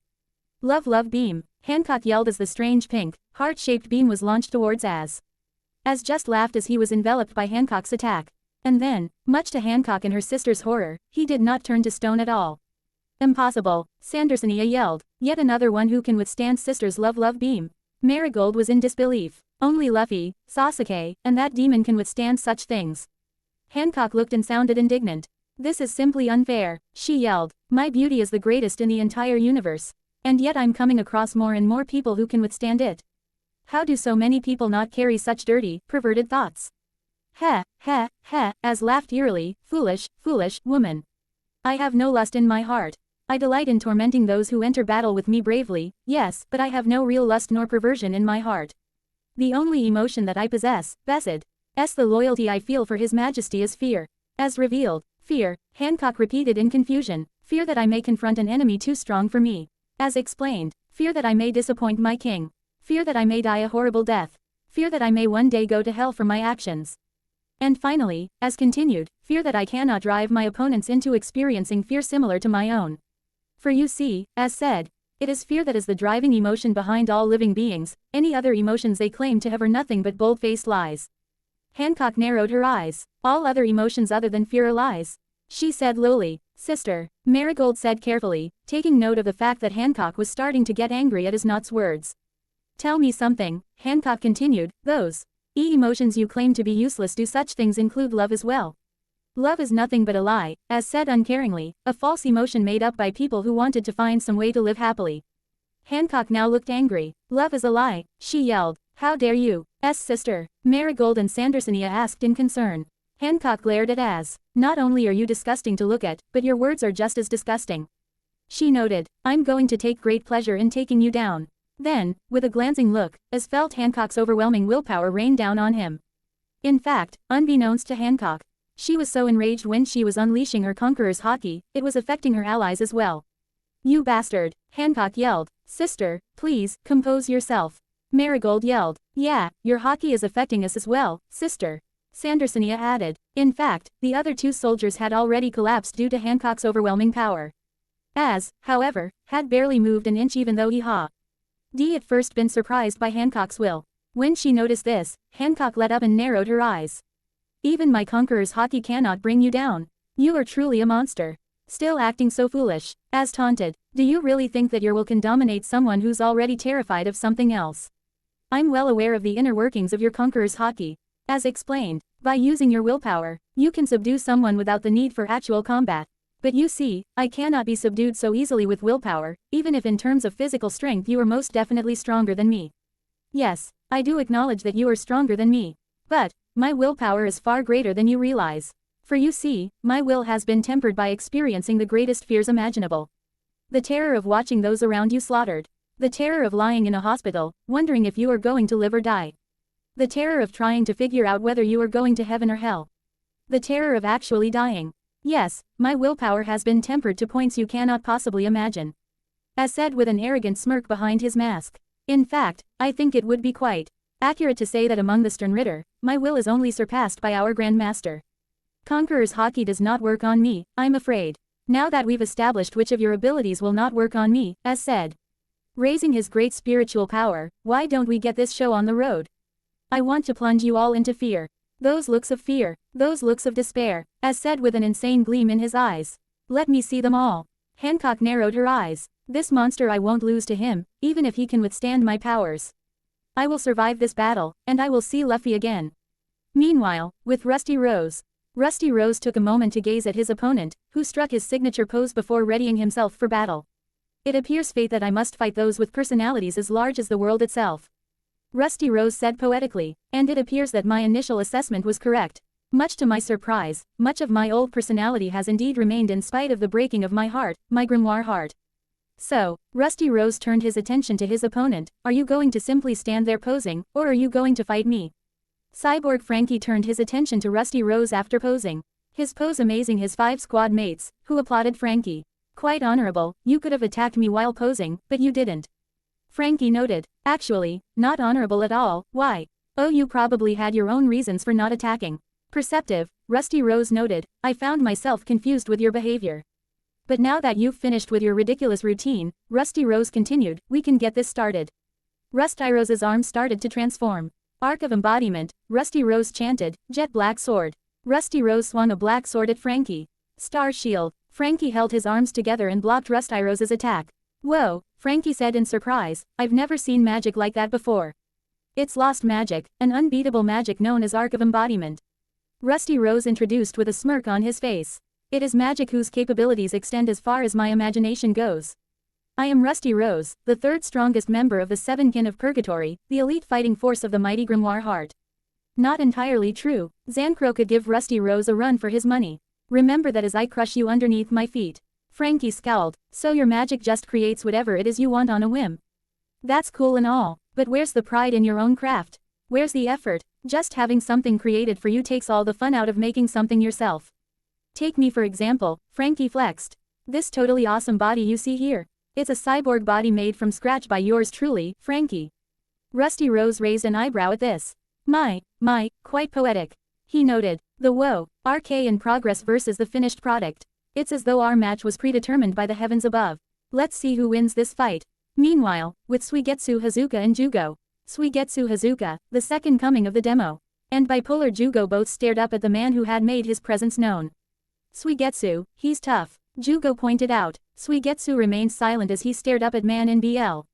Aku had folded his arms while staring down at them impassively. Hey, Suigetsu, Jugo called out in concern, wondering if their opponent had already deeply intimidated him.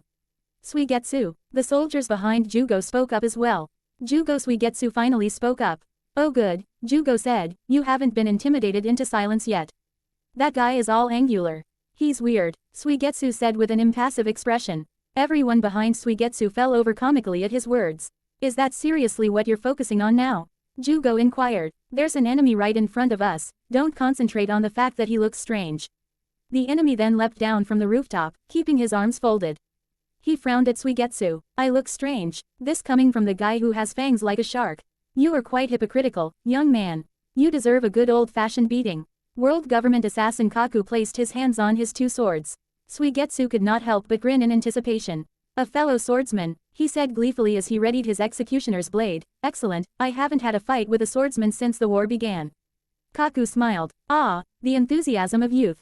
He mused. Unfortunately in situations like this, enthusiasm can only lead to your own death. Huh, listen to you talking like an old man. Suigetsu grinned. You can't be older than me, you know. I suppose that is quite accurate.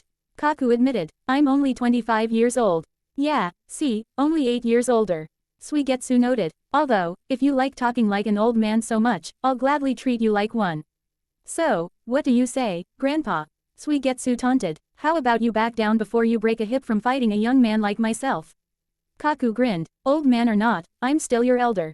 Which means I have a lot to offer teaching you about battle. So come on then Sonny, time for a lesson in pain you won't soon forget. And I'll cap it off with a spanking so brutal you won't be able to sit properly for a week. Kaku said, if you live through our fight that is. I'm not going to die until I complete my ambition, the reformation of the 7 ninja swordsmen. Suigetsu vowed, there's no way I'm going to lose to you, let alone die to you. Hey guys, back me up. Will you? Suigetsu suggested. What, you want us to help you? Jugo sounded surprised. I never thought you'd want help against a swordsman. Don't be an idiot, Suigetsu said, believe me. I want to fight this guy alone, but I'd rather not get bitched to by the higher-ups for taking on an opponent alone when I've got guys like you to back me up. In fact, I could go against this guy confidently if I just had you on my side, Jugo. Especially after you beat the living hell out of that Weird Owl man back in Harjan. So what do you say? Suigetsu continued. Think you can back me up, Jugo? Jugo was at first surprised that Suigetsu of all people had faith in his abilities. Then, he remembered his resolve to not fear his own rage anymore after Harjan, and he nodded. I'll do everything I can to help you, Suigetsu, he promised. We'll back you up as well, Suigetsu. The soldiers behind Suigetsu and Jugo promised. We're not as strong as either of you, but we'll do our best to help you. Suigetsu grinned. 6-on-1, angular geezer. He taunted Kaku. I don't normally approve of such things, but here we are. Kaku smirked. 6-on-1 is rather unfavorable, he admitted, but I can handle such things with ease. Don't underestimate me, Sonny, Kaku said as he prepared for battle. Meanwhile, with Jin Ichimaru. In spite of his situation as an indoctrinated soldier, Jin I see. Himaru's smile never left his face as he stood on the rooftops. It looks like just about everyone has confronted their enemies one by one. He noted, although a few people still seem to be hidden in the shadows, waiting for someone worthy to come across. I, however, have different reasons for confronting my enemies today. Jin stated, I don't care about winning the fight for the coalition. And I don't care about finding any worthy opponents either. What I do care about, Jin continued as he stared down at the shocked squad, is making sure you survive the day Rangaku. Rangaku Matsumoto looked up in horror at her dearest friend, whom she had long thought dead. Jin. Toshiro Hitsugaya glared up at Jin. While he had heard a few of the details concerning what happened between Jin and Aizen at the end from Rangaku, he still had not forgiven the man for tormenting Momo Hinamori the way he did. So you're back, Ichimaru. He muttered. Sasuke Uchiha stared at Toshiro and Rangaku and then at their opponent, immediately taking note of the fact that they had some sort of history with this man. I can't believe this, Rangaku muttered. Kanten brought you back of all people. It appears fate has brought us back together, Rangaku. Jin noted. Why did you come here, Jin? Rangaku wondered. If you don't care about the war, why are you here? Well, I can't refuse summons from someone who's literally in my head. Jin admitted, but, now that I know you're here, I can't ignore the fact that your life is in danger. By confronting us all with the intent to kill, you're as twisted as ever, Ichimaru. Toshiro said disdainfully. Still a child, Captain Hitsugaya. Jin smiled. This is my way of protecting you, or more specifically, protecting Rangaku. I need to make it clear that she's up against foes who will devour her in an instant. That she needs to become stronger. She needs to know that even I, the one who cares about her the most, is no longer her friend thanks to Kanten. Jin said, so she needs to be strong in both body and mind to survive. Jin readied his Zanpakuto, now frowning slightly. And most of all, protecting Rangaku is my responsibility. It always has been from the very beginning. Even if you make me fight her, Kanten, I will do my best to make sure that she doesn't die. It's either I fight her, or someone who will kill her fights her, and I don't want that at all. Rangaku, I'm so sorry that this is all I can do for you right now. Jin thought sadly. Shoot him dead, Shinso. Jin yelled, extending the blade of his Zanpakuto. Dodge. Toshiro yelled as the squad scrambled to avoid Jin's Shinso. Toshiro readied his own Zanpakuto. Ichimaru, he said, I don't care if you are close with Rangaku, and I don't care if you are under Kanten's control. You are a threat to the alliance right now, and you need to be dealt with. It only seems fitting that I'm the one to deal with you after all you've done. Jin smirked. By all means, do so. Just know that I'm not going to make it easy for you. I can't make it easy for you. Before Toshiro could attack, however, Sasuke stepped in between them. Sasuke, move, Toshiro ordered. I don't think I will. Sasuke responded simply as he drew his own sword while Jin retracted his. Sasuke, you better have a reason for making things difficult for me. Toshiro said lowly. The man's indoctrinated, Hitsugaya. Sasuke pointed out. I understand that you and Rangaku have some sort of history with him, but can either of you honestly say you can be trusted to fight him, regardless of how well you know of his powers? What do you mean? Well, Rangaku obviously can't fight him because of how close they are. Sasuke noted. And you clearly have some sort of grudge aimed against him, meaning that you might very well end up killing him. And what if I do? Regardless of Ichimaru's reasons for joining an enemy from back then, he hurt a lot of people for no reason, Sasuke. Toshiro pointed out. That's not something I can simply forgive. I'm not saying to forgive him, I'm saying to think. Sasuke said. If this man is indoctrinated, that means that he would not have joined the coalition and would have rather joined us instead if given the choice. Regardless of whatever grudge you have aimed against him, Sasuke continued, he is more valuable to the alliance alive than dead. And since Rangaku can't be trusted to fight him with everything she has, just like you can't be trusted to fight him without killing him, then that just leaves me. Now go, keep pushing to the center of town. Sasuke ordered. None of you are any help to me with all that in mind. You, more help to the rest of the 3rd and the 2nd division. So just go. Toshiro glared at Sasuke. Damn you, he said half-heartedly, before ordering the rest of the squad, let's move. Rangaku gave one loss. Sad look at Jin before giving Sasuke a pleading one. Please don't kill him, she said as she prepared to run. No, Jin yelled with a surprising burst of emotion. I will not allow Rangaku to face off against those who will actually kill her. She stays here, Shinso, Jin yelled, extending his Zanpakuto once more. Sasuke blocked it again with his own sword. Your fight is with me, Ichimaru. You brat, Jin said with surprising anger. Do you realize you're putting Rangaku in danger? She's safer fighting me than anyone else. That's a lie and you know it. Sasuke said. You can try to fight it all you want, Ichimaru. But you'll kill Rangaku just like anyone else in this damn town thanks to Kantan's influence. Jin looked ashamed at this. She's in danger no matter what. Sasuke said bluntly. Jin gazed at Sasuke with a curious expression now. Is that why you sent her and Hitsugaya away? Jin inquired curiously. You knew I'd kill her due to our difference in strength. That's part of it, and that IKNEW Hitsugaya would be unable to hold back because of his own grudge aimed against you. And you're more valuable to the alliance alive than dead. Well, I can't deny that Hitsugaya's grudge is justified. Jin shrugged. I emotionally tormented his best friend. He has every right to come at me with the intent to kill me. I'm actually impressed with you, kiddo. Jin admitted. Even though I deserve to die, you still want to take me in. Your focus on what's actually important is quite impressive. It's not just the alliance's benefit I'm concerned with. Sasuke admitted. It is certainly true that all the indoctrinated are of more value to us alive than dead, but I have my own personal reasons for wanting to take you alive. Personal. I couldn't help but note that in spite of your protective nature geared towards Rangaku, people still seem to regard you as a villain. Sasuke noted. There's more to that story, and so far it's sounding quite familiar. As though I've heard a similar story about someone quite similar to you. Jin could not help but smile at this. You know something, kiddo. He said. You are by far one of the most interesting people I've ever come across. In fact, I'd say you're top 5 easily. I like you, kiddo. Jin prepared to face off against Sasuke. So why don't we go at it for a bit? I might even give you some insight as to why you seem to feel some sort of kindred spirit towards me. Fine by me. Sasuke nodded as he activated his Sharingan. Meanwhile, as several battles were initiated all over Magnolia, Rob Lucci and the First Raikage were continuing their search for worthy opponents. Khalifa was hiding in the shadows, however, waiting to ambush an unsuspecting enemy like Bluno. For the former two, however, they did not wish to waste their time on the weak. As this happened, the rank and file from both sides found themselves clashing together, with the alliance having a noticeable advantage in numbers. The reason for this, however, was that several of the coalition soldiers seemed to have been pulling back, as though they planned to meet in the center of town just like the 2nd and 3rd divisions. And in the Fairy Tale Guild Hall, 2 individuals, one of whom was obscured by the shadows, occupied the building. The one not obscured by the shadows was a dark-skinned youth with dark blonde hair. This youth, however, was not human. He was Tempester, one of the elites of Tartaros, one of 9 demon gates.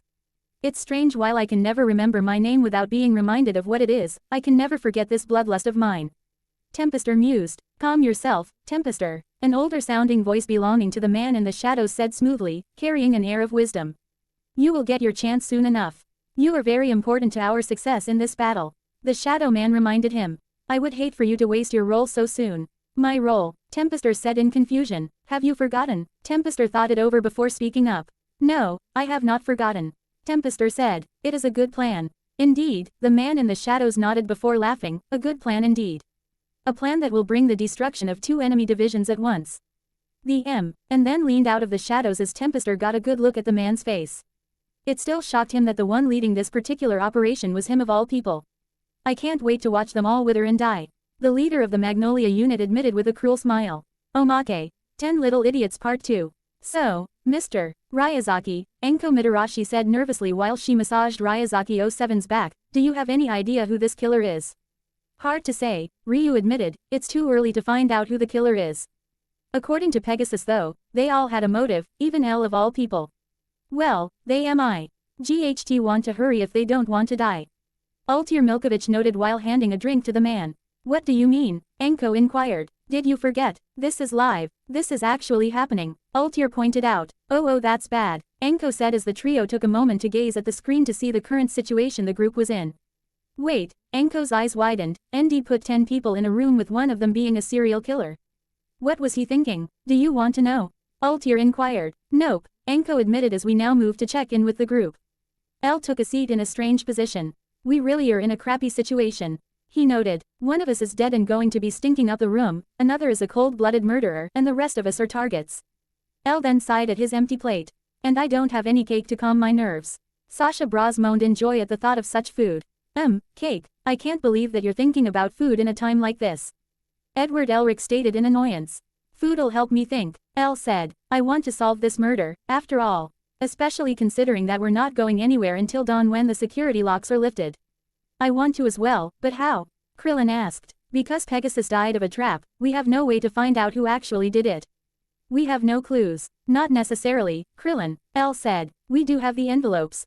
Pegasus said while we were all guilty of killing someone. Only one of us was a cold-blooded murderer.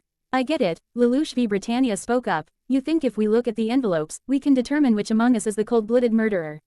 Elle nodded. Everyone, hand me the envelopes and I'll read them off.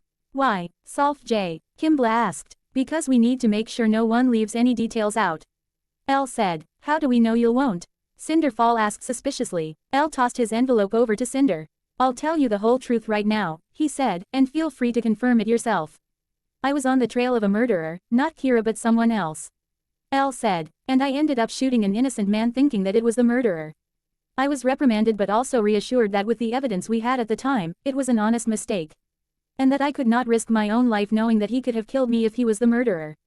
But that mistake still haunts me to this day. Elle admitted. Cinder looked over Elle's envelope and nodded. It all checks out, she said. I applaud you for your honesty, Elle. Now then, why don't we get yours out of the way, Cinder? Elle suggested as he looked over Cinder's envelope. You earned a man to death while testing your new powers. That was an accident, Cinder claimed. My master made it a point to heal my voice after that though, so some good came out of it. You claim it was an accident. Light Yagami pointed out. There's no way to prove it was intentional, Light. Elle moved on to Krillin and raised an eyebrow. You cut a man in half with your Destructo disc. Also an accident, Krillin admitted. That attack is really hard to control and I honestly had no idea that there was someone climbing a mountain at the time. But, the Dragon Balls brought him back. I'm actually surprised Pegasus used it against me. Elle looked through the next envelope and gazed at Light. Seriously, Light, you killed someone without that godforsaken death note of yours. Also an accident, just like Krillin's and Cinder's. Light responded. The guy jumped me and I had to kill him in self-defense. Elle rolled his eyes and read through the next one, Edwards. What the hell did you do to this guy? Elle inquired. This is grotesque.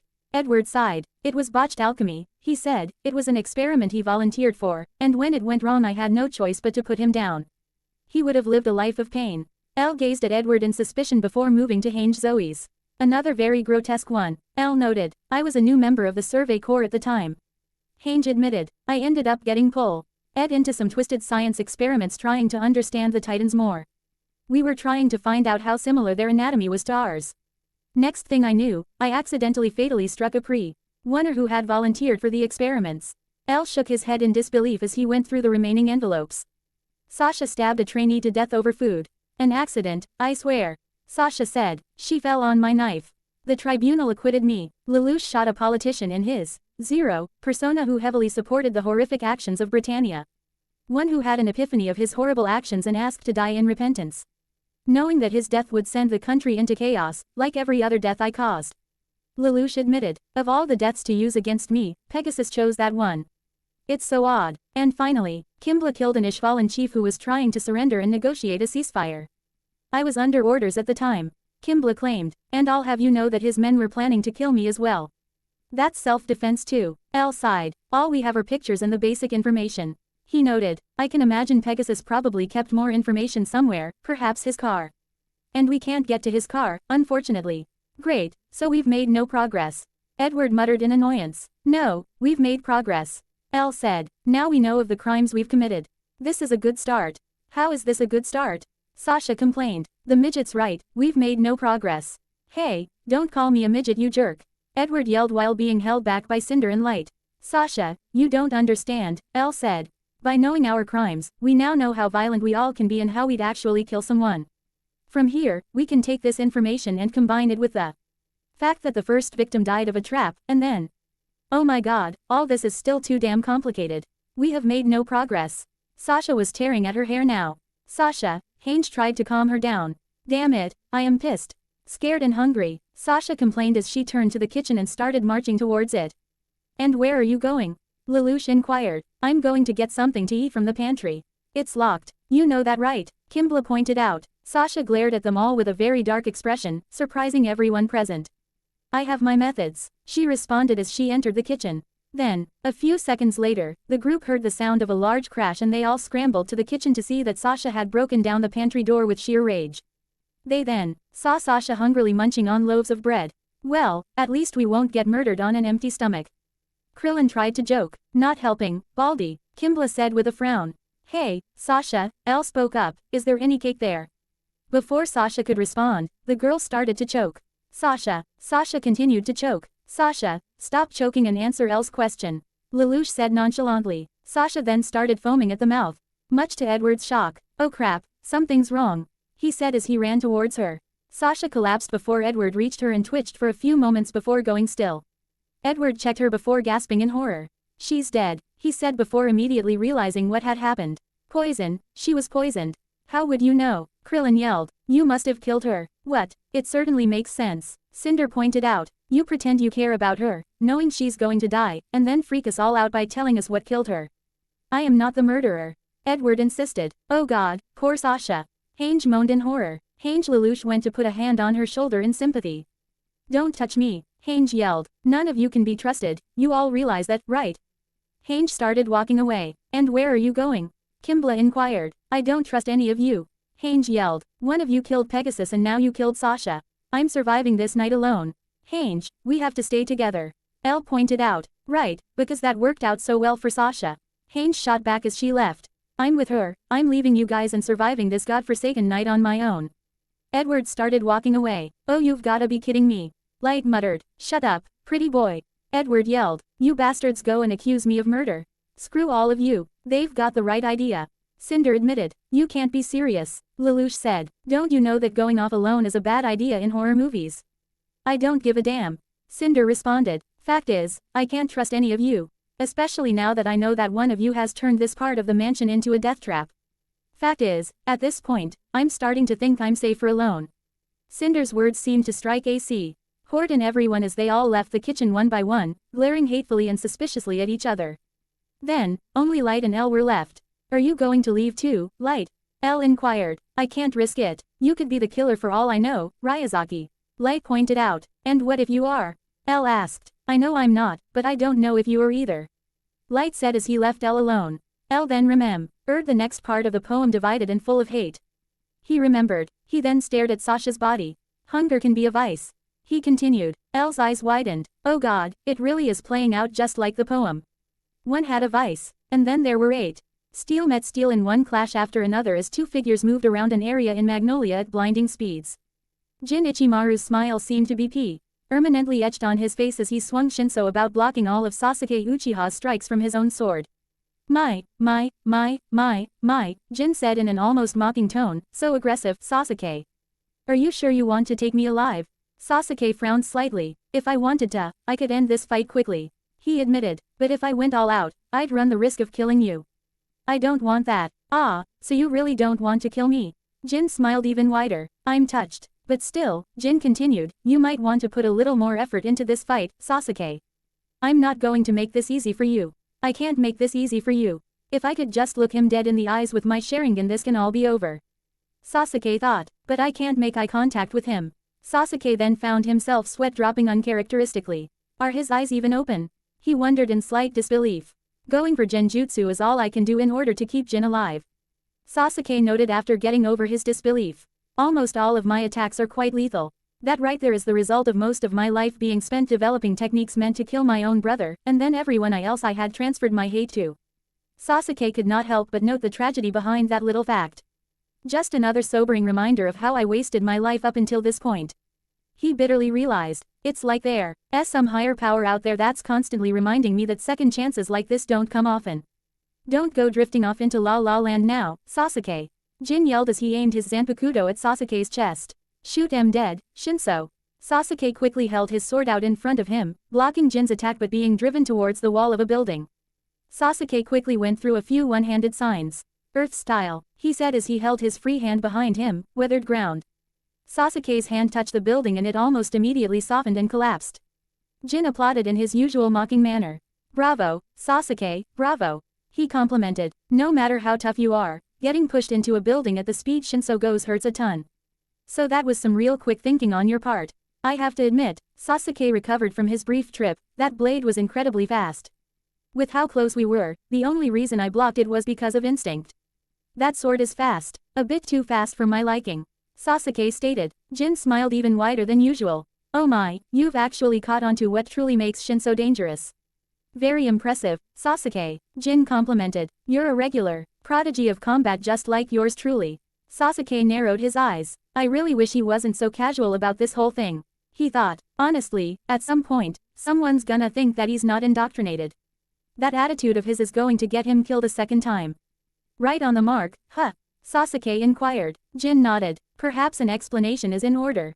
He suggested. You see, the fact at Shinso can extend up to 100 times its normal length, which by the way would mean that Shinso extends to about 3030 centimeters or just under 100 feet, would be a very dangerous ability all on its own.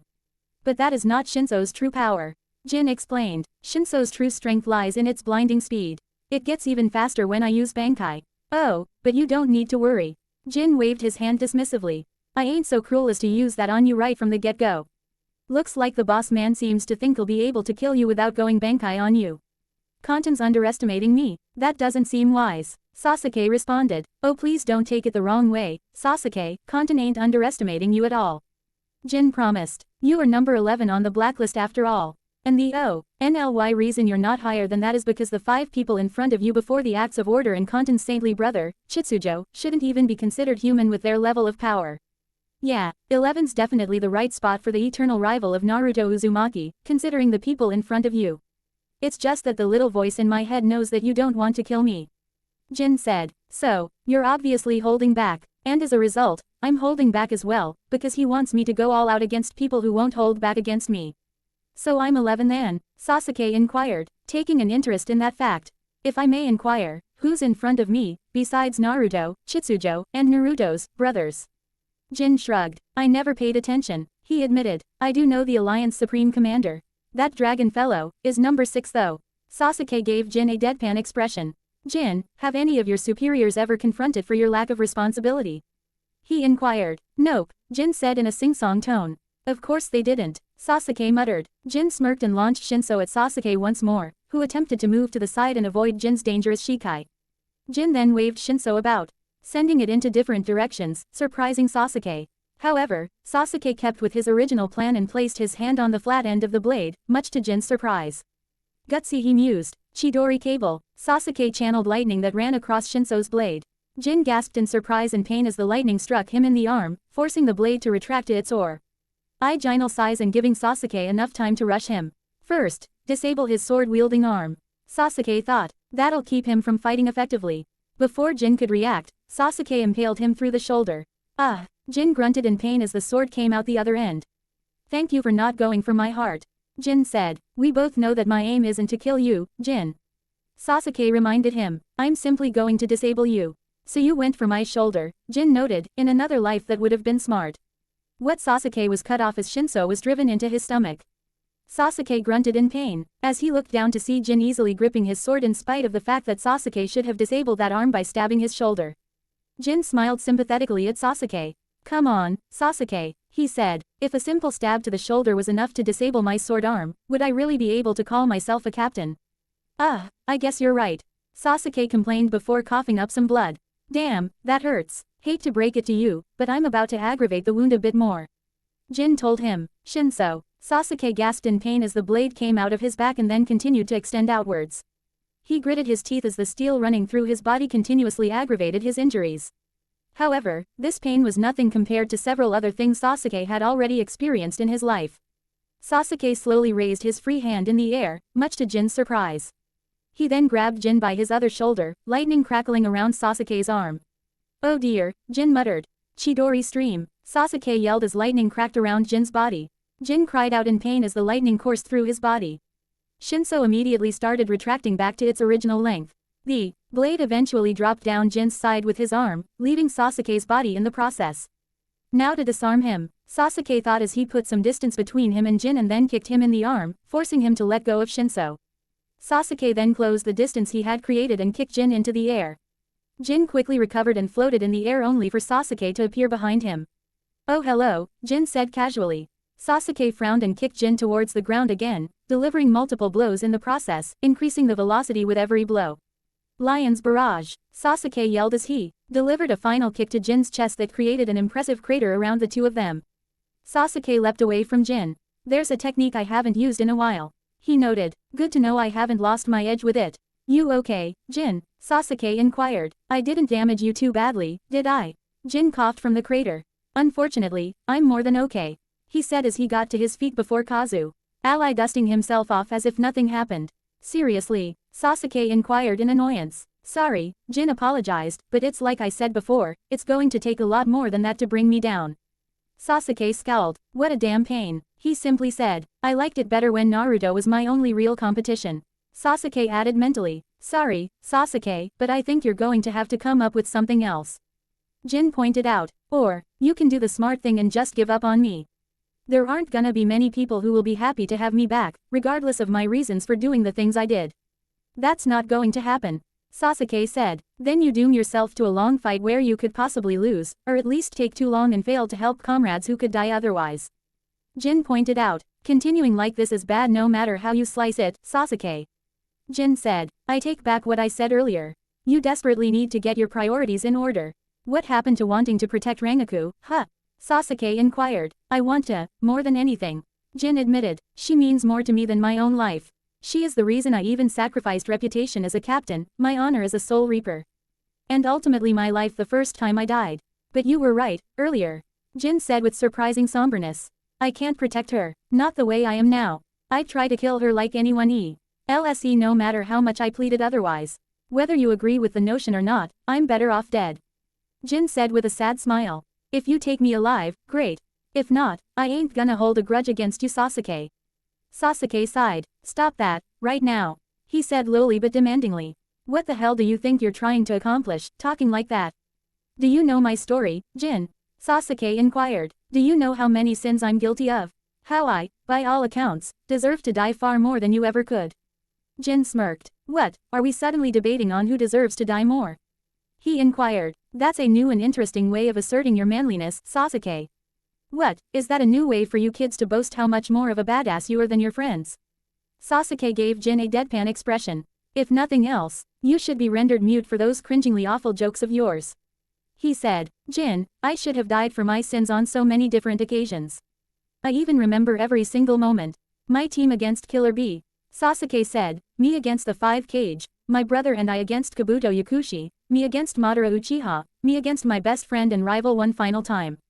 Sasuke sighed. So many times I should have died. And with all the sins I've committed, I would have deserved all those deaths. And while I was lucky the former 4, I definitely should have died against Naruto. Sasuke explained. He had every reason to kill me. I had taken his offer of friendship and had spat on it so many times. A small smile crept up to Sasuke's face. But he never hated me. He never once aimed to kill me in his fight, even though the same could never be said about me. If he had any killing intent aimed towards me, our fight would have ended much sooner. I should not have been forgiven. But I was by the people who I should have realized sooner meant more to me than anything else. Even if the rest of the world doesn't forgive me yet, that doesn't mean I'm going to give up on trying to atone for my past mistakes and earn the rest of the world's forgiveness. Because somehow, someone saw fit to spare me, seeing that I could make up for all of my mistakes. And that's why, Sasuke continued, I can't turn away from someone going through an experience that is similar. I won't accept that you want to die now, Jin. Sasuke said, because if there is even one person who believes that you can atone for whatever mistakes you think need to be atoned for, then I'm going to bring you back to the Alliance alive. Jin could not help but chuckle at this. Now I see why I think you're interesting. He admitted, you're a weird kid, you know that, about as odd as Ichigo is. And you know something, I kinda like you for that, Sasuke. Jin admitted, and I think I now know why I find a kindred spirit with you. Sasuke responded, your sacrifices they're a bit similar to my brother's. Jin chuckled, kindred spirits are nice, aren't they? He mused before adding, just remember, this kindred spirit is still trying to kill you. And if you really mean to take me alive, then you're going to have to try something different. Meanwhile, with Nana Najacoup, Sturmritter Yu backflipped multiple times as he avoided energy blasts from Bixlow's babies. He had been found surprisingly quick by said babies when Bisclow and Evergreen had resolved to hunt him down before he could hurt any more of their comrades. What they did not know was that Nana Najacoup was already close to winning this fight. He just needed a bit more time to observe and analyze them. Slippery little bastard, aren't you? Bisclow taunted. What, is running away all you can do? Nana frowned at that comment. It reminded him of something that really pissed him off and still did to this day. Baz B would often joke that he was best at running away amongst the Sturmritter. Sure, Nana had charged Genryusai Shigekuni Yamamoto with his Not and Baz B, but that was because he was running support. He would disable the old man, while Iz would impale him with his thorns, incapacitating him with fear, and then Baz B would burn him to death. None of them expected the old man to be so fast and so powerful for that matter. Back on the subject, Baz B, along with a few of the more rude members of the Ritter, such as Candace Catnip, Bambietta Basterbine and Driscoll Bercy, would often relentlessly tease Nana how he was the best stern Ritter at running away. Honestly, it was not his fault that His Majesty gave him a shrift that was not intended for direct combat. Although, if he was being perfectly honest, Nana did not necessarily mind that fact. While Nana could still hold his own in a straight-up fight, he preferred fighting in the manner that his shrift allowed him to do. In the end, he simply hated the fact that Baz B and the others had the nerve to call him out on his cowardice. Nana was a bit of a hypocrite. Nana responded by summoning his spirit weapon, Reishi Chakram. So I'm a coward, huh? He may be one, but nobody's allowed to call him that. Nana tossed the 2 chakram at Bixlow, only for his babies to defend him by firing energy blasts that destroyed the chakram. Nana then heard Evergreen's voice above him. Fairy machine gun, leprechaun. Nana gasped in surprise as Evergreen fired several bursts of light from above. He shielded his face with his arms as he activated his blood vene, blocking Evergreen's leprechaun. Baryon formation, Bixlow yelled as his babies circled in front of him, firing a large energy blast at the stern Ritter. Nanana's eyes widened behind his mask, as he ended up taking the blast from Bixlow's Baryon formation head-on. Luckily, his blood vene protected him from the brunt of the attack, only leaving him with a few scratches and pushing him back a few feet. Bixlow gazed at Nana in slight surprise. Whoa, he tanked my Baryon formation. He noted, this bone-thin bastard's tougher than he looks. Evergreen flew down next to Bixlow. I could hit him with Fairy Nova if you'd like. That'd end this fight instantly. We don't know that, ever. Bixlow said, and besides, I ain't letting you use that technique again until you can use it without the drawbacks. And since when are you allowed to control me? Since the day you became my friend, ever. Bixlow said with a genuine smile, not his usually maniacal ones. Sometimes you gotta protect your friends from themselves after all. We of the Thunder Legion know that better than anyone. Evergreen's eyes widened. Bixlow, she said lowly. Ah, what a touching moment. Nana recovered from Bixlow's Baryon formation. I'm so moved I might start crying. Bixlow turned his attention back to Nana, though he continued to speak with Evergreen. Besides, he said, I'd rather you use your stone eyes to incapacitate this guy. That way, there's less of a strain on you. That's not going to be easy. Evergreen pointed out, that mask of his is getting in the way. It's the same reason as to why my stone eyes don't work on you. Don't worry, I'm going to knock that mask off his ugly face. Bixlow promised. You're not going to do anything, Mr. Knight, Nana promised. This fight is already over. Huh, the hell are you talking about? Bixlow inquired. I don't know if you've noticed, pal, but we've been dominating this fight since we found you. I don't know how you incapacitated the rest of our comrades, but we've definitely kept you from using that technique against us. Nana laughed lowly at this. You stupid fool, he said, all according to plan. While I'll admit that I wish you hadn't found me so soon, but no problem. You haven't kept me from using my technique at all. I've still already won, Nana promised. With that, strange patterns appeared on Bixlow and Evergreen. What the hell? Bixlow said in surprise. What is this? Evergreen wondered. Nice huh? Nana grinned madly. This is a little something I call my morphine pattern. The precursor to my power. Now take this. Nanae. LLED as he exerted some of his spiritual power, activating his shrift. Bixlow and Evergreen cried out in surprise and excruciating pain as they felt their bodies start to stiffen up. Soon, the 2 members of the Thunder Legion collapsed, paralyzed by Nanana's attack. Gotcha, Nana yelled tauntingly. What the hell just happened? Bixlow tried to move, only to find that he was utterly helpless. Perhaps a proper introduction is in order. Nana grinned. I am Stern Ritter U, Nana Najakoop, and the shrift I was blessed with was the underbelly. Everything has weaknesses, Nana explained. Soft spots, the Achilles heel. Whatever you wanna call it. If you're a living being, you possess one. My shrift allows me to analyze my opponents and find those weaknesses, the proverbial underbelly of my enemy. And using my morphine pattern, I can take advantage of those weaknesses and paralyze my enemy. Here's the best part, the more I analyze my opponents, the more effective my morphine pattern is. Nana continued.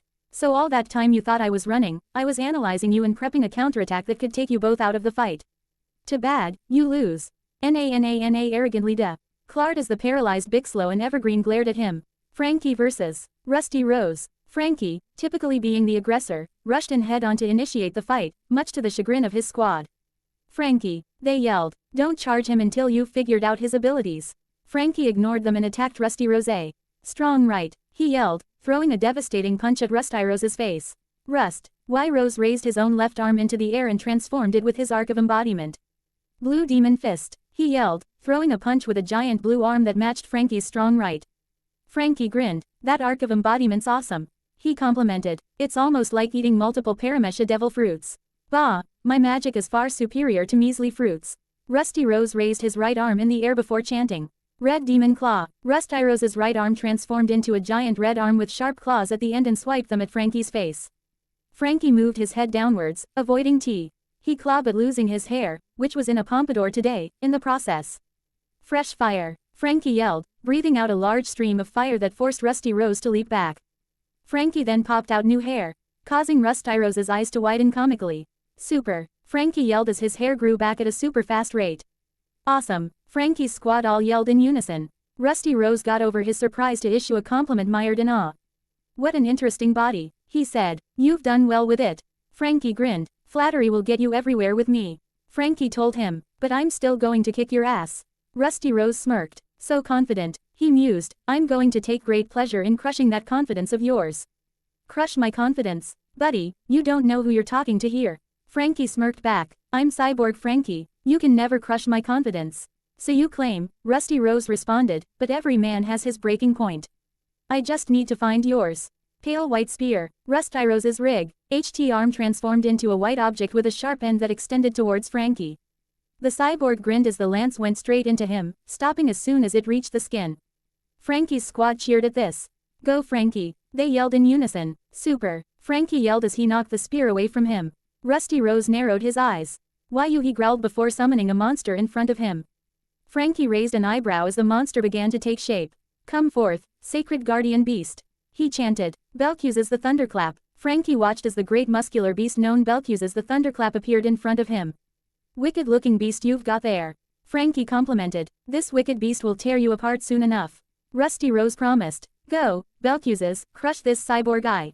And the name of the revived grimoire heart. Belcuses roared and rushed at Frankie, who immediately began to grapple with the great guardian beast. Meanwhile, Frankie's squad mates took note of hey, while Frankie's taking care of that beast. We can take out the summoner. The soldier in the lead suggested. Can we though? He's an elite from Grimoire Heart. A wizard from Lamia Scale pointed out. I don't know if we can beat a guy like that. We have to try at least. Frankie's risking his life against that monster, we can at least try to do our part as well. You guys stay back. Frankie yelled at them, but Frankie the soldiers all said in unison. Stay back, do you understand me? Frankie asked. I appreciate the offer, but I'm handling this alone. But Frankie the soldiers could not believe what they were hearing. Stay back, Frankie insisted. Can't you boys see what's happening right now? We're having a fight between men that the rest of you dare not interrupt. More specifically, one of these men is assert ing his masculinity over one who has a real bad attitude. Frankie stared at Rusty Rose. Like the waves crashing against the sand, you never stand in the way of a man's fight, especially when it's against someone as wicked as this one. And so, I ask that you all leave me to fight this enemy alone. Frankie said, because a man must always be able to fight his own battles when he knows that he can win. His made a few members of Frankie's squad mates start to cry in admiration. You're so awesome, Frankie. A few said, and so manly too, the others added. Frankie headbutted Belcuses and sent him stumbling backwards. Frankie then took aim at Belcuses with a single hand. Coup de vent, he yelled firing an air blast, straight into Belcuses, destroying the monster in the process.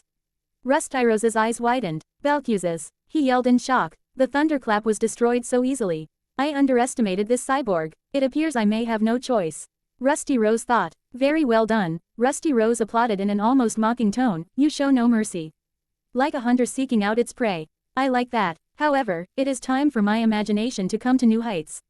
Rusty Rose said as a dark aura surrounded his body. Prepare to feel the result of my newest figment of imagination. Frankie raised an eyebrow. He's planning something. Here we go, time to die. Rusty Rose said as he started to transform. I am no longer Rusty Rose. I am the Lord of Darkness.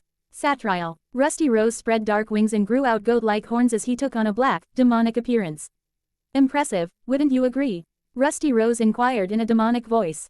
I have now managed a full-body transformation similar to that of takeover wizards and a little bit of inspiration from the demons of Tartaros. You have forced my hand, Rusty Rose said.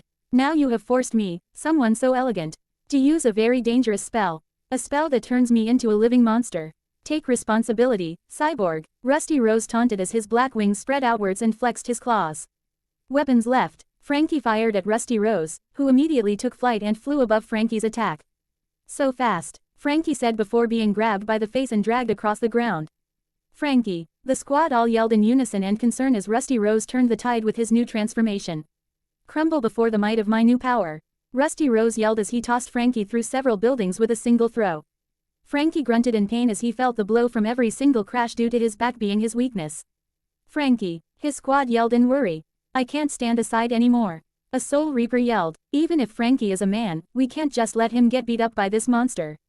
No, stay back, Frankie yelled after recovering from his wounds. At this point, you'll just get slaughtered trying to help me. Rusty Rose only laughed at Frankie's statement. They're all going to die regardless. He promised, not if I can help it. Frankie leapt towards Rusty Rose and his squad, but first. What are you? Rusty Rose was suddenly cut off by a loud fart from Frankie.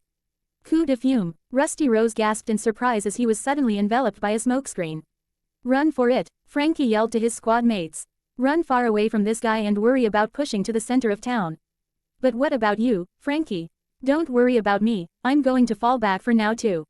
Frankie told a half-lie. Just get moving, go. Falling for Frankie's half-lie, the soldiers ran out of the smokescreen and away from Rusty Rose. The reason this was a half-lie was because Frankie did intend to retreat, but he also intended to take Rusty Rose with him. He was going to lure Rusty Rose away from his squad and deeper into town. That way, he could finish the fight on his own. Frankie knew that Rusty Rose was most likely stronger than him in this new form. But he had no intention of backing down. He would not be much of a man otherwise. He also did not intend on dying, which was why he was moving to the center of town where the rest of his comrades were. He refused to die until he saw the 1,000 Sunny cross every ocean. That was his dream as a shipwright. He was going to see that dream through no matter what. And watch his shipmates see their dreams through as well. That was what it meant to be a straw hat to him. The shipwright was responsible for maintaining that which guides the pirates on their journey. Therefore, to Frankie, it stood to reason that he did not just carry his own dreams, but also the dreams of his friends. In a way, that line of thinking made him the third most dedicated member of the Straw Hat Pirates. Behind Luffy and Zoro, and that was only because nobody was going to surpass Luffy and Zoro's dedication. With that in mind, Frankie waited for the smoke to clear before putting distance between himself and Rusty Rose. He then took aim. Hey Rusty, he called out. Rusty Rose turned just as Frankie fired. Weapons left, Frankie yelled as he shot at Rusty Rose. Rusty Rose allowed the bullets to harmlessly bounce off his strong as steel body, however he did notice a slight stinging feeling, signifying that the impact still hurt him a bit. Why you? Rusty Rose growled. Later, Frankie yelled before taking off. Hey, Rusty Rose yelled, you get the hell back here. Rusty Rose took flight. Damn cyborg, how is he running so fast? Frankie chuckled as he looked down at his feet. Never been adder to have the rocket boosters installed. He noted, even Rusty's going to have a hard time catching up to me with these on my side. Now how the hell am I going to beat him? Frankie wondered. Suigetsu Hazuka and Jugo vs. Kaku. Here we go, Kaku yelled as he initiated the fight between him, the two members of Taka and their squad. Bring it then. Suigetsu Hazuka readied the executioner's blade will. Jugo transformed his arms into axe blades. Kaku started by leaping into the air. Tempest kick, he yelled as he started kicking his feet forward only a few inches repeatedly. Scattered petals. Sujit. Su could not help but gape in slight surprise at how quickly Kaku's feet were moving. He's fast, he thought to himself as several small air blades came down towards him and their squad. Everyone defend yourself, Jugo yelled as he held his axe blade hands above him, protecting himself in the process. The other squad mates all raised various weapons into the air or erected defenses with magic to end themselves from Kaku's scattered petals attack. Suigetsu just smirked as the air blades tore right through his body. Ow, that hurt so bad. Suigetsu taunted with heavy sarcasm as his body started to regenerate thanks to his clan's Keke Genkai. Kaku took notice of Suigetsu's actions and frowned. Is he some sort of Logia? Kaku wondered. Nah, it looks like it's a ninja thing. Either way, let's test a few things out before I decide to bust out something new to kill Sharky.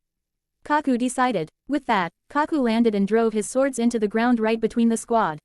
He then propped himself upside down with incredible upper body strength and then started twirling his legs about, kicking all 6 members in the face and knocking them all back except for Suigetsu, who simply allowed for his head to be kicked off. Only to reform through his liquefying abilities. That's an interesting ability you've got there, kiddo. Kaku noted. Just comes from being a part of my clan. Suigetsu said with a hint of arrogance. So it seems. Kaku took his swords out of the ground. Suigetsu, be careful, Jugo called out. You should be saying that to him, Jugo, because I have every intention of cutting this guy apart. Suigetsu yelled as he raised the executioner's blade over his head. Here we go, Suigetsu yelled as the large blade began clashing with Kaku's two katana. Hey, Kaku chuckled with a smirk on his face. You swing that blade with impressive speed in spite of its size. Oh, I thank you. I've always appreciated compliments, but they ain't gonna stop me from cutting you into circles. Why circles? Kaku inquired curiously. Because your body is angular. Suigetsu responded. Like a damn square. I just wanna make it a bit more normal looking when you die. If you wanna talk about normal looking, you should see a dentist. Kaku responded with his own taunt. Get those teeth changed to something that's a bit more human looking and not shark-like.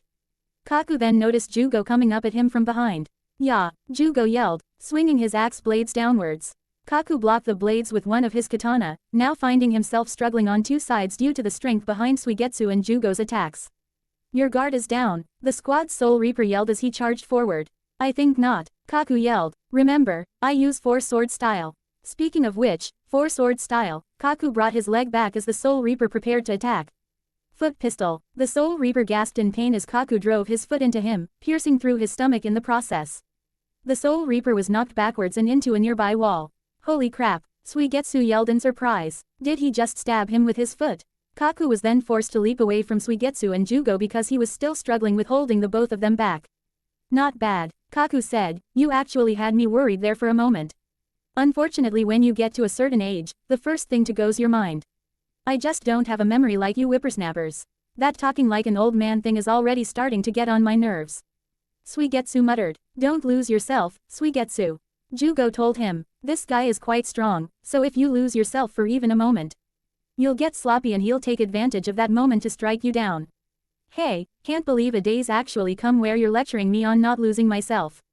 Suigetsu said with a chuckle. It's not just Suigetsu I'm worried about, Jugo thought before turning to Kaku. Why did this man continue to attack him even after it was established that his attacks couldn't hurt him? It's like, he was testing Suigetsu's body. Kaku chuckled. I'll give you boys credit though. I've doubled my power level since 2 years ago, and yet you've actually put me on the ropes. Kaku flexed his arms. Damn, my muscles were actually straining from you too. The young really are strong. However, Kaku smirked, you'll soon find that I'm much stronger. Observe. With that, Kaku started to transform. Much to the surprise of Suigetsu, Jugo and the remaining squad members, who were tending to the injured Soul Reaper. What is he? Suigetsu wondered. It looks like he consumed one of the devil fruits. Jugo pointed out. Indeed, Kaku said as he grew taller and larger, behold the power of my devil fruit. Tremble before its might as you come to terms with the fact that your lives are about to come to a painful end. For I, Kaku, have consumed. The group watched as Kaku became a giant half-man, half-giraffe monstrosity. The ox fruit. Model giraffe. Kaku introduced. Everyone gaped in utter shock at Kaku's new form. Silence is certainly an appropriate reaction. Kaku said arrogantly. After all, not many can comprehend the power I have in this form. Whoa, that is lame, Suigetsu suddenly yelled out, cutting off Kaku. Wait, what? Kaku yelled in surprise. Jugo's mouth dropped open in shock at Suigetsu's lack of tact as usual. Why would you say that to an enemy? Jugo asked. Well, what do you want me to say? Suigetsu whined. That he looks cool. That would make me a liar, man. I'm not a liar. Kaku gaped in shock at Suigetsu's bluntness. Wait, you seriously think I look lame? Of course I do. There are few things in this world that are lamer than giraffes. Suigetsu yelled. They're just long-necked weirdos. Suigetsu. Jugo's sweat dropped. You bastard, Kaku snarled. You. Going to pay for mocking both me and giraffes. Kaku lowered his head, pointing his nose straight at Suigetsu. His nose then turned black. Kaku was using armament hockey. Black nose pistol, he yelled, shooting his neck towards Suigetsu. Oh what, you're attacking me with your nose now? Suigetsu mocked. Suigetsu, Jugo called out a warning. What? Suigetsu was cut off by Kaku's nose slamming into him. Chest first sending him flying into a wall. Suigetsu, the rank and file called out to the ninja in worry. Suigetsu, a young member of the Whitebeard Pirates called out to him. Say something to let us know you're okay. I think that nose shattered all my ribs. Suigetsu groaned from the rubble. Oh good, he's okay. The pirate said obliviously. Screw you, caboose. Suigetsu growled at the pirate angrily. Ah, you even said 2 things to confirm it. Man, even after taking that hit you were more worried about our concern for you than whatever injuries you might have sustained. You're such a nice guy, Suigetsu. The pirate named Caboose said. Hate you, Suigetsu muttered. Hate you so much. Do you understand now? Kaku inquired. Giraffes are awesomely strong. In fact, giraffes are awesome altogether. I love giraffes, Kaku declared with a somewhat insane gleam in his eyes. Suigetsu got to his feet. All right, I get the point. Bestiality is cool with you, you sick old man. Suigetsu, stop antagonizing the man. Jugo pleaded. Oh, quit complaining, Jugo, I can say whatever the hell I want to the man. Suigetsu said. Oh, and my ribs aren't actually broken, turns out I was just hurting real bad from taking a giant nose to the chest. Thanks for freaking asking, I'm still ready to fight, and I'm going to chop right through this damn giraffe's head, for trying to break my damn ribs. Suigetsu screamed. Suigetsu leapt at Kaku's neck. Die, you piece of crap, he yelled. Iron body. Kaku froze and hardened his body, stopping Suigetsu's executioner's blade in its tracks. Son of a bitch, Suigetsu cursed in frustration. Suigetsu, Jugo called out, this is what I was talking about. Don't lose yourself to anger and frustration. Just use your water-style ninjutsu and take out his devil fruit powers. I don't think so, Kaku yelled as he hardened his neck with armament haki. Whipping bamboo forest, Kaku slammed his long neck into Suigetsu, sending him flying into another building. Suigetsu, Jugo called out in worry. Now to cut you guys apart, Kaku declared as he raised his swords in the air before discovering a certain problem. Oh come on, Kaku yelled, I forgot to take out my larger swords before I transformed. Everyone's sweat dropped at Kaku's actions. Poor giraffe man is so forgetful. Caboose started laughing. Kaku growled. Okay, that's it, nobody mocks me. Kaku tossed down his two tiny swords before planting one of his giraffe-like hands onto the ground. Here comes my full power. You'll now feel sorry for mocking me. With that, Kaku spun around a full 360 degrees and launched a powerful Tempest Kick. Tempest Kick, Sky Slicer, Kaku yelled, sending a high-speed air blade that went out in all directions. Several buildings were cut down by Kaku's attack and slammed into Jugoen. His remaining squad mates before they could react. A long time ago, when Kaku would use this technique, he would require a bit of prep time. But now, Kaku would simply need to spin around once to be ILD up the speed and force required to use Sky Slicer. Simply put, Kaku had grown stronger since Eni's lobby, and Suigetsu, Jugo, Caboose and the rest of the squad were learning that the hard way. Gorgon sisters versus. As not, Boa Hancock immediately made the first move as she got into a handstand and started spinning around, coating her legs in armament haki. Perfume femur, Boa Hancock yelled. Sternritter F. As not held an arm up in defense as Hancock sped close to him. He covered his arm in Blut Vene and blocked the kick, only to wince when he felt some of the bones in his arm break from the attack. Now realizing the limits of his defense, as sped back with Harenkyaku before Hancock could damage him any further. Even with my Blut defending me, as thought to himself, a direct attack from her would defeat me instantly. How frightening. This woman is certainly a testament to the strength of the 7 warlords of the sea, but she is still a human being. One who is capable of experiencing fear. Hancock narrowed her eyes. I've already disabled one of his arms. She thought. Good, we're off to a good start in this fight. However, those thorns of his are still rather troublesome. Marigold, Sandersonia, transform and surround him, Hancock ordered her sisters. Marigold and Sandersonia nodded and took on the man-beast forms of their 2 respective zone-type devil fruits. The 2 snake women then slithered around as. We may not know the full extent of his powers yet, other than the fact that those thorns of his are dangerous. I don't like putting my sisters in danger by having them mauve. Up close, but they have greater range than me, especially with my devil fruit powers nullified for the most part. And we need to end this fight as quickly as possible. Hey, Marigold, Sandersonia called out. I don't like how freaky this guy looks, so what do you say we end this quickly? Even if he was a handsome devil, I'd still agree to ending the fight quickly. Marigold responded. We the Gorgon sisters need to set an example to our crew. How bad would we look if we weren't at the center of town with them? Oh, so you fear disappointing your subordinates then? As taunted with a sinister chuckle. Go to hell, freak. Sandersonia and Marigold both yelled. Marigold surrounded around as completely as Sandersonia moved above him, her hair transforming. Marigold lit herself on fire with a match. Medusa hair, salamander, Medusa hair, Sandersonia added as her hair became the heads of snakes. 8-headed serpent, I must admit, I'm trembling just a bit. As mused as the 8 snake heads came towards him. He gazed at the fire. Ever since my encounter with the late head Captain Yamamoto, I've actually feared fire just a bit. As admitted, however, as trained his thorns on Marigold and Sandersonia. I don't fear those who are weaker than me. Hancock's eyes widened while Sandersonia and Marigold suddenly sensed danger with their observation haki. Snake dance, they both yelled in unison as Isel unched his reishi thorns at the 2 of them. Luckily, their snake dances allowed them to move at speeds that allowed them to avoid Az's strikes.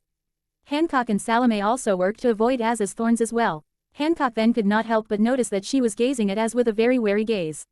My observation hockey sensed it just like my sisters did. She noted, that attack would have done more than just injure me. I can't explain it, but my instincts are screaming at me right now. They're sending me warnings to get as far away from this monster as possible. It's like when a mouse knows it's being hunted by a snake. It knows it's in danger, and its body constantly reminds it. Just what in the world is he? Hancock wondered. Just keep dodging my attacks. Az said with that same sinister look.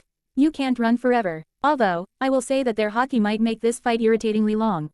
Az noted mentally, it's fun when they try to resist fear, but it's no fun when they avoid it. It may be time to try something a bit more unsettling. Perhaps you don't yet understand why you should fear me.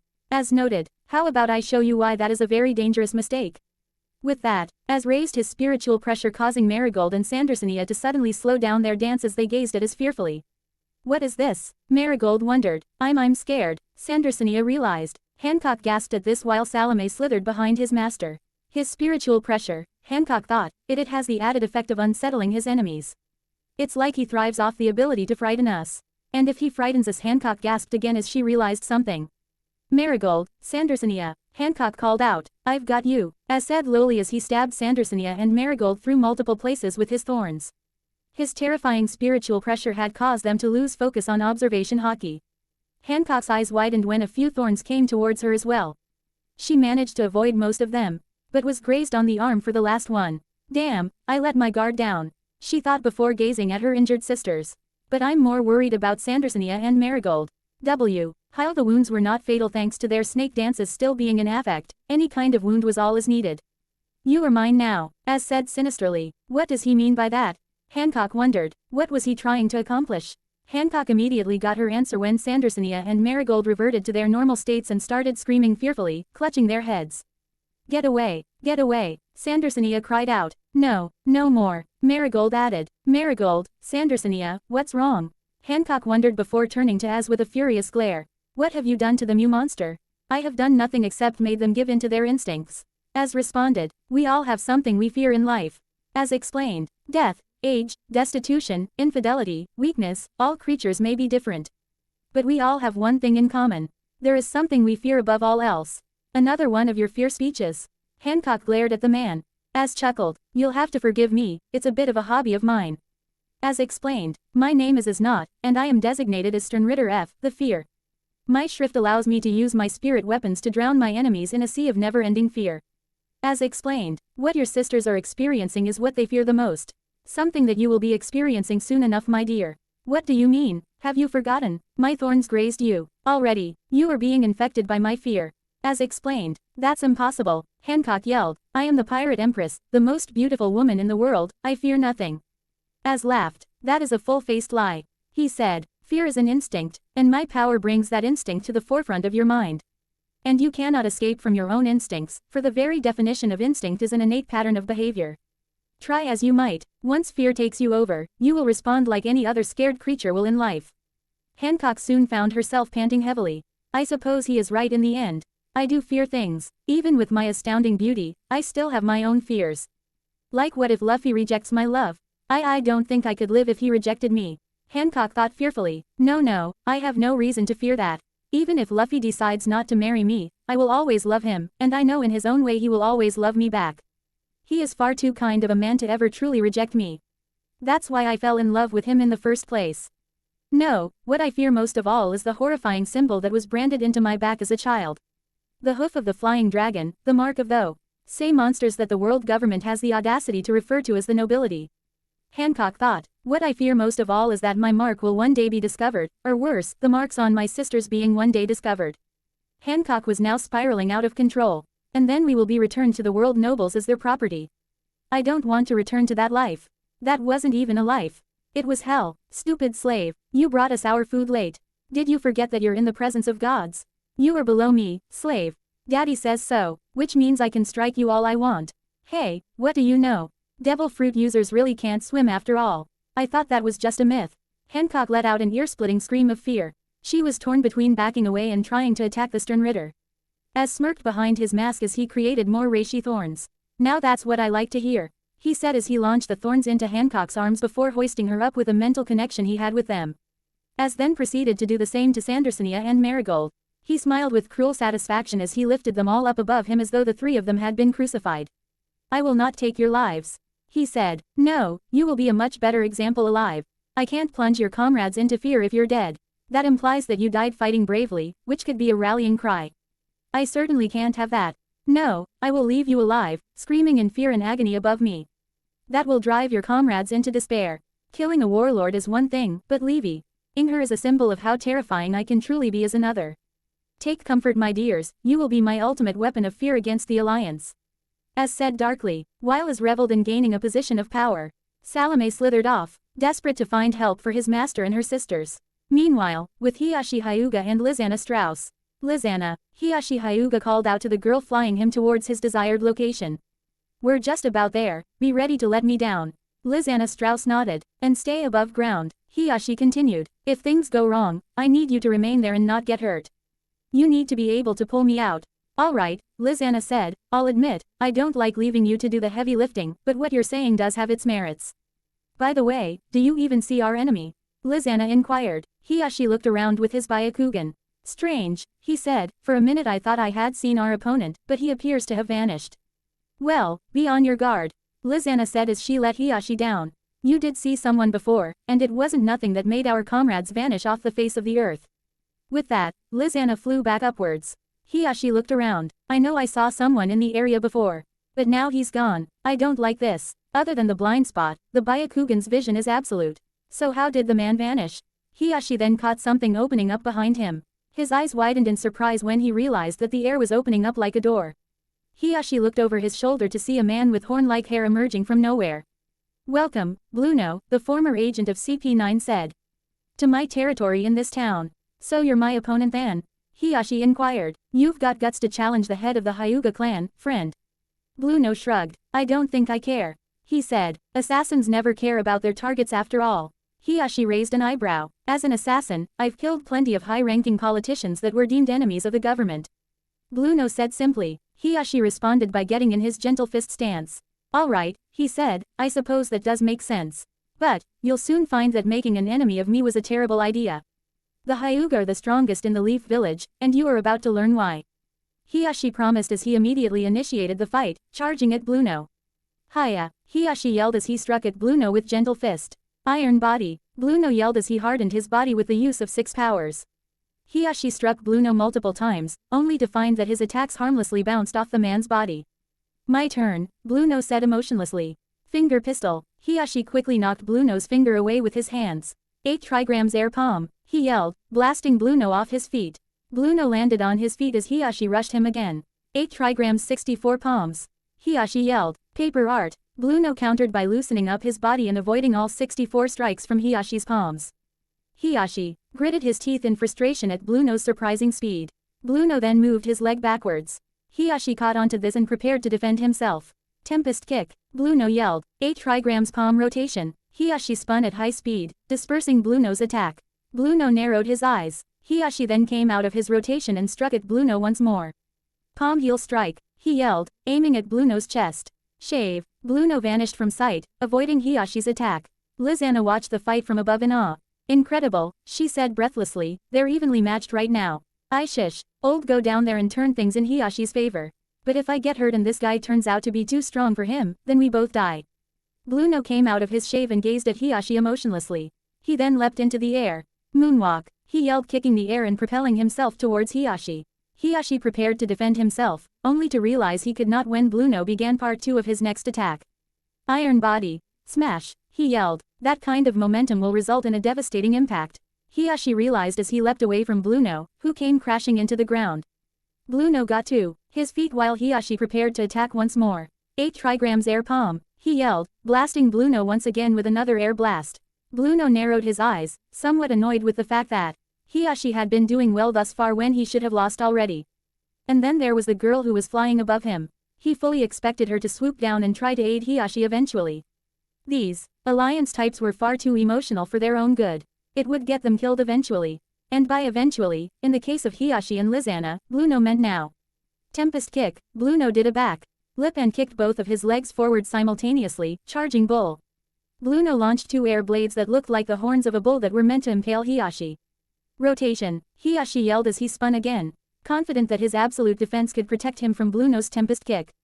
The air blades dispersed upon impact, but Hiashi winced slightly regardless. When he came out of his rotation, he looked to see that his left hand was bleeding. The charging bull had actually managed to injure him in spite of his defense.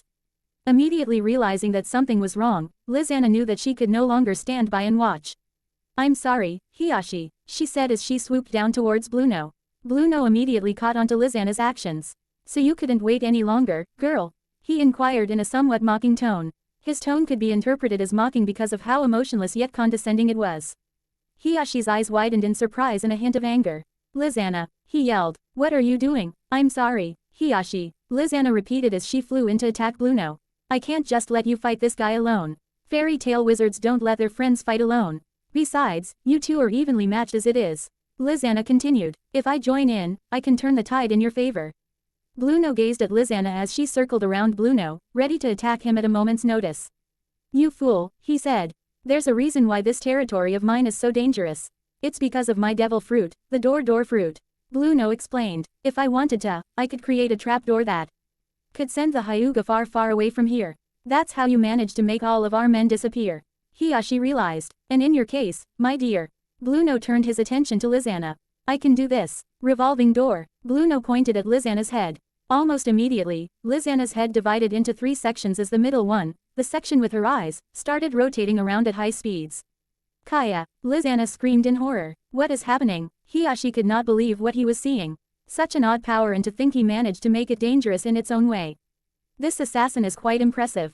Lizanna then fell out of the sky and landed on her back, hard. "So dizzy." Lizanna moaned in terror and dizziness.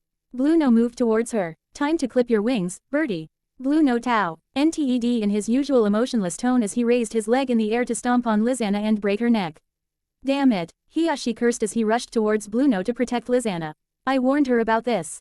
Hiashi thought to himself. But he's left himself wide open now. I suppose Lizanna was right.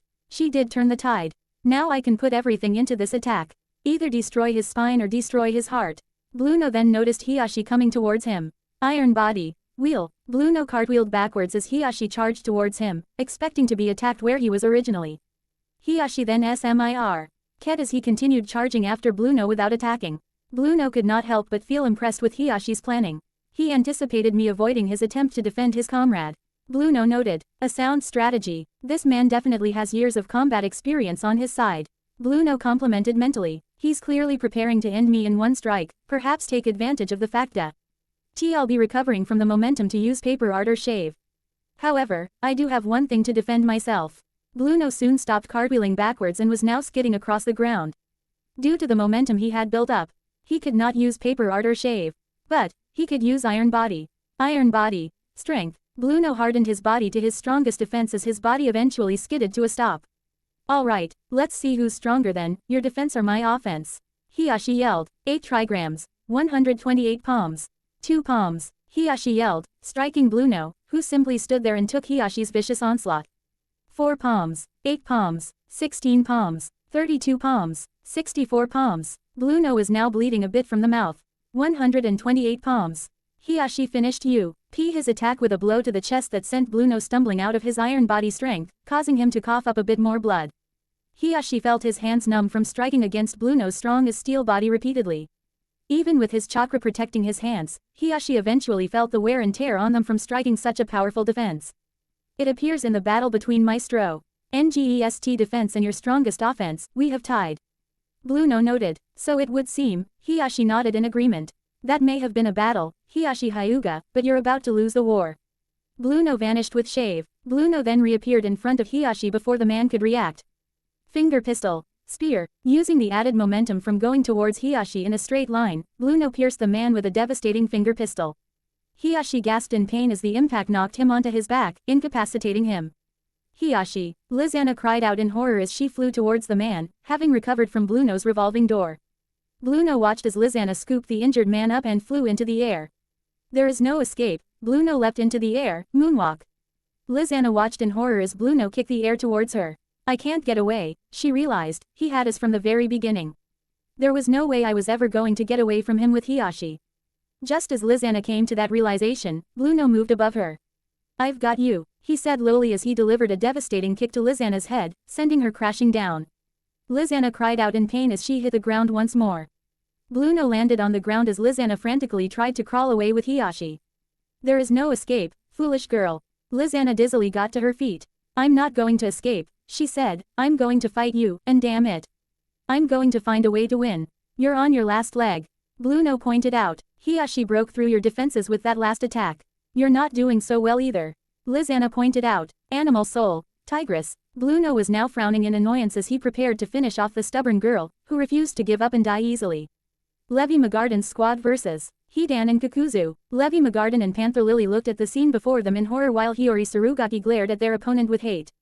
Kakuzu, said opponent, just smirked as he held Jet and Droy by the throat, choking the life out of them. Hey, Kakuzu said arrogantly, aren't these two your friends? You probably don't want me to kill them, right? Don't play with us, you bastard. Panther Lily snarled, you'll break their necks as soon as we make a move to help them. Ooh, very smart, Kakuzu chuckled. Yeah, these two are useless, but they break just like any other living creature. Damn it, Jet, Panther Lily cursed. Why did you have to charge him like that? Why did freaking Droid try to save him? Hiyori added. Now they're both caught in this guy's grip. Hiyori, Haruta called out as he swung his sword against Hidan's scythe. Hidan was on the defensive, but Haruta was not making any progress. Hidan may have been slow and immortal, but he was still very good at defending himself. Damn it, what you fruit? Hiyori yelled in annoyance. Can't you see I've got enough on my plate with this jackass? Why does she keep calling me that? Haruta wondered. I get that, but I need your help. Haruta told her. Cutting him won't do anything, so we need to blast him to pieces instead. That won't work either, jackass.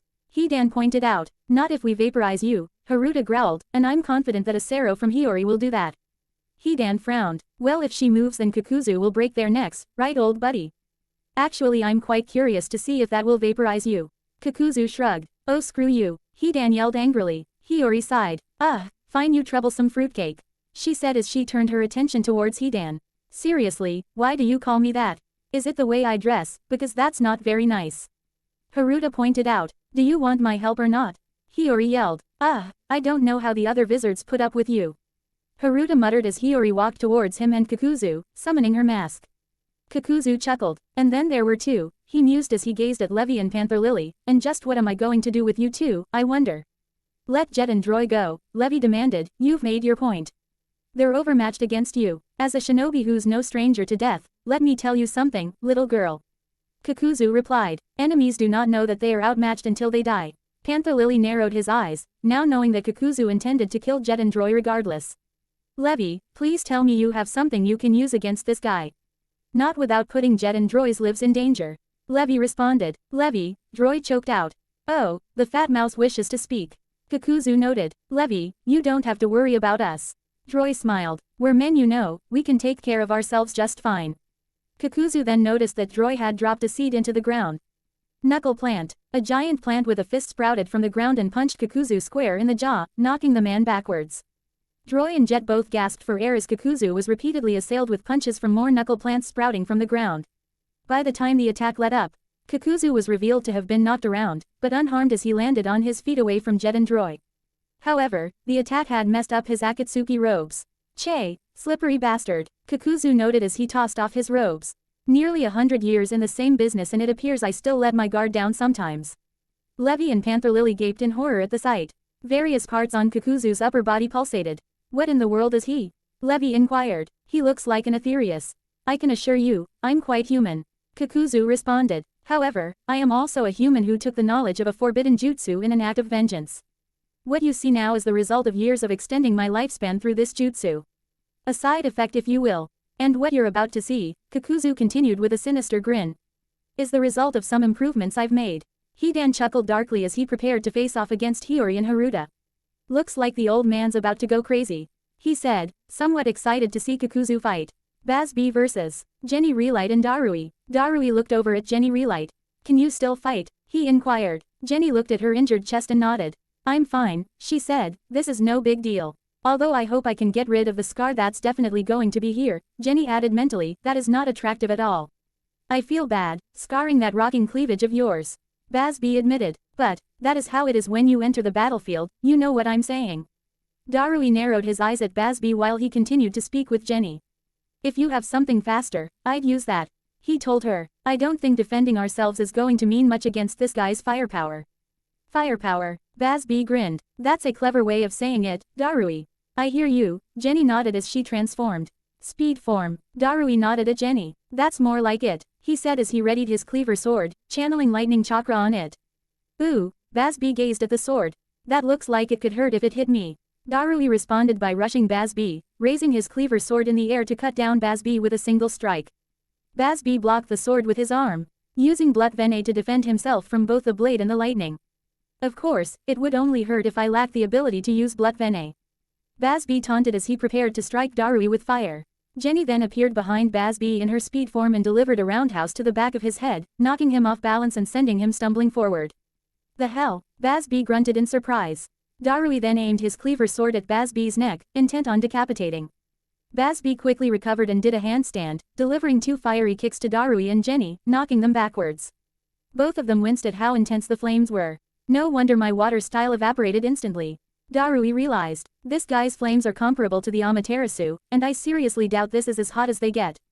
Bazby then propelled himself off the ground with his hands, demonstrating considerable acrobatic prowess as he flipped himself right side up. Storm style. Darui refused to give him a moment's rest. Laser circus. Bazby responded by waving his hand, creating a wall of fire that blocked Darui's laser circus. Whoa, that was close. Bazby stated in a very matter-of-fact tone. Jenny T. Hand moved above the destruction created by Bazby's flames in Darui's storm style. Take over. Long-ranged form. Jenny transformed into a Machias with rocket launcher hands. Ready, aim, fire. Jenny yelled, firing multiple rockets at Bazby. Bazby said simply as the rockets exploded around him. Jenny landed and transformed one of her rocket launcher hands into a laser hand. I'm not going to let up for a second, she yelled as Bazby leapt out of the smoke a bit charred but unharmed. Fire. Jenny yelled as she shot the laser right at Bazby's chest. Bazby crossed his arms in an X and block. D the laser as he was driven into a building. Yeah, Jenny yelled, get up from that you chicken-headed bastard. Darui frowned. Jenny, as much as I appreciate your newfound aggression, I don't think you should talk about his hair. Jenny frowned and transformed her other rocket launcher hand into a railgun. Don't care, she said as she started riddling the area Bazby had been slammed into with bullets. Jenny eventually let up, glaring at the area, even he could not have come out unscathed. She pointed out, hey lady, don't you know that assuming makes an ass out of you and me? Bazby pointed out as he emerged from the smoke. Didn't your folks teach you that one? Having said that, I can understand why you'd think you had me beat with those attacks. The Sternritter admitted, if I hadn't increased my Blood Venet to its maximum output, I might have actually been injured by those attacks. But, you'd need a lot more than that to beat the likes of me.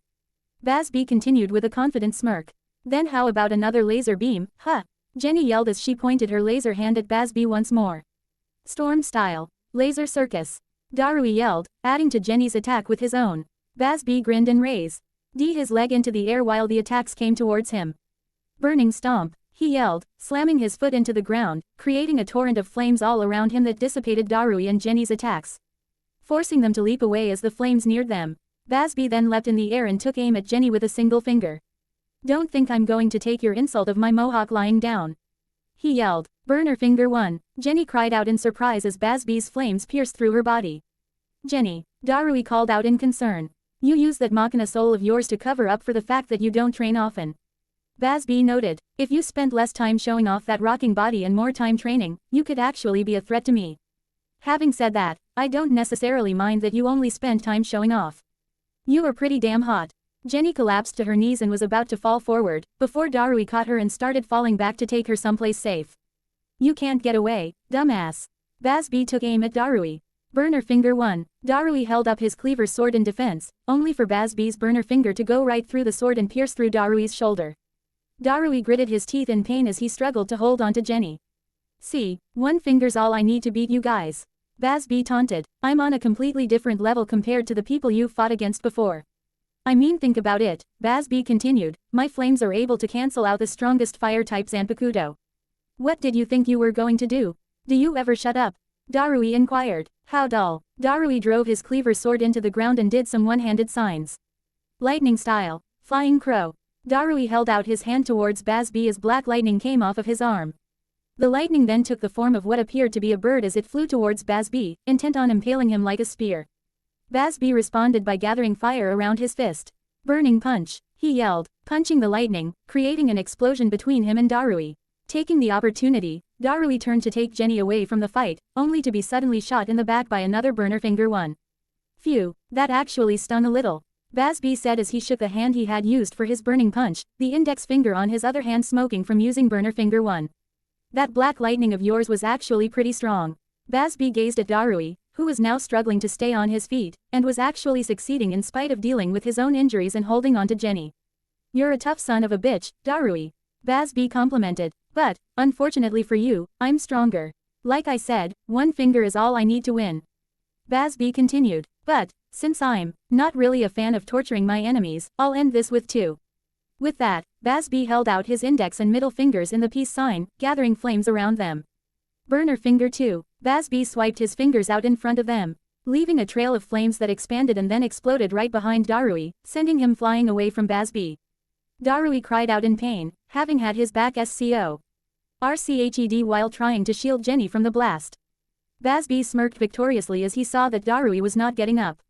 I think I made my point, he said, before turning away. Don't worry, I have no intention of taking your lives. Like I said, I don't give a damn about the coalition's goals. The only thing I care about now is proving myself the strongest Quincy in the universe. That is what I aspire to now. Just be glad it was me you faced off against Darui. Bazz-B told him. There are people here who are far less merciful than I am. Something that I'm sure your comrades are finding out right now. Meanwhile, with Don Sai and Boo, the current head of the Hapo Navy immediately hardened his leg with armament hockey, much to his brother, Boo's surprise. Big Bro's going all out already. Boo noted. This guy whoever's he's fighting can't be good news if Big Bro's that wary of him already. If that's the case, I shouldn't hold back either. Boo decided as he readied himself for battle as well. Air opponent dramatically leapt to the ground from the rooftop he had been on before. Are you ready, yo? The first Raikage yelled dramatically, much to Sai and Boo's confusion. So, you think that's you? Because you Alliance boys have had so many successes that you can win against anything we of the coalition can throw at you, yo? The first Raikage inquired. Well, guess what, yo? Whatever victories you had before mean nothing in the face of a champion. Because I'm the first Raikage, the founder of the Hidden Cloud Village declared. And I'm styling and profiling all over your asses. Sai and Boo gazed at the first Raikage in confusion. What? Sai began. Boo continued. Hell, the two brothers finished in unison. Meanwhile, with Marco and Makarov. You want me to do what? Marco the Phoenix looked at Makarov Dreyar. You can fly me over to the guild, right? Makarov inquired before making his request again. Take me there. Makarov, you're asking me to abandon my post and my subordinates. Marco pointed out. That's not something I can do. There's no doubt in my mind that's where the enemy is right now. Makarov explained. They definitely chose to make the guild hall their base of operations simply to mock us. If we take out whoever's at their base, we give the enemy their own dose of chaos for a change. Makarov tried to explain the merits of his intentions to Marco. You're still asking me to abandon everyone, Makarov. And all for the sake of a gamble on the enemy leader's location. Marco responded. Sure, it does sound like something the coalition would do, but at least allow me to do this as a parent, Marco. Makarov cut off the 2nd Division proxy. Marco looked at Makarov in surprise. My children have suffered immensely throughout this war so far, and some are suffering right now as we speak. Makarov said in a somber and regretful tone. At least allow me to do this to alleviate some of their burdens. Marco was now looking at Marco in sympathy. I'm their father in all but blood, Makarov said. I owe it to them to go the extra mile whenever I have the opportunity. And this is one of those opportunities. Going the extra mile for your kids, that's one of the many ways a parent shows their love. Marco's eyes widened, remembering Whitebeard, the man he considered a father. He then sighed, realizing that there was only one way he could answer. As the proxy, I can't abandon my post, Marco said firmly. Before Makarov could respond, the famed Phoenix gave the guild master of Fairy Tale a caring smile. But as someone who deeply admires parents, allow me to take you as my passenger. I should warn you, this flight is non-stop, very fast, and very turbulent thanks to annoyances on the ground. Makarov smirked. I may be an old man, but I can handle such things. Marco turned to Rogue Cheney. I'm leaving you in charge of the squad while I'm gone. Marco told him. Can you handle this, kiddo? Rogue nodded. Do what you must, Captain. Marco nodded and transformed into a phoenix. Makarov leapt onto Marco's back and the two were off in the sky in a matter of seconds. Such a decision may prove to be crucial. with the many defeats the 2nd and 3rd Division were currently experiencing. A victory from confronting the enemy leader would restore the morale that was starting to drop on the Alliance's side. Something needed to happen fast, or the 2nd and 3rd Divisions were going to be driven from Magnolia. And as a result, the bet would be lost and Chitsujo would be in the coalition's hands. Simply put, the situation in Magnolia had become quite dire. Omake. 10 Little Idiots, Part 3. Ryazaki 007 stared at the screen in contemplation. What's wrong, sir? Enko Mitarashi inquired curiously. I just cannot for the life of me figure this one out. Ryu admitted. Whoever's doing this is good, really good. But, we should get more of an insight into who's doing this later. What makes you say that? Altir Milkovich inquired. Simple, the last 2 deaths were traps. Ryu responded. We do KN. Out that whoever's doing this is good at making plans, but just about all of them are good at that, other than Krillin. And now that the traps have been sprung and everyone's been separated, we should be getting more of an insight into who's doing this. So you don't think it's Baldy? Enko asked. L's innocent too, Ryu added quickly. L may be a man of justice, but so was Light. Altir pointed out. Every man has his dark side. Krillin's still a suspect too, even as unlikely as it is. Let's just find out then. Ryu said as they all watched what happened next. Krillin was walking down the hallway with a look of fear and wariness on his face. Okay, Krillin, remain calm. He said, you can survive one night of being hunted by a serial killer.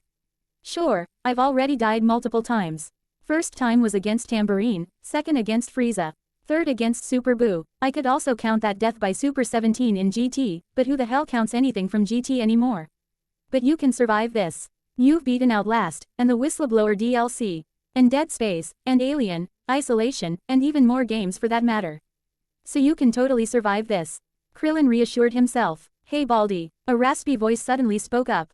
Krillin let out a high-pitched scream as he ran off. Solf J. Kimbla sighed as he stepped out of the shadows. Figures, he said, why do I have to have this creepy voice? Meanwhile, Inder sighed in frustration as she slammed her phone back on the receiver. Fantastic, she said bitterly, phone lines are out. And no bars in my scroll. She continued, why do locations for these kinds of things always happen in places with no bars for cell phones? Such an odd thing to be frustrated about. Hange Zoe appeared behind Cinder, startling her. Then again, such things don't exist in my world. Cinder almost immediately went on the defensive. That's practically useless, you know. Hange pointed out. ND's mansion negates all special abilities. I'm willing to bet Krillin would have tried blowin' G up a wall with a Kamehameha by now if they did work. Cinder narrowed her eyes. What do you want? Easy. Hange raised her hand in defense. I just wanted to know what you were doing. Phones are out, Cinder responded. There's no way to contact the police. I guess the only way to really survive is to wait this murderer out until morning. It's not just the phones, internet's out too. Lelouch appeared. The internet too? That explains why I can't even play Boom Beach on my scroll. Cinder noted with a pout on her face. So it seems. Hange muttered. Best of luck to you then, Cinder. Lelouch. Where are you going? Cinder inquired. I may have calmed down from losing Sasha, but I still don't trust any of you. Hange pointed out as she left. She's scared, Lelouch said, and she has reason to be. Cinder nodded. Agreed, she said. Best of luck to you as well, Lelouch. Don't take it the wrong way, but you could be the killer for all I know. And I refuse to die tonight. Fair enough, Lelouch said as he watched Cinder leave. By all means leave. Meanwhile, Light heaved a sigh as he gazed out the window. Everyone's trapped with no way out. It's Death Note all over again. But, will it end like Death Note? Later, after wandering the mansion for a while, Edward Elric stood in front of the machine before him in confusion. Why is this here? He wondered. Who the hell puts a wood chipper in the middle of a hallway?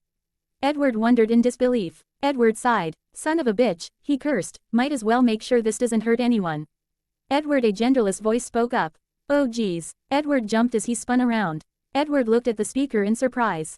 It was Zero, Lelouch's alter ego, but Edward did not know that. Who the hell are you, huh? Edward inquired. Are you the killer? Zero did not respond. Why? Oh, you gonna push me into the wood chipper then? Is that how it's going to end? Edward demanded. Zero silently turned around and walked away, much to Edward's surprise. Who the hell was that? Edward wondered. Meanwhile, L's eyes were wide with horror as he stared at Pegasus' body. His horror came from the fact that there was a certain piece missing. Where is the gun? L wondered. L then gasped in realization. Oh crap, he said. Whoever's doing this was hoping we'd split up so he could get the gun and then pick us off one by one. He played us like a violin. L realized. Whoever did this is both a great orator and a master at making traps. Not only that, but they are clearly confident in using firearms or at least something like them. That does take a few people out of the equation. L noted. But, that leaves plenty of people as suspects. I need to find the gun though. Whoever has the gun is the killer. L ran off. L ran for a while before coming across a wandering Cinder. What's got you in a rush? Cinder inquired curiously. The gun on Pegasus' body, it's gone. L said. This made Cinder gasp in surprise. Gone? Who would be so reckless as to get their fingerprints on the gun? I don't know, but we now have something to catch our murderer with. L pointed out. We need to take this opportunity to find everyone. Whoever has the gun is the murderer. Hold on, we can't just gather everyone like that. Cinder pointed out. If we gather everyone, that'll just put the victims on a silver platter for the murderer. We need to keep everyone separated. L narrowed his eyes. Why do you want to keep everyone separated? So we can check them one by one. Cinder explained. That way, we aren't all in one place to be shot down. L frowned. Cinder, I'm going to have to check you. Cinder looked offended. How dare you? She said indignantly. It is not nice to say that to a lady. Cinder, I just need to check you for the gun. Where would I put a gun? In the pockets I don't have. I'm wearing a dress, L. Just let me check, Cinder. L said exasperatedly. If you're innocent, you won't have a gun on you. Listen, I am not the killer. Cinder trailed off when she saw Zero appear. Zero reached into his pocket. Cinder's eyes widened, realizing what was happening. L, she called out, pointing at Zero. L turned to see Zero drawing Pegasus' gun.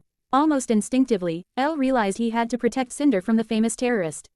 No, L yelled with surprising emotion as he leapt at Zero, grabbing the man's arm. Cinder watched in shock as L moved Zero's arm into the air as the trigger was pulled, firing a round up into the ceiling.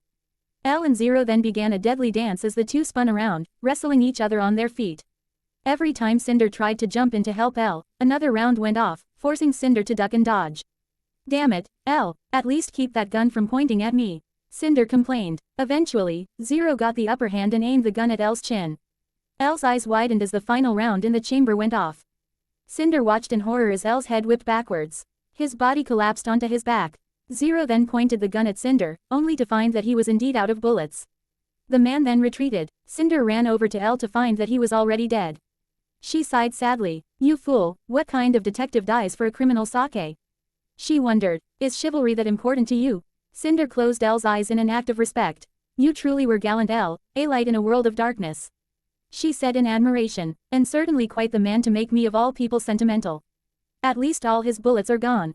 But now we're no closer to finding the killer. Cinder said grimly, I just hope we can find out who it is before we all die. One will get there, and then there were 7. Omake too. Happy Halloween, again. Happy Halloween, the cast said in unison. As everyone began the 2016 Halloween party, Baz B, who was dressed as Johnny Napalm from Guitar Hero, was trying to coax Yuwatch into the room. Come on, boss, just show everyone your costume. Do I have to? Yuwatch was surprisingly whining. You lost the bet, now get in. I'm so sorry about this, Your Majesty. Jugram Hashwalth solemnly said, dressed like the Italian supermodel, Fabio. Yuwatch entered the room, making everyone go silent as they all got a good look at the man. The man who was dressed like Disney's Captain Hook. Okay, now say the line. Bazby said with folded arms. Yuwatch sighed before speaking in a surprisingly good impression. Blast that Peter Pan, he yelled. This made everyone in the party break down in laughter. Zerf, who was dressed like Vincent Valentine from Final Fantasy VII, walked up. Why are you dressed like Captain Hook? He inquired. I lost a bet with the Sternritter. Yuwatch responded. And the bet was, if Ichigo beat me in 2016, I'd dress like Captain Hook at the next cast party. And you bet against that? Zerf was surprised. Kubo drags things out. I thought it would end at the beginning of 2017. Yuwatch said solemnly. Ichigo was surprisingly expressive in his laughter. Looks like seeing Yuwatch like that broke you. Naruto Uzumaki, who was dressed like a member of Andrew Lloyd Webber's Cats, the musical The Whiskers added to the costume, pointed out. Can you blame me? Ichigo responded, dressed like Zero from Mega Man X. That's freaking hilarious. Luffy and Natsu agree. Ichigo pointed the two boys who were belly laughing. Monkey D. Luffy was dressed like Titus from Final Fantasy X and Natsu Dragneel was dressed like Sora from Kingdom Hearts. He had all the belt buckles and zippers and everything. Good to see everyone's as lively as they were last year. Naruto said before grinning pervertedly and pointed. Hey Ichigo, check out Urza. Ichigo looked to where Naruto was pointing and had to stop an oncoming nosebleed. Urza Scarlet was dressed like Zero Suit Samus. The skin-tight suit hugged her body very tightly. Lucy Heartfilia, who was dressed like Yang Xiaolong, seemed somewhat embarrassed by Urza's lack of modesty as usual. Although, ironically, Luce's top was low-cut like Yang's. You are an irredeemable pervert, you know that, Uzumaki? Ichigo inquired. And you're an irredeemable prude, Naruto responded. And frankly, that is much worse. How did she even find out about Samus? Ichigo wondered. I think Natsu introduced his team to Smash Bros. Naruto responded. We should play that sometimes. Just the four of us. Ichigo suggested. Urza. Hinata Hyuga suddenly spoke up as she hid behind the drapes of a nearby window. Hinata, Urza chided lightly, how many times have I told you to stop hiding like that? But this is such an embarrassing outfit you picked out for me. Hinata blushed. But it goes with your hair. Urza said with a smile. Now come out from behind those drapes. Urza grabbed Hinata by the shoulders and pulled her outside, revealing that Hinata was dressed like Tifa Lockhart. Funny thing about the way Hinata usually dresses. She usually wears very HEA.VY clothing to conceal her very womanly figure. So dressing up like Tifa is new for her. And new for those who knew Hinata as well. Is that, Hinata? Ichigo blushed in surprise. Naruto could not contain his perverted joy. Holy crap, he yelled. That's what she was hiding underneath that jacket all this time. Hinata blushed hotly. Kaya, she yelled in embarrassment while Urza glared at the oblivious Naruto. Ichigo, however, was not oblivious. Naruto, man, Urza and Hinata are just rocking it tonight with those wicked hot outfits. Naruto said, this is definitely going into my eternal memory. RVY Sage can put this all down in words for all I care, but I'm keeping the visuals. How about I erase that eternal memory of yours right now? Urza said with a fiery demonic glare etched in her face. This made Naruto snap out of his perverted stupor. Gah, Urza, I'm sorry. He yelled before turning to his friends. Guys, help, Ichigo, Natsu and Luffy had turned away. We do not know you. They said in unison. You traitors. Naruto yelled as he found himself stumbling away from a wrathful Urza, only to be quickly caught by the furious woman. Happy Halloween, guys. Ichigo raised his punch in a toast, trying to take his mind off of Naruto's screams of pain. Urza, stop stomping on my junk. Naruto pleaded. Monkey D. Luffy's eyes widened in shock as his squad continued to move through Magnolia. Their own journey to the center of town had been rather easy so far, mainly because of Luffy's efforts. The overeager pirate captain had taken the lead, tearing through whatever enemy came at them. Kawa could not help but frown at the lack of action the rest of the squad was having in this fight. Honestly, the kid's a one-man army. He noted. Luffy then suddenly came to a stop, much to everyone's surprise. Straw Hat, what's up? He inquired. Luffy, Hinata Hyuga and Samui said in concern. I can hear so many voices, sense the presence of our friends from both divisions. Luffy said with surprising grimness in his tone. There are so many that are in pain right now. Luffy clenched his fist. Hancock, Sandersonia, Marigold, Duru, Penny. It's Darui and Jenny, Samui pointed out with a sweat drop. Lizanna and your father too, Hinata. Luffy finished. Hinata's eyes widened. No, she yelled. That's not possible. Father is the strongest Hyuga in the clan right now, there's no way anyone can defeat him. Please, it just can't be true. Luffy. The look in Luffy's eyes told Hinata otherwise, much to her horror. Hinata then clenched her fist and stared at Luffy with resolve in her eyes. Luffy, please, point me in the direction where my father is. Hinata turned her attention to Love. Captain Akawa, I'm sorry but I must break away from the squad for now. Even if it means going against the orders laid down by the commander himself. I cannot abandon my father to die. Love raised an eyebrow. Easy on the drama, kid. He said, I was going to let you go and help him regardless. Go help your old man. Commander Sabo ain't gonna punish you for helping one of our own. Love pointed out. Hinata now blushed in embarrassment. Oh, well thank you. Luffy laughed. You were really dedicated to your family, Hinata. He stated the obvious. I think that's really great. Hinata turned her attention back to Luffy. Alright, Luffy, she said, please point me in the direction of my father. Samui gazed at Hinata with sympathy. The poor girl, she thought. If things are really as bad as Luffy claims they are, the only way she could ever hope to reach him in time was if we happened to be close by. If not, she's going to have to bury her father. Luffy laughed again. I'll do you one better. He said, I'll get you to him faster than you could ever. Hinata went pale, realizing what he meant. However, this was for her father's sake. So Hinata knew that she had to take any chance she could to reach him faster. She took a deep breath and nodded. Alright, Luffy, do what you must. She gave him permission. Luffy grinned, and took a moment to feel out Hiyashi's location. He then grabbed 2 rooftops. This should be just enough. He decided as he started to stretch backwards. Hinata sighed in resignation. Just as I expected, she thought. Are you coming with me like last time? She inquired. Luffy shook his head. Nah, I'm sure you can save your dad without my help. He said. You're pretty strong too, you know. Hinata smiled. Thank you, Luffy, she said, grateful for the young man's faith in her as she walked over to the young pirate captain. Okay, I just need you to grab onto me, Luffy said, and once I reach the highest point, you need to let go so you can be launched to your dad's location. You good landing on your own? Luffy inquired. Yes, Hinata nodded as she wrapped her arms around Luffy's waist. I'm perfectly capable of landing on my own. Love suddenly sensed anger and jealousy right next to him. He turned to see Samui with a look of anger and jealousy as a dark aura surrounded her. I never struck her as the jealous type. He thought. Straw Hat, you are a lucky man, but you're going to walk a very thin tightrope soon. What's wrong, other blondie? Flare Corona inquired. Samui predictably ignored the girl. Here we go, Luffy said as Hinata's grip tightened. Gum gum. Luffy launched himself forward while Hinata timed the moment she would release her grip. Rocket. Luffy reached the highest point without letting go of the buildings. Now at the highest point, Hinata let go of Luffy's waist and soon found herself flying away from the young man. Good luck, Hinata, Luffy called out to her as she slowly faded from sight. You are as reckless as always, Straw Hat. Love said with a deadpan expression on his face. Luffy just laughed at Love's statement. Do you think she can handle it? Hinata's old man is without a doubt stronger than her. If someone did beat Hiashi, then I'm not entirely sure Hinata can beat that person. Of course she can, Hinata's really strong, Luffy said with certainty. Flare had stars in her eyes. Wow, she said, the captain has so much faith in her. Knowing that there was no way he could argue with Luffy, Love heaved a sigh and nodded. Alright then, I guess we'll just keep going, he said in resignation. Meanwhile, with Natsu Dragneel, Natsu, Happy called out to his friend as he flew down towards the Fire Dragon Slayer. Natsu, who was currently taking cover with the rest of his squad on the off chance there was an enemy force that would ambush them, took notice of Happy's presence.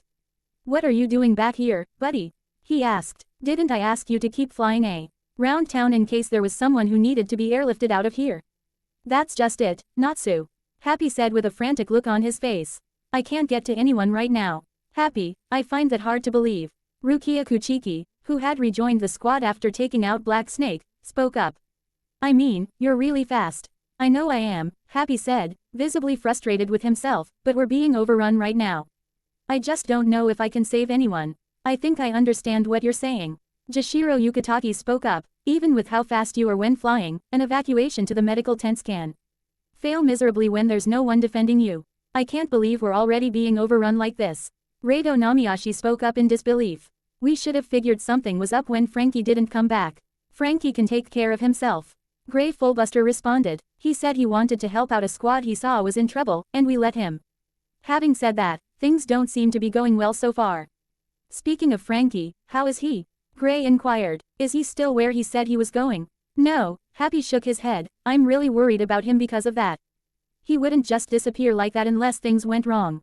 Happy's eye in the sky, Yukitaki pointed out. If he says the situation's bad, it's bad. If that's the case, let's spread out and give everyone a hand. Natsu suggested. Then Happy can be freed up to get the injured out. Yukitaki nodded. I must admit, I don't like the idea of putting our push to the center on hold. Our operation hinges on meeting up with the 2nd Division and boxing in our enemies. If we don't do that, we give them a way to escape. It won't even be much of a box if one side can't make a stand of their own. Natsu pointed out. There are a lot of us who want to see this through to the very end.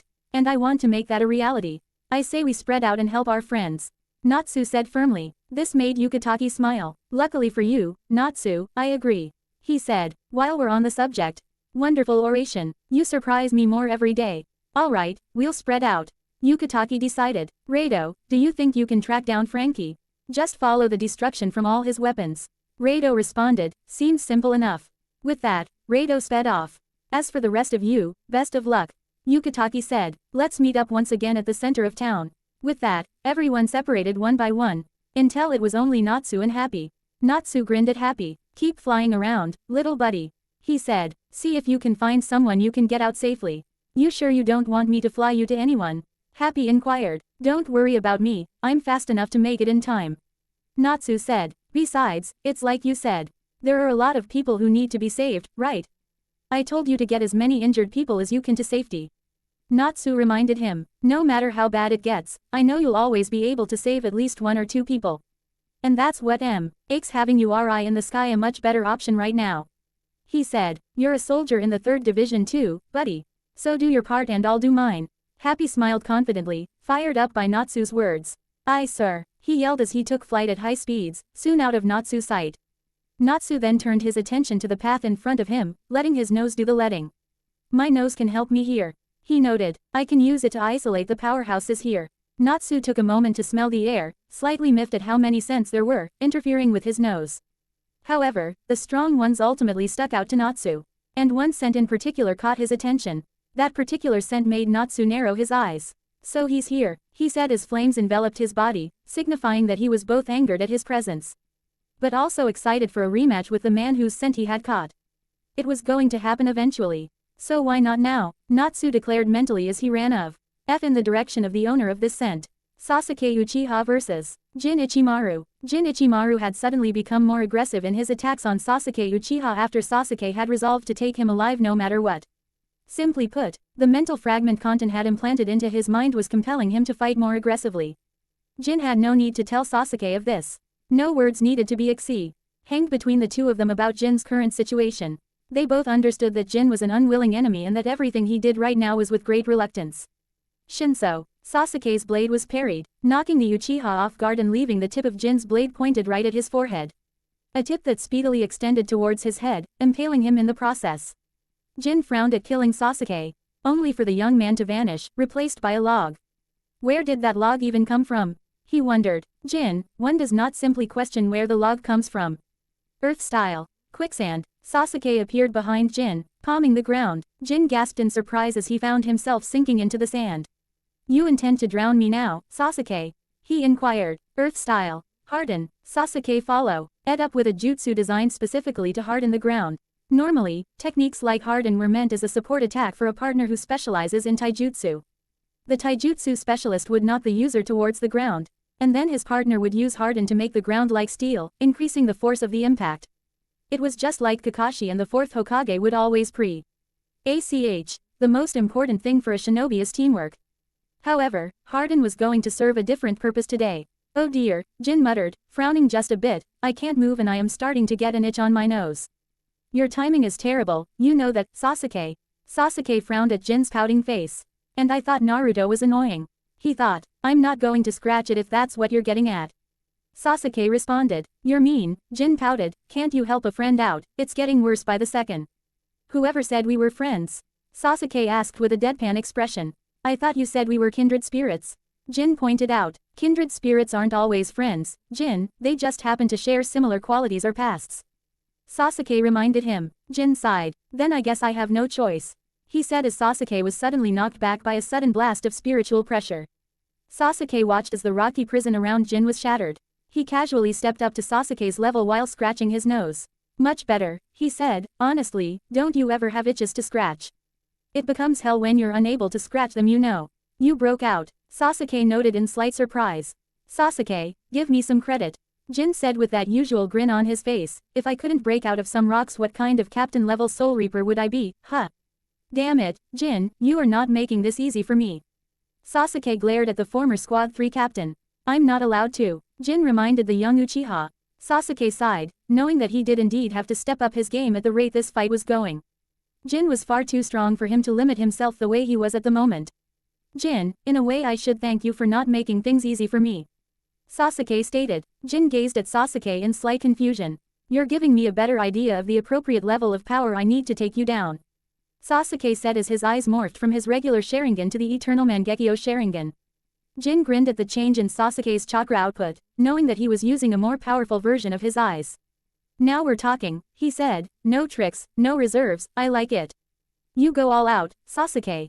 If you want to talk, no tricks and no reserves, you should follow your own words and release your Bankai. Sasuke said with narrowed eyes. I would hate to kill you on accident with my level of power. So you might want to increase your power to a level comparable to mine. Jin chuckled at this. Sasuke, even you could not comprehend the kind of power I have when I use my Bankai.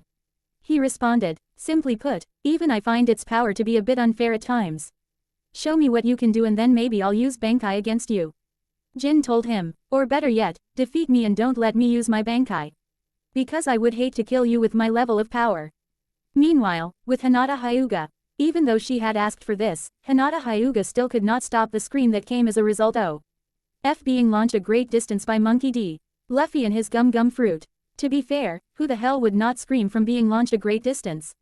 Stuff like that elicits screams, it was completely natural. Luckily for Hinata, she had her own training as a kunoichi on her side to cushion the fall.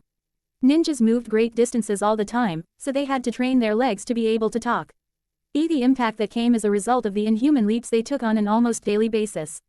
Gathering chakra in her legs, Hinata positioned her legs back underneath her, allowing her to land on her feet and skid across the ground. The heiress was almost immediately greeted with the horrifying sight of her heavily injured father and Lizanna Strauss. She also caught sight of the man responsible for Hiyashi Hyuga and Lizanna Strauss's injuries. His horn-shaped hair almost made him look like a devil, and his emotionless gaze certainly added to that look in Hinata's opinion. Bluno, the deadly government assassin, gazed at Hinata in slight confusion. "Who are you?" he inquired. "And where did you even come from?" Hinata ignored Bluno's questions and dropped into her gentle fist stance. "You hurt my father," she said bravely. "As his daughter, that is not something I can simply ignore." Hiyashi, having taken notice of Hinata's entrance, managed to lift his head to address his daughter. "Hinata, don't," he demanded. "I don't know how you got here, but you need to leave immediately. This is not an enemy you can defeat." "Not if I can't beat him." Hinata ignored her father and activated her Byakugan, showing Bluno and her father that she was ready to fight. "Listen to me," Hiyashi yelled. "You are the heiress of the Hyuga clan. A position you won back fairly. You cannot die here, even if your sister is just as worthy as you. You must live, Hinata," Hiyashi told her. "Live and fix our broken clan, so people like your uncle and Neji never have to suffer again." Bluno scowled before speaking up. "I'm afraid she's going to have to deal with having her dream crushed," he said. "The fact that she's here means that she has made the decision to throw her life away by challenging me." Hinata sighed, still not dropping out of her gentle fist stance. "Father," she said, "I do want to fix our clan so badly. Whenever I watched you, grandfather, or any of the other members of the main family use that accursed seal on the branch family, I wept. Because whether they were main or branch, they were still family. I know, and I wanted to weep whenever I had to use that seal. I hated being so heavy-handed to people like Zashi because I knew how you felt about it from the very beginning, because you inherited your mother's kind heart." Hiyashi admitted. "You have to believe me, I only used it when I felt I absolutely had to." Bluno inwardly rolled his eyes. Annoyed with this sentimentality. "I always knew you hated it, father," Hinata admitted. "Because you love our entire family just like I do. It's why I never held a grudge against you for anything. Such a kind heart, even to the foolish father who pushed her further than he should have." Hiyashi said sadly, and able to see what even those with the famed, all-seeing eyes can't. "This is why you must live, Hinata, only you can change the clan. It makes me happy that you finally recognized me, father, it really does." Hinata smiled. "But, to become head of the Hyuga clan means to become the leader of every Hyuga. What kind of clan head would I be if I did not protect one member of my clan simply because the odds are against me?" "I won't run," Hinata said resolutely, "because if leaders run, then who can be expected to fight?" Hinata remembered every person she considered a leader whom she had grown to admire. Hiruzen Sarutobi, Tsunade, Naruto Uzumaki, Commander Sabo, Monkey D. Luffy. They never ran, no matter what, and as for me, if I run away, I cannot advance.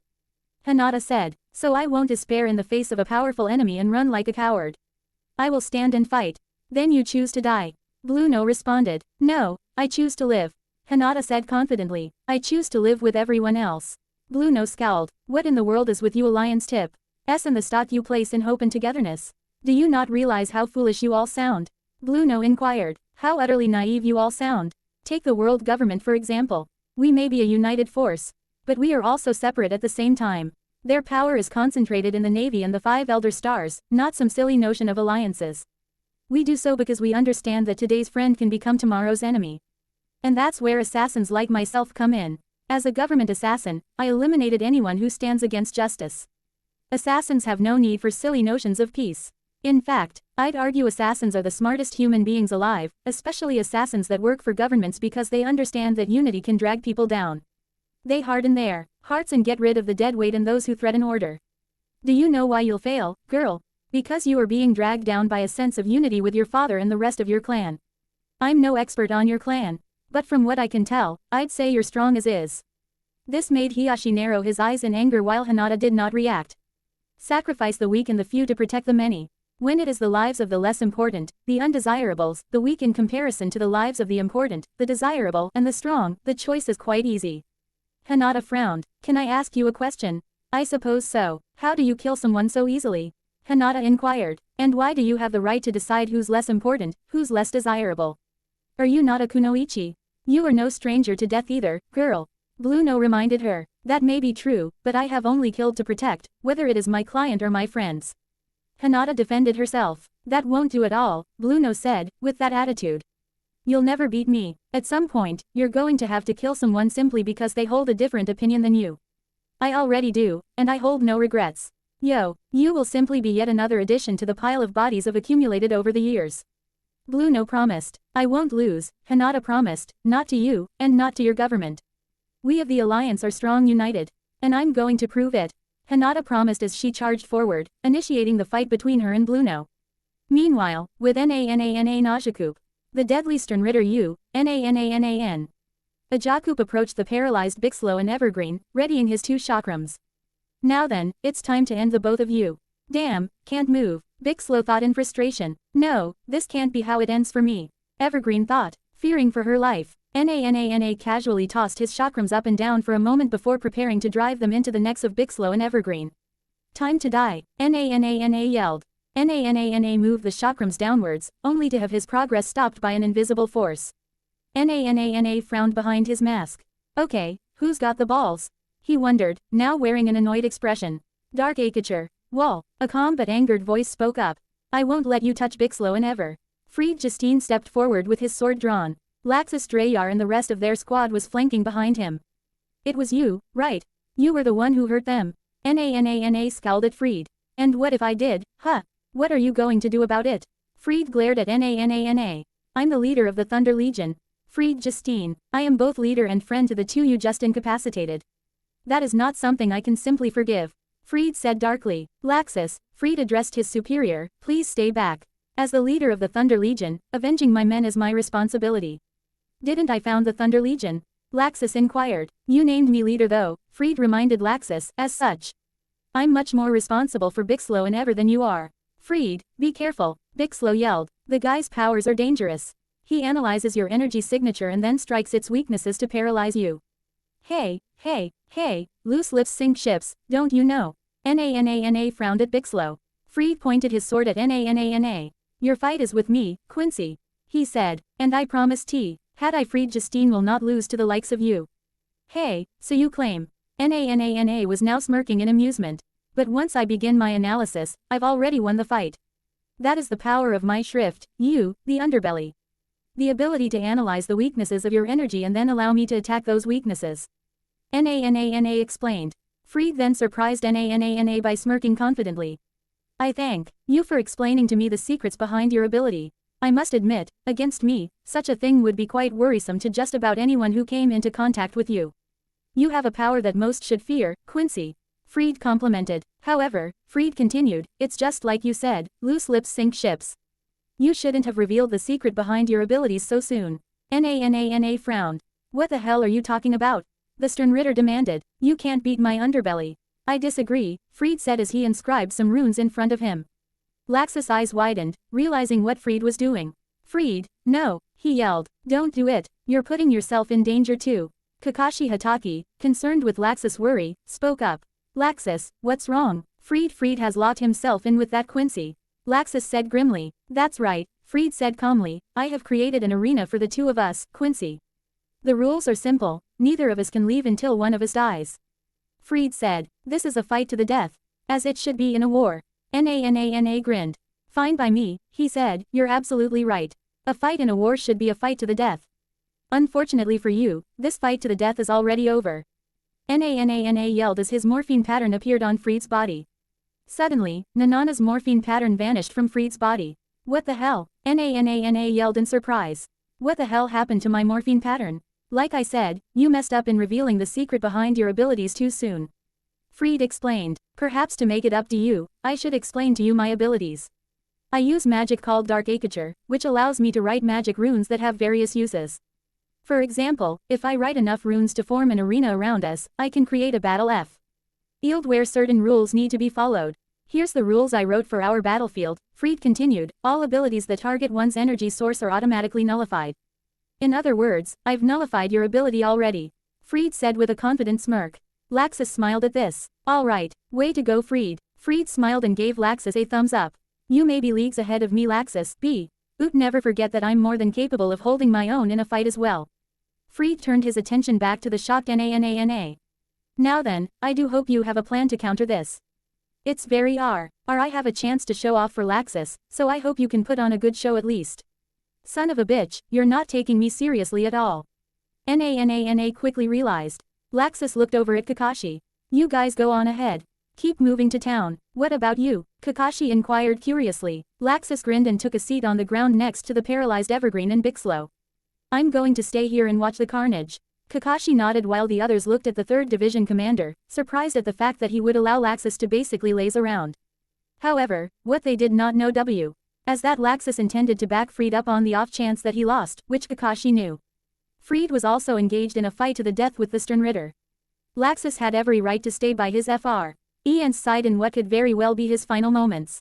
Of course, Kakashi, like Laxus, was confident that Freed could win, so it was really a moot point to the two of them when it was all said and done. Especially now that Freed had effectively nullified Nanana's main power. Nana, meanwhile, readied his chakrams. Son of a bitch, he growled, how dare you take away the shrift given to me by His Majesty? Do you have any idea how much pride we of the Sternritter take in the power granted to us by His Majesty? I could care less how you all feel, Freed said, because you are all enemies of Fairy Tail. And enemies of Fairy Tail need to be eliminated. Nana growled and harenkyaku towards Freed. That's pretty freaking dark there, pal. He yelled, swinging one of his chakrams at Freed, who blocked the chakram with his sword. And a bit hypocritical for that matter. The biggest difference between the two of us is that I have the moral high ground. Freed explained, because while we take down enemies of Fairy Tail without hesitation, we don't go around labeling anyone as our enemy. The only people who are our enemies are those who strike first. We never had to have been enemies if you hadn't attacked our home. Well, too bad, because it was our destiny to fight from the very beginning. Nana yelled. It was His Majesty's will that we of the Wandenreich join the coalition and aid Lord Kontan in subjugating the universe. And it is our rule that anyone who even thinks about standing in our way as our enemy must be eliminated. Nana declared with a maniacal grin. No, freaking exceptions. Nana swung his chakrams at Freed once more while Freed calmly blocked each swing with his sword. He then leapt back and swung the blade at seemingly nothing. Dark Akature. Pain. Freed swung the sword and sent a rune at Nanana's chest. Nana gritted his teeth slightly when the rune struck him, but did not cry out in pain. Freed could not help but take notice of this. Not even flinching, Freed noted, I will say that is quite impressive. Nana narrowed his eyes behind his mask, knowing that Freed was still not taking him seriously. Honestly, Nana could not necessarily blame Freed. He had nullified his shrift, the key to his fighting style. Nana needed to come up with a new plan before this trash actually managed to beat him. If he lost to this prim and proper-looking loser, he would never be able to face His Majesty again. Die, Nana yelled, tossing his chakrams at Freed. The leader of the Thunder Legion ducked underneath the attack. Nana then grinned as the chakrams came back towards Freed like boomerangs. Dark Akature. Wall, Freed yelled, stopping the chakrams dead in their tracks. Nana narrowed his eyes and summoned more chakrams. He then harenkyaku'd towards Freed, who managed to block his next strike, which had been aimed at his neck. A good tolerance to pain and you're fast. Freed noted, I can see now why Bixlow and Evergreen had such trouble with you while you were analyzing them. However, I am capable of making myself even faster. Freed revealed as he inscribed runes onto himself. Laxus was surprised to see what looked like new runes appear. Freed, I don't think I've seen that one before. He spoke up. Freed smiled. Do you honestly think you were the only one training that year we spent in Blue Pegasus, Laxus? We've all been getting stronger. Gaze upon the fruits of my labor. Freed yelled. Dark Akature. Moonlight. Freed was enveloped in a bright light that was comparable to its namesake, causing Nana, whose eyes were covered by a mask. Mind you, to shield himself from the light. Hey, Bixlow spoke up with a smile, so he's finally busting that move out. Nice. Freed transformed into what appeared to be a fully armored Silver Knight what appeared to be green hair sticking out of the top of his helmet in a manner eerily similar to a mohawk. Nana narrowed his eyes at the sight of the mohawk, as it reminded him of his fellow street Ritter Basby, the guy who killed him last time. Freaking hell, Nana growled inwardly, I'm actually having a hard freaking time keeping myself under control at the sight of a mohawk. I'm going to find some damn reason to kill Basby one of these days, I swear. So you transformed, Nana stated. Am I supposed to be impressed? Literally a good portion of the people from both armies can do that. Freed then got into a sprinter's stance. Oh, so you're not impressed yet? Fried inquired before adding darkly. You will be. Before Nana could blink behind his mask, Fried vanished from the Sternritter's sight. While Nana could only get out before he was suddenly dealt a hard punch to the stomach. Nanana's eyes now widened in shock behind his mask. He punched right through my blood vene. Nana wondered in disbelief. Nana then gasped in pain as he was slammed into the wall created by Fried's runes. Son of a bitch, he punches hard. Nana recovered from the punch and readied himself for battle with Fried again. You won't get the best of me, you lime bastard. Nana was insulting Fried's hair color. Nana readied his chakrams, only for Fried to suddenly kick him into the sky. Fried's speed, while in his moonlight transformation was, simply put, tremendous. In fact, Fried's speed in this new form was so great, that Laxus of all people was staring in awe of Fried's newfound power. This is insane, Laxus said as he watched Fried commence beating Nana all around the arena. How has Fried not shown me this power up until now? It's because he wanted to be in a situation like the one you always put yourself in for our sake. Evergreen spoke up as she slowly started to move again, the telltale sign of Nanana's underbelly wearing off. Don't think you're the only one with pride, Laxus. Bix, Lo added as his movement slowly returned as well. Guys, you called yourself pathetic after the conflict with Tartaros, at least you actually put up a fight against that Aetherius. Evergreen pointed out, the three of us got stomped by that bastard. We're the Thunder Legion. Once upon a time we were among the best behind you, Master Makarov, Titania, Gildarts and Mistogan. Evergreen reminded Laxus, but we've been swept aside. Surpassed by so many others. Perhaps it was for the best because of our past mistakes. Bixlow noted, but there's no doubt the Thunder Legion has fallen behind everyone else. We only fully realized it after the incident with Tartaros. Bixlow continued grimly, we were all useless. Fried took it the hardest. Evergreen said, we all did, but Fried threw himself into training when you weren't looking. This is the result, Laxus. Evergreen said, Fried worked himself harder than any of us just to catch up to you and everyone else. Laxus watched in amazement as Fried continued to beat Nana senselessly in midair. He then finally began the ending of his combo by kicking Nana in the back and into the air. Fried then sped above Nana and gathered magic around his fist. Dark Acature, he yelled. Impact. Nana cried out in pain as he was slammed straight into the ground, turning the entire arena into a crater. It's over, Fried said lowly. Nana wheezed in pain as pain racked. No freaking way, Nana thought in disbelief, have I seriously lost to this guy? This shouldn't be happening. Not with my abilities, I can't die like this, not like all the others. Flashback, you seriously want to attack now? A younger Nana Najakup, who lacked his mask and spiky hair at the time, was surprised with his superior's decision.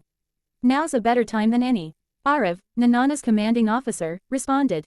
Annoyed that his subordinate was questioning him. But sir, Nana spoke up, we haven't had enough time to fully analyze the enemy's numbers and strength. Going in right now could very well lead to more casualties than we need. Nana, at the time, had been part of a small faction of Quincy that were engaged in guerrilla warfare with the Soul Society. They had come across a unit of Patrol Corps soldiers from the Stealth Force. Arav was a powerful Quincy, but was a hot-headed fool who had no sense of strategy. The only reason he led the group was because nobody could actually beat him. Arav was the strongest in the group and nobody had the strength to challenge him. Some of them, like Nana, had the brains to be better leaders but lacked the strength. And unfortunately, Arav was far too prideful to ever even entertain the idea of having someone lead with him. If I wanted your opinion, Nana, Arav said with a glare, I'll ask for them. Until then, keep your trap shut and be prepared to kill Soul Reapers. Nana, someone who feared death immensely, could not keep quiet. Listen to me, there are weaknesses in their defense. Every defense has a weakness, that's a law of nature. Give me some time to analyze their position and I can come up with an effective strategy that can minimize our casualties. I think not, Arav responded with a glare, I don't think you realize this. Nana, but you'd be alone in your opinion. What are you talking about? Nana demanded. We all want to spill Soul Reaper blood right now, Nana. Arav explained, none of us want to pass up this chance. None of us except for you apparently. We cannot wait to analyze our mortal enemies. Arav told Nana. We simply have to destroy them. And we will, with or without you. Arav said in a threatening tone. Damn fool, you're going to kill us all. Nana had thought. But am I seriously the only one who thinks that we need to take the opportunity to analyze our opponents first? Nana looked around to see the looks of anticipation on the faces of his comrades. I am, Nana realized, these fools don't they realize the importance of analysis? The importance of strategy. We're going to get ourselves killed. Later, just as Nana expected, there were defenses that they did not take into account. Those damn fools, the stealth force would never be caught off guard by anyone. Now, Nanana's entire squad was dead and Arav was doing his best to take as many as he could with him before he died. Those idiots. Nana had ran off the first chance he got, only to be dealt several kunai to the back as a result. Damn Arav and damn the rest of them. It's not even the Soul Reapers who killed them, it's their own stupid selves. I would have saved them if they had just let me. Nana yelled as he heard the sounds of battle rage on behind him. Arav was probably pulling out all the stops to just kill Soul Reapers. My analyses are flawless. My strategies are flawless. Nana winced, feeling the pain shooting through him from the multiple kunai in his back. Not here, he growled, I refuse to die here. I refuse to die just because my comrades are freaking idiots. Anana collapsed to his knees and started to fall. Not here. As Nana started to black out, two individuals approached him.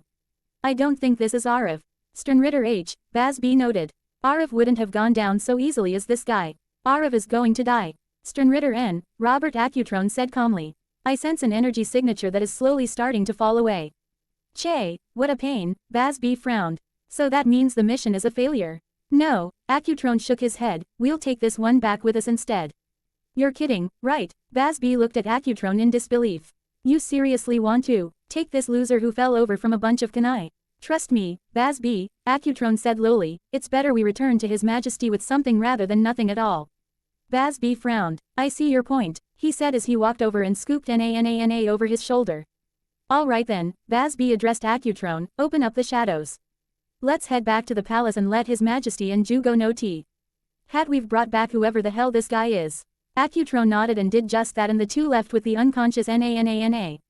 A few days later, when Nana Najakuk woke up, he was being tended to by Quincy medics. Already, he was very confused. I must be dead, he noted, because I know for a fact that hospitals with organized Quincy medics don't exist anymore. Soul Reapers made sure of that. Nana then noticed the emblems the medics had and frowned in confusion.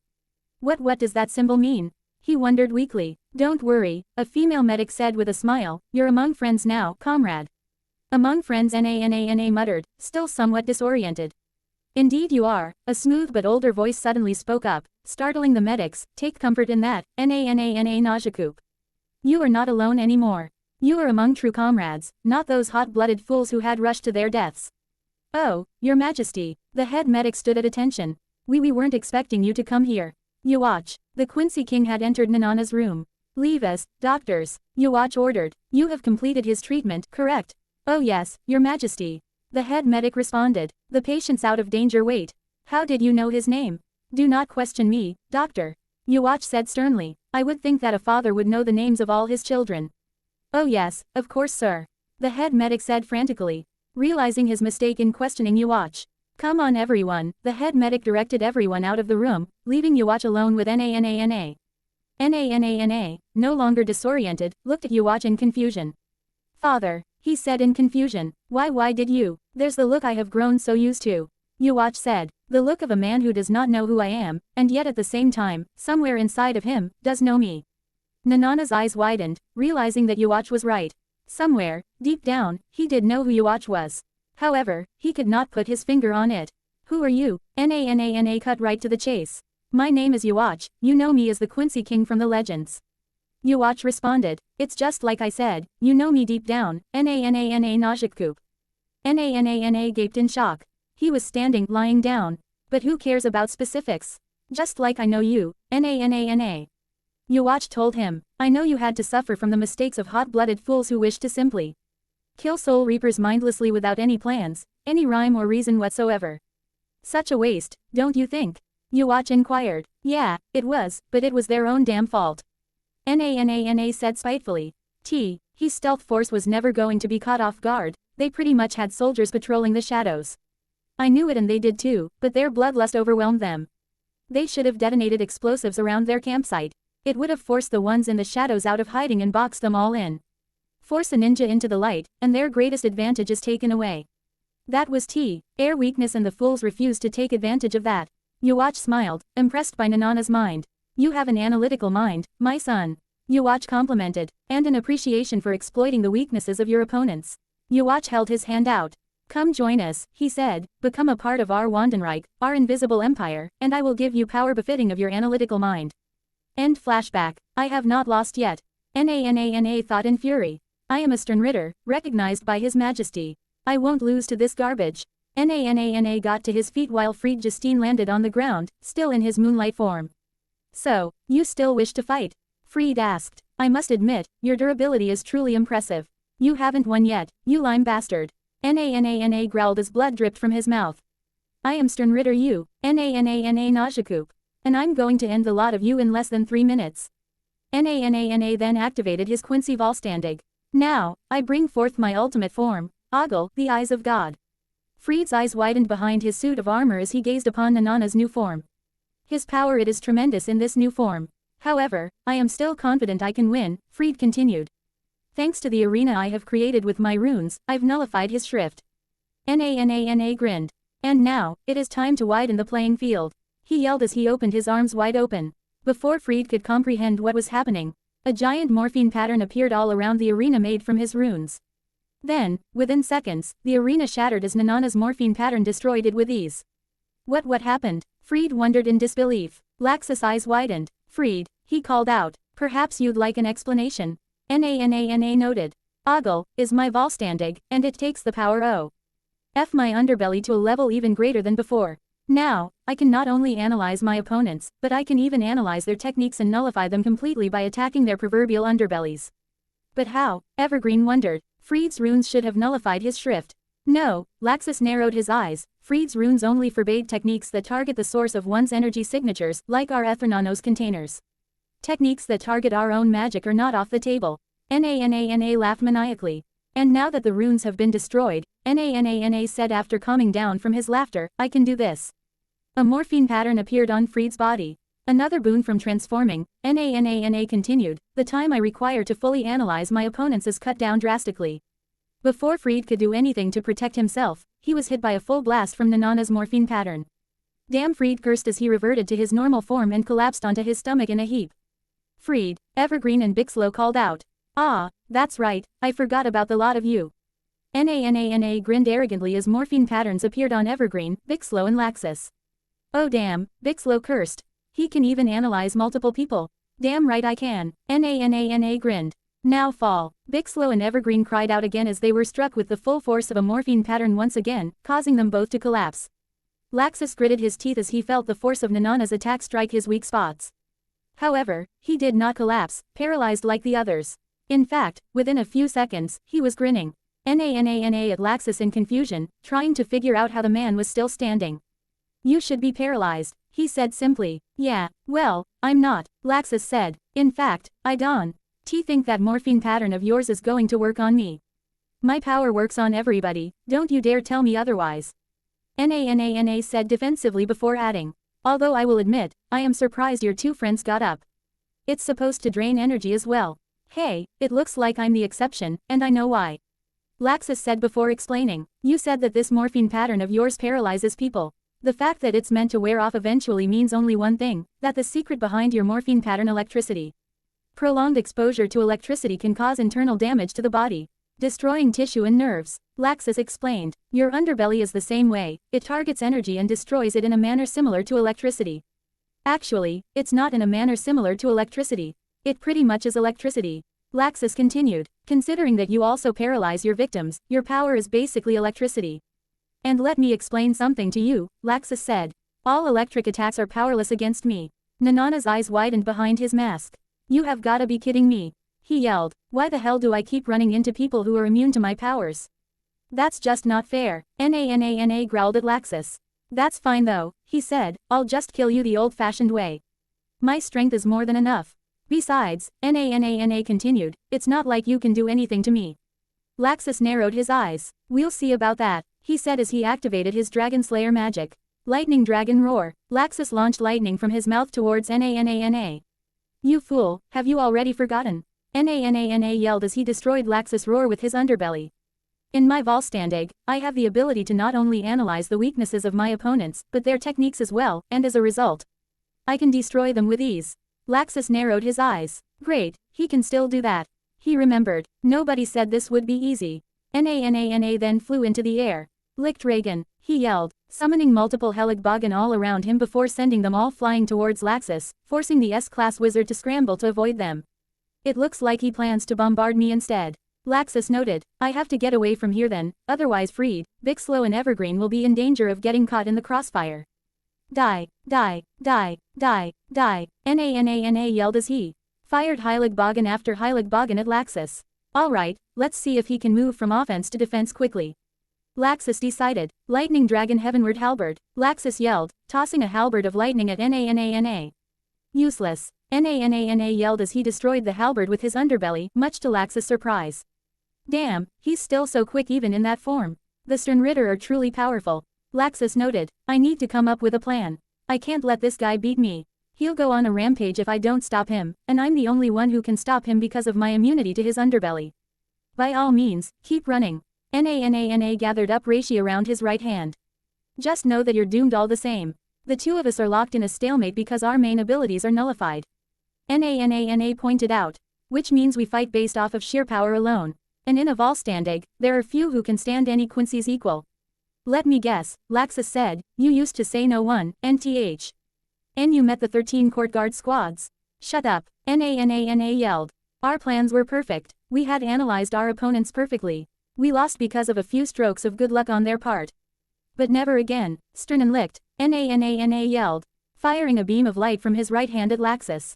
Laxus gasped and leapt forward, barely avoiding Nanana's Sternenlicht. Oh man, Laxus muttered in shock, if that had hit me. It would have torn my body in half. Na laughed. You talk a big game, pal, but all you can do is run, and you know it. The Sternritter yelled gleefully, I'm going to crush you, NT. Hen I'm going to target the entirety of this town and wipe it out one by one with enough simultaneous morphine patterns to destroy an army.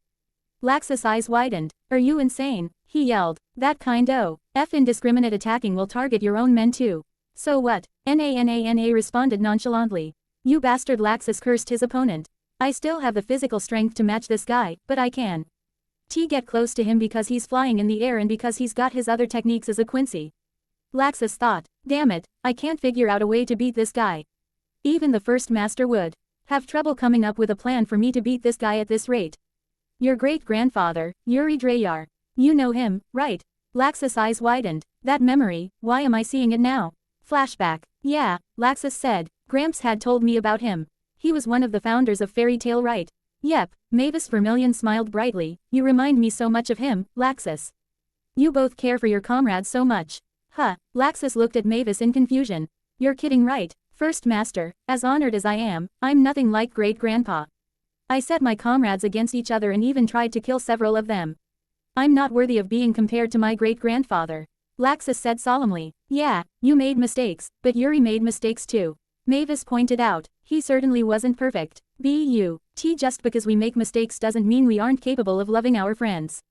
That's what makes you and Yuri so alike. You may be flawed, but you both love your comrades so much deep down. End flashback. That's right, Laxus thought.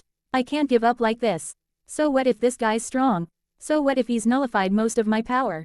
I haven't lost yet, I can keep fighting. Through my veins runs the blood of my grandfather and my great-grandfather, two great but flawed men who loved their comrades greatly. I need to stop acting like such a damn wuss, and start acting like those two. Bako, say while I will ultimately be my own man, I'm a Dreyar first and foremost. And the Dreyars always come through for their friends. Nanana's eyes widened behind his mask as Laxus' magic signature started to change. What is happening to him? Na wondered. Why is his magic changing? Laxus grinned as red lightning crackled around him. This could very well fail, he thought, but if it's going to fail, this spell is going to take him down with it. Na quickly analyzed the lightning. What the hell? Na thought in disbelief. Its structure is different from the regular lightning. Wait, it can't be. Take this. Laxus yelled, firing a bolt of the new lightning from his hand. Lightning that goes beyond lightning. Reiko. Red lightning. Oh crap. Na yelled as he quickly destroyed the lightning with his morphine pattern. However, when Na made the lightning disperse, it exploded, creating a large smokescreen that obscured his vision. What the hell? Na could not believe what he had just seen. Lightning that utilizes explosive properties. I wasn't hallucinating. Na then gasped, realizing his mistake. Oh crap, the smoke. Here's another issue with your abilities, Laxus noted, you can only use your power as long as you have eyes on your targets. Laxus then leapt out of the smoke, preparing to punch Nana with a fist of red lightning.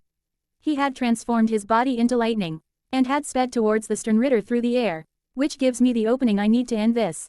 Ha, Nana laughed. Moron, that red lightning may be dangerous, but you're a fool to envelop your arm with that kind of explosive power. Now explode for me, Nana yelled, attacking the weaknesses in the lightning and destroying it, blowing Laxus' arm off. Laxus gritted his teeth as his body was surrounded by smoke, blinding Nana once more. Ha ha ha, Nana laughed. All that build-up for nothing. Oh well, Nana prepared another stern and licked. I guess that's just how it is. You charge in recklessly, and you pay the price. Not like I had a choice. I had to get in close to finish you off. Laxus yelled from the smoke. Wait, what? Nana was surprised at Laxus' statement. Then, before Nana could get off his stern and licked, Laxus' remaining fist came out of the smoke. Another punch. Nana gasped in surprise. The first one was a decoy, meant to obscure my vision of him while he prepared and then catch me off guard.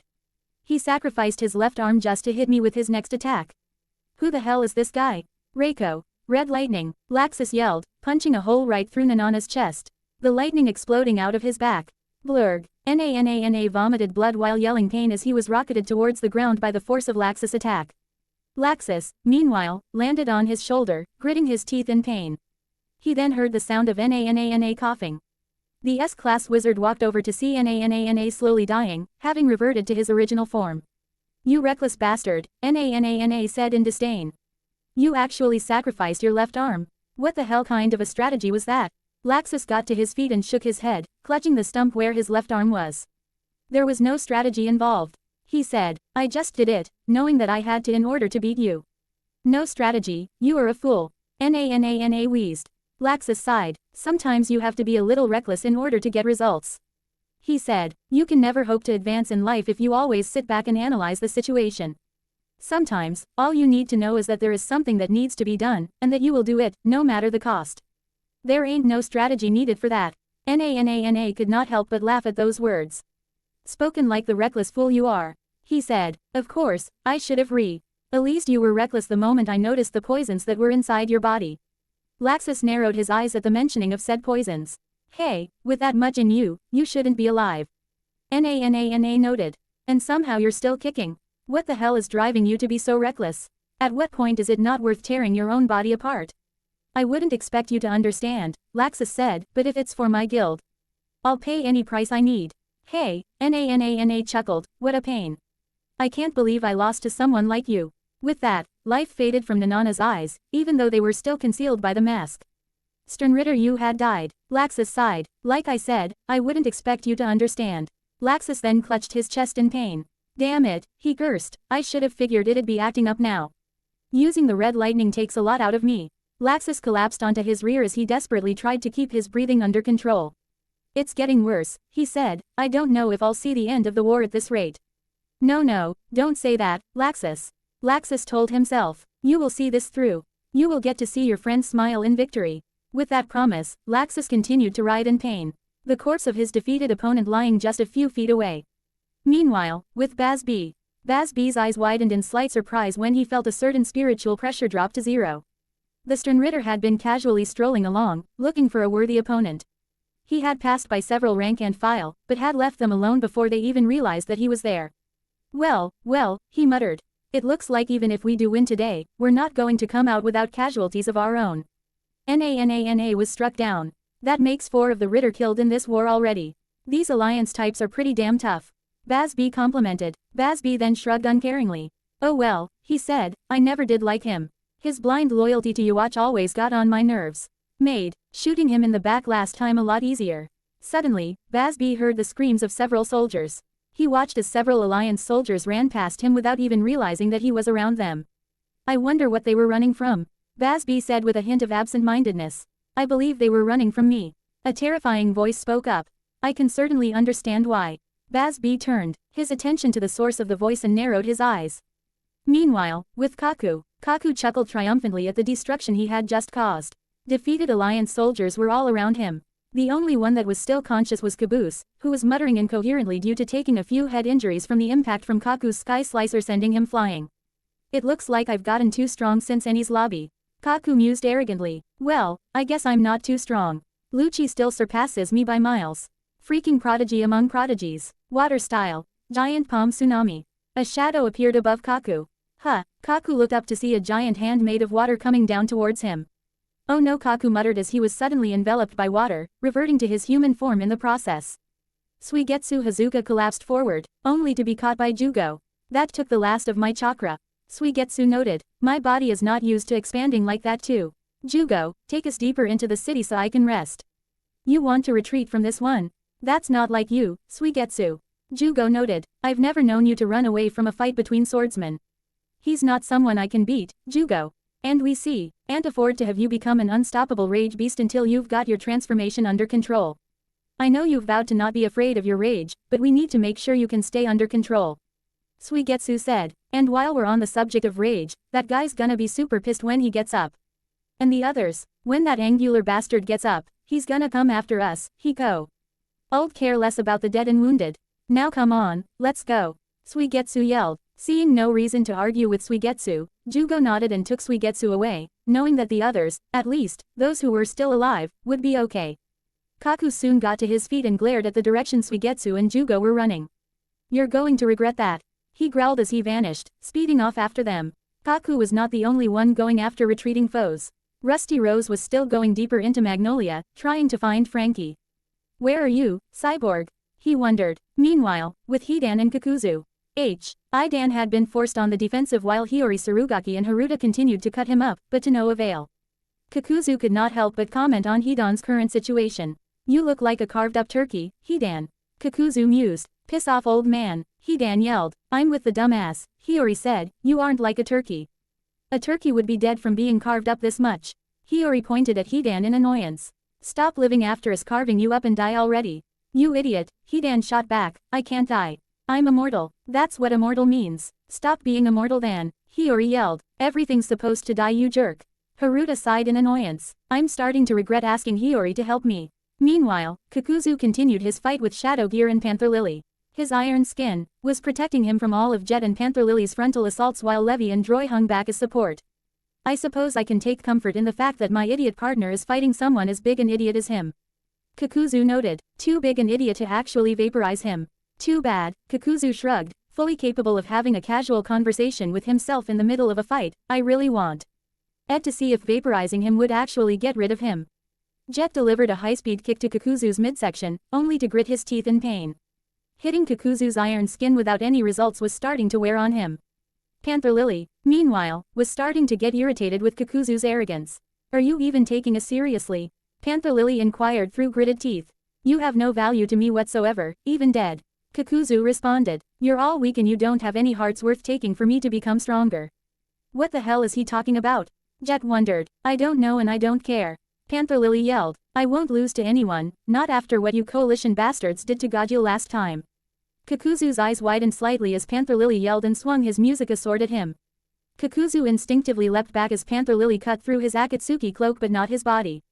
What outrageous physical strength, Kakuzu commented mentally. It actually made me forget that my Ron's skin could have protected me, or could it have? Oh well, better safe than sorry. That cat is quite interesting though, Kakuzu admitted. It appears that some of these wizards have power that directly coincides with their emotions. It's not some kind of magic though. Some of our opponents just seem to have some sort of innate ability to become stronger the longer a fight drags on and the more fired up they get. Like an animal adapting to its environment. I guess that means I really should not drag this out much longer. Oh dear, Kakuzu mused, you've ruined my Akatsuki robes. Now I have to sew it back together and I'm out of materials. You're actually going to make me spend money to fix my cloak. I suppose the best thing to do now is to make sure that it isn't ruined any further. Kakuzu decided as he removed the robe from his body. Levi Magarden's eyes widened in disgust at Kakuzu's body. What in the world are you? She demanded. Kakuzu chuckled. Who, me? I'm just a guy who did a little experimenting on forbidden jutsus to avoid being executed by the village he served loyally. He responded, gesturing to the masks that adorned his body. Why don't I tell you a little secret to go along with that fact? Kakuzu suggested. I've recently did a little experimenting to make myself even stronger. Levi's eyes widened at Kakuzu's power. This is the strength of an S-ranked rogue shinobi.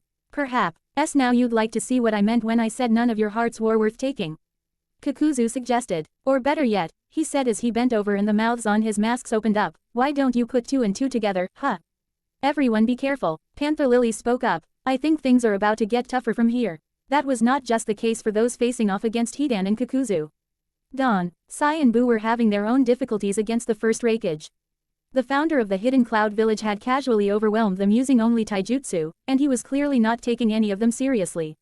Sai panted heavily. You've gotta be kidding me. Sai muttered in anger. How freaking strong is this guy? Boo looked at Sai in shock. We're being overwhelmed, bro, of all people, is being overwhelmed. He thought. The first Raikage grinned triumphantly. What are you gonna do now, yo? He inquired dramatically. Raikage mania is running wild, yo. The first Raikage then frowned slightly. Too bad, he said.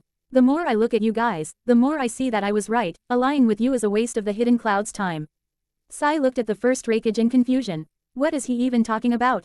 Sai wondered. Meanwhile, with Baz B, the mohawk-headed Sternritter folded his arms as he stared at the one who had come towards him. Weren't you supposed to be on the other side of town? He inquired. What are you doing here, as not? Sternritter F, as not, chuckled sinisterly as he shrugged. I decided to take a detour and have some fun, like you would might I add. Baz B stared at the objects above as. I don't think I'd even consider having fun like this. He noted. As not looked up at the crucified Gorgon sisters. Yes, I suppose that's true. He said. But, I wasn't going to pee. Ass up a chance to drown the Alliance in fear. That is why I've been marching through this town. I want to show them all that even their precious pirate empress and her sisters aren't invincible.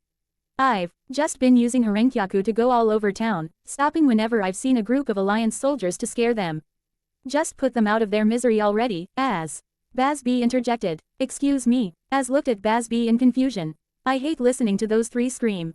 Baz B glared at the Sternritter. That habit of torturing your enemies has always pissed me off, you know. Don't be so harsh, Baz B. As said, feigning hurt. We are comrades, are we not?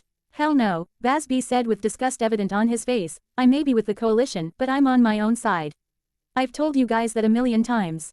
And since I'm on my own side, that means I can tell you that I hate your habits as much as I please. That hurts, Baz B. Shut up, Baz B glared at us. Now put them down before I put you down. Your new attitude is scary, Baz B. You're about to find out how scary I can be if you keep testing my patience. Baz B growled. Now shut them up already. I sense two enemies up ahead. A female voice spoke up. It appears we have company. As noted, perhaps we should continue this later in favor of forming a truce against these people. After all, they consider the both of us enemies. 4 Alliance soldiers ran into view. Love Akawa narrowed his eyes. Damn, Sternritter, he cursed. Looks like we've got a fight on our hands. Star, Flare Corona called out, using her special nickname for love, pointing above as. Look, there was a collective gasp among the quartet. Samui looked at the scene before her in horror. Oh my god, that's the Pirate Empress, Love said breathlessly. Impressive, don't you think? As inquired, even the Pirate Empress and her sisters have fallen to fear. Baz B glared at as in disgust. God, Samui gazed at the sight of the pirates being crucified in fear. He did that to such powerful people. Damn Sternritter, Love cursed with a hateful glare. Before Flare could add her own 2 cents, Monkey D. Luffy stepped forward, looking at Hancock's crucified form with a look of disbelief on his face. Hancock, he said lowly. Oh my, it appears even Straw Hat Luffy is scared. As noted with an arrogant look on his face. Tell me how frightened you are, Straw Hat. Baz B narrowed his eyes. That's not it. I've heard of that kid. There's no way this is scaring him. Come on, as yelled. Show me your fear. Instead of fear, Monkey D. Luffy glared at his not with the fury of a demon. You did that to her. He said angrily. You hurt Hancock and her sisters. You're making them scream like that. As instinctively stepped back in fear. Did he just scare me? He wondered in disbelief. Luffy started walking towards Az. Reaching up to bite down on his arm. Hey, Straw Hat, Love called out. Don't just charge the guy without a strategy. Captain, Flare looked at Luffy in concern. He's seriously going to fight him. Samui realized. Az glared at Luffy. I don't care about your reputation, boy. He said. I will drown you in fear like all the others. I've only known Hancock and her sisters to fear one thing. Luffy noted. And if they're screaming, that must mean you're making them experience it. I don't believe it, Baz B thought. Reports said this kid was an idiot, but his instincts are spot on. And what if I am? You bastard, how dare you make my friends suffer such horrible things? Bad memories should stay memories. You've got no business bringing them up again. Luffy yelled angrily. I don't care if this is tiring. You've pissed me off. Luffy continued. I'm going to make you suffer more than you are making them. And this is the best way I know. Luffy bit down on his arm. Muscle balloon, he yelled as he transformed. Samui's eyes widened. He's using that. Don't do it, Luffy. She yelled. It drains your body too much. You can't stop him, Samui. Love told her. He's already focused on avenging his comrades. Fourth gear, Luffy yelled as he finished transforming. As gazed at Luffy's form before arrogance overcame his fear. You fool, he yelled. All you've done is make yourself a bigger target. As created more reishi thorns. All I need to do is make you bleed with ease, and you're mine.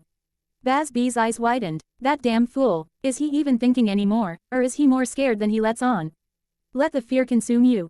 Straw Hat, as yelled, launching his thorns at Luffy. Luffy started bouncing towards as the thorns came towards him. Luffy, Samui yelled. Straw Hat, Love yelled. Captain, Flare yelled. When the thorns came into contact with Luffy's body, however, they were immediately bounced back by Luffy's rubbery body combined with Haki, much to Az's surprise. He deflected them. What? Az was shocked as one thorn actually grazed his cheek, much to his surprise. Az was now gazing at Luffy in fear again. Impossible, he thought, my fear was overpowered. This boy can't be stronger than me. My fear has made me one of the most valued members of the Sternritter. What Az failed to realize was that Luffy's Haki-covered body had allowed him to overcome Az's fear due to it being a manifestation of his tremendous willpower. Having said all that, Luffy had indeed long surpassed Az. Something that he was about to find out painfully, much to his obliviousness. Az, watch out, Bazby called out. Az snapped out of his stupor in time to see Luffy right in front of him. The young pirate captain had rocketed himself forward and pulled his fist back into his body. Gum gun, he said with evident rage, Kong gun. Before Az could do anything to protect himself, the giant fist was fired into his face with the force of a superpowered cannon. Gah, Az yelled as his jaw was shattered by Luffy's Kong gun, sending him flying all the way across Magnolia through multiple buildings in the process. Az not had basically been introduced to fourth gear the same way Don Quixote Doflamingo had been. And unlike Doflamingo, Az did not have monstrous durability. The results were not pretty for Az anyway. Bazby's eyes widened as Luffy sent Az flying. Okay, so my mind ain't playing tricks on me. He thought, that kid just sent one of the Sternritter flying with one punch. Bazby then grinned. This kid, I like his style. I think I've actually just found a worthy opponent. Although, Bazby's Un found himself wondering if he would regret that statement when Luffy turned his enraged eyes on him. Meanwhile, with Makarov Dreyar and Marco. It's looking really bad down there. Marco said in high-S Phoenix form as he flew Makarov Dreyar. Makarov narrowed his eyes at the statement. Makarov, are you sure you're okay with bypassing everyone in favor of going after the enemy leader? Marco inquired. My children are suffering, Makarov said. The best I can do to help them is to take down the enemy leader. If we take down the leader, we can throw their forces into chaos and turn things around. But what about the others? Marco asked. My children have been taught to never despair. In darkness, there is always light.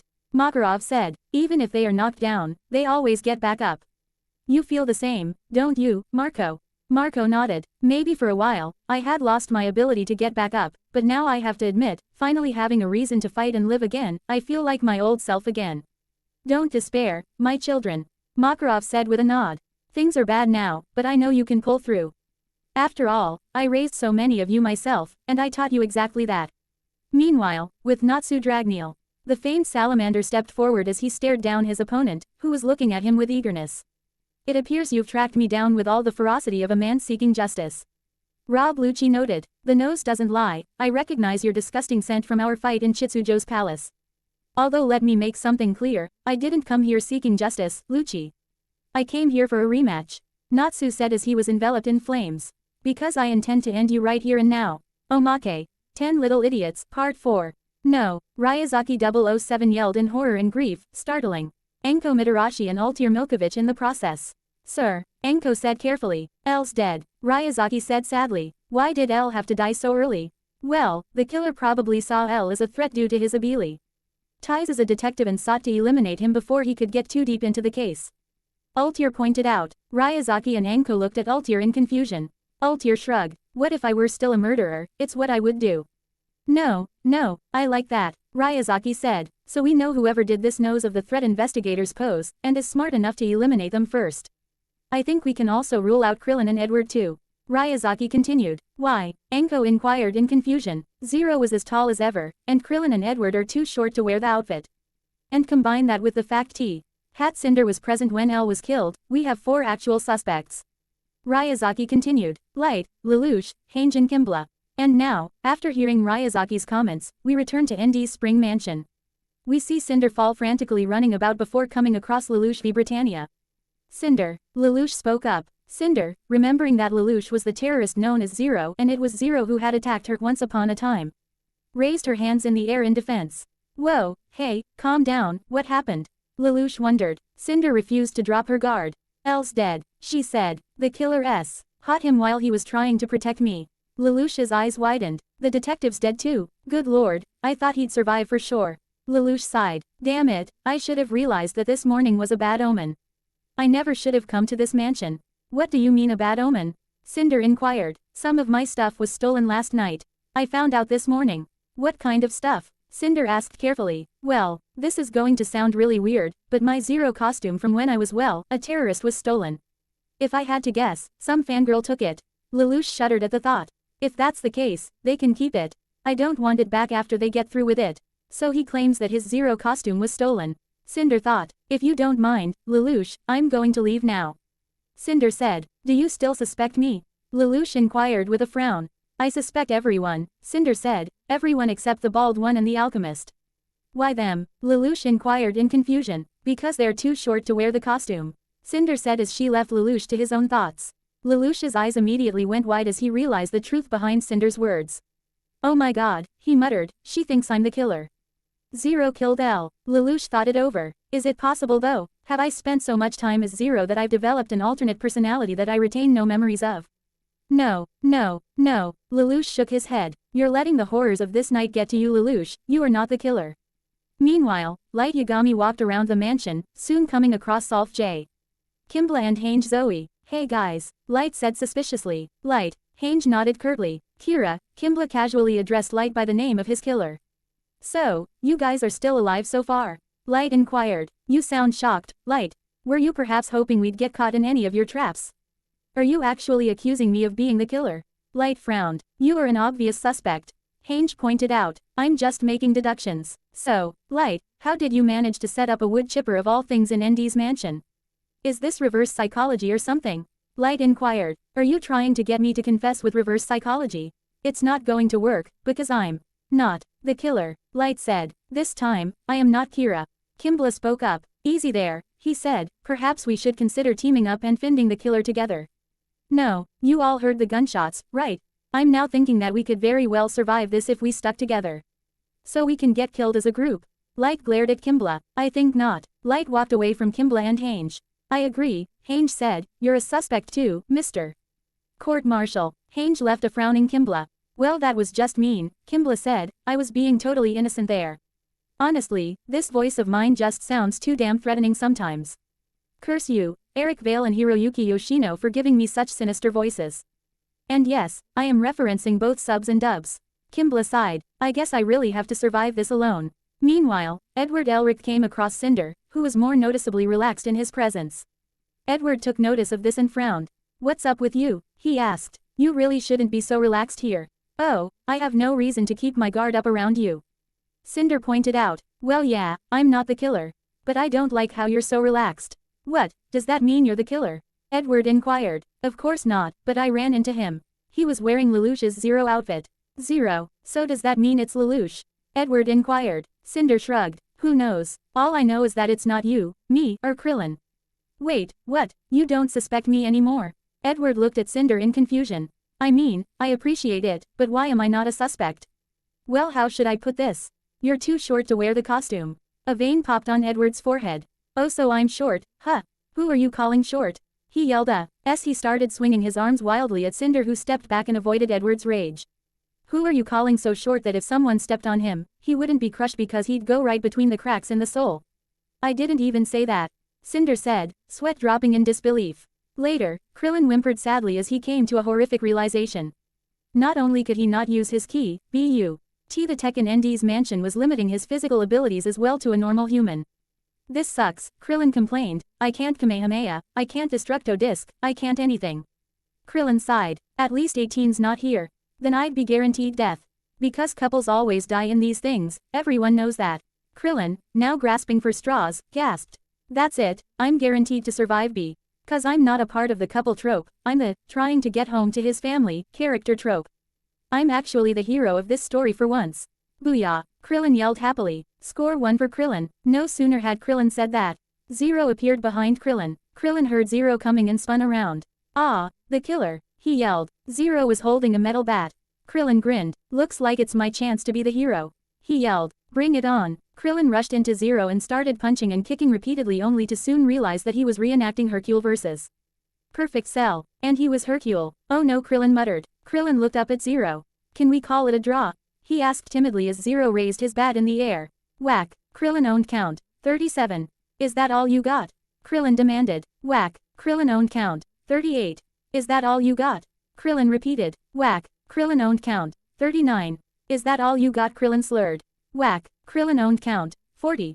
Is that all you got? Krillin was now a bloody mess. Whack. Krillin owned count. 41. Is that all? Whack. Krillin fell over, dead yet again. Krillin owned count. 42. Zero calmly walked away with his bloody bat. One was owned, and then there were 6. Episode 13 ends here.